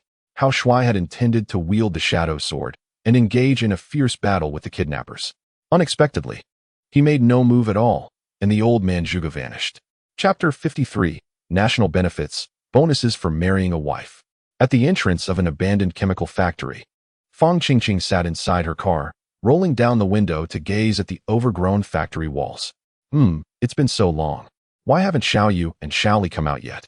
Fang Qingqing murmured to herself, seemingly awaiting someone. Suddenly, figures flitted into view. 2 women leaped over the wall, clad in black, each carrying a burlap sack. With a thud, the sacks landed on the ground, producing muffled sounds. The women wore tiger masks, one with long hair and the other with short. The short-haired woman pointed at the sacks and reported softly, "Boss, the mission was successfully completed. We captured Old Man Zhuge along with the foreign assassin. What shall we do with them?" Fang Qingqing glanced at the 2 sacks lying on the ground, her expression indifferent as she waved her hand dismissively. "Shaoli, these 2 dared to harm number 188. They must be dealt with permanently. Ensure there are no survivors." "Understood." With that, the 2 women hoisted the sacks over their shoulders and vanished into the thicket amidst the howling wind. After they departed, Fang Qingqing rolled up her window, her gaze fixed on the chemical factory's entrance, a sense of triumph swelling within her. He successfully removing 2 thorns. How Shuai will be astonished when he enters to rescue them and finds no kidnappers. Not long ago, Fang Qingqing had received intelligence that Old Man Zhuge, along with a foreign assassin, had set a deadly trap within the factory. They intended to use the lives of the Murong mother and daughter as bait, waiting for Hao Shuai to arrive in order to eliminate him in one fell swoop. Little did they know that Fang Qingqing had sent her subordinates into action ahead of time. The 2 black-clad women proved formidable, swiftly incapacitating Old Man Zhuge and his accomplice. By the time Hao Shuai entered the factory, the women had just apprehended them. With the crisis within the factory averted, Hao Shuai found only the Murong mother and daughters upon his arrival, entirely unaware of Old Man Zhuge's presence. In the 3rd abandoned building, the Murong family was successfully rescued. Upon seeing their benefactor, Hao Shuai, Murong Qiuyue's eyes glistened with tears. "Xiao Shuai, thank you for risking your life to come to our aid. Auntie, there's no need for formality between us. Since I am marrying Riyue, it is only right that I help you. Well, if you insist on being informal, why do you still call me Auntie? Xiao Shuai, now that we are family, you should call me Mom." "All right, Mom, thank you for agreeing to let Riyue marry me." Murong Qiuyue was thoroughly pleased with her son-in-law. Meanwhile, the 2 young daughters stood nearby, their eyes shining with admiration for their sister's fiancé. With a gentle embrace, Murong Rushue wrapped her arms around Hao Shuai's right arm, playfully pressing against him with her youthful charm. "Thank you, brother-in-law, for saving my life. I, Xiaoxue, have no way to repay you, but I am willing to dedicate myself to you. Please do not scorn my offer." The lovely girl is still clad in her school uniform, indicating that she was attending school when she was kidnapped. As she felt the soft touch of her arm, Hao Shuai's heart fluttered. "Ah, this little sister-in-law is truly a mischievous little sprite. No, I mustn't falter." Regaining his composure, Hao Shuai shook his head decisively. "Xiaoxue, you are still young. Your primary duty is to study, not to entertain such frivolous thoughts. Brother-in-law, can't you see that my figure is already quite developed?" Murong Rushue attempted to act coy, but Murong Qiuyue pulled her aside. "Xiaoxue, do not act recklessly." Once her sister stepped back, Murong Rushue turned to Hao Shuai. Her cheeks flushed as she made a request. "Xiao Shuai, we successfully registered our appointment yesterday. We have some free time now, and I would like to go with you to the Civil Affairs Bureau to obtain our marriage certificate. What do you think?" The beautiful wife eagerly wished to get the certificate, and of course, Hao Shuai was willing. "Certainly, let us go. We should leave this place first. It's safer outside. I fear that old Zhuge might suddenly reappear." Failing to find the old man in the factory, Hao Shuai remained vigilant. A few minutes later, he exited the chemical plant with the 4 beauties. Fang Qingqing opened the car door and walked towards Hao Shuai. "Xiao Shuai, it's wonderful that you made it out safely. Sister Qingqing, it's peculiar. I didn't see the kidnapper inside." After a brief exchange of pleasantries, they all got into the car. Hao Shuai asked Fang Qingqing to drive them to the Civil Affairs Bureau. Half an hour later, the car stopped at the Bureau's entrance. Hao Shuai expressed his gratitude to Fang Qingqing, who then drove away. Upon entering the Civil Affairs Bureau, the atmosphere was rather desolate. Neither the divorce nor the marriage windows had any patrons. 2 staff members sat at the windows, appearing somewhat bored. The marriage window, located on the right, was attended by a round-faced girl. Upon hearing footsteps, she lifted her head and noticed Hao Shuai's group approaching. "Finally, someone has come to get married." The round-faced girl perked up, smiling at Hao Shuai. "Sir, may I ask if you are here to register for marriage?" "Yes, I made an appointment on my phone yesterday. This is my wife. Please assist us in completing the marriage formalities." Holding Murong Ryue's small hand, they both smiled radiantly. "Very well, please follow me. We will take a photo first." The round-faced girl left her workstation, guiding Hao Shuai and the others to a small room nearby. The photo session proceeded swiftly, and the pictures were promptly developed. Hao Shuai and his companion presented their identification cards to the round-faced girl, who quickly registered their information on the computer. As Hao Shuai was in the process of obtaining his marriage certificate, the door to the office of the director swung open, revealing a bespectacled woman clad in a sleek black suit. Upon seeing her, Hao Shuai instantly recognized her. "Good afternoon, Director Ma," he greeted. Indeed, it was Director Ma, the very person who had presented him with his marriage certificate when he wed his wife, the police officer. Director Ma appeared equally delighted to see him. "Mr. Hao, your wife is truly beautiful. Congratulations. Wishing you both a blissful marriage." Thank you, Director Ma," he replied. Director Ma then turned her gaze to the round-faced girl beside him, inquiring with curiosity, "Xiaozhong, could you please check how many wives Mr. Hao has married?" "Director, this is Mr. Hao's third wife," came the response. "Ah, the third wife. He perfectly meets the national welfare eligibility criteria," Director Ma exclaimed, clapping her hands in excitement. She addressed Hao Shuai with enthusiasm. "Mr. Hao, according to the reward system established by the state, upon marrying your third wife, you are entitled to a bonus of 200,000 yuan. This amount is to be shared equally between you and your wife, intended for your future family planning." "Really? A bonus for marrying? That's wonderful," Hao Shuai remarked. "Director Ma, if I were to marry a fourth wife in the future, would there be another bonus?" "Indeed, every man is allotted a quota of 4 wives, and each subsequent marriage will come with its own reward," she affirmed. After providing this information, Director Ma collected their identification cards and returned to her office. Half an hour later, the marriage formalities were successfully completed, and Hao Shuai and Mu Rongrui received the 200,000 yuan bonus. The funds were deposited into a bank card, which Hao Shuai handed to Mu Rongrui. "Riyue, take this money and rent a better apartment to settle in with your 2 sisters and mother.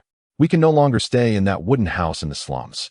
Once you've made arrangements for your mother and sisters, I'll take you home tonight to meet my other 2 wives." Hao Shuai extended the bank card toward her, but Mu Rongrui shook her head. "Hao Shuai, I still owe you 100,000. I cannot accept this card." With determination, Hao Shuai pressed the card into her hands. "Riyue, you are now my wife, and you must heed my wishes. The 100,000 you owe can be repaid later. Now, let us focus on settling your mother and sisters." His assertiveness left no room for argument, and Mu Rongrui relented. 2 hours later, she successfully secured a new apartment for her mother and sisters. Once they were settled, Hao Shuai took Mu Rongrui by the hand as they exited the rented home. That evening, he would be entertaining 3 wives simultaneously. The prospect of bringing together 3 stunning beauties was indeed exhilarating. Chapter 54, Family Reunion.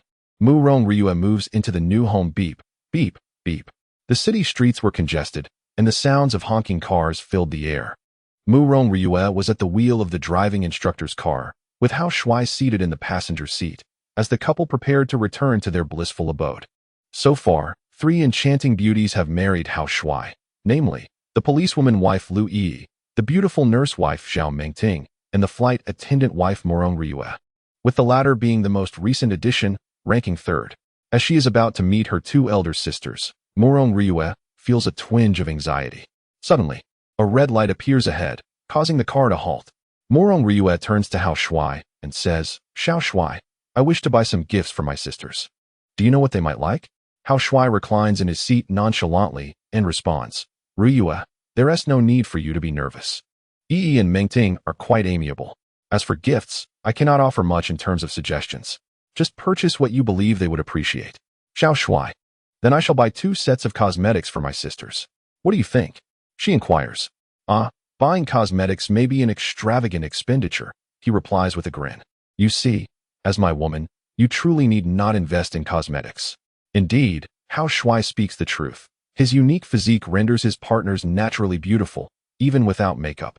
Lu Yi and Zhao Mengting appear more stunning in their bare faces than when adorned with cosmetics. As the red light turns green, Mu Rongrui resumes driving. "Riyue, have you packed all your clothes?" Hao Shuai asks. "Yes, I have everything ready. Naturally, I would bring all my outfits, especially since I will be living with my sisters."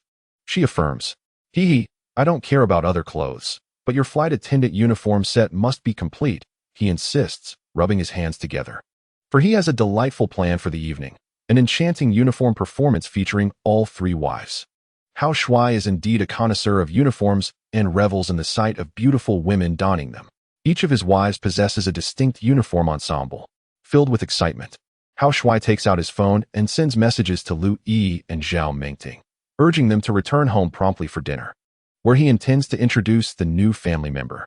As the clock strikes 5:30 p.m., Morong Ryue navigates the vehicle to the Happy Home Villa area, specifically Villa 101 in Building A. The door to the living room opens, and both Hao Shuai and Morong Ryue enter, laden with bags. "Ryue, follow me upstairs. I will show you to your room," he instructs. The second floor of the villa consists of 6 rooms, 2 of which are already occupied. Room 1, the master bedroom, belongs to Lu Yi and Hao Shuai, while room 2 is Zhao Mingting's. Hao Shuai escorts Morong Ryue to room 3. With a click, the door swings open, releasing a delicate fragrance, revealing a room adorned in soft pink hues. A large pink bed, matching bed linens, and a pink comforter create a warm and romantic atmosphere, leaving Morong Ryue in awe. On the bed rest 2 adorable rabbits, and a bright red banner held by the charming bunnies reads, "Welcome, Sister Ryue, to your new home." Pointing at the 2 little rabbits, Morong Ryue's eyes sparkled with delight. "Hao Shuai, did your 2 sisters personally arrange this room?" Gazing at the beautifully decorated space, her eyes glistened with unshed tears. "Indeed, look at how adorable these 2 bunnies are. They were gifted to you by Sister Yi and Sister Mingting. They prepared this banner to welcome you. As you join our new family, please do not feel any psychological pressure." Hao Shuai was unaware that his 2 wives had prepared a new room for their new member. He had merely informed them of his marriage to a 3rd wife. Once he placed his luggage down, Hao Shuai embraced Morong Ryue. "Sister Ryue, now that you are moving into the new home, it is essential that you coexist harmoniously with your sisters. In our household, there is a rule: at no time shall there be internal strife." Fearing that women might become jealous or competitive, Hao Shuai established a family guideline that any conflicts must be addressed openly, without resorting to covert schemes. "Understood. I will certainly get along well with my 2 sisters," she replied. The 2 shared a warm embrace for a moment. Before long, they heard the sound of a door opening downstairs. "Sister Ryue, come on, your 2 sisters have returned. I will take you to meet them. What should we do?" "Hao Shuai, my sisters are home. My heart is racing, and I fear they might dislike me." Morong Ryue's face was etched with panic. The more she cared, the more anxious she felt. "Do not be afraid. Sister Yi and Sister Mingting are very amiable. Come, let me take you to meet them." Just as Hao Shuai opened the door, Lu Yi and Zhao Mingting appeared at the threshold. The 2 beauties blinked their eyes, and Zhao Mingting teasingly addressed Hao Shuai. "Sister Yi, see, I was right. I knew Hao Shuai and the new sister were in the room. Indeed, Hao Shuai is quite the rascal. He only knows how to cause mischief at home." Lu Yi and Zhao Mingting chimed in, playfully mocking him. Hao Shuai waved at the 2 lovely wives. "Hello, my 2 wives. Allow me to introduce you. This is your new member. Her name is Morong Ryue." Lu Yi extended her right hand, and Morong Ryue reciprocated, their palms meeting in a warm clasp. "Hello, Sister Ryue, I am Lu Yi. Welcome to our big family." "Hello, Sister Yi, I am Morong Ryue. I am truly delighted to have the opportunity to live with you." After releasing their hands, Zhao Mingting took Morong Ryue by the arm and led her into the room. "Welcome, Sister Ryue, I am Zhao Mingting. Do you like the room we arranged for you?" "I do. It is very cozy," she replied. The 3 beautiful wives entered the room, engaging in lively conversation. Although Morong Ryue was actually older than Lu Yi and Zhao Mingting in Hao Shuai's household, a woman's status is determined by the order of their entry into the family. Lu Yi, being the first to marry Hao Shuai, is addressed as sister by the subsequent wives, regardless of their ages. In the 3rd bedroom, Zhao Mingting excitedly picked up a pink quilt and said, "Sister Ryue, this quilt is one I personally purchased for you. It features adorable little rabbit patterns. Do you like it?" "Thank you. Thank you, Sister Mingting. I absolutely adore this quilt. Rabbits are also among my favorite animals." Lu Yi lifted 2 small rabbits and, holding up a banner, enthusiastically proclaimed, "Sister Ryue, these 2 little rabbits are special gifts just for you. I love rabbits too. It's truly serendipitous that we share this fondness. Thank you. Thank you both for arranging everything for me. Not a family, not a door, we all cherish little rabbits. We can raise a few in the yard in the future." "That sounds perfect. I had the same thought." The room resonated with the excited chatter of the 3 women, while Hao Shuai stood at the doorway, wearing a satisfied expression. To be able to marry 3 exquisite women of distinct styles, Hao Shuai's future life would undoubtedly be filled with joy. Chapter 55. A harmonious dinner with my wives. Here it comes. The braised pork ribs I made are ready. And my chopped pepper fish head is also prepared. My stir-fried shredded pork with green peppers is fragrant and delectable. The aroma of various dishes wafted through the dining room as Lu Yi, Zhao Mengting, and Murong Ryue carried their signature dishes. With a clatter, the three beautiful women simultaneously placed their plates on the dining table. Ladies, make way. My egg and lean meat soup is here. Hao Shuai emerged last from the kitchen, carrying a large bowl of soup. With a gentle thud, he set the egg and lean meat soup on the table. As he surveyed the spread, the table was adorned with 6 home-cooked dishes: braised eggplant, braised pork ribs, stir-fried bok choy, chopped pepper fish head, stir-fried shredded pork with green peppers, and egg and lean meat soup. 6 dishes, a balance of meat and vegetables, along with soup, were prepared to celebrate Hao Shuai's marriage and to warmly welcome Murong Ryue into their family. Together, Hao Shuai and his 3 wives cooked dinner. The 4 of them created 6 dishes, with Hao Shuai preparing 3 and each of the 3 wives contributing 1. With a pop, Lu Yi uncorked a bottle of red wine. Clink, clink, clink. She filled 4 glasses with the rich red liquid. Hao Shuai raised his glass, addressing his 3 wives. To my beautiful wives, let us toast to this wonderful moment. Cheers. With a harmonious clink, all 4 raised their glasses. Lu Yi and Zhao Mengting beamed with joy as they welcomed Murong Ryue into the family. Sister Ryue, welcome to our family. From now on, we must avoid internal strife and coexist harmoniously. Thank you, sisters. Together, we will strive to make this home even better. Setting down their glasses, the 3 wives simultaneously served Hao Shuai dishes. Xiao Shuai, try my stir-fried shredded pork with green peppers. Xiao Shuai, my chopped pepper fish head is also delightful. Give it a taste. Little handsome, the braised ribs I prepared are your favorite. Do indulge a little more today. Ah, thank you, my 3 lovely wives. Come, you should also savor the dishes I have cooked. A simple home-cooked meal exudes warmth, as the family enjoys a little wine, engaging in cheerful conversation, enveloped in a harmonious atmosphere within the restaurant. However, while Hao Shuai's family revels in joy, many others suffer due to him. In a certain orthopedic ward of Yun City People's Hospital, Zhang Junxing lies on the hospital bed, his legs bound in bandages. An unfortunate incident has rendered him temporarily immobile, confined to the bed for recuperation. In a competitive 5-kilometer race against Hao Shuai, Zhang Junxing sustained severe leg fractures. His recovery will require no less than 3 months. With a creak, the bed shakes, and Zhang Junxing's emotions surge. Clutching his phone, he views the Yun City University forum, filled with posts extolling Hao Shuai. Gritting his teeth in frustration, he exclaims, "How can these people be so blind? I am clearly the most handsome guy at Yun City University. Why are there only videos and posts praising Hao Shuai? That skinny bamboo pole has no right to be the top campus heartthrob." On the forum's heartthrob voting leaderboard, Hao Shuai maintains a commanding lead, firmly positioned at first place. Hao Shuai, just wait. Once my legs heal, I will find someone to break yours. At Yun City University, within a male student dormitory, Zhao Long lies on his bed, scrolling through his phone. Upon viewing a series of videos on the university forum, his eyes blaze with anger. Who on earth posted the video of me crawling on the ground barking like a dog? Hao Shuai, the humiliation you have inflicted on me today will be repaid 100-fold.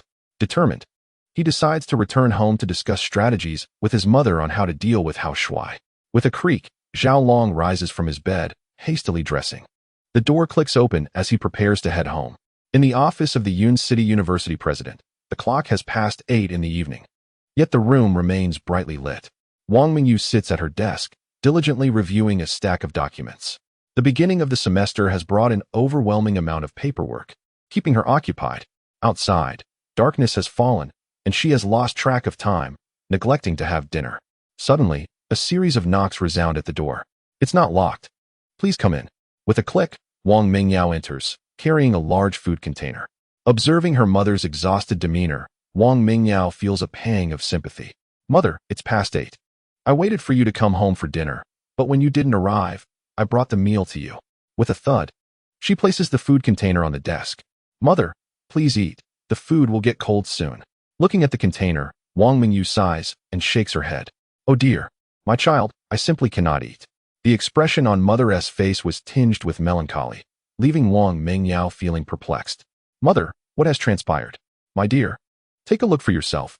This is a message from a close friend of mine. Wang Mingyu handed her phone to Wang Mingyao. The screen displaying a WeChat message. Old classmate. This afternoon, the charming Hao Shuai you admire has wed his third wife. I hear you wished for him to become your son-in-law. He now has only 2 official wives remaining, so do seize the moment. Upon reading the message, Wang Mingyao felt her eyes welling with tears. The boy she adored had taken another bride, and her heart ached with discomfort. With a soft thud, Wang Mingyu removed her glasses and set them on the desk. My dear, mother wishes for you to be more proactive, yet you remain shy. Look, Hao Shuai has married again. If you do not act swiftly, the 5 official wife slots will be filled. Wang Mingyu yearned for both her daughters to marry Hao Shuai. But regrettably, her eldest daughter, Wang Shuyu, adamantly refused. Fortunately, the younger daughter, Wang Mingyao, had a good rapport with Hao Shuai, though her demeanor was somewhat reserved and timid. Mother, my relationship with the junior is progressing well. If I confess my feelings, will he think less of me? Wang Mingyao lowered her head, akin to a child who has committed a misdeed. The chair creaked as Wang Mingyu reclined slightly. My dear, in our nation, there are more women than men. The opportunity one have fought for you to have must not be squandered. A woman pursuing a man is but a thin veil. You must confess your feelings to Hao Shuai tomorrow and strive for an early marriage certificate. Mother, allow me a little more time to prepare. I will surely cherish the junior. Fearing her mother's continued urgings for marriage, Wang Mingyao opened the food container. Mother, taste the dish I made tonight. I've prepared your favorite braised fish. She picked up a piece of the fish and offered it to Wang Mingyu. This braised fish is delightful. My daughter is truly capable. If you marry Hao Shuai, he will be fortunate indeed. Mother, you tease me again. The junior already has 3 remarkable wives. I fear the other sisters will not accept me. Chapter 56. Economic Crisis. Mother suddenly bankrupt in a luxurious villa in Yanjing City. Li Siru, clad in a pink nightgown, sat on the sofa, her expression one of intense concentration. A laptop rested upon her lap as her fingers danced across the keyboard, producing a rhythmic tapping sound. The beauty gazed intently at the screen, her brow furrowing deeper with concern. What is happening? Did not someone accept the bounty I posted? Why has the mission failed? Oh. According to the information provided, the first assassin has inexplicably vanished. Should I wish to continue pursuing the target, the assassin organization demands an additional fee. Who, pray tell, is aiding Hao Shuai from the shadows? A teacup rested on the coffee table, which Li Siru seized and hurled violently to the ground. How infuriating! Lu Yi, by what right do you possess such a dashing husband like Hao Shuai? A man of his caliber, if I cannot have him, I shall see him destroyed. The sound of glass shattering as it meets the floor fills the air, shards scattering in every direction. At this moment, Li Siru's emotions are in turmoil. She detests that Lu Yi leads a blissful life, and it gnaws at her spirit. Just 2 days prior, Li Siru had posted a bounty on the dark web, offering a staggering $1 million to hire an assassin to eliminate Hao Shuai, Lu Yi's husband. Li Siru and Lu Yi have never seen eye to eye since childhood, harboring a long-standing grudge. The sight of her nemesis finding a handsome spouse stirs a tempest of resentment within Li Siru. If money can resolve this, so be it. I cannot bear to watch Lu Yi revel in her happiness. With a flurry of keystrokes, Li Siru increases the bounty for the assassination task. Lu Yi, I shall hire someone to rid you of your husband, leaving you in solitude. In a fit of rage, Li Siru shouts and shatters another glass. The commotion attracts the attention of those living above. Creaking open, a door on the 2nd floor reveals a middle-aged woman clad in silk pajamas, phone in hand, descending the stairs. Upon closer inspection, one can see the striking resemblance between her and Li Siru. She is Li Siru's mother, Li Lijuan. Looking down from her elevated position, Li Lijuan perceives her daughter's distress. The usually composed Li Siru is in a foul mood, leaving Li Lijuan puzzled. My dear daughter, why are you so upset that you have shattered your glass? She inquires. With a snap, Li Siru closes her laptop, her chest heaving as she struggles to regain her composure. Mother, I remain unmarried, yet that detestable cousin Lu Yi has found herself a handsome husband. She constantly flaunts him on social media, and it infuriates me. I contemplated hiring a hitman to eliminate her husband, but alas, the first assassin vanished, and the task was left unfulfilled. With a soft creak, Li Lijuan takes a seat on the sofa, a glint of cold determination flickering in her eyes. My dear, do not let anger consume you. I bear good news. Under my guidance, your aunt's company has gone bankrupt. The revelation strikes as astonishing. The downfall of her aunt's company implies that Lu Yi will soon find herself financially constrained. Mother, is this truly the case? Li Siru gasps. Your aunt once vied for family inheritance against me, ultimately failing and being cast out of the family. They took a portion of our wealth with them. Now that her company has collapsed, this is indeed tremendous news. The bond between Lu Yi's mother and Li Siru's mother is one of sisterhood turned bitter rivalry, marred by disputes over inheritance. It is this animosity that has fueled the hostilities between Lu Yi and Li Siru since childhood. Finally, my aunt faces ruin. I must, at the earliest opportunity, share this delightful news with my dear cousin. Upon hearing the news of Lu Yi's mother's bankruptcy, Li Siru's momentary fury dissipated entirely. She retrieved her phone and dialed Lu Yi's number. The phone rang for an eternity, yet regrettably, no one answered. How outrageous! Lu Yi dares to ignore my call. Undeterred by the lack of response, Li Siru dialed again. The call connected, but after 10 seconds, it was declined. We're sorry. The number you have dialed is currently busy. With the other party refusing to engage, Li Siru persisted. The next attempt rang for merely 3 seconds before being dismissed. We're sorry. The number you have dialed is currently busy. Listening to the monotonous reminder echoing through the receiver, Li Siru's gaze turned frigid. Lu Yi, do not presume that your refusal to answer my calls will prevent me from sharing this splendid news with you. With a smirk playing at her lips, Li Siru composed a message and sent a WeChat to Lu Yi. Dear cousin Yi, I bear good tidings. My beloved aunt's company has gone bankrupt, and from now on, you may embrace independence and earn a living on your own. Buzz, the message was sent successfully. Li Siru then turned to her mother, Li Lijuan. Mother, with my aunt's company in ruins, will the living expenses she sends to Lu Yi be frozen by the bank? My daughter, your aunt has been my rival for many years, yet she possesses some cunning. This time, she has merely declared bankruptcy. Her assets have been acquired by us, and she has not incurred substantial debts. Therefore, the funds she transfers to Lu Yi will remain unaffected. Li Lihua, after years of competition, you have finally found yourself destitute. Under the guise of travel, you have fled abroad, hoping for a resurgence, but I shall not grant you the opportunity to rise again. This is truly poetic justice. My aunt has fled the country and will not return. Lu Yi is now left alone and vulnerable, and I can devise countless ways to torment her. The laughter echoed joyously through the living room, as Lu Yi became a child without support, while Li Siru and Li Lijuan laughed maniacally. In the happy abode of Area A, Villa 101, the aroma of dishes wafted through the dining room, mingled with the scent of wine. It was a day of celebration as Hao Shuai and his 3 wives engaged in lively conversation over drinks. Half of the food on the table had already been consumed, while Zhao Mengting and Murong Ruyu challenged each other in a drinking contest. Sitting beside Hao Shuai, Lu Yi had ignored 2 consecutive calls. Hao Shuai could sense that his primary wife was preoccupied, noting her reluctance to answer. He set down his chopsticks and inquired with curiosity, Sister Yi, several calls have come through. Is there an emergency at the police station? Your furrowed brow suggests concern. Why don't you answer?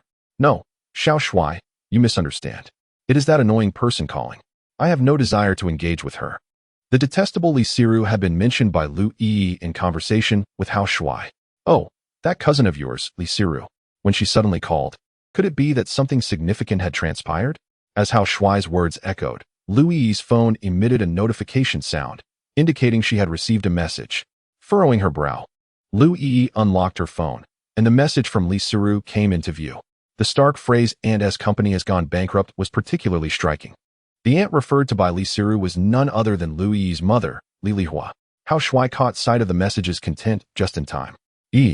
What is happening? The message states that your aunt's company has gone bankrupt. Is this aunt my mother-in-law? The unexpected collapse of her mother's company thrust Lu Yi into an economic crisis. This unforeseen turn of events arrived far too abruptly. Xiao Shuai, don't panic. I'll step out to the balcony and make a call. Once I've spoken with my mother and grasped the situation, I'll know what has transpired. Chapter 57. Regardless of who the adversary is, family stands united in adversity. Across the dining table, Zhao Mengting and Murong Ruyu had initially been enjoying drinks. Lu Yi and Hao Shuai's conversation reached their ears. With a decisive gesture, Murong Ruyu set her glass down, her expression grave. Mengting, let us refrain from drinking for now. Something has happened to Yi. Yes, I heard it too. The news of Yi's mother's company going bankrupt sounds quite serious. Indeed, Yi appeared quite distressed, which pains me to witness. We are family now. When she faces significant challenges, we must confront them together. Zhao Mengting and Murong Ryue, displaying commendable diligence, quickly tidied the table, awaiting the opportunity to confer with Hao Shuai on this familial matter. At the back of the restaurant, a small door led to the balcony. Hao Shuai stood at the entrance, attentively listening to Lu Yi's phone call. The phone rang for an extended period before someone finally answered. "Hello, Mom, is that you? Where are you?" As soon as the call connected, Lu Yi prioritized her mother's safety over inquiries about the bankruptcy. "Dear, I knew you would call. I have some unfortunate news. The company I managed has completely collapsed. To clear my mind, I am currently traveling abroad." Upon hearing her mother's explanation, Lu Yi was engulfed in shock. Throughout her life, her mother had always been a resilient woman, never failing to provide for Lu Yi financially. This had fostered a misconception in Lu Yi's mind that her mother was exceptionally capable and that their family was affluent. Growing up without financial worries, Lu Yi believed her mother had shielded her from life's storms. Now, confronted with the news of her mother's business failure and her retreat to a foreign land, Lu Yi found herself grappling with an unforeseen upheaval she had never anticipated. Taking a deep breath, Lu Yi endeavored to regain her composure. "Mom, are you managing to support yourself abroad?" "Dear, please do not fret about me. I am doing well overseas. Now that you are married, I feel a bit more at ease.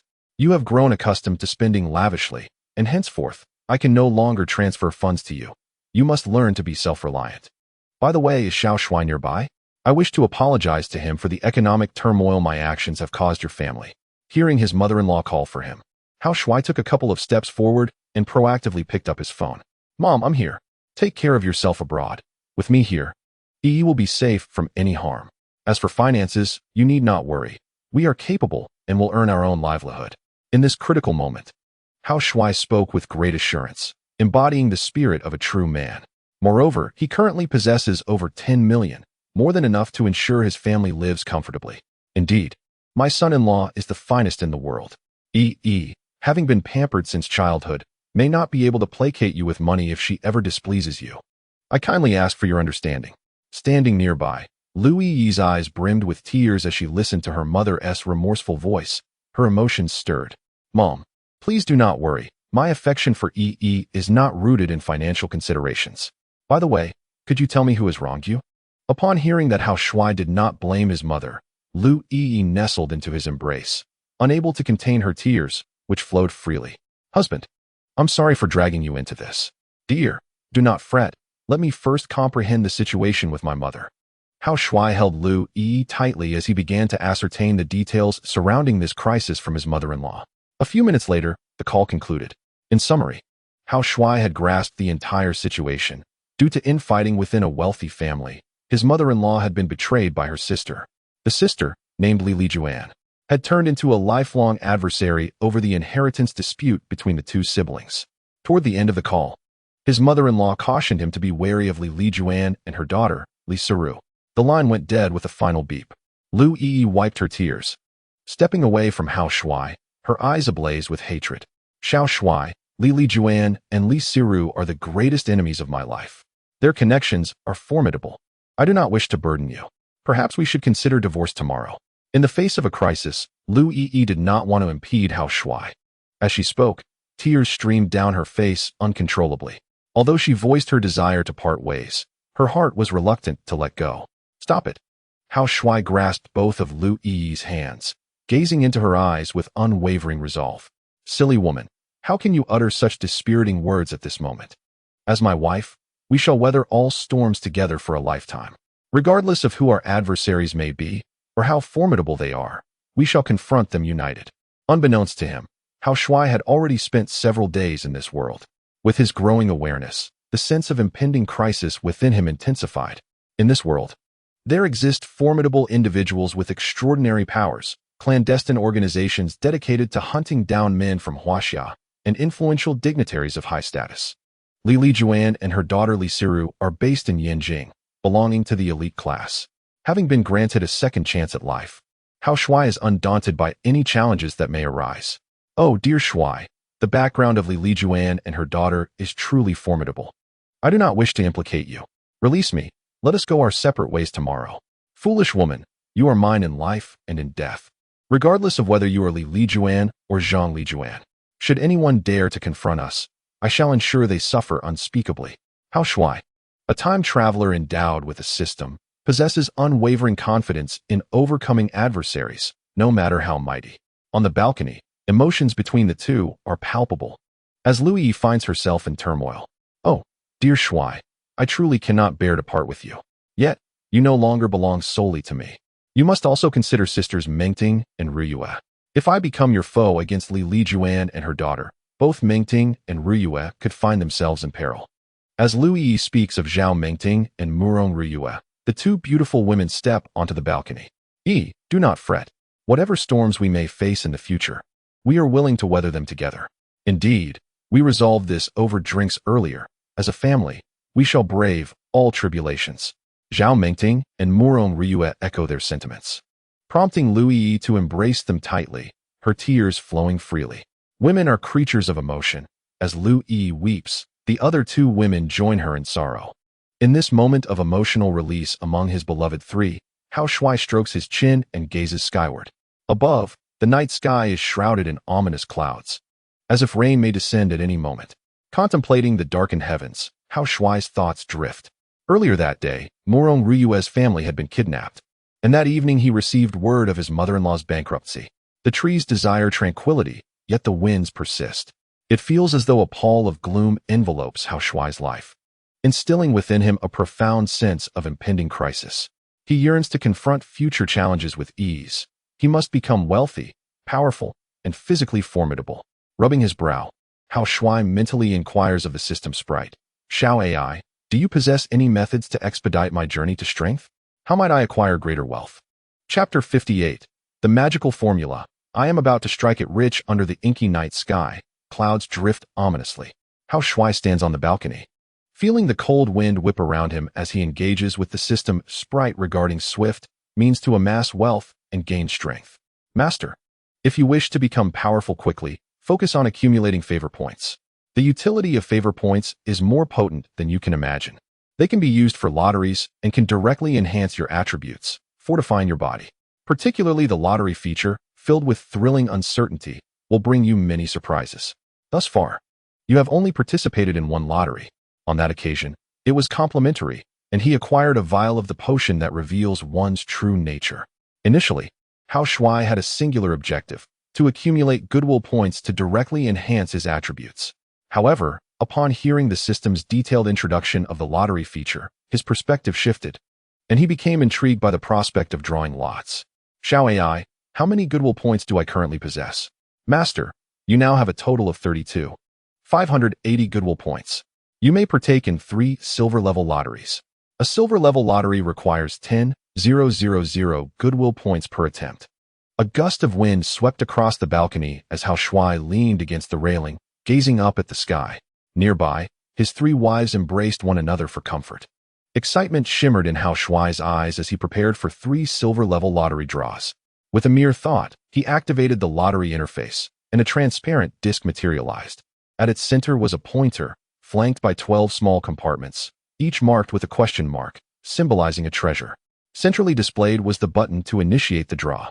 Master, should you wish to commence the lottery, you need only to instruct me. Xiao AI, initiate a silver-level lottery for me. Certainly, Master. Just call stop, and the pointer will cease its motion. The treasure will then be revealed based on where the pointer halts. With a hum, the pointer spun, and Hao Shuai touched his forehead, waiting. After 6 seconds of rotation, he suddenly commanded it to stop with his mind. The pointer came to rest on the 8th compartment. With a flash of white light, the question mark gradually faded, revealing the 8th compartment's prize, a cash amount of 1,000 yuan. With 10,000 goodwill points, I only drew 1,000 yuan. This seems rather unworthy. Master, bronze and silver level lotteries do not guarantee a grand prize. You still manage to win 1,000 yuan. Though there are instances when one receives nothing at all. There is an inherent risk in lotteries, Xiao AI explained, and Hao Shuai comprehended. With over 20,000 goodwill points still at his disposal, he continued to issue commands. Xiao AI, let us proceed with another draw.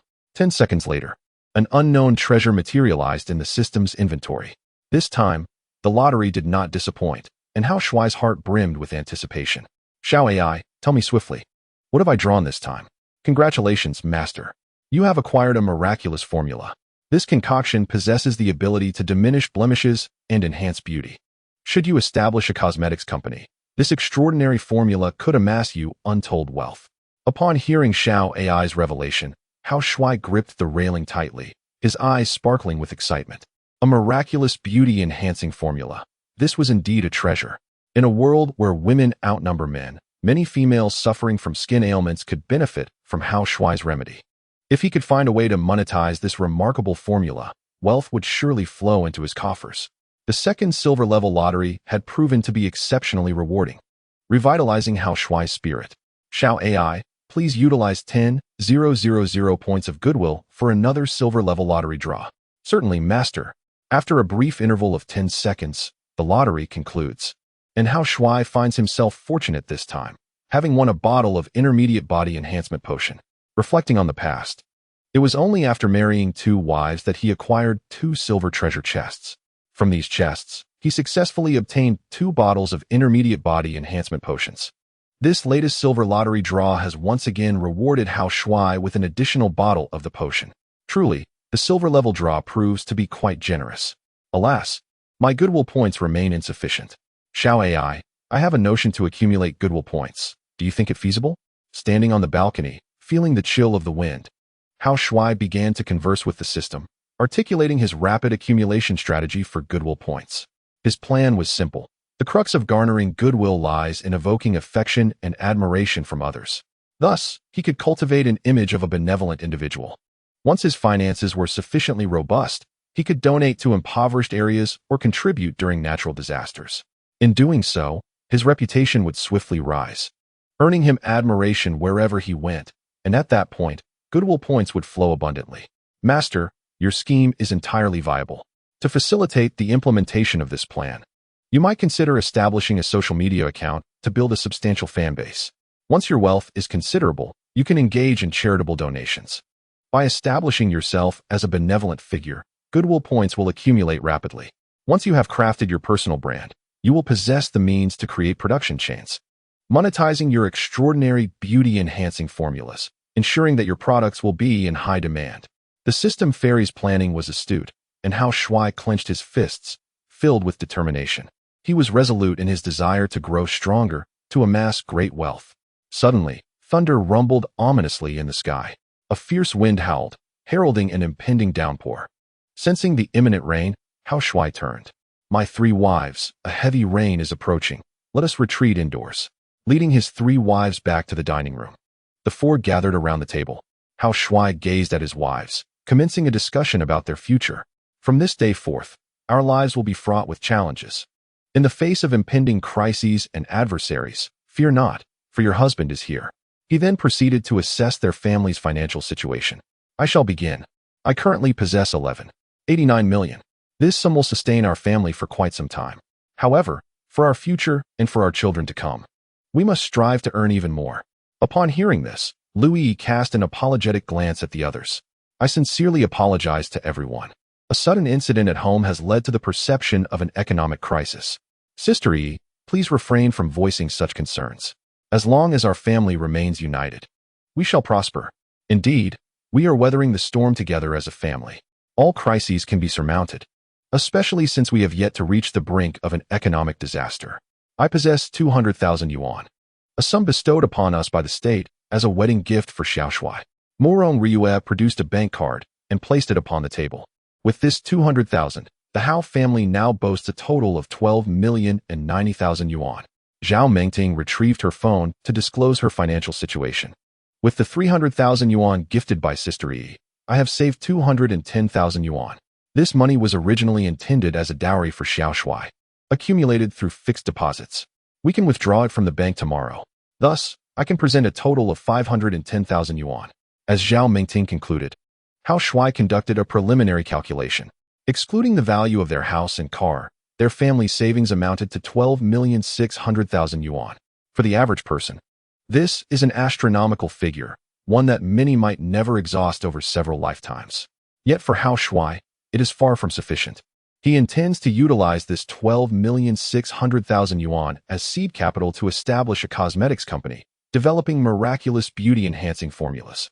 The myriad potential threats loom large: the mysterious shadow organization, the vengeful Li mother and daughter, and Zhao Long.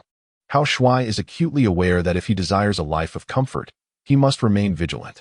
The future is fraught with peril and challenges. Yet Hao Shuai is filled with confidence. He clapped his hands together. My 3 wives, after our preliminary calculations, our family currently possesses 12 million in savings. I plan to start a company, and this capital will serve as our foundation. His voice resonated throughout the dining room as he articulated his vision, and his 3 wives nodded in agreement. The brief meeting concluded swiftly, and Hao Shuai took his clothes to the bathroom for a shower. Once again, he acquired a vial of intermediate body enhancement potion, seeking to elevate his physical form. With a click, the door closed behind him. Hao Shuai retrieved a can of Red Bull from his system's inventory. Some items produced by the system are disguised as familiar objects in reality. He gulped down the intermediate body enhancement potion. 10 minutes later, he emerged from his shower, cleansing his body of impurities. Following the enhancement, his combat prowess increased from 205 to 235 points. Thus far, he has consumed 3 vials of the intermediate body enhancement potion, leading him to discern a pattern. Each vial grants a 30-point boost to his physical attributes. The 2 silver-level lottery draws have yielded substantial rewards, intensifying his desire for gold and diamond lotteries. Excellent. My body has grown stronger once more. I am one step closer to becoming an extraordinary being.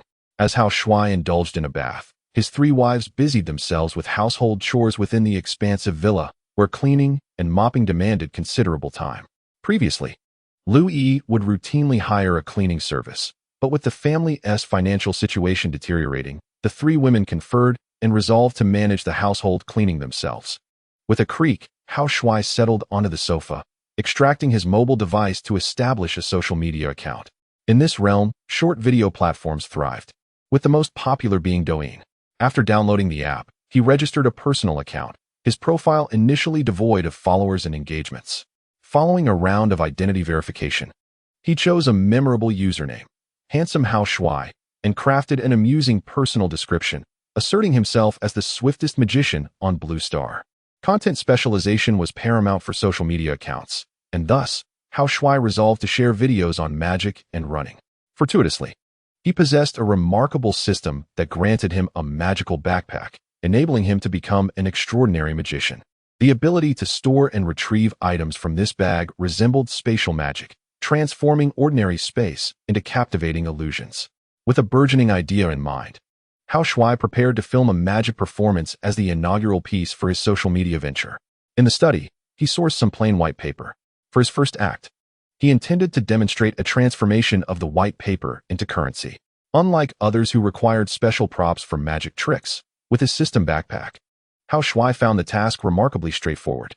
He could deposit items into the backpack and summon the system's sprite to execute his whims. He meticulously cut the white paper into 10 pieces, each approximately the size of 100 huaxia coins. As he tinkered in the study, Zhao Mingting passed by, mopping the floor. Observing him snipping the paper, she expressed her surprise. Hao Shuai, what are you up to? Are you so bored that you've taken to paper cutting? With a triumphant grin, Hao Shuai brandished the 10 cut pieces. Sister Mingting, do you believe I can transform these 10 sheets of paper into 1,000 yuan huaxia notes right before your eyes? What? You can turn paper into cash? How is that even possible? Noticing her skepticism, Hao Shuai felt invigorated. Sister Mingting, please fetch the other 2 lovely ladies. I am determined to perform a magic trick transforming paper into cash before you all. And if I succeed, you shall pamper my feet afterward. All right, but if you fail, you shall tend to my feet. With a resounding clap, they sealed their playful wager. Come, let us perform in the living room so that Yi and the others may witness. Hao Shuai held 10 sheets of blank paper in his left hand while he clasped Zhao Mingting's hand with his right as they entered the living room. At that moment, the floor had just been cleaned. Lu Yi and Murong Ruyu emerged from the bathroom. Hao Shuai, what are you doing with those sheets of paper? Lu Yi inquired, her curiosity piqued by Hao Shuai's enigmatic demeanor. Sister Yi, come over here. I am about to perform a magic trick. I will transform these 10 sheets of paper into 1,000 yuan bills. If my performance succeeds, Sister Mingting will wash my feet. If I fail, I shall wash hers. You too shall bear witness. I will commence my act shortly. Having heard Hao Shuai lay out the premise, Murong Ruyu became intrigued. Xiao Shuai, I have seen a similar trick on television, but their props are quite professional. Yours seem rather amateur. Indeed, Xiao Shuai, these sheets of paper are not professional magic props. I too harbor doubts about your ability to conjure cash, they responded, casting skepticism upon him. Undeterred by the doubts of his three wives, Hao Shuai clapped his hands. Hee. Do you not realize who I am? How dare you question your husband? Prepare to witness a miracle. With those words, Hao Shuai, clutching the 10 sheets of paper, strode towards the dining area. This first Douyin creation was of utmost significance to him. The video must capture a splendid effect, aiming for instant fame. Ladies, I am preparing to establish a personal social media account centered around magic performances. This inaugural piece is crucial for me. Sister Yi, your phone has the best filming capability. Once I begin the performance, please record it, and later, remember to interact with me and deliver a few lines. Hao Shuai's voice resonated in the dining room as he shared his plans with Lu Yi. At that moment, his expression was serious, devoid of jest. Standing opposite him were 3 beautiful wives. Despite their inner doubts, they refrained from questioning Hao Shuai. Sister Yi, did you remember everything I just mentioned? Xiao Shuai, I have noted the key points, including the final interactive lines. Excellent, let us commence. Lu Yi retrieved her phone and activated the recording function. The 3 lovely wives positioned themselves to the right of the dining table, while Hao Shuai stood to the left. On the table lay the 10 sheets of paper, arranged in a row for a more striking visual effect. With preparations complete, Hao Shuai gave Lu Yi an okay gesture. As the recording began, a smile graced his face as he waved at the camera. Hello, everyone, I am the handsome Hao Shuai. Today, I will perform a magic trick that transforms blank paper into cash. Ladies and gentlemen, behold the dining table adorned with 10 pristine sheets of white paper. Dressed in a short-sleeved shirt, I shall press my palms upon these sheets. One by one, they shall transform into crisp 100-yuan notes. Hao Shuai, addressing the camera, exudes confidence in both his demeanor and expressions. Lu Yi captures the moment with utmost seriousness, while Murong Ryue and Zhao Mengting gaze in wide-eyed wonder. This is the first time the 3 enchanting ladies witness such earnestness from Hao Shuai. Under the watchful eyes of these 3 beauties, the magical performance commenced. Hao Shuai raised his hands, revealing them to be empty. He then placed his palms upon the first sheet of white paper. Dear family, observe closely. With a mere breath upon my hands, this sheet shall metamorphose into a 100-yuan note. With a gentle exhale directed at his palms, he gradually lifted them. In the next instant, a marvelous spectacle unfolded. A vibrant 100-yuan bill appeared. The original sheet of paper entirely vanished. Hao Shuai pinched the bill between his fingers, smiling as he showcased it to the camera.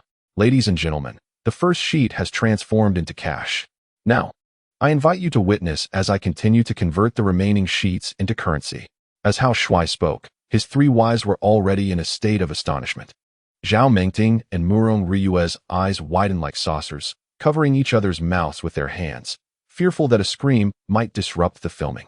Lu Yi's fingers trembled slightly as she held her phone, experiencing this extraordinary magic for the first time.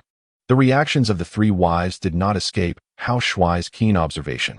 With a radiant smile, he pressed his palms down upon the second sheet of paper. A soft breath was exhaled upon his hands, and once again, the white sheet transformed into a vibrant banknote, a visual spectacle that was truly breathtaking. Dear friends, witness closely as the second sheet of white paper also transforms into a 100-yuan bill. With no further ado, he continued his enchanting display, converting the remaining 8 sheets into 100-yuan notes. As time flowed, he gracefully moved from one sheet to the next, each one morphing into a red banknote upon the lifting of his hands. Observing this astounding display of magic, Murong Ryue and Zhao Mengting embraced in shock. Hao Shuai, clad in his short sleeves, performed this astonishing act without any props, conjuring cash from thin air. The artistry of this performance was utterly remarkable. With another breath upon his palms, Hao Shuai once again raised his hands. In the next moment, the 10th sheet of paper transformed into yet another red banknote. Looking around, the 10 sheets that once lay arranged upon the dining table had now become a striking row of 100-yuan notes. Hao Shuai picked up each bill, one by one. He stacked 10 banknotes together and showcased them to the camera. Dear friends, these are authentic $100 bills. and this magic trick is called turning blank paper into cash. At this moment, Lu Yi finally emerged from her astonishment, yet she did not forget the task assigned by Hao Shuai. At the conclusion of the magic act, Lu Yi had a line to deliver. "Handsome, your magic is truly marvelous. You can transform blank paper into cash. Can you now turn the cash back into blank paper?" "Haha, of course, no problem. Please watch closely as I now convert these 10 banknotes into 10 sheets of blank paper." Hao Shuai rolled up the 10 banknotes. He pressed his palms together, cradling the rolled notes in his hands. "Transform," he exclaimed loudly, and as he released his clasped hands, a cascade of 10 sheets of blank paper fell onto the dining table. Thank you all for watching. My first video, the performance of turning blank paper into cash, has concluded. If anyone can discern the flaws in my magic, please feel free to leave a comment. Stay tuned for my next magical creation. Hao Shuai bowed slightly to the camera, having successfully completed his inaugural performance. He exhaled a sigh of relief, signaling Lu Yi to cease filming with an OK gesture. However, Lu Yi's astonished heart was still in turmoil. She gazed at her husband with wide, incredulous eyes. "Hao Shuai, how did you do that? Can you truly turn blank paper into cash?" she murmured to herself. Zhao Mengting had already rushed to Hao Shuai's side, scrutinizing the sheets of blank paper on the table. "Hey, this is clearly just ordinary paper. Hao Shuai, how did you do it? I distinctly saw those sheets transform into cash." Morong Ryue also dashed over, extending her hands to explore Hao Shuai. "Hao Shuai, please tell me where you hid the $100 bills." All three wives were awestruck by his magic, and Hao Shuai felt a profound sense of accomplishment. Embracing his two wives, he wore a mysterious smile. Ahem, revealing the secrets of magic diminishes its allure. "There is no need for such astonishment, my lovely wives. I am indeed a master magician. There will be more moments to amaze you in the future." Mengting, regarding our bet, you've lost. Go fetch a basin of hot water to help me with a foot bath. Hao Shuai then approached Lu Yi, taking her phone. The first video project was crucial, and he needed to edit it carefully. Once I edit this piece and post it on Douyin, it's bound to go viral. I wonder how many followers my first work will earn me." As he snatched the phone, Lu Yi snapped back to reality. "Hao Shuai, I'm quite adept at editing. The first masterpiece of yours is entrusted to my editing prowess." Holding Lu Yi's mobile phone, Hao Shuai initiated the video playback, eager to assess the quality of the inaugural video. As the footage unfolded, a satisfied nod from Hao Shuai ensued. "Your filming is remarkably professional. The angles are exquisite, and the quality is superb. Of course, editing and filming are my specialties," she replied with a grin. "Well then, since you possess such editing skills, I shall entrust my first creation to you," he declared.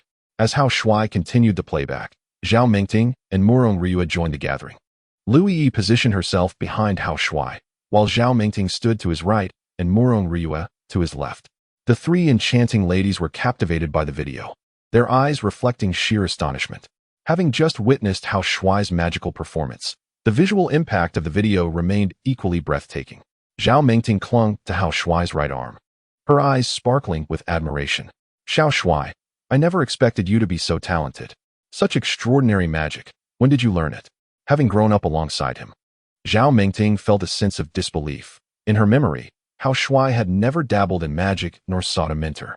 His sudden prowess bewildered her. Faced with the incredulous gaze of his beautiful childhood friend, Hao Shuai's mind raced, and he concocted a rather flimsy excuse. "Mengting, after you started working, we've been in different cities. About 2 years ago, I encountered a master magician who taught me the art. He was an enigmatic figure, and after imparting his wisdom, he vanished without a trace. To evade further inquiries about this elusive mentor from his 3 beloved companions, he insisted that the mysterious teacher had disappeared entirely. Mengting, we've stumbled upon a treasure.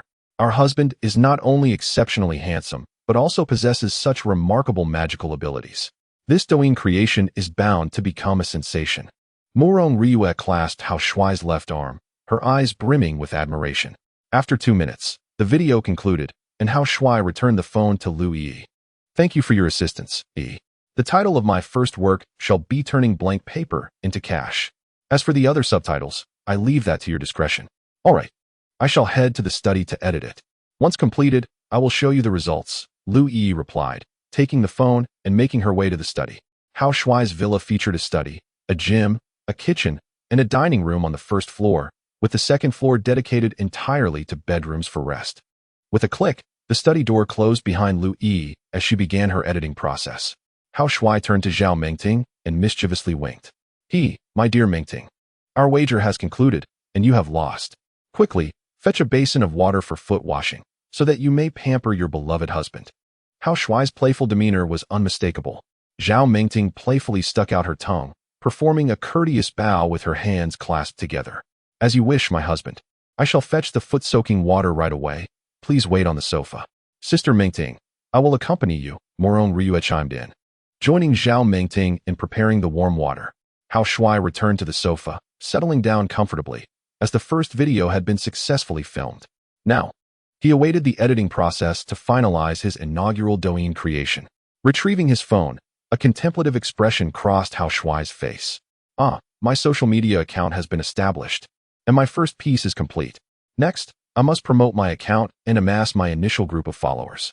With a swift motion, he captured a screenshot of his Douyin profile page. After completing the screenshot, he shared it in a group chat of affluent beauties. Dear lovely sisters, I have registered a social media account. Shortly, I shall release my first work. Those interested are welcome to follow me. The first person to do so will receive a gift. As Hao Shuai sent the image and accompanying message, excitement erupted in the group. Ladies, come quickly. We've found a charming gentleman. Wow, our handsome little brother has finally registered a Douyin account. I must be the first to follow. Hey, don't try to steal my spotlight. The first follow from our little brother belongs to me. Laughter filled the chat as the sisters rallied, eager to visit the little brother's Douyin page and see who could claim the first follow. The gift is mine, and the first follow from our handsome little brother is also mine. Thanks to Hao Shuai's message, the group of affluent beauties was abuzz with enthusiasm, each eager to be the first to follow his Douyin account. The beautiful sisters were incredibly supportive, prompting Hao Shuai to send several hugging emojis, accompanied by a heartfelt message, grateful for this encounter. Thank you, dear sisters, for your kindness. After sending the message in the group, he returned to his Douyin profile. With a refreshing swipe, he noticed his follower count beginning to rise. In less than a minute, his followers surged from 0 to 36. Among the 51 group members, aside from Hao Shuai, all were women. Out of the 50 beauties, 36 had already followed him, and the pace was quite impressive. Upon opening the follower list, he discovered that the first to follow him was named Su Meyer. Hao Shuai promptly followed her back, and then reciprocated to the subsequent 35 affluent beauties. He resolved not to extend the same courtesy to future followers, but the 50 women in the group were different. He intended to cultivate relationships with them, recognizing their potential as valuable connections.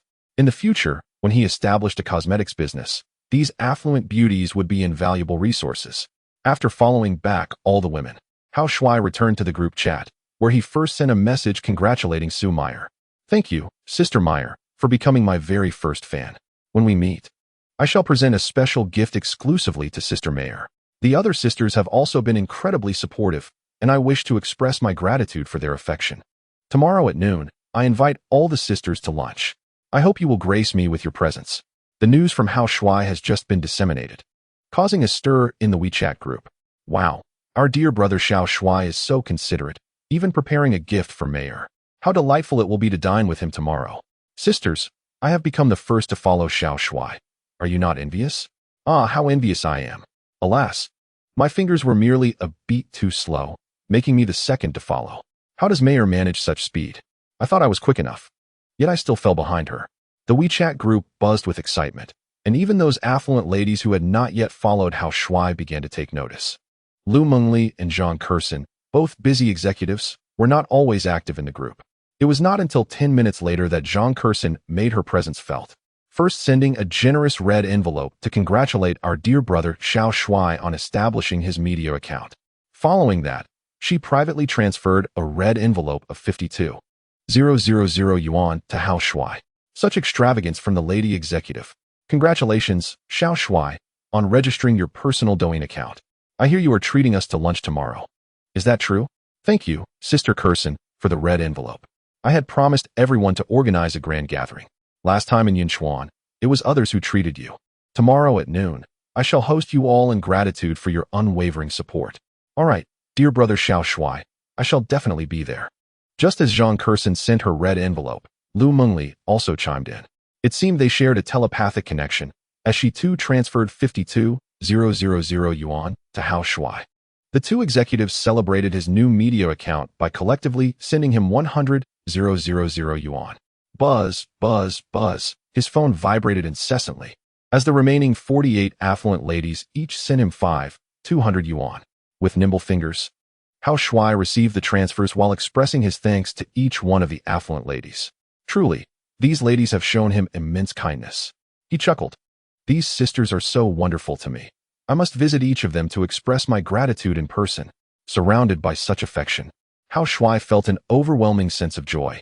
Despite the uncertainties and challenges that the future may hold, he remained optimistic. Chapter 61. Fulfilling Wishes. Admiring my wife's uniform show, thunder rumbled outside as a torrential downpour began. Hao Shuai sat on the sofa, legs crossed, brimming with anticipation. He chuckled to himself. At long last, it is my first experience of a beautiful woman washing my feet. Hao Shuai and Zhao Mengting made a wager, and upon losing, she agreed to wash his feet. A melodious voice resonated from the bathing area. Here it comes, the foot-washing water. Turning his gaze, Hao Shuai saw Zhao Mengting carrying 2 small stools, while Mu Rongrui held a basin of warm water. The 2 wives were prepared to tend to him. Little Shuai, sit still, I shall remove your shoes. Setting down the basin, Mu Rongrui gently took off his footwear.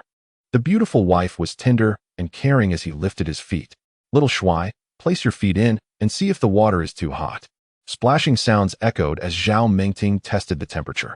With both feet submerged, he remarked, this temperature is just perfect. Thank you, my dear wives. Marrying you both has truly filled my life with happiness. With a satisfied sigh, Hao Shuai reclined on the sofa, reveling in the moment. Mu Rongrui and Zhao Mengting, one on each side, diligently washed his feet.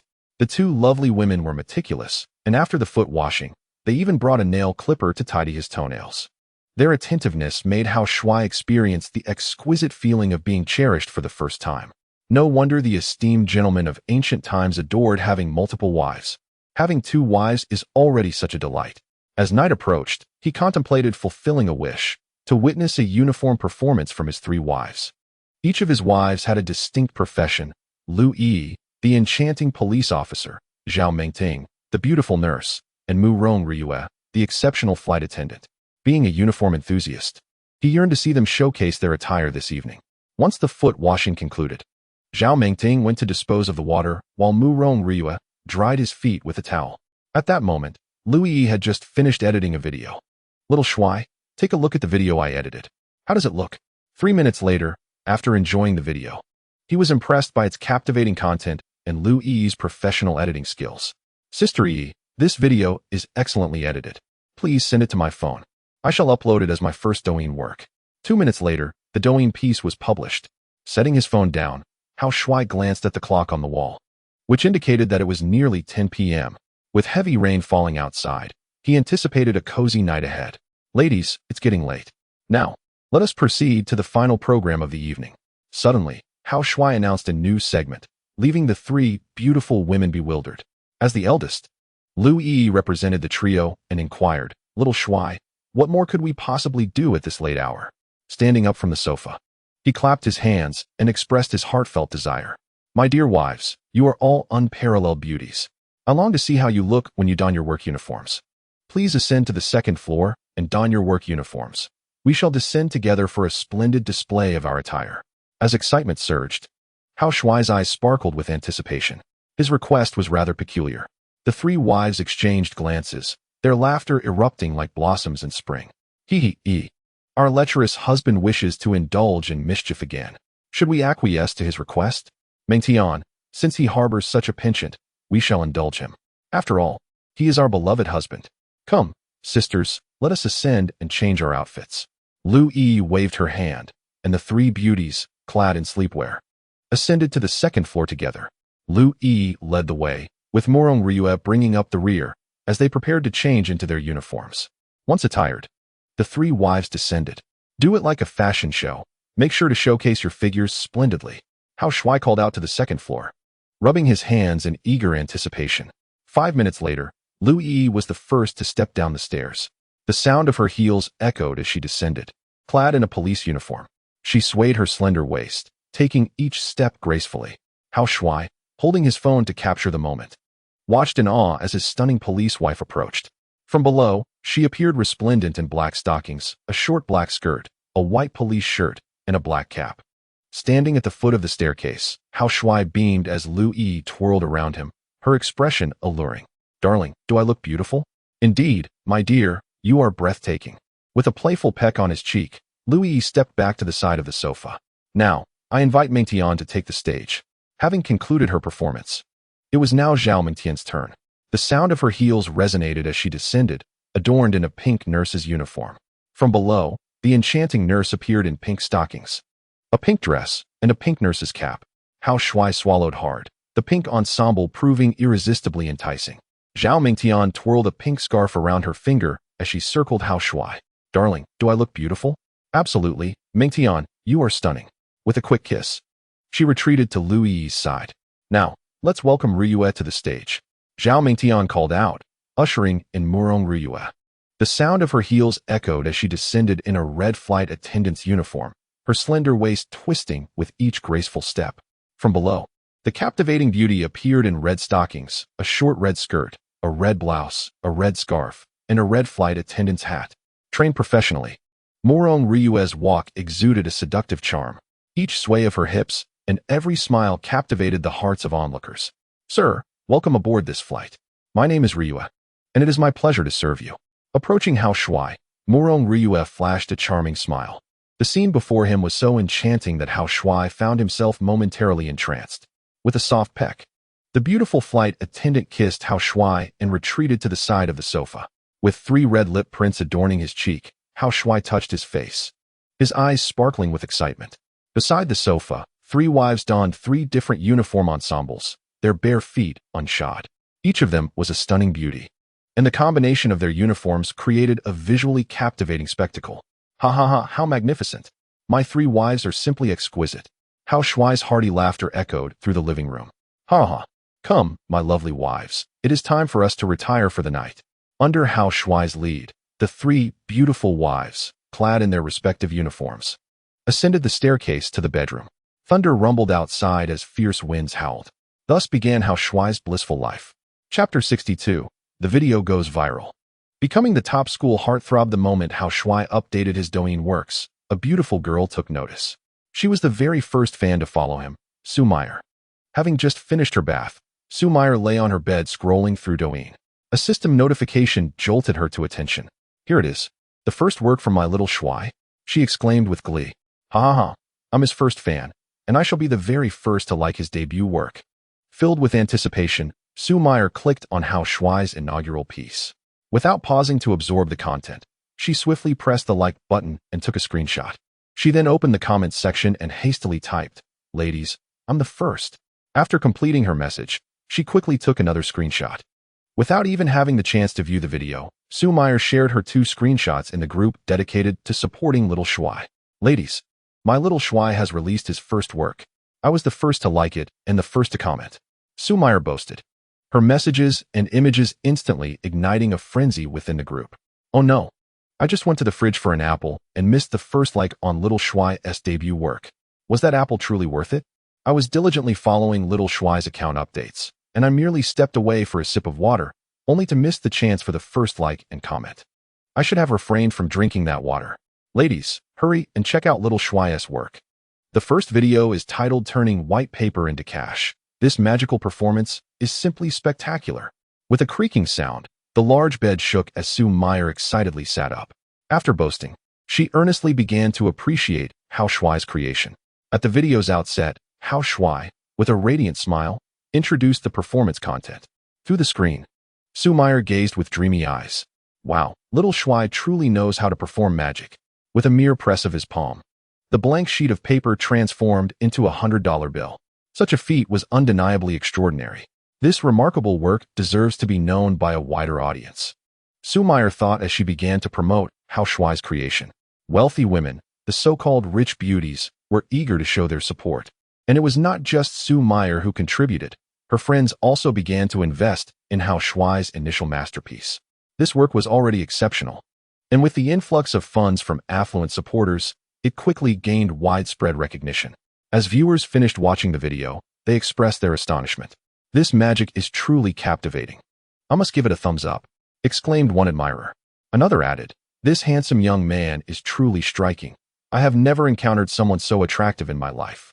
For his charming looks, I must share and endorse this." The enthusiasm was palpable, with many declaring, "Indeed, the magic is splendid. And the handsome gentleman is nothing short of remarkable. Such a fine piece of work deserves all the accolades. Oh my, I think I'm falling in love. My heart races at the sight of this handsome guy. I must become his fan." As time passed, Hao Shuai's creation was shared by numerous admirers, and the likes and comments multiplied, creating a virtuous cycle of popularity. This propelled Hao Shuai's initial work to unprecedented heights, with his follower count steadily increasing. Meanwhile, in a villa within Yun City, Zhao Long lay on his bed, scrolling through his phone. The screen displayed the Yun City University website forum, where he was closely monitoring a voting thread. In just 1 hour, the voting for the university's most handsome student would conclude. Currently, Zhao Long held the second position in the rankings, with Zhang Junxin in third and Hao Shuai at the top. In previous years, the competition for the title had been between Zhao Long and Zhang Junxin, but this year, Hao Shuai had unexpectedly emerged as a contender. To secure the title of most handsome student, Zhao Long had enlisted the help of his mother to hire numerous vote manipulators. Unfortunately, he found himself trailing Hao Shuai by 10 votes. With a refreshing swipe of his phone, the voting numbers updated, and he felt a surge of excitement as he realized he had surpassed Hao Shuai. "At last, my votes have outnumbered his. Ha ha ha. I am the most handsome student."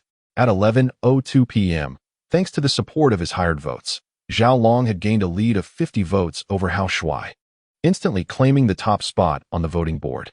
"Hao Shuai, with just under an hour left, I have the backing of my vote manipulators. I will surely maintain my lead. Relying solely on your loyal fans, you shall not surpass me." As the seconds ticked by, the voting numbers continued to update. Observing Hao Shuai being overtaken, several beauties rallied to gather more votes for him. Thus began a fierce tug-of-war between Hao Shuai and Zhao Long, with their votes steadily increasing while maintaining a margin of about 80 votes. By 11:30 p.m., Zhao Long had finally surpassed Hao Shuai by 100 votes for the first time.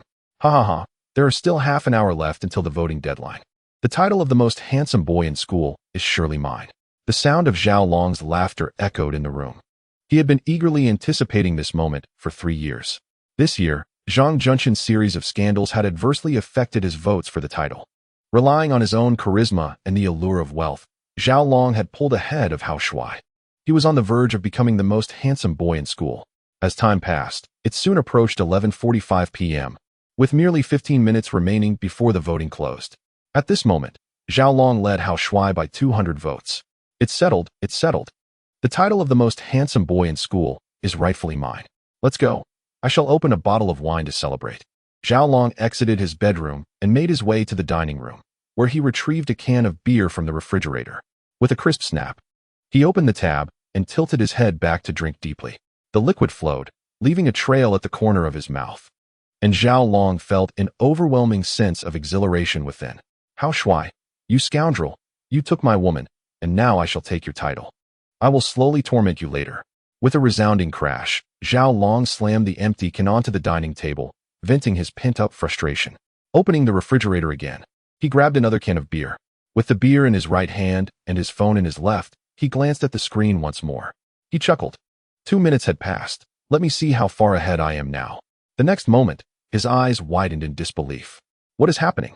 How did Hao Shuai's votes suddenly surpass mine by 200? With a refresh of the interface, Hao Shuai's votes exceeded Zhao Long's by 250. That number seemed to mock Zhao Long. He remained fixated on the voting thread, oblivious to the fact that a video was going viral on the university forum. This video showcased Hao Shuai's magic performance. Due to this video, many individuals from outside the university flocked to the forum. Hao Shuai's magic video was wildly popular on Douyin, and viewers commented, recognizing him as a student of Yunqing University. Fans began to visit the Yunqing University forum to gather information about Hao Shuai. Upon discovering the pinned post, they realized Hao Shuai was competing for the title of the most handsome boy in school. Enthusiastic female fans sprang into action, casting votes to support Hao Shuai's bid for the title. In this frenzied atmosphere, Hao Shuai's video gained immense traction, and his vote count soared. By 11:50 p.m., How Shuai's votes surpassed Zhao Long's by 500. At 11:55 p.m., the count exceeded Zhao Long's by 1,000. With merely 5 minutes left until the voting deadline, How Shuai had established a significant lead, igniting Zhao Long's fury. Damn it! How can that wretched How Shuai perform magic? How on earth was that video filmed? Oh, I am unwilling to accept this. I am destined to be this year's most handsome student. Just as victory was within my grasp, poised to claim the title of the campus heartthrob. A single Douyin video from How Shuai caused Zhao Long to lose his esteemed position as the most handsome student at Yunqing University. With a resounding crash, a soda can was hurled to the ground as Zhao Long erupted with cries of frustration in the dining hall. I refuse to concede. I am the true campus heartthrob. His outburst drew the attention of those on the second floor. With a creak, a bedroom door on the second floor opened, revealing a middle-aged beauty in silk pajamas descending the stairs. This was none other than Zhao Long's mother, Zhao Yuya. Longer, why are you making such a scene at this late hour instead of sleeping? Mom, this is infuriating. With your support, I was on track to secure the title of most handsome student this year. Yet, that scoundrel How Shuai has ruined everything. Look here, Zhao Long said, displaying How Shuai's viral video on his phone. As Zhao Yuya watched the striking young man on the screen, her eyes sparkled with intrigue. Her heart raced, and her blood pressure surged. Despite knowing that the boy in the video was her son's rival, she couldn't help but feel a flutter of excitement. There was no denying that How Shuai possessed an allure that was simply irresistible. At 38, Zhao Yuya, a third-ranked heiress in Yunqing's wealth hierarchy, was in the prime of her life, exuding a youthful vigor. A sudden idea sparked in her mind. Son, since this boy aspires to be an internet celebrity, I have a plan to deal with him. Mom, what brilliant scheme do you have in mind? The two settled onto the sofa, ready to discuss their strategy against How Shuai. Pointing at How Shuai on the phone, Zhao Yuya flashed a mischievous smile as she revealed her plan. My entertainment company has numerous internet influencers. If we help this How Shuai achieve his dream of becoming an internet star, we can then use him to our advantage. Zhao Long was taken aback by his mother's unconventional idea. Wait, Mom, are you serious? This guy is my rival. Why would we help him? Just hear me out, son. If I were to recruit him to our company, it would make it far easier for you to deal with him in the future. Zhao Long, intrigued by his mother's imaginative suggestion, clapped his hands in excitement. Mom, this plan of yours is brilliant. Once he becomes part of our company, he will be like fish on a chopping board, entirely at our mercy. Do you know if he has any particular interests or quirks? To truly win him over, we must cater to his preferences. With a playful swing of her leg, Zhao Yuya's eyes glimmered with ambition as they plotted their next move. Mother, this lad shares my affinity for beauty. He is quite enamored with attractive women. Very well. I shall dispatch a beautiful agent tomorrow to engage him in negotiations. At that time, we shall have him sign a deceptive contract, ensnaring him into our company. A thunderclap echoed as lightning streaked across the sky, illuminating the cold visages of the Zhao mother and son. Zhao Yuya planned to ensnare How Shuai into her company. As for her ulterior motives, Zhao Long could not fathom. The rain cascaded relentlessly throughout the night, only ceasing at 6 in the morning. Amidst the sound of rain, How Shuai enjoyed a blissful night. By 7 o'clock, the family of 4 finished breakfast and departed simultaneously. The roar of engines filled the air as 2 cars exited the driveway. Lu Yi drove with Zhao Mingting, while Murong Ryue accompanied How Shuai. Before leaving home, How Shuai had issued instructions. That evening, he would host a dinner for 50 affluent beauties at the Yunqing Grand Hotel, and his 3 wives were required to attend. Originally, he had planned to invite the beauties for lunch, but considering the work schedules of his wives, he opted for the evening. As the cars traversed the road, How Shuai perused his Douyin account on his phone. This morning, he had busied himself preparing breakfast and had not yet checked his phone. Now, he was eager to discover the reception of his Douyin post from the previous night. Upon glancing at his Douyin homepage, his eyes widened in astonishment. Ryue, look, my followers have surpassed 100,000. This growth is simply astounding. From the moment he posted last night at 10 until now, just past 7 in the morning, How Shuai had gained 100,000 followers in less than 10 hours, a surge he had never anticipated. Murong Ryue, focused on the road, smiled radiantly. Oh, little Shuai, there is no need for surprise. Your first work was so exceptional, such a response is entirely to be expected. In this world where women outnumber men, a peerless handsome man like you is a rare treasure. Your magical performance was also captivating, And with the added double effect, this growth rate is hardly surprising. Had you not posted so late, the numbers would be even more remarkable. Little Shuai, you may not yet realize the extent of your allure. 100,000 followers is merely the beginning. Zhao Mingting, steering the wheel, radiated a sense of pride. She had never imagined she would marry someone as outstanding as Hao Shuai. Little Shuai, I need to pass by the rental area to pick up my two younger sisters. Their route to school is similar to yours. Would that be agreeable to you? At a red light, Morong Ryue turned to seek Hao Shuai's opinion. Two lovely younger sisters are delightful companions for school, and of course, Hao Shuai has no objections. Sister Koyuki, you are now my wife, and we are a family. Your sister is my sister as well. In the future, matters like these need not be discussed with me. Once I obtain my driver's license, I will be able to take both sisters to school. All right, do your best. Once you achieve a score of 90 or above on the driving exam questions, we will proceed to take the first subject test. Hao Shuai possesses an exceptional memory. He has long since committed many traffic regulations to memory. Even if he were to take the first subject test right now, he is confident of scoring a perfect 100. Sister Koyuki, please schedule my first subject test. I am certain I will pass on the first attempt. Very well, I will make the appointment shortly. After discussing the first subject test with Morong Koyuki, Hao Shuai sent personal messages to the beautiful ladies. He adjusted the dinner invitation time from noon to 6:30 p.m. Xiao Shuai, are you inviting those beautiful ladies to dinner with an eye on our future company? Sister Koyuki is indeed clever. These lovely sisters are valuable assets. When I start my business, they will undoubtedly be of great assistance. The couple chatted leisurely as the car swiftly arrived at an apartment building. This building, named Happiness Apartment, is the new residence Morong Koyuki has rented for her mother and two younger sisters. The car came to a stop downstairs, and Morong Koyuki opened both windows. A minute later, two young beauties clad in school uniforms excitedly emerged from the corridor. These two lovely girls are, in fact, Hao Shuai's younger sisters-in-law, Morong Shui and Morong Shui. Both young ladies approached Hao Shuai's window simultaneously. Brother-in-law, did you know? You are now a major internet sensation. Brother-in-law, I am already your fan. Your first work is absolutely stunning. Watching paper turn to cash looks so cool. Upon seeing Hao Shuai, Morong Shui and Morong Shui's eyes sparkled with excitement. Both young beauties proudly displayed their phones, showcasing Hao Shuai's Douyin profile. The phones were purchased with Hao Shuai's assistance. Hey, you two little girls. Have you forgotten your sister now that you have a brother-in-law? Why did you bring your phones to school? Quickly, hand them over. Morong Koyuki lunged towards Hao Shuai, attempting to snatch the phones from her younger sisters. Brother-in-law, you must control your wife. She is bullying us again. Indeed, brother-in-law, please manage your wife. She is being unfair to your fans. The two younger sisters were quite mischievous, retreating their bodies to evade Morong Koyuki's reaching hand. In this playful tussle, Morong Koyuki ended up falling into Hao Shuai's embrace. All right, my dear wife, your younger sisters are well-behaved. Do not confiscate their phones. After a brief bout of playful antics, Morong Shui and Morong Shui took their seats in the back row. The car restarted, and two sisters-in-law surrounded Hao Shuai, chattering excitedly without pause. They were eager to discover how he transformed blank sheets of paper into cash. The secrets of the system, however, were not to be divulged by Hao Shuai. No amount of their coaxing would elicit a confession from him.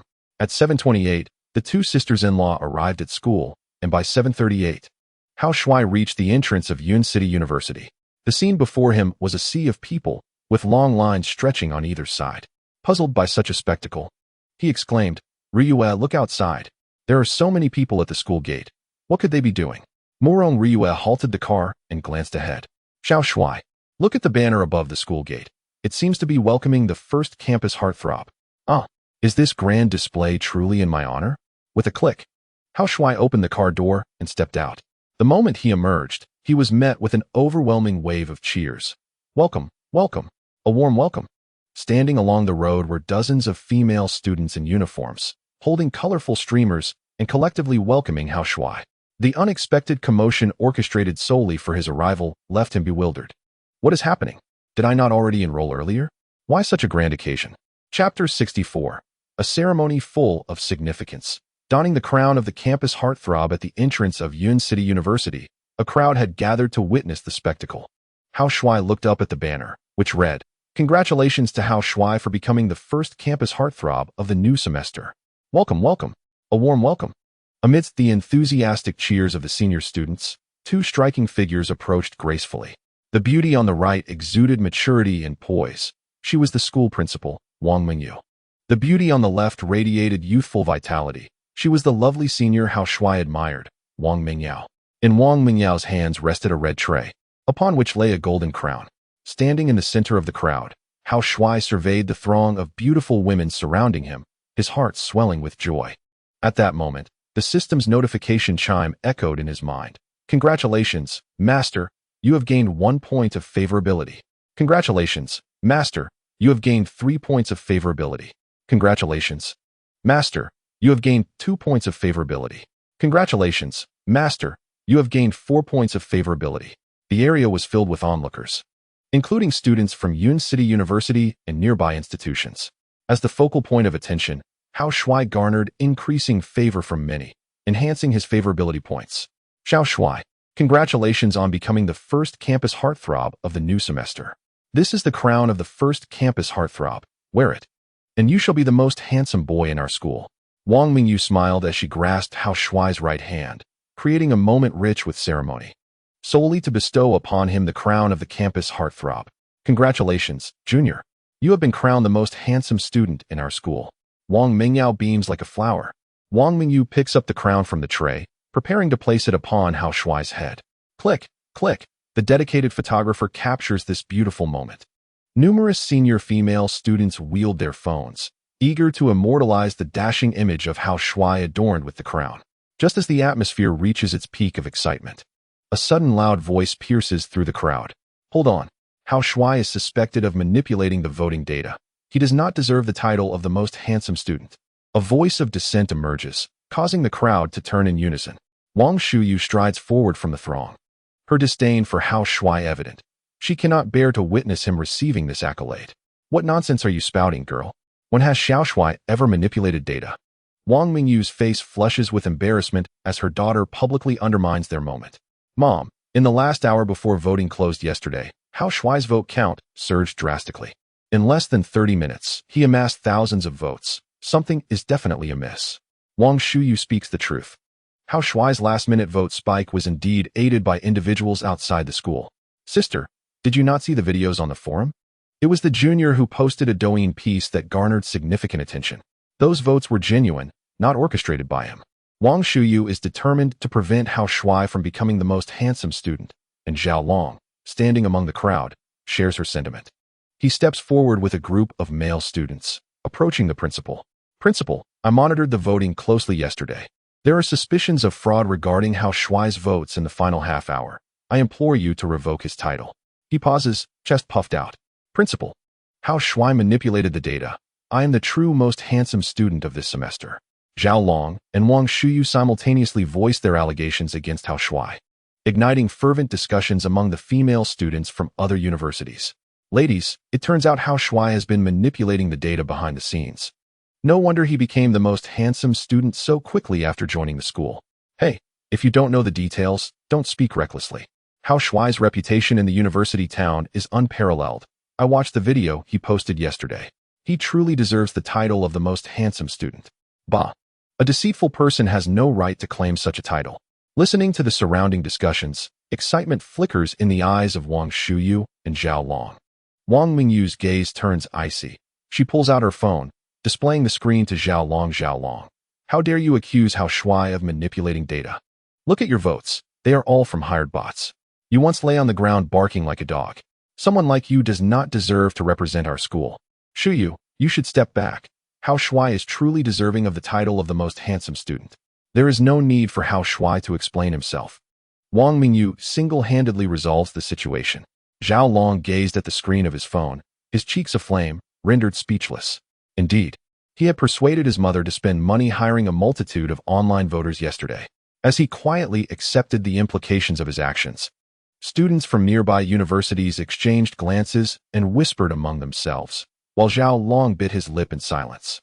With no one to intervene, Wang Mingyao placed the crown upon Hao Shuai's head.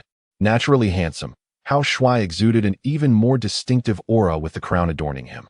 As he donned the crown, exclamations erupted from the crowd. Goodness, this year's campus heartthrob from Yunqing University is simply stunning. Our top student from the Technical Institute pales in comparison. There is quite a disparity in their looks. Indeed, this handsome fellow is also a magician. I saw his doing performance this morning. Oh, why is such an attractive boy not our school's heartthrob? The atmosphere was electric, and in the presence of thousands, Hao Shuai received the title of campus heartthrob, garnering over 10,000 points of goodwill in a brief span. Standing nearby, Zhao Long clenched his fists, his anger blazing as he observed Hao Shuai with the crown. Cursed be it, that crown was meant for me. The title of campus heartthrob should have been mine. Hao Shuai, you have stolen both my woman and my honor. Just wait until you become an employee at my mother's company. I will make you rue the day. Wang Shuyu shared Zhao Long's sentiments, her frustration palpable at failing to prevent Hao Shuai from claiming the title. Her eyes betrayed her resentment. How infuriating. This flirtatious rogue is gaining notoriety at school. What kind of enchantment has he cast upon my sister and mother? Outside Yunqing University, the scene was lively. Across the street stood Fang Qingqing's lottery shop, where she was accompanied by a group of subordinates, observing the spectacle at the school gate. A cluster of young women gazed at Hao Shuai, their eyes shimmering with intrigue. Xiao Yu, the cashier, stood beside Fang Qingqing and whispered, "Boss, have you seen the magic video Hao Shuai released last night? I watched it several times and found no flaw in his use of props. Xiao Yu, Hao Shuai is our key protection target." The team leader mentioned that he would unleash his latent abilities at the age of 20. After watching his magic, I suspect he may have activated his powers prematurely. I must investigate further. Could it be that his abilities are space-related? To the ordinary audience, Hao Shuai's seamless transformation of blank paper into cash appeared as wondrous magic. Yet, to Fang Qingqing, a wielder of powers, he might very well be a space ability user. Boss, I received intelligence last night that Li Siru has increased the bounty to pursue Hao Shuai further. Humph. That despicable woman believes she can act recklessly simply because she has some wealth and status at home, no matter how much money she spends. Any attempt to harm Hao Shuai will meet with our annihilation. Indeed, tonight, Hao Shuai will be treating guests at the Grand Hotel in Yun City. Please take a few sisters with you to conduct a preliminary assessment of any potential dangers. With a commanding tone, Fang Qingqing directed her subordinates, who promptly sprang into action. Observing Hao Shuai's figure from a distance, Fang Qingqing's eyes sparkled with anticipation. "Oh, handsome young man. The group leader mentioned that you possess the ability to awaken special powers. Could it be that you truly are an individual with spatial abilities?" Chapter 65. Declining the invitation of a beautiful agent 20 minutes later, Hao Shuai donned his athletic attire and made his way to Stadium No. 5, where he commenced his daily training alongside Wang Mingyao. His regimen was quite straightforward, primarily consisting of running. His main events were the 100 meters and 200 meters, and to enhance his physical fitness, he was required to run at least 5 kilometers each day. The rhythmic sound of footsteps echoed as Hao Shuai and Wang Mingyao ran side by side on the dual tracks. Their pace was not particularly swift, allowing them to engage in light conversation as they jogged. "Senior Mingyao, as the newly crowned campus heartthrob, why is this ceremony so grand? Is there any additional benefit?" "Junior, your title as the campus heartthrob for the new semester means you will serve as our school's ambassador. You are expected to participate in significant events. Of course, being the ambassador does not come without its perks. The school will offer you a scholarship as a reward." "Oh, so being the campus heartthrob comes with financial incentives. How much is generally awarded?" "Junior, for each major event you attend, you can earn around 10,000 yuan. 10,000 yuan sounds quite substantial." As they continued their casual banter, Wang Mingyao, appearing delicate, exhibited remarkable stamina. Maintaining a steady pace, she managed to accompany Hao Shuai for the entire 5 kilometers. Following their run, Wang Mingyao had Hao Shuai practice the 100-meter start, after which he transitioned to training for the 200 meters. With the charming senior by his side, Hao Shuai found that time flew by. During his training, several female students took the opportunity to skip classes and come watch him. These students displayed a level of restraint, refraining from intruding upon the training area. Many beautiful girls approached with milk tea in hand, yet Hao Shuai graciously declined their offerings. As the training session progressed, the number of female spectators continued to grow, resulting in Hao Shuai accumulating a fresh wave of admiration. As time passed, the training concluded, and the clock struck 11 in the morning. Given that Hao Shuai's class was currently engaged in military training, he had not attended any academic classes for the past 20 days. With the morning training behind him, he enjoyed a free afternoon. After finishing his workout, Hao Shuai headed to the shower, and once he had changed, he intended to invite Wang Mingyao out for a meal. However, unexpectedly, Wang Shuyu intervened, forcibly pulling Wang Mingyao away. "Sister, I have something important to discuss with you. We must return home at once." "Sis, I still want to have lunch with the junior. Please don't drag me away." With a promise of a meal at home, the two sisters gradually faded from view. Observing their departing figures, Hao Shuai's gaze was imbued with complexity. Wang Shuyao is indeed a peculiar character. While she herself identifies as a lily, she aspires for her sister to embrace the same identity. If she thinks she can thwart my relationship with the senior, she's mistaken. As the enchanting senior could not accompany him for dinner, Hao Shuai decided to call his wife, Murong Ryue. A few minutes later, he stepped out of the school gates, prepared to wait for Murong Ryue's arrival at the entrance. No sooner had he waited a minute than a red BMW approached him. With a screech, the car halted beside him. The door swung open, revealing a tall, curly-haired beauty who stepped out, dressed in a sleek black professional ensemble. Her attractiveness was rated at an impressive 85. The woman possessed an alluring figure, exuding a captivating aura of sophistication. Unable to resist, Hao Shuai stole a few more glances at the stunning newcomer. Through his keen observational skills, he discerned that her name was Yang Lan, and she too identified as a lily. With a firm thud, she closed the car door, brandishing a business card as she approached him. "Mr. Hao, greetings. It is a pleasure to meet you. I am a top agent at Dalong Entertainment. My name is Yang Lan, and here is my card." The beauty's enthusiasm was palpable as Hao Shuai took the card and glanced at it. With a sudden approach, Yang Lan initiated conversation, to which Hao Shuai responded with a casual inquiry. "Hello, may I ask what brings you to me?" "Mr. Hao, our company has recognized your potential and is keen to collaborate with you. Your Douyin content is exceptionally impressive. Would you be interested in signing a contract with us to become one of our signed artists? We represent over 10 influencers with 1 million followers each and 2 at the 10 million mark. If you aspire to be a leading influencer, signing with us would undoubtedly expedite your dreams. Your looks are exceptional. If you prefer not to be an influencer, we can also mold you into a top-tier star." Despite the agent's fervent proposition, Hao Shuai had no desire to engage with an entertainment company.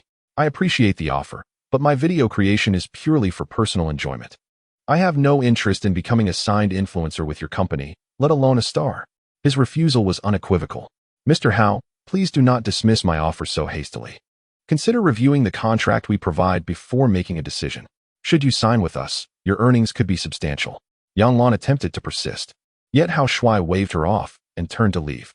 "Thank you for your kindness, but I am not interested." As he passed a nearby trash bin, he casually discarded Yang Lan's business card into it. Standing before her BMW, Yang Lan's previously smiling visage transformed into a cold glare. "Well, this little pup is indeed a tough one to handle. The boss instructed me to persuade him to join our company. To my surprise, before even seeing the contract, he declined." Yang Lan is precisely the individual sent by Zhao Yuya, Zhao Long's mother. Zhao Yuya aims to secure Hao Shuai for her own company, allowing her to manage him at will. Unfortunately, Yang Lan's initial attempt faltered. Hao Shuai did not grant her the opportunity to present the contract. Having failed to fulfill her assigned task, Yang Lan retrieved her phone and began dialing. The phone rang, and soon the languid voice of Zhao Yuya wafted through the receiver. "Zhao Lan, how did the task fare? Which contract did Hao Shuai accept?" Reporting to the boss that Hao Shuai is quite vigilant. "He outright rejected me without even reviewing the contract. I apologize for my inadequacy. Please punish me accordingly." A cautious prey makes the hunt all the more thrilling. "Return for now. We shall devise another strategy to deal with him. The quarry I have set my sights on shall not escape my grasp." As the call concluded, Zhao Yuya hung up. With a decisive click, Yang Lan opened the car door and returned to her vehicle. The engine roared to life as she drove away in her BMW. 100 meters away, Hao Shuai stood beneath a large tree. The sudden appearance of the beautiful agent heightened his sense of caution. Despite the distance, his enhanced physique allowed him to overhear snippets of their conversation. Yang Lan's dialogue with her employer was straightforward, revealing useful information about their scheme against him. Plucking a leaf from the tree, a sense of urgency welled up within Hao Shuai. Could Yang Lan be a subordinate of the Li mother-daughter duo? Lu Yi's adversaries are the Li's, and Yang Lan's unexpected arrival evoked thoughts of them. Lost in contemplation, a coaching vehicle approached. With a screech, it halted, and Murong Ryue emerged. Xiao Shuai, you have no classes this afternoon. Come, let us return home and prepare a meal. All right, let's head home first. After lunch, I need to purchase a few items. Hao Shuai planned to treat a group of affluent ladies to dinner that evening, promising them small gifts, particularly a special one for his #1 fan, Su Meyer. Additionally, he aspired to become a formidable magician, requiring ample supplies in his system's backpack for future performances. As the car revved, Mu Rong Ryue and Hao Shuai returned home to prepare lunch. At Yunqing Airport, a plane had just landed, and a throng of passengers disembarked. Among them, a woman clad in black leather, trailing at the back of the crowd, caught the eye. She was a foreign beauty. Her golden hair and azure eyes complemented by striking features that would easily score above 90. Her curvaceous figure marked her as a rare gem. The leather-clad woman lingered at the rear, fixated on her phone, studying a photograph displayed on the screen. In the photograph, a handsome youth is depicted, clad in blue jeans and a white t-shirt. His smile reveals 2 charming dimples, and his allure and demeanor undoubtedly surpass a score of 90, marking him as a quintessential heartthrob. Gazing at the image on her phone, the enchanting beauty in leather pants is filled with anticipation. Excellent. She has arrived in the city she aimed for. Hao Shuai, true to his name, is indeed strikingly handsome. Eliminating a figure of such charisma would undoubtedly elevate my achievements to new heights. Chapter 66, An Unexpected Arrival. Assassins strike in the pedestrian street of Yun City University Town. Fang Qingqing is seated in her office, sipping tea. Leaning back against the sofa, she observes a projection screen on the opposite wall, displaying a video of Hao Shuai performing magic tricks. This video marks his inaugural Douyin creation. Setting down her teacup, Fang Qingqing murmurs to herself, remarkable indeed. Hao Shuai's magic video shows no signs of deception. He can seemingly transform plain paper into banknotes. Could he truly be a space-manipulating supernatural being? I must meet him tonight. The team leader had given special instructions for Fang Qingqing to pay particular attention to Hao Shuai. His first Douyin creation has already become a sensational hit, amassing over 60 million views in just a few hours. While the average onlooker revels in the spectacle, Fang Qingqing, as a supernatural being, has a different focus. She is meticulously analyzing Hao Shuai's video. Suddenly, her phone on the coffee table vibrates. A new message has arrived. She picks up her phone, unlocks it, and a notification catches her eye. On the 8th, urgent intelligence received. Russian assassins have arrived in Yun City. Codename, Qing Hu. Protection target 188 is in danger. Proceed to the Happy Home Villa community immediately. The protection target, of course, is Hao Shuai. Oh no, I didn't anticipate the assassins arriving so swiftly. This is dire. Hao Shuai is in peril. I must act quickly. Within 30 seconds, Fang Qingqing dons a black outfit and a black dragon mask, vanishing from her office. At Happy Home, Area A, Villa 101, Hao Shuai and Mu Rong Ryue are returning from grocery shopping. They place the purchased ingredients in the kitchen, preparing to cook lunch together. As she washes the cabbage, Mu Rong Ryue turns to inquire, Xiao Shuai, should we call Sister E to see if she is coming back for lunch? Hao Shuai, chopping chili peppers, does not lift his gaze. Sister Ryue, I already called earlier. Sister E has a mission and won't be back for a while. Sister Mengting is also occupied with an important patient, so it will just be the 2 of us for lunch. All right, then let us prepare fewer dishes. Aren't you treating guests tonight? If we make too much, it will go to waste. Yes, once you finish washing the vegetables, please start rinsing the rice. In harmonious partnership, the couple toiled together, and after 40 minutes of collaboration, they had prepared 3 exquisite dishes: spicy stir-fried pork, sautéed water spinach, and a delightful rib and corn soup. The enticing aroma wafted throughout the dining room. Hao Shuai and Mu Rong Ryue sat across from each other, when suddenly, a gentle breeze wafted in as the small door at the back of the restaurant swung open. Hao Shuai's position allowed him a direct view of this entrance. Xiao Shuai, come, indulge in an extra couple of bowls of rice this noon, Mu Rong Ryue said, presenting him with a serving of rice. However, Hao Shuai appeared somewhat lost in thought, gazing vacantly at the balcony outside, his demeanor slightly askew. Xiao Shuai, what troubles you? Why are you staring into space at the balcony? Mu Rong Ryue's inquiry jolted him back to reality. Nothing, let us eat, he replied as he accepted the rice. Though his demeanor was taut despite his words of reassurance. Moments prior, the system had issued a warning. A female assassin had approached a large tree 300 meters away, assembling a sniper rifle, her target likely nearby. The sudden presence of an assassin in the vicinity of their villa instilled a sense of urgency within Hao Shuai. Xiaoai, could this assassin be targeting me? He pondered, instinctively reaching out to communicate with the system. Master, I have observed the assassin fixating on your direction. Your suspicions may hold merit. Once she completes her sniper setup, her target will be revealed, the system responded. Ah, if the assassin's target is indeed us, then both Ryu and I are in grave danger. No, I cannot remain passive. As he communicated with the system, his movements during the meal grew increasingly sluggish. He even neglected to serve himself any dishes, solely consuming plain rice. Murong Ryu, seated opposite him, sensed something amiss. Xiao Shuai, why are you not serving yourself any dishes, only eating plain rice? She inquired, as she placed some shredded pork into his bowl. Here, try my stir-fried green pepper pork. With a soft clatter, Hao Shuai set down his chopsticks, gently shaking his head.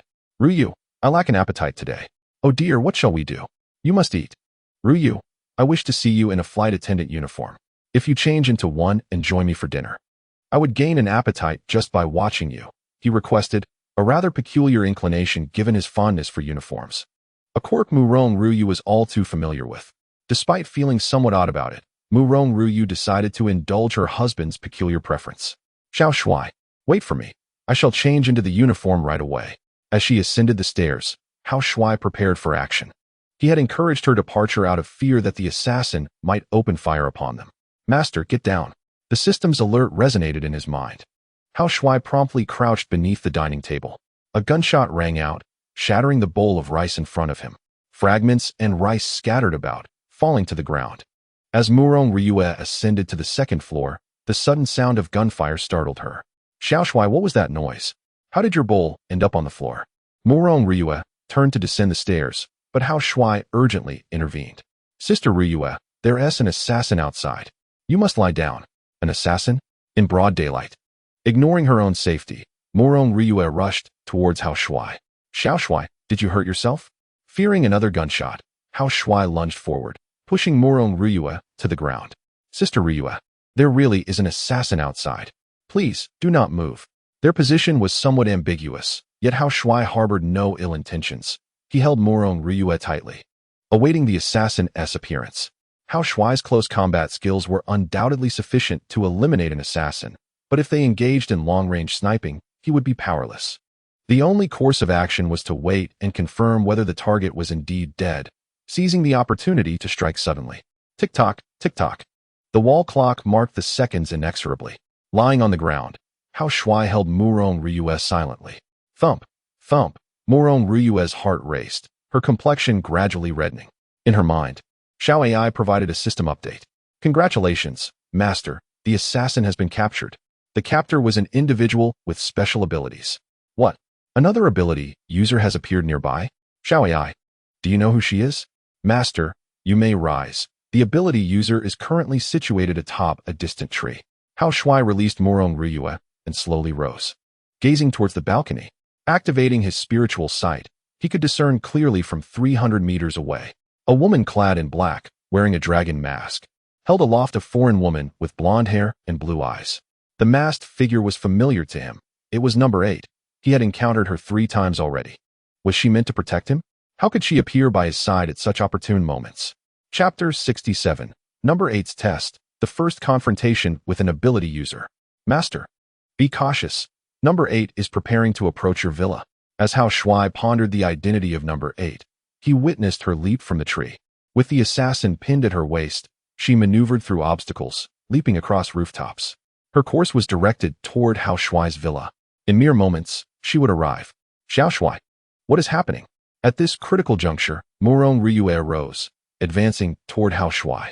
Sister Ryu, I must apologize. Danger is imminent, and I need you to rest for a while. With a resounding thud, Hao Shuai struck Murong Ryu unconscious. As her body softened, he swiftly lifted her and placed her on the sofa.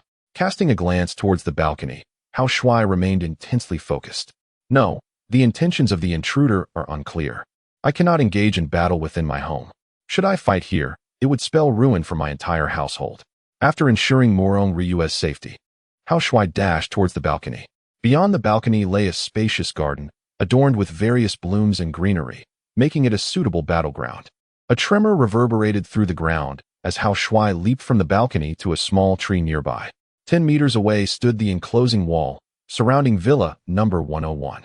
Suddenly, a shadow flickered, and the 8th ability user appeared atop the wall, holding a female assassin in her right hand, looking down upon Hao Shuai. "Little handsome, allow me to demonstrate," rasped a voice from behind the mask. The 8th raised her left hand, which glowed with a crimson light. A low hum filled the air, the red light intensifying. Under Hao Shuai's watchful gaze, the light transformed into a small fire dragon, approximately 1 meter long. It was Hao Shuai's first encounter with an ability user in action, and he found it quite fascinating. "Oh, this little fire dragon looks rather splendid. I wonder how formidable its attack is." Hao Shuai crouched, ready for combat. "Go," the 8th commanded sharply, sweeping her left hand towards Hao Shuai. The red light surged forward as the fire dragon, seemingly sentient, soared towards him. Though merely 1 meter in length, it exuded an aura of might. "Annihilate him." The 8th launched her assault. Hao Shuai propelled himself from the ground, soaring into the air. As the small fire dragon approached, he swung his right fist with full force, aiming for the fire dragon's head. With a resounding crash, Hao Shuai struck the fire dragon, extinguishing it with a single blow. The creature disintegrated into a shower of embers. Dissipating into the air, Hao Shuai executed a somersault mid-air, landing atop a rock formation in the garden. Gazing at the masked figure of the 8th, he called out, "8th, your previous attack lacked potency. It seems you do not wish for my demise. What brings you to trespass upon my estate?" Exuding a chilling aura, he stood with his hands clasped behind his back, embodying the demeanor of a formidable opponent. Faced with an ability user for the first time, Hao Shuai exhibited no fear, his eyes aflame with a spirit of battle. The 8th, perched upon the wall, regarded him with astonished eyes. Her prior attack had merely been a test, seeking to ascertain whether Hao Shuai had truly awakened his abilities. Yet, his punch had been purely a display of physical prowess, devoid of any spatial fluctuations. "Hao Shuai, if you can withstand another strike, I shall reveal my intentions." With a flourish of her left hand, a 2-meter-long fire dragon surged toward him. Provoked by the woman's repeated tests, Hao Shuai retaliated, propelling himself towards the advancing fire dragon with determination. In the instant he collided with the fire dragon, he unleashed 10 punches in a heartbeat. With a resounding explosion, the 2-meter-long fire dragon was once again obliterated by Hao Shuai. With a swift motion, Hao Shuai somersaulted through the air and landed directly atop the wall. A surge of residual energy rippled through the atmosphere, causing the surrounding flora to sway incessantly. Number 8. You are a fire elemental esper. If my deductions are correct, you must be Fong Qingqing? Various indications led Hao Shuai to surmise that the 8th esper was indeed Fong Qingqing.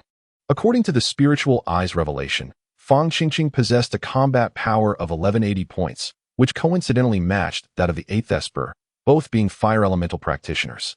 With this information in mind, Hao Shuai cautiously voiced his hypothesis. Number 8, initially poised to launch a probing attack, hesitated upon hearing Hao Shuai utter Fong Qingqing's name, her raised left hand falling back down. "Oh, how did you know I am Fong Qingqing?" Eager to uncover Hao Shuai's background, Fong Qingqing decided to reveal herself, removing the mask from her face. A strikingly enchanting visage came into view, capturing Hao Shuai's attention. "Sister Qingqing, it truly is you. Since you have come to my home as a guest, please, let us converse indoors." With the confirmation that number 8 was indeed Fong Qingqing, Hao Shuai lowered his guard, eager to inquire about certain intelligence. Fong Qingqing, in turn, was also interested in speaking with Hao Shuai, and thus they found common ground. 30 seconds later, Hao Shuai swung open the door to the living room, inviting Fong Qingqing inside. With a thud, she discarded the foreign female assassin onto the floor, changed her shoes, and made her way toward the sofa where Murong Ru Yu was still reclining. "Sister Qingqing, come and sit over here at the dining table." The table was still set with dishes, as Hao Shuai had been enjoying his meal when the crisis struck. The two took their seats across from each other at the table. Hao Shuai pointed at the food with a smile and inquired, "Sister Qingqing, I presume you have yet to have lunch? Would you like to join me for a bite?" Fong Qingqing raised her hand and shook her head. "Hao Shuai, the assassin on the floor still requires attention. I'll have a brief chat with you and then leave. By the way, how did you deduce my identity?" "Haha. Sister Qingqing, you have your secrets, and I have mine. Let us dispense with pleasantries and get straight to the point." Hao Shuai straightened his posture, his expression turning serious. "Sister Qingqing, Let us exchange information and pose questions to one another. I shall begin by asking, who sent the assassin lying on the floor? Casting a glance at the fallen female assassin, Hao Shuai was perplexed as to who wished to take his life. Xiao Shuai. This female assassin is known as Qing Hu. She is a Russian operative. You have now made it onto the bounty list of the external web, with someone willing to pay $2 million for your life.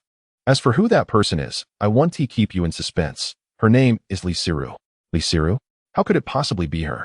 Li Siru is the loathed individual referred to by EE, a name that Hao Shuai has heard more than once. Sister Qingqing. If this assassin has failed in their mission, will there be other assassins sent to eliminate me? Xiao Shuai. Did we not agree that each person would pose a single question? I have answered your inquiry. Now it is my turn to ask you. Have you awakened the spatial attribute ability? Fang Qingqing, direct and to the point, watched as Hao Shuai shook his head. Sister Qingqing, this spatial attribute ability you speak of is something I am hearing for the first time. I can assure you, I am not a wielder of such powers. Upon hearing Hao Shuai's response, disappointment flickered in Fang Qingqing's eyes. Xiao Shuai, since you do not possess spatial attribute abilities, how did you perform that magic trick? I observed your technique and saw no reliance on magical props. You conjured cash from thin air. Sister Qingqing, I have also answered your first question. Now it is my turn to inquire. What exactly is the Shadow Organization? Today, Hao Shuai intended to seize the opportunity to ask all the questions that had been plaguing his mind. He had heard that the Shadow Organization specifically hunts men from Huaxia, and he himself was a target. The mention of the Shadow Organization from Hao Shuai's lips fell like a bombshell. Fang Qingqing's pupils dilated, her expression one of disbelief. Xiao Shuai, the Shadow Organization is highly classified. How could you possibly know of it? Hee. Do not concern yourself with how I came to know about the Shadow Organization. Just tell me what they do. Xiao Shuai, the Shadow Organization is a mysterious and malevolent force. In recent decades, they have not only been hunting men from our nation, but also foreign men. Under their predation, the global male population has been steadily declining. As long as the Shadow Organization exists, the safety of males on Blue Star cannot be guaranteed. After answering Hao Shuai's query, Fang Qingqing glanced at her watch. She had been out for quite some time. Xiao Shuai, I will ask you once more. Do you sense any bodily premonitions? Or is there a specific condition you must meet to awaken your latent abilities? Fang Qingqing was quite fixated on Hao Shuai's potential as an ability wielder.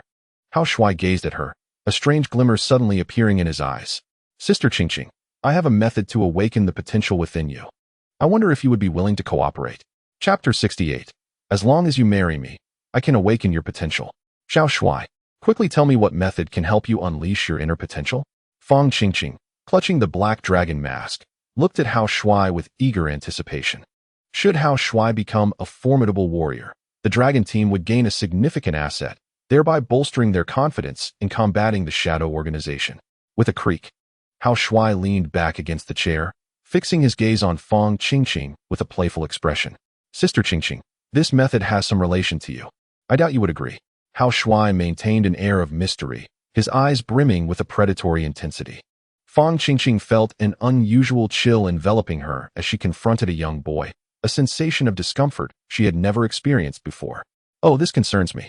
Do elaborate. Perhaps I might acquiesce, she encouraged. Hao Shuai leaned forward suddenly, a radiant smile illuminating his face as he slowly divulged his answer. Hee. As long as Sister Qingqing agrees to marry me, I shall unlock the latent potential within me. What?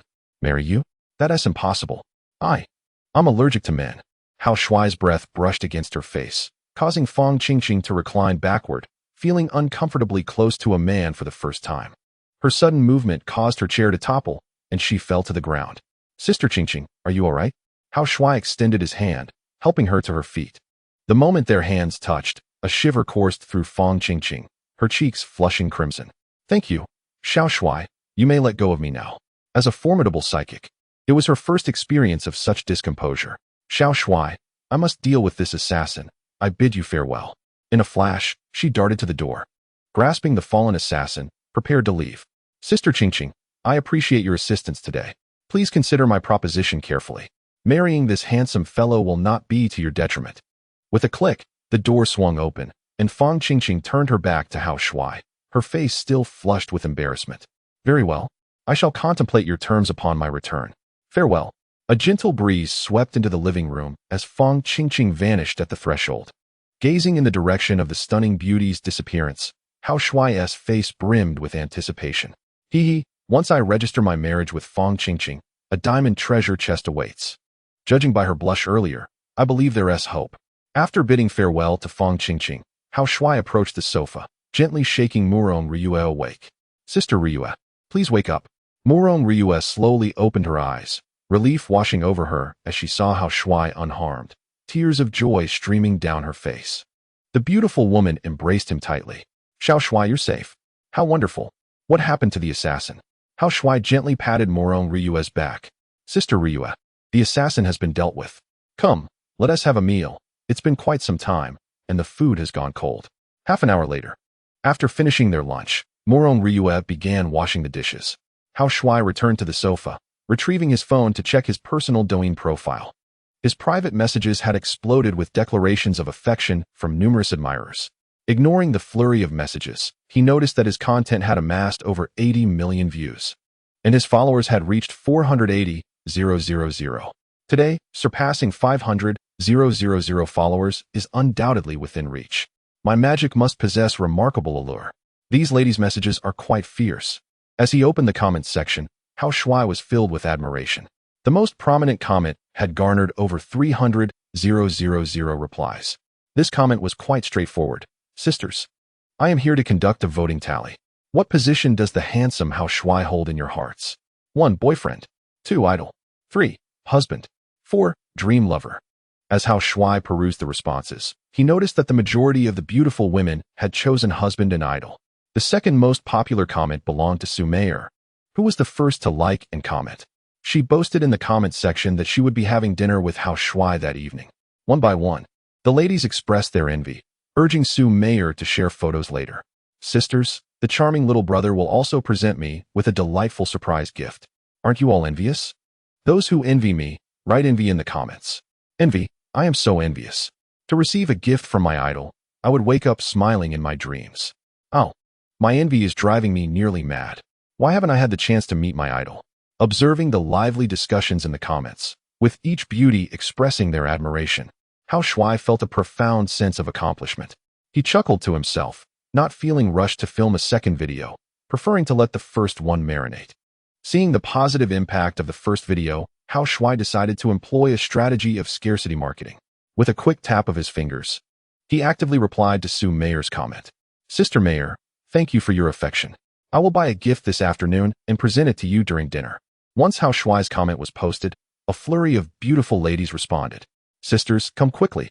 We caught a live idol. I envy Sister Meier. She gets to receive a gift from our idol. Idol, I would love to see you perform magic live. When will you hold a fan meetup? Idol, I long to meet you and embrace you. Please hold an offline meeting. The fans were exceedingly enthusiastic, leaving numerous comments beneath Hao Shuai's post. He selectively replied to a few individuals, overwhelmed by the sheer volume of responses. Wow, my account is too popular. Should I hire an assistant solely to manage it? He pondered the importance of assembling an excellent team to maintain a successful account, including an editor, a photographer, and an account assistant. Hao Shuai glanced towards the kitchen, contemplating whether Murong Ryue could take on the role of account manager. However, he also recalled her aspirations. She dreamed of returning to the skies as a flight attendant. Once Ryue finishes washing the dishes, I will ask her if she would like to be my account assistant. 2 minutes later, Murong Ryue settled onto the sofa. Hao Shuai wrapped his arms around her, holding his beautiful wife close. Ryue, there is something I wish to discuss with you. My personal Douyin account is gaining immense popularity, and I wish to enlist a professional team to manage it. Would you be interested in becoming my account administrator? Of course. I would be delighted to assist you, Hao Shuai. As for you, Ryue, I recall that your dream was to soar in the azure sky as an exceptional flight attendant. It seems a bit unfair for me to have you relinquish that aspiration. Murong Ryue leaned her head against Hao Shuai's shoulder, her face radiating happiness. Hao Shuai, I am now your wife. My former dreams have become relics of the past. My greatest aspiration now is to bear your children and spend a blissful life with you. Haha, that is a wonderful dream, my dear wife. To help you realize this dream as soon as possible, let us ascend to the upper floor. The living room echoed with Hao Shuai's hearty laughter as he swept Murong Ryue into his arms and strode towards the second floor. Chapter 69. Enemies Cross Paths. Strolling through the blind box store in a luxurious villa in Yanjing City, Li Siru sat on the sofa, her gaze fixed on her phone, brimming with fury. Moments ago, she had received a new message. Dear employer, I sincerely apologize. Due to 2 consecutive failures in assassination attempts, your order has been forcibly cancelled. The second assassin's failure to eliminate Hao Shuai ignited a fiery rage in Li Siru's eyes. How infuriating. Hao Shuai is merely an orphan. Why can't these international assassins succeed in taking him down? Since others have failed, I shall personally venture to Yun City. I am eager to discover what kind of person Lu Yi's husband truly is. If I cannot eliminate him, I shall attempt to seize him instead. In Yun City, on the commercial pedestrian street of the Eastern District, Hao Shuai and his wife, Morong Ruyu, were indulging in a leisurely shopping spree. Within 3 hours, Hao Shuai had explored 2 large supermarkets, accumulating a plethora of items. Whenever his purchases reached a substantial quantity, he would return to the parking lot, seizing the opportunity when no one was around to store the items in his system backpack.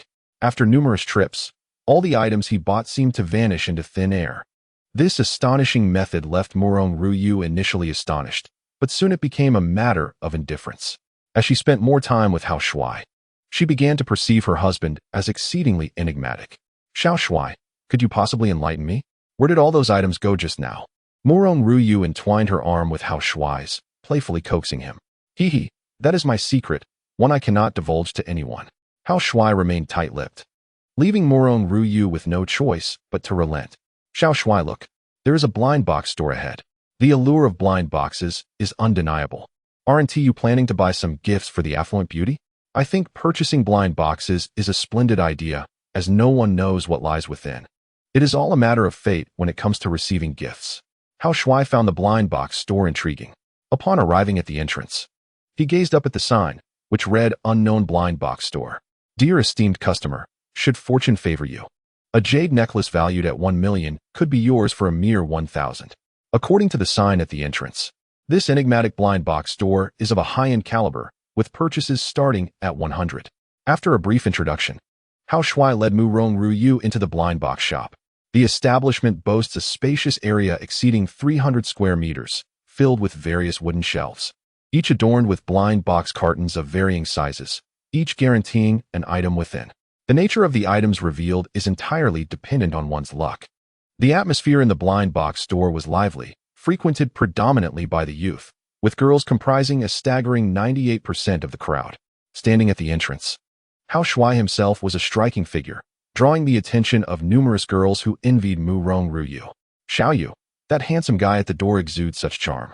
He is the most attractive boy I have ever encountered. Xiaohua, we should admire such a remarkable boy from a distance. Just look at the stunning beauty by his side. Only a top-tier beauty deserves to be with such a boy. Wait, why does this handsome man seem somewhat familiar? Accustomed to being the center of attention, Hao Shuai paid no heed to the whispers. Sister Ruyu, let us explore the 100 yuan section first. As he took Morong Ruyu's hand to proceed, a provocative voice emerged from behind. Isn't that our school's top heartthrob? This morning he was chasing after Junior Meng Yao, and now he is charming another beauty. The familiar voice belonged to Zhao Long, and without turning around, Hao Shuai recognized him instantly. It was indeed peculiar to encounter this rival here as well. Hao Shuai paused momentarily before continuing forward with Morong Ruyu. Hao Shuai, as the face of Yuncheng University, is it appropriate for you to play both sides? Zhao Long's taunts echoed behind him, accompanied by 2 lackeys. Indeed, as Yuncheng's premier heartthrob, you were pursuing the campus belle Wang Meng Yao, and now you're after another girl. Such a fickle heart does not deserve to be the top heartthrob. Everyone look, the heartbreaker is at it again, charming another girl. Their voices grew louder. But Hao Shuai chose to ignore them. Yet the curious gazes from those around them displeased Morong Ruyu. Hao Shuai, those 3 guys behind are truly annoying. I wish I could tear their mouths apart. Sister Ruyu, it's best to disregard a pack of wild dogs barking at us. The more attention you give them, the more they will bark. Feeling ignored, Zhao Long hastened his pace to stand in front of Hao Shuai. Hao Shuai, do you dare to have another wager with me? Today, we engage in the thrill of blind boxes to determine who among us possesses the superior choice. Hao Shuai or Zhao Long. Hao Shuai remains taciturn, while Zhao Long clings onto the situation like a persistent adhesive. Today, we shall wager only money. The loser need not kneel and bark like a dog. The stakes are set at 10,000 yuan for each round. Hao Shuai approaches a wooden rack, lifting a palm-sized cardboard box, his eyes gleaming with anticipation. Let me see if my spiritual sight can penetrate this small box. After 5 seconds, a look of astonishment illuminates Hao Shuai's gaze. Within the confines of the box lies a mere roll of tissue paper. 100 yuan for a roll of tissue. Whoever purchases this blind box will undoubtedly incur a significant loss. Noticing Hao Shuai's indifference, Zhao Long struggles to maintain his composure and attempts to persuade. Hao Shuai, we are young. The excitement of blind box gambling is unparalleled. I lost to you last time with the lottery. This time, victory shall be mine. Zhao Long's desire to surpass Hao Shuai has morphed into an obsession, casting a shadow over his mind. This blind box shop is, in fact, a family enterprise of Zhao Long. He possesses insider knowledge. Aware that each blind box bears a unique identification number, some of which signify the presence of highly valuable items. Previously, he has exploited this advantage to deceive many young individuals, earning himself a tidy sum. Today, in this wager against Hao Shuai, Zhao Long brims with confidence. Hao Shuai, as a man, offer me a straightforward answer. I challenge you to a bet on blind boxes. Are you in or out? If you choose to play, the wager is 10,000 yuan per round, and the loser must promptly transfer the funds. Zhao Long is resolute, fully believing in his ability to win Hao Shuai's money. Hao Shuai sets down the small box and regards Zhao Long as if he were an unwitting fool. With my spiritual sight, I can easily see through the box. Zhao Long wishes to gamble on blind boxes. Does he not realize he is merely offering me money? With this epiphany, Hao Shuai beams a radiant smile. Zhao Long, I must caution you. I am inherently fortunate. Whether we bet on the lottery or blind boxes, your losses will be considerable. When that time comes, ensure you have the means to settle your debts. Hao Shuai, as long as you can win against me, I shall not evade my obligation to pay. Very well, Zhao Long. Your forthrightness is commendable. I shall indulge you in this game. Now, how shall we proceed? Zhao Long gestures towards a series of wooden racks and outlines the rules of the game. Hao Shuai, the blind box area is divided into 3 sections: the 100 yuan zone, the 1000 yuan zone, and the 10,000 yuan zone. We may select blind boxes from the same price category. The individual whose chosen box reveals a higher valued item shall claim the 10,000 yuan. What do you think of this approach? Excellent. Let us commence. The duel of the 2 handsome gentlemen quickly draws a crowd of onlookers. In the blind box store, wagering on blind boxes is a game that young people frequently enjoy. However, the average person does not gamble large sums. It is merely a form of lighthearted entertainment. Hao Shuai and Zhao Long, on the other hand, engage in bets of 10,000 yuan per round, which is a significant amount. A crowd gathers around, murmuring amongst themselves. Shaoli, between the 2 handsome boys, whom do you favor in this bet? Shaoan, I prefer the tall, slender one. The muscular guy does not appeal to me. I support the tall, handsome guy to win this wager. Their conversation catches the attention of 2 cashiers, clad in black suits, who are stationed at the register. The cashiers exchange glances at Zhao Long, whispering softly. Shaoan, did you see that? Our young master is up to his tricks again. Xiaohua, the boy across from the young master is quite handsome, but alas, today he is destined to be taken for a ride. The young master knows the ins and outs of these blind boxes. Well, what can we do? After all, this shop belongs to our young master's family. That boy thinks he can play with the young master. He is merely handing over his money. In the past, our young master has deceived many. He treats this place as a cash cow, often coming here to earn pocket money. Although the cashier spoke in hushed tones, Hao Shuai possessed keen hearing. Upon learning the truth, he clenched his fists, his heart brimming with anticipation. Zhao Long, so this shop is owned by your family. No wonder we cross paths here. Regardless of your hidden tricks, you cannot outplay me. When you lose a fortune, I am eager to see the expression on your face. Armed with an extraordinary insight, Hao Shuai felt confident about the upcoming wager. Chapter 70. A 100 yuan blind box yields a golden necklace. Zhao Long's pride swells. With a resounding clap, Zhao Long draws attention. Ladies and gentlemen, I ask you to bear witness today. I shall wager blind boxes with my junior, Hao Shuai. The loser will forfeit 10,000 yuan. Anyone who dares to cheat shall be deemed lower than a beast. Zhao Long, confident in his victory, seeks to create excitement before the wager commences. Among the crowd, some recognize Zhao Long, and they rally in support. Yes, I support Zhao the Handsome. You are a consistent victor. Indeed, I also back Zhao the Handsome. Every time he wins, he treats us to food. Huh. It appears we shall indulge again today. Ha ha ha. Zhao the Handsome is not only good-looking but also generous. I too support him. Hearing the crowd cheer for him, Zhao Long beams with pride. He smiles broadly, bowing to those around him as if he has already triumphed over Hao Shuai. Well then, if I win today, I shall treat everyone to a grand feast. Yes, Zhao the Handsome is magnanimous. We shall feast today? Moron Ryue clings to Hao Shuai's arm, feeling discontented as she hears the crowd rallying behind Zhao Long. The young man is quite verbose, more so than we women. The sight of his smug expression makes me want to strike him. My wife, sensing my displeasure, responds with a light-hearted smile. Don't worry, my dear. Just wait and see how I will humble him. The more he basks in his arrogance now, the more embarrassing his defeat will be later. As Zhao Long stirs the crowd, a number of people begin to recognize Hao Shuai. Presently, Hao Shuai has gained a modest reputation on Douyin. His inaugural magic performance has amassed over 100 million views, and his personal follower count has surpassed 600,000. Initially, some found his face familiar. Upon closer inspection, others began to identify him. Xiaomei, take a good look at this handsome fellow. Isn't he the Hao Shuai we've been following? Xiao Fong, I just heard Zhao Long call out his name. Indeed, it is Hao Shuai. I never expected Hao Shuai to be even more striking in person than in the videos. No wonder I felt my heart race upon seeing him. I have become his fan, and today, I am fortunate enough to meet him. I must seek his autograph. Support Hao Shuai. Defeat Zhao Long. Support our idol. Overcome Zhao Long. Support Long Go. Best Hao Shuai. The atmosphere in the venue grew increasingly fervent, with the audience divided into two factions, one backing Zhao Long and the other championing Hao Shuai. The excitement escalated, and the ambience was electric. Zhao Long turned to Hao Shuai, pointing toward the 100 yuan blind box area, and reiterated the game rules. Hao Shuai, today we will wager on 3 matches. There are 3 zones, the 100 yuan zone, the 1000 yuan zone, and the 10,000 yuan zone. We will wager 1 match in each zone, with each participant given 5 minutes to choose. After selections are made, we will open the blind boxes in front of everyone. The one whose item holds the greater value shall win the wager. Do you have any objections to the rules I have laid out? No, not at all, Hao Shuai replied with a nod, confident in his abilities. Bolstered by his keen insight and system backpack, this match was firmly within his grasp. Zhao Long signaled to a waiter, who promptly brought over a round table, atop which lay a timer and a box-cutting knife. Hao Shuai, this table is where we will open the boxes. The timer starts now. Let us commence our selection of blind boxes. With that, Zhao Long pressed the timer, initiating a 5-minute countdown.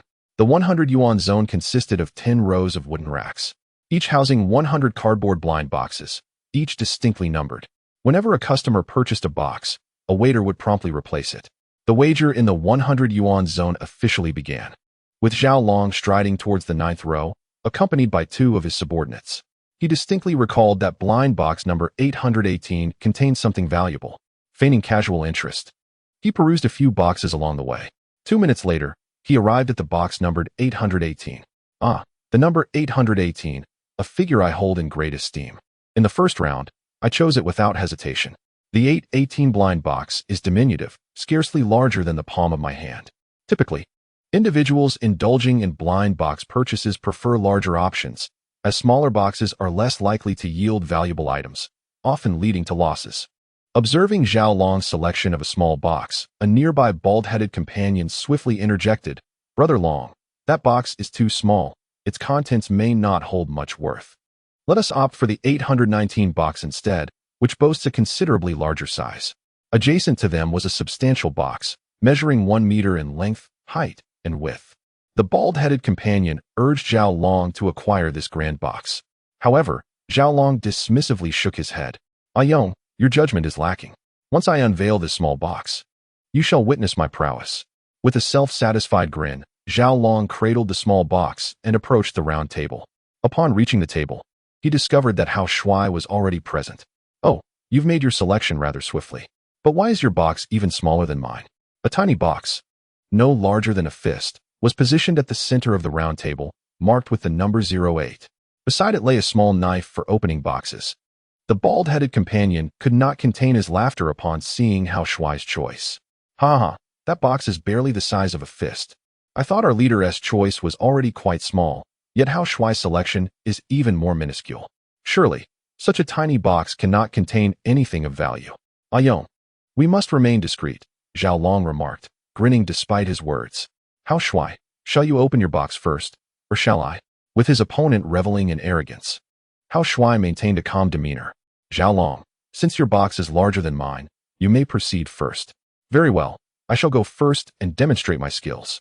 Zhao Long announced to the crowd, ladies and gentlemen, prepare to witness my stroke of fortune. He gestured to the onlookers, brandishing a small fruit knife as he began to slice open the tape on the 818 blind box. With a swift motion, he deftly cut through the tape. Everyone, eyes wide open, watch closely, Zhao Long proclaimed, abruptly unveiling the box. A glimmer of gold caught his eye as he extracted a lustrous item from within. Upon closer inspection, gasps of astonishment erupted from the surrounding crowd.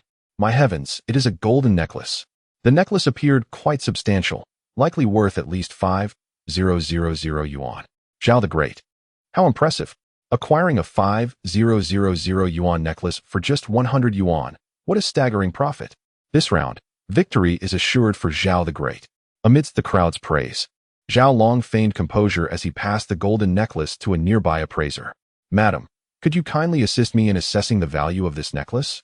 The notary took the golden necklace, scrutinizing it for 20 seconds before speaking. Mr. Zhao, based on the current gold prices, this necklace is conservatively valued at 500 yuan. Upon receiving the precise appraisal, Zhao Long could no longer feign composure. A broad grin spread across his face, revealing his unrestrained delight. Ha! My penchant for good deeds has surely attracted divine favor, granting me such extraordinary fortune. A necklace worth 500 yuan for merely 100 yuan. Truly, this is a reward from the heavens. With a flourish, he tossed the fruit knife onto the round table, brandishing the necklace in both hands as he flaunted it before Hao Shuai. Hao Shuai, you've lost this round. Your little box cannot possibly contain anything of value. Indeed. Hao Shuai, it's time to concede. Our brother Long has revealed a golden necklace. Unless your small box produces a diamond, you stand no chance against him. Ha! That is simply impossible. Diamonds cannot emerge from the 100 yuan range.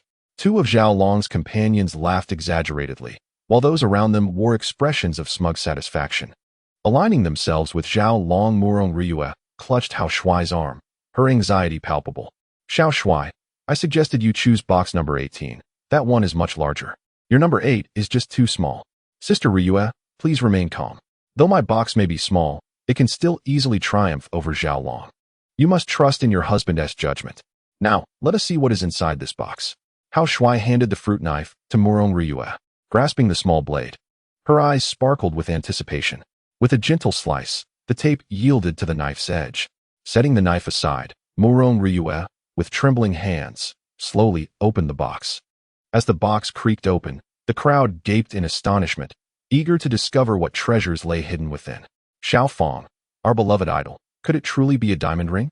Chapter 71. The crowd stunned. The golden necklace is a fake. As box number 8 was unveiled, the audience gasped in disbelief. A blue watch came into view, igniting fervent discussions among the spectators. Look, it's a phone watch. Yes, I see it. It's a Bebe phone watch. My sister purchased this model for 488 yuan. Ha! My support for Zhao Dashuai has paid off. The 488 yuan phone watch could not possibly compare to the 500 yuan necklace. The outcome of the first round was abundantly clear. The golden necklace triumphed over the phone watch. Enthusiastic supporters of Zhao Long erupted in joy, while some of Hao Shuai's backers shook their heads in disappointment. Alas, what a pity. Hao Shuai's 488 yuan item ensures he walks away unscathed. Yet it pales in comparison to the golden necklace. Sigh, my idol is still remarkable. He merely experienced a stroke of bad luck. In the next round, he is certain to defeat Zhao Long. Listening to the murmurs of the crowd, Zhao Long brandished his gold necklace, a triumphant expression adorning his face. Hao Shuai, you have lost this first round. My gold necklace is valued at 500 yuan, while your smartwatch is worth merely 488 yuan. The item I have brought forth far exceeds the worth of yours by tenfold. Come now, a bet is a bet. Hurry and scan the QR code to settle the payment. Zhao Long unveiled his phone, displaying the QR code interface, urging Hao Shuai to pay.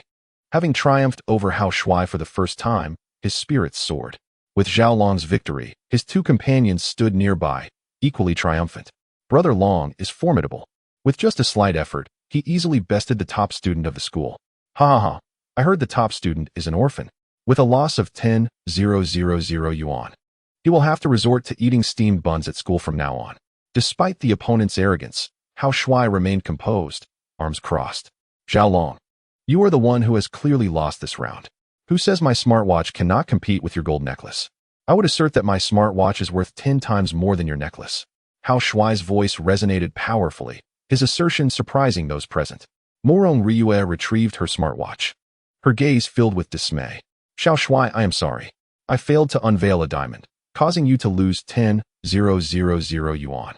Our smartwatch indeed pales in comparison to his gold necklace. Overwhelmed by guilt for Hao Shuai's loss, Morong Ryue lamented. Ryue, who says we have lost? You must believe me. Our smartwatch is far more valuable than his gold necklace. Hao Shuai insisted vehemently that the smartwatch surpassed the necklace in worth. After a brief moment of astonishment, the audience's expressions turned to disdain. Oh, it's surprising that such a handsome lad refuses to acknowledge his defeat. Indeed, a person with such charm should not possess such poor character. Losing and then being dishonest, I have no respect for such men. Xiaomei, how could the idol we admired act in such a manner? What on earth is happening? I find this all rather strange. Hao Shuai is so good-looking. He shouldn't behave like this. The crowd erupted in heated discussion. Even some girls who supported Hao Shuai found their views shifting. A man lacking integrity is not favored by the masses. Amidst the criticisms surrounding him, Zhao Long crossed his arms and laughed heartily. Ha ha ha, Hao Shuai. What a shame that you are the top student of Yunqing University. By refusing to acknowledge your loss, you are bringing disgrace upon our university. Listen to the sentiments of those around you. They all look down upon you. Hao Shuai, resorting to dishonesty after losing, you are unworthy of being called a man. Indeed, a man without integrity brings shame upon all men. Zhao Long and his two companions laughed derisively at Hao Shuai. Hao Shuai grasped his smartwatch, his eyes gleaming with confidence. Zhao Long, scrutinize carefully who truly emerges victorious. The golden necklace in your possession is merely a counterfeit trinket. It's worth scarcely exceeding 50 yuan. In contrast, the Baobei smartwatch in my hand holds a value of 488 yuan, far surpassing your 50 yuan imitation. Now, let us seek a fair judgment. Which is of greater worth, your counterfeit gold necklace or my genuine children's watch? Hao Shuai clapped his hands and suddenly declared that the golden necklace Zhao Long held was a forgery. This statement detonated like a bombshell in the atmosphere, eliciting incredulous glances toward the necklace. At first glance, the necklace shimmered with the luster of genuine gold, revealing no signs of deceit. Zhao Long meticulously examined the necklace. Yet after several moments, he could discern no discrepancies. A subordinate beside him clapped his hands and loudly cautioned, Brother Long, let us not be deceived. Hao Shuai speaks with unfounded audacity. This is undoubtedly a genuine gold necklace. It cannot be fake. Ah Dong, you are right. I nearly fell for Hao Shuai's trickery. Zhao Long replied, unaware of any flaws in the necklace. He puffed out his chest, adopting an arrogant demeanor. Now, I implore everyone to weigh in. Our university's most handsome man, yet he denies his defeat and defames my gold necklace as counterfeit. Is such a man worthy of being the most handsome at Yunqing University? No, he is not. A man who lacks integrity does not deserve such a title. Indeed, resorting to deceit after losing and slandering others' possessions as fake, such a man is worthless. Trash, such a man is mere refuse. What value does good looks hold? Encouraged by Zhao Long's provocations, the surrounding crowd's comments grew increasingly disparaging. As the favored figure faced ridicule, Morong Ryue's eyes flared with indignation. Silence. You all must be quiet. My husband is not the person you malign him to be. If my husband claims Zhao Long's necklace is fake, then it is undoubtedly false. Among the hundreds present, only Morong Ryue resolutely stood by Hao Shuai's side. Hao Shuai embraced her and gestured to a nearby notary. Excuse me, could you please fetch a magnet? With the magnet, I can definitively prove that Zhao Long's golden necklace is a counterfeit. Gold cannot be attracted to a magnet, and Hao Shuai instructed the attendant to retrieve one. Should the magnet cling to the necklace, the outcome would be unequivocal. The notary glanced at Zhao Long, who nodded in affirmation. Their subtle exchange did not escape Hao Shuai's notice. With Zhao Long's consent, the notary smiled and responded, Gentlemen, please hold on. I shall fetch the magnet immediately. As the notary departed, the crowd erupted into fervent discussion. The tension escalated. If the magnet were to reveal the necklace as a forgery, it would certainly be intriguing. Indeed, a counterfeit necklace has little value. However, the notary had previously inspected the necklace. It should not be fake, should it? As the crowd engaged in fervent discussion, a faction began to place their faith in Hao Shuai. If a magnet were to be produced, it could potentially reveal that the necklace in Zhao Long's possession is a counterfeit, thereby unjustly implicating Hao Shuai. Xiaomei, have we wronged our idol? If Zhao Long's necklace is indeed false, our beloved idol would triumph. Just moments ago, I harbored doubts about him. I truly ought to be ashamed. We must approach him and seek his forgiveness. Among the hundreds present, a small contingent believed in Hao Shuai, yet the overwhelming majority remained steadfastly loyal to Zhao Long, dismissing any notion that his necklace could be fake. Sis, that notary clearly certified the necklace's value at 500 yuan. If it were counterfeit, the notary would have discovered it by now. Indeed, I too suspect that Hao Shuai is merely posturing. The notary could not possibly have erred. Zhao Long's necklace is undoubtedly authentic. Zhao Long toyed with the golden necklace, inspecting it closely, convinced that he held no counterfeit in his grasp. Dragon brother, would you care to bite it? I've heard that gold is difficult to mark with teeth, suggested Aiyong. Why do you doubt Dragon brother? I maintain that this necklace is genuine. There is no need for any biting. Adong, I do not doubt Dragon brother. I merely wish to demonstrate to Hao Shuai that this gold necklace is indeed real. Proof is unnecessary. This necklace is certainly authentic. Aiyong, you're turning against your own. When Dragon brother prevails, you shall owe him a drink and an apology. In the midst of their quarrel over the necklace's authenticity, the notary approached with a magnet in hand. Hao Shuai accepted the magnet with his right hand, extending his left towards Zhao Long. Zhao Long, hand me the gold necklace. I shall prove to you that it is a fake. Zhao Long's gaze flickered with uncertainty, hesitating for a brief moment before relinquishing the gold necklace into Hao Shuai's palm. The necklace coiled and fell into his grasp, and after a heartbeat, he opened his hand again. With the magnet in his right hand, Hao Shuai slowly brought it closer to the necklace in his palm. 30 centimeters, 20 centimeters, 10 centimeters. As the magnet approached within mere centimeters, an astonishing spectacle unfolded. The golden necklace trembled, reacting to the magnet's presence. Look, the gold necklace is responding. This can't truly be a fake necklace. As the magnet drew within 2 centimeters of the gold necklace, it adhered to the magnet with an undeniable force, leaving the onlookers momentarily stunned. Oh, the gold necklace is stuck to the magnet. It must be a counterfeit. My heavens, the gold necklace has been attracted to the magnet. It is certainly a fake. A counterfeit necklace, its value undoubtedly less than 100 yuan. It is wonderful. The idol I admire has emerged victorious. A mere phone necklace could never rival a smartwatch. The onlookers gasped in astonishment, and even the notary was taken aback. This gold necklace, which she had personally authenticated, was undeniably genuine based on her extensive experience in appraising treasures. How could this be? I distinctly recall placing this gold necklace myself. It cannot possibly be a counterfeit. The notary pondered, bewildered, as the gold necklace was drawn to the magnet, an occurrence utterly unfathomable. Aiyong grasped Zhao Long's arm and shook him vigorously. Brother Long, snap out of it. The gold necklace is attracted to the magnet. This is a fake. Feeling his younger brother's urgency, Zhao Long's eyes widened in disbelief, staring at the necklace clinging to the magnet. No, this is impossible. This is undoubtedly a real gold necklace. How could it be attracted to a magnet? This is infuriating. It's utterly absurd. Chapter 72. Strike first. Reveal a gold bracelet. Zhao Long, you have lost this first round. Come on, hurry up and skin the coat. With a clatter, Hao Shuai tossed the magnet and the gold necklace onto the table. He presented his phone's QR code for Zhao Long to scan for the payment. The revelation that the gold necklace was a fake left Zhao Long in a state of confusion. No, this cannot be. This gold necklace must be real. According to insider information from the blind box store, each area had a grand prize blind box. The gold necklace Zhao Long had procured was indeed the first prize. A first prize could never be counterfeit.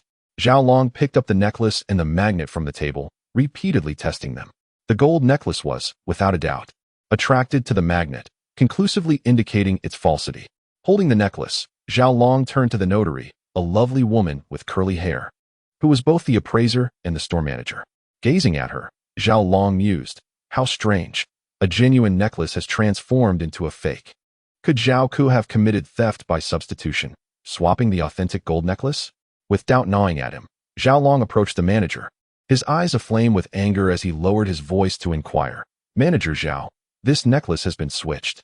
The genuine necklace has been replaced with a counterfeit. Are you involved in this deception? Sir, I assure you, I have not engaged in any theft. I have served as the store manager for 5 years, diligently and responsibly. Zhao Ku stammered, trembling at the accusation. Though their voices were hushed, Hao Shuai overheard their exchange and reveled in their discord. I am a man with a system. Swapping a fake necklace for a real gold one is an effortless task. Unbeknownst to them, at the moment Hao Shuai caught the gold necklace. His palm grasped it for a fleeting second. When his hand opened, the genuine gold necklace had already transformed into a counterfeit. In preparation for his magical performance, Hao Shuai embarked on an extensive shopping spree today, acquiring several counterfeit gold necklaces to amuse his audience later. As he observed Zhao Long and the store manager engaged in a heated dispute, Hao Shuai amplified his taunts. Zhao Long, you've lost this first round. Do you still refuse to acknowledge it? A man who resorts to trickery is nothing more than a cowardly eunuch. Ladies and gentlemen, what say you? Zhao, the handsome one, refuses to admit defeat. Is he not a cowardly eunuch? Moments ago, Zhao Long had reveled in his triumph, inciting laughter from the crowd at Hao Shuai's expense. Now, with the gold necklaces revealed as fakes, Zhao Long instantaneously lost this round. Seizing the opportunity, Hao Shuai urged the audience to ridicule Zhao Long. Among the crowd, some of Hao Shuai's admirers, a few elegant women, raised their fists and vociferously proclaimed their support. We stand with Hao Shuai. Zhao Long refuses to acknowledge his loss. He is a cowardly eunuch. Faced with the derision of these women, Zhao Long's eyes reddened with fury. How dare they call me a eunuch? Manager Zhao? Let me confirm once more that you Haven Tea tampered with the first prizes in the 2 rear sections, correct? Rest assured, young master, I have not engaged in any misconduct, Zhao replied, shaking his head repeatedly. Their every move was scrutinized by several onlookers, and soon, suspicions about their relationship began to surface. Xiaomei, did you notice? The manager seems quite familiar with Zhao Long. Could they be in cahoots? Xiao Feng, I've heard that Zhao Long often wins when gambling with blind boxes. If he and the manager are indeed close, it's entirely plausible they are colluding. The murmurs around them grew louder as Zhao Long, clutching the fake necklace, returned to the small round table. With a thud, he tossed the counterfeit necklace onto the table, his eyes filled with resentment. Hao Shuai, come now, present your QR code. I'm ready to scan 10,000 yuan for you. Thank you for your generosity. Young Master Zhao, as luck would have it, I have a dinner to host tonight, so the more you lose, the more funds I'll have for my feast. With a sly grin, Hao Shuai extended his phone displaying the QR code.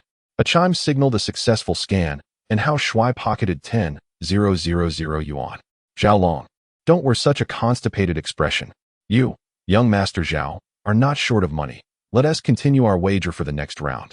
With a beep, Hao Shuai activated the timer, commencing a 5-minute countdown. For this second round, let us select blind boxes from the 1000 yuan area. The countdown begins now. I shall choose first. As Zhao Long simmered in anger, Hao Shuai took Morong Ryue by the hand, leading her towards the 1000 yuan section. Xiao Shuai, you are truly remarkable. I had mentally conceded earlier, yet you managed to triumph over Zhao Long. Sister Ryue, you ought to remember who I am married to. We need not feel intimidated by any opponent henceforth. With a husband by my side, all adversaries seem illusory. While Zhao Long was lost in thought, Hao Shuai seized the moment to select the grand prize from the 1000 yuan tier. Hao Shuai had already taken action, while Zhao Long remained stationary in a daze. His companion, a Yong, shook Zhao Long's arm. Brother Long, the countdown for the second round has already begun. We must hurry to choose the blind box. The sensation of being shaken finally roused Zhao Long from his stupor. Indeed, the grand prize in the 1000 yuan tier was located on the first row of wooden racks. I must rush over and secure that grand prize blind box. Zhao Long quickened his pace towards the 1000 yuan blind boxes. Upon reaching the first row of racks, his pupils widened in shock. To his dismay, he discovered that Hao Shuai was holding the number 9 cardboard blind box. How infuriating! How could this be such a coincidence? Hao Shuai had actually managed to claim the grand prize blind box first. Could his luck truly be so extraordinary? According to insider information, the number 9 cardboard blind box in the 1000 yuan area contained the grand prize of the entire zone. a large gold bracelet valued at over 30,000 yuan. What should I do? What should I do? Without even opening the blind box, I have already lost the second round. How frustrating. What kind of luck does Hao Shuai possess? He effortlessly acquired the grand prize from the 1,000 yuan tier. As the grand prize was taken, Zhao Long stood frozen in place. Hao Shuai passed by Zhao Long, reveling in the sight of his opponent's despondent demeanor, feeling a surge of pride within. Heh. The keen eye truly pays off. Finding the grand prize was a breeze. Look at Zhao Long's frustrated expression. It brings me such delight. Hao Shuai patted Zhao Long on the shoulder. Why are you dawdling here, Zhao Handsome? Hurry, choose your blind box. I've already made my selection. Time is limited. If the 5-minute countdown ends and you haven't chosen, you must concede defeat. Having already won the second round, Hao Shuai provocatively taunted Zhao Long, whose eyes burned with anger. Yet, if he were to concede now, it would be tantamount to revealing that his previous victories were fraught with deceit. All right, just wait. I will select a blind box right now. Zhao Long strode towards the third row of racks, determined not to let his loss be too humiliating, and prepared to claim the second prize instead. Hao Shuai, clutching the number 9 cardboard blind box, approached the round table. Sister Muyu, it's your turn to open the box this time. Remember what my husband said. We must be confident at all times. All right, I remember. Muyu picked up a small knife, her eyes shimmering with confidence. Darling, this time, I am certain I will uncover a treasure. With a swift motion, the tape was sliced open. The blind box was about to be unveiled. A crowd of onlookers gathered, eager to discover what treasure Hao Shuai would obtain in the second round. With a snap, as the box opened, a glimmer of gold emerged. Look quickly. It's a gold bracelet inside. Oh my, this gold bracelet is astonishingly large. If it were genuine, it would surely be worth tens of thousands. Impossible. It cannot be authentic. 1,000 yuan blind box cannot possibly contain a gold bracelet valued at such an amount. Morong Ryue has unveiled an impressive gold bracelet, prompting a flurry of chatter among the onlookers. Many harbor doubts regarding the authenticity of this bracelet. Hao Shuai picks up a nearby black magnet. Ladies and gentlemen, observe closely as we determine whether this gold bracelet is real, he declares, holding the magnet while Morong Ryue clutches the bracelet. As the two items draw near, they do not attract one another, indicating that, at the very least, the bracelet is not made of iron. The magnet did not adhere to the gold bracelet. Such a large piece must indeed be real. Not necessarily, someone interjects. While the bracelet is not iron, it could be composed of other materials. The crowd remains skeptical, unwilling to accept that Hao Shuai possesses such extraordinary luck to acquire a gold bracelet worth tens of thousands at his first attempt. Upon hearing the doubts, Hao Shuai's fans begin to retort. This lady, my idol, is simply fortunate. You need not question his luck. What? I'm only 30. How dare you call me lady? Just think for a moment. It's clear that a blind box store would never engage in a losing venture. How could such a large gold bracelet possibly be real? An argument ensues among the crowd as Hao Shuai hands the bracelet to the store manager, Zhao Ku. Manager Zhao, please provide an impartial assessment. Is this gold bracelet authentic? Zhao Ku accepts the bracelet, her emotions complex at that moment. Deep down, she knows that the bracelet is indeed real. In this round, her young master has lost once more. Yet, she cannot utter a falsehood. Ladies and gentlemen, the gold bracelet presented by Mr. Hao is authentic. It is valued at 38,000 yuan. Each section of our store features grand prizes, and this bracelet is the first prize of the 1,000 yuan area. As she acknowledges her young master's defeat, Zhao Ku can only promote the bracelet. Mr. Hao, here is your bracelet back. Your luck is truly remarkable. The manager's personal endorsement of the bracelet, along with its stated value, silences the skeptics, who now display expressions of astonishment. This is utterly unbelievable. To purchase a 38,000 yuan gold bracelet for just 1,000. Hee, my idol is indeed formidable. Striking the first prize at once. Yes, my chosen idol is truly extraordinary. After this wager concludes, I shall seek his autograph. Amidst the murmurs of the crowd, Zhao Long approaches, carrying a cardboard box. Zhao Long, this handsome fellow's luck is splendid. I've drawn a gold bracelet worth 38,000 yuan. This is the first prize in the 1,000 yuan area. You might as well concede now, for nothing you draw could surpass my gold bracelet. With a crash, Zhao Long angrily slams the blind box onto the table. Hao Shuai, if you have the ability, let us raise the stakes for the next round. I refuse to believe I would lose to you again. Oh, You wish to increase the wager. How much are you prepared to bet per round? Chapter 73, Luck Abounds. Unveiling an exquisite watch worth 180,000. Zhao Long's desire to escalate the stakes is purely a gambler's mindset. Everything is within my control. No matter how Zhao Long wishes to play, Hao Shuai remains unperturbed. Sensing Hao Shuai's imminent folly, Zhao Long boldly announces a figure. Hao Shuai, for the next round, which shall also be the final round, I challenge you to wager 100,000. Do you dare to play? Zhao Long, consumed by his losses, immediately proposes a bet of 100,000. As the stakes rise to such a sum, Hao Shuai hesitates, stroking his chin in contemplation. Witnessing the escalation, a crowd of onlookers collectively gasps in excitement. Wow, this is exhilarating. Today's betting blind box is truly thrilling. In the first round, Hao Shuai triumphed with a smartwatch. In the second round, he unveiled a gold bracelet. Now, in the third round, they are to gamble with a wager of 100,000. How shameless of Zhao Long, who, after losing 20,000, seeks to reclaim his losses in this final attempt. Should he prevail in the third round, he would gain back 80,000. Oh, dear hero, do not fall into his trap. Even if you continue to gamble, wager only 10,000. Regardless of the final outcome, you will secure a profit of 10,000. Indeed, do not be deceived, for there is something amiss with Zhao Long. He appears to have a connection with the shopkeeper. Some of Hao Shuai's supporters fervently urge him against acting impulsively. Murong Ryue stands nearby, sensing the unease. Hao Shuai, let us not proceed with this final round. A wager of 100,000 is quite unreasonable. Fearing that Hao Shuai might back down, Zhao Long raises his phone. As long as you agree to play the third round with me, I will willingly skin 50,000 for the second round I lost. Since you believe yourself fortunate, the third round presents you with an opportunity to win. At that point, you could claim 160,000. To prevent Hao Shuai from retreating, Zhao Long is willing to offer an additional 40,000 for the second round. Upon hearing the sum of 50,000, Hao Shuai's eyes light up. His expression transforms from hesitation to avarice in an instant. This entire performance is mere theatrics. In the third round, Zhao Long stands no chance of victory. After pondering for several seconds, Hao Shuai retrieves his phone and displays the QR code. Zhao Long, one must eat gradually. First, send over the money lost in the second round. You promised to skin 50,000, so no tricks allowed.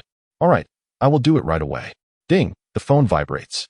And Hao Shuai's WeChat account swells by 50,000. In a brief moment, he casually earns 60,000. Earlier this afternoon, he indulged in a lavish shopping spree. And now he finds an opportunity to recoup his expenses from Zhao Long, the unwitting fool. Hao Shuai, I have sent you the 50,000.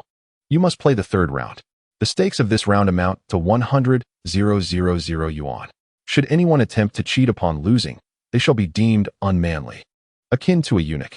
Very well, I shall participate in this final round as well. Should anyone refuse to pay upon losing, they too shall be labeled a cowardly eunuch. The parties have reached a betting agreement, and Zhao Long nods to the shopkeeper, who holds a timer and a QR code.